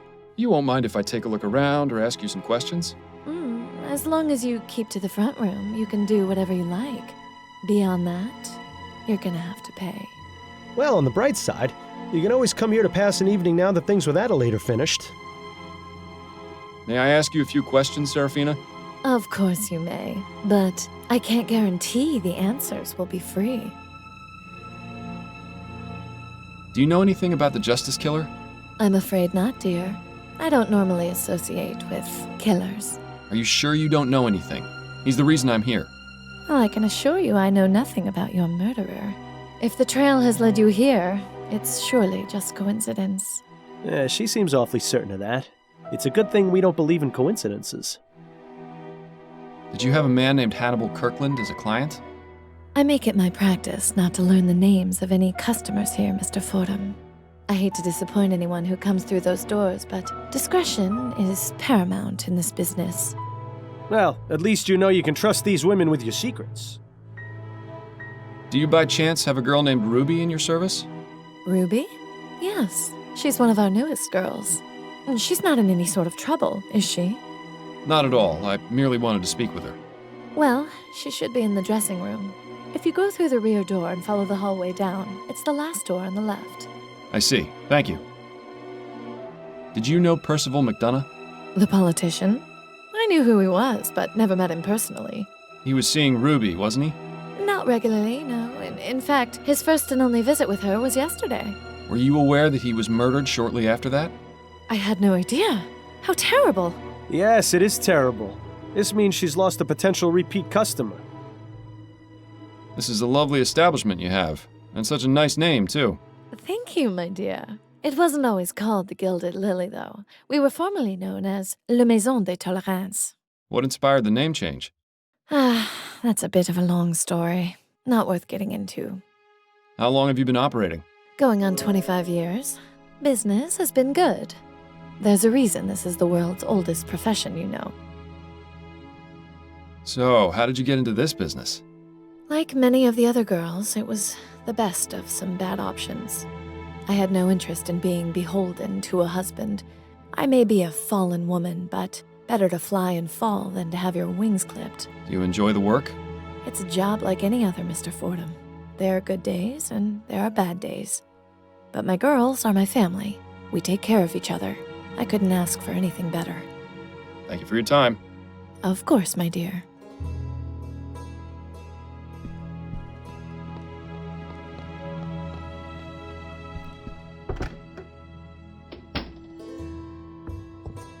Oh, hello. Did Serafina send you back here for me? Yes, but not for the usual reasons. I'm a private investigator. My name is Miles Fordham. Ruby, I presume? Yes, that's right. What do you need from me? Just some information. Well, I'll do my best.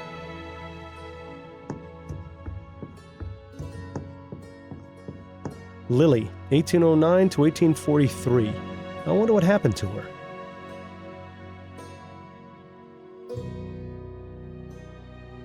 That's a nice locket for being such a cheap piece of jewelry.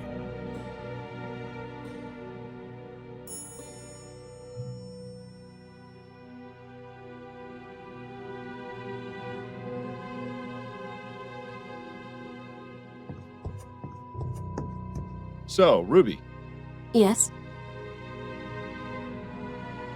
have you heard of the Justice Killer? No, I don't believe so. He's a serial murderer who's killed 5 victims, mostly men from Chumley. Oh dear, that sounds dreadful. Is that what you're investigating? It is. Do you know anyone who might have some information about him? I don't. Sorry I can't be more help. Did you ever have a client named Hannibal Kirkland?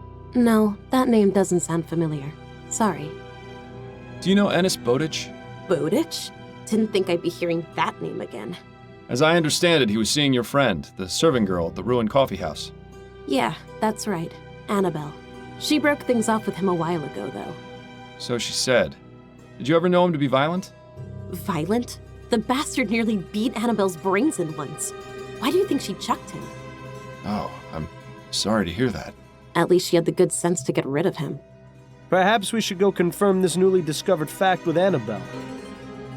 Did you ever meet a man named Burley Cause? No, I never met him, but one of the other girls had him as a client. I remember because she was laughing about his name.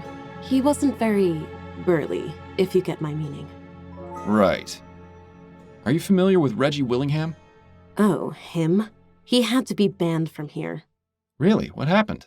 He got way too rough with one of the girls. She ended up shy a few teeth. Dear Lord. Yeah, apparently he wasn't too fond of boundaries. Good riddance to him, I say. Were you aware that Mr. Willingham was murdered? What? Oh, well, now I feel terrible for saying good riddance. I meant... I think I know what you meant, Ruby. It's fine. Is it me, or is there a pattern starting to emerge here? You met recently with Percival McDonough, is that right? How did you know that? I thought he was meant to keep those sorts of things private. He had your name written down in his calendar. And you found me here based on that? Well, I am a detective. Suppose that's true. Anyway, yes, I only met him the one time. There wasn't anything remarkable about him. After we finished, he got all emotional about his wife, but I could hardly understand what he was saying. I hate it when they cry afterwards. That's a rather nice portrait. Who's the subject? Oh, that's Lily, before my time. Serafina knows loads about her, even changed the name of this place in her honor.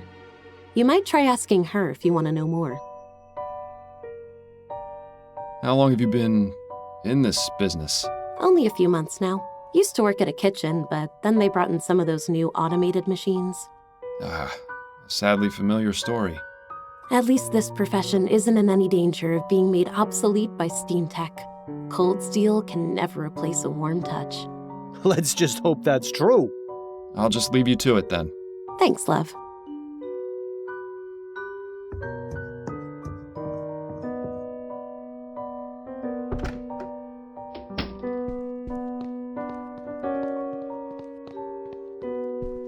May I ask you a few questions, Serafina?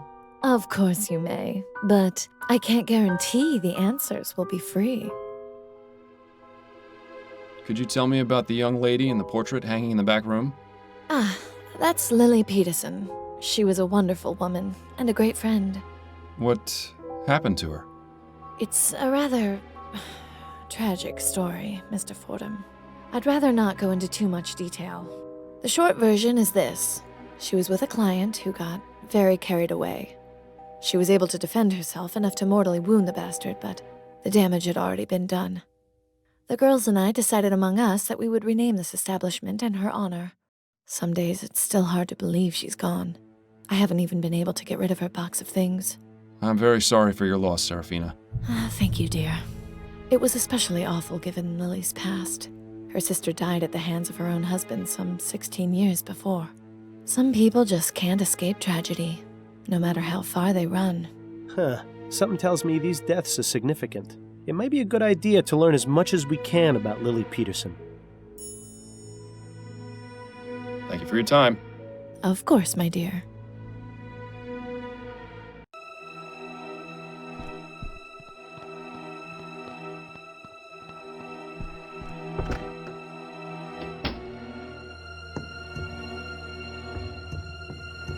So, Ruby. Yes? Serafina told me that Lily's possessions are still here. Do you know where they're kept? Yeah, in that cabinet over there. Lily had a special place in Serafina's heart. I don't think she has the nerve to get rid of this stuff yet.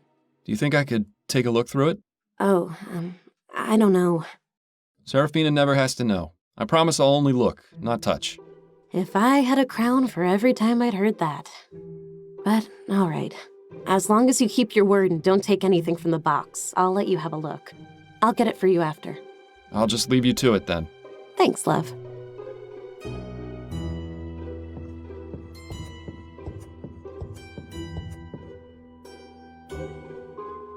There you go. All yours for the browsing.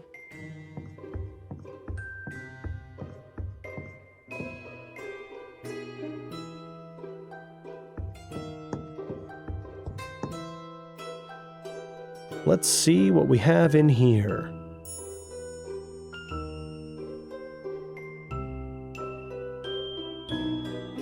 One of 3 buttons with an engraved lily on it. I wonder if they're just decorative or if they have some other purpose.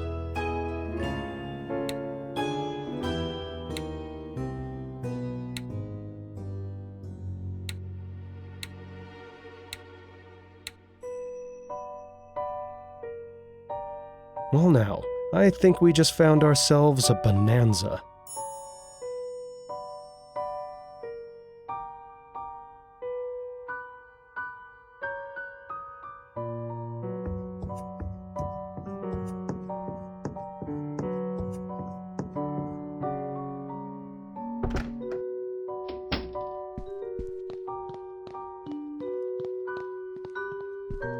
May I ask you a few questions, Serafina?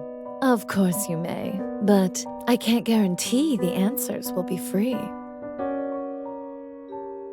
Serafina, what can you tell me about Lily's nephew? Her nephew? I didn't know she had a nephew.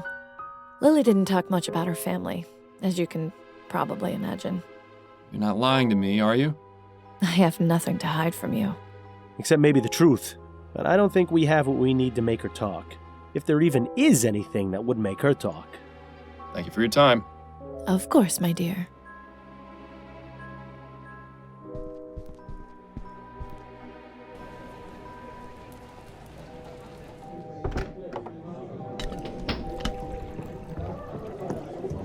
Begging your pardon, miss. How can I help you, sir?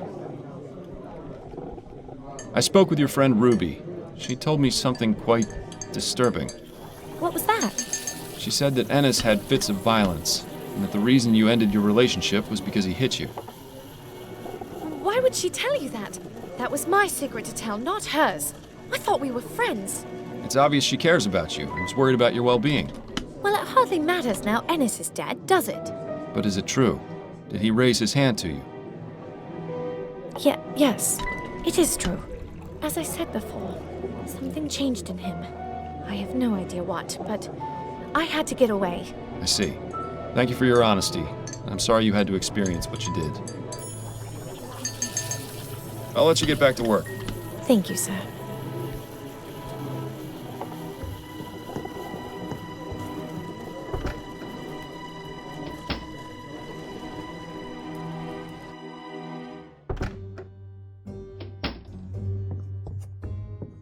Chief Snelling? Yes, Fordham? Do you recall a murder involving a woman named Lily Peterson about a year ago? Lily Peterson? Yes, that name does sound familiar. Of course, the prostitute murder. That wasn't one of yours, was it? No, it wasn't. Do you remember any other details? As I recall, the woman was beaten severely by one of her clients, who escaped and was never found. She died a few days later in the hospital. How is this of any relevance, exactly? That's what I'm trying to piece together. Did you know that Lily Peterson had a sister who was killed some 16 years ago? I didn't. Are you suggesting that's related somehow? I think it is. Would you be able to get me the case file? What was the victim's name? That's what I'm trying to find out. That might be a bit more difficult, unless you can give me more details. I'll try my best. Very well. What year did you say the case was from? It was 16 years ago, so 1828. Right. And who was the detective assigned to the case? It was Lester Barnett. Right. He was quite active in those days. And what was the victim's official cause of death?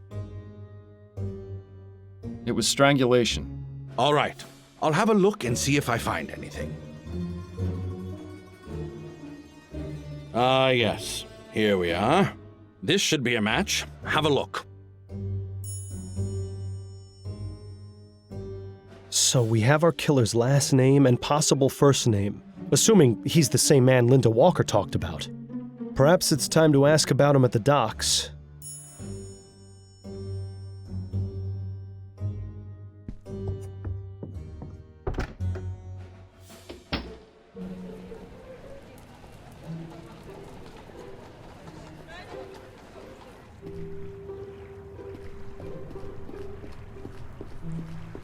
Trevor Hastings, is that you? Why, Detective Fordham. Fancy seeing you again. What brings you down to the docks? I'm trying to track down a serial murderer, who I believe is the same man who was breaking into the flower shop. You don't say.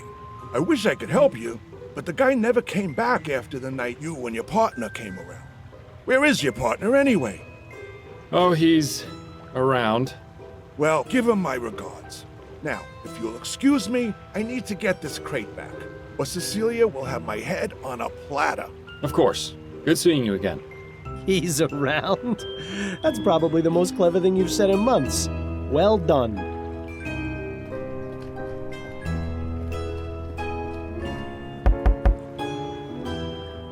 Huh?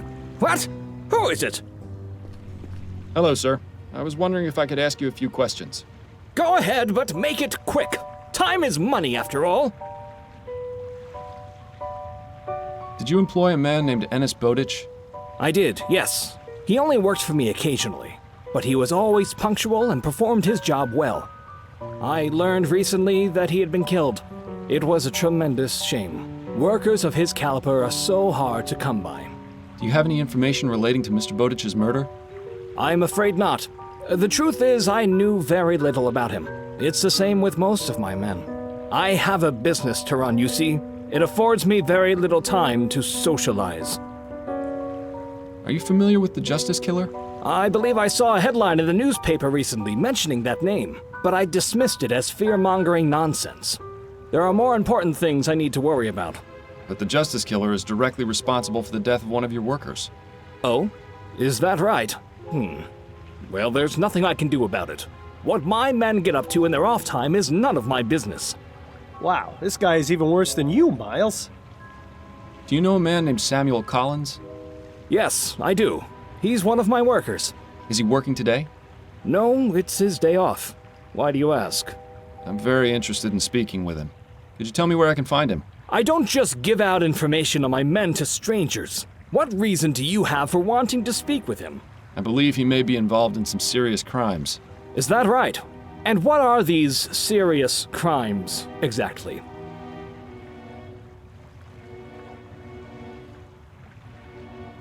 I believe he stole from one of your customers. What? From who? The Hanbrook Flower Shop. He stole several orders of Easter lilies.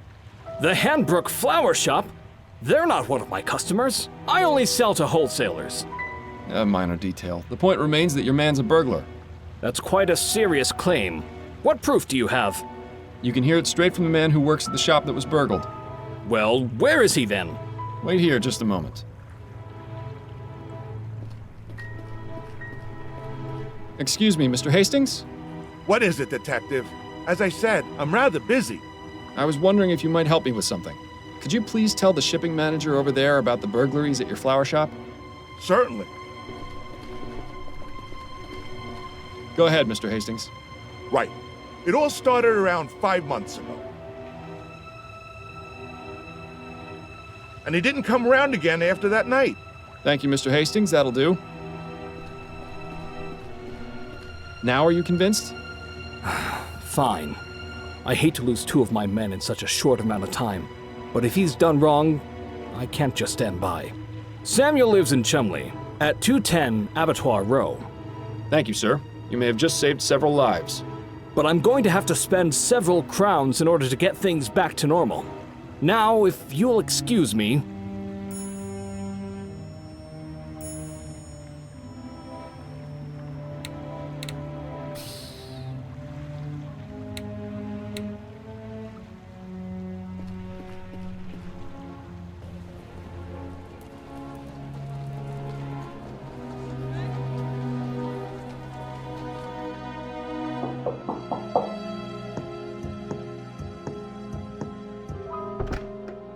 Samuel Collins? Yes? I'm Terrence Shackley from the Labor Department. I wanted to ask you some questions about your employer at the docks. Oh, of course. Please come in. I'm sorry, what did you say your name was? Terrence Shackley? But it's not my real name. I just used it to get into your apartment. I believe you did something similar at the Houses of Parliament with Mr. McDonough. So, you're Fordham, the one who was snooping around at the Gilded Lily. Indeed. We meet again, Mr. Collins. Of course. The rooftop. I'm sorry about what happened to your partner. It wasn't my intent for him to die. Oh, he's sorry, is he? Is that supposed to make things better? I suppose this encounter was inevitable. But I admit I didn't think it would be this soon. So, You're here to arrest me.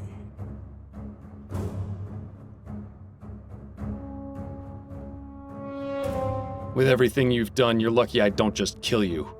That would be preferable to jail. But I don't think you can bring yourself to do it. You know as well as I do. Every one of those men deserve what they got.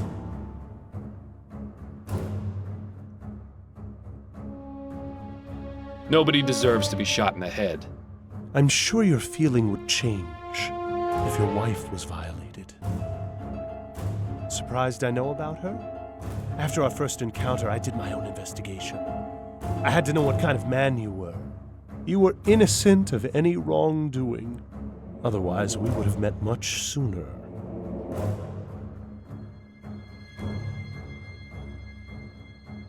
I understand your reasons, but that doesn't mean your actions were justified. You need to pay for your crimes, one way or another. My crimes? What about theirs? If not for me, they would have gotten away with them. There are other ways of upholding justice, Collins. Ways that don't involve mass murder. The system is broken. Criminals get away all the time. You know that. Only too well. But you comprehend my situation. You understand my reasons for doing what I do. Understanding is not the same as approval. But it is the first step. Is this bastard really suggesting what I think he is? All I ask is that you allow me to continue my work in peace. You asked me to look the other way once before, and I refused. Yes, and it cost your partner's life. Well, this time it's just you and me, and I'm still not going to let you off. You're out of your mind if you think I'm going to just let you keep killing. Damn right, Miles. This has to end. Then you leave me no choice.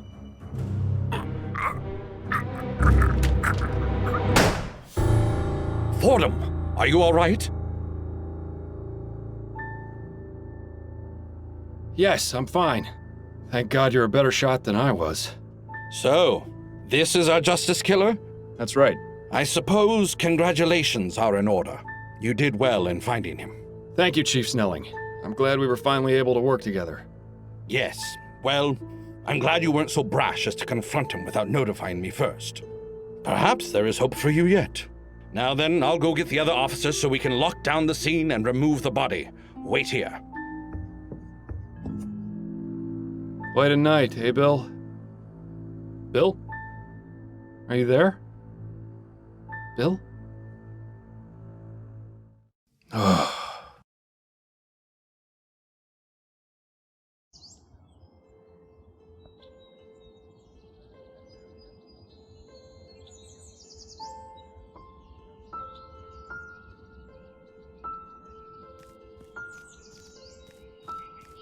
Need some company? I'd like to be alone for just a moment, but thank you.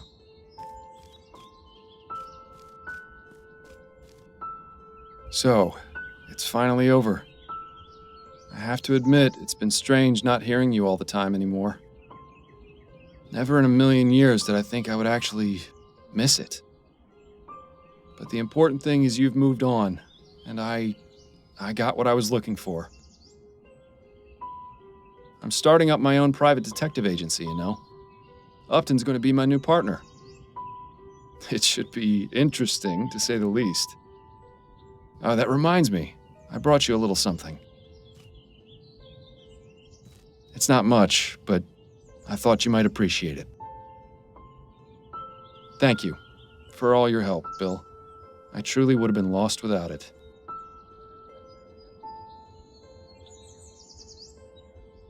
Bill, wake up! Your grave is on fire! Well, I thought it was funny. Goodbye, old friend.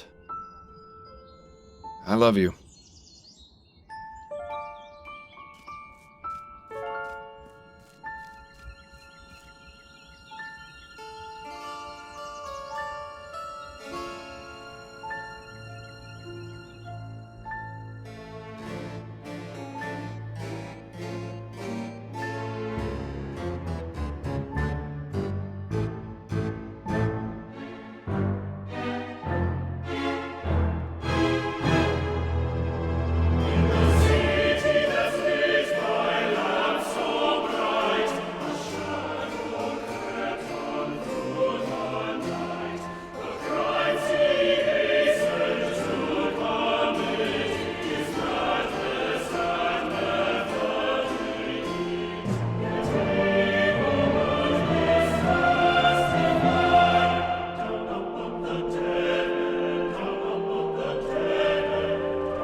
as his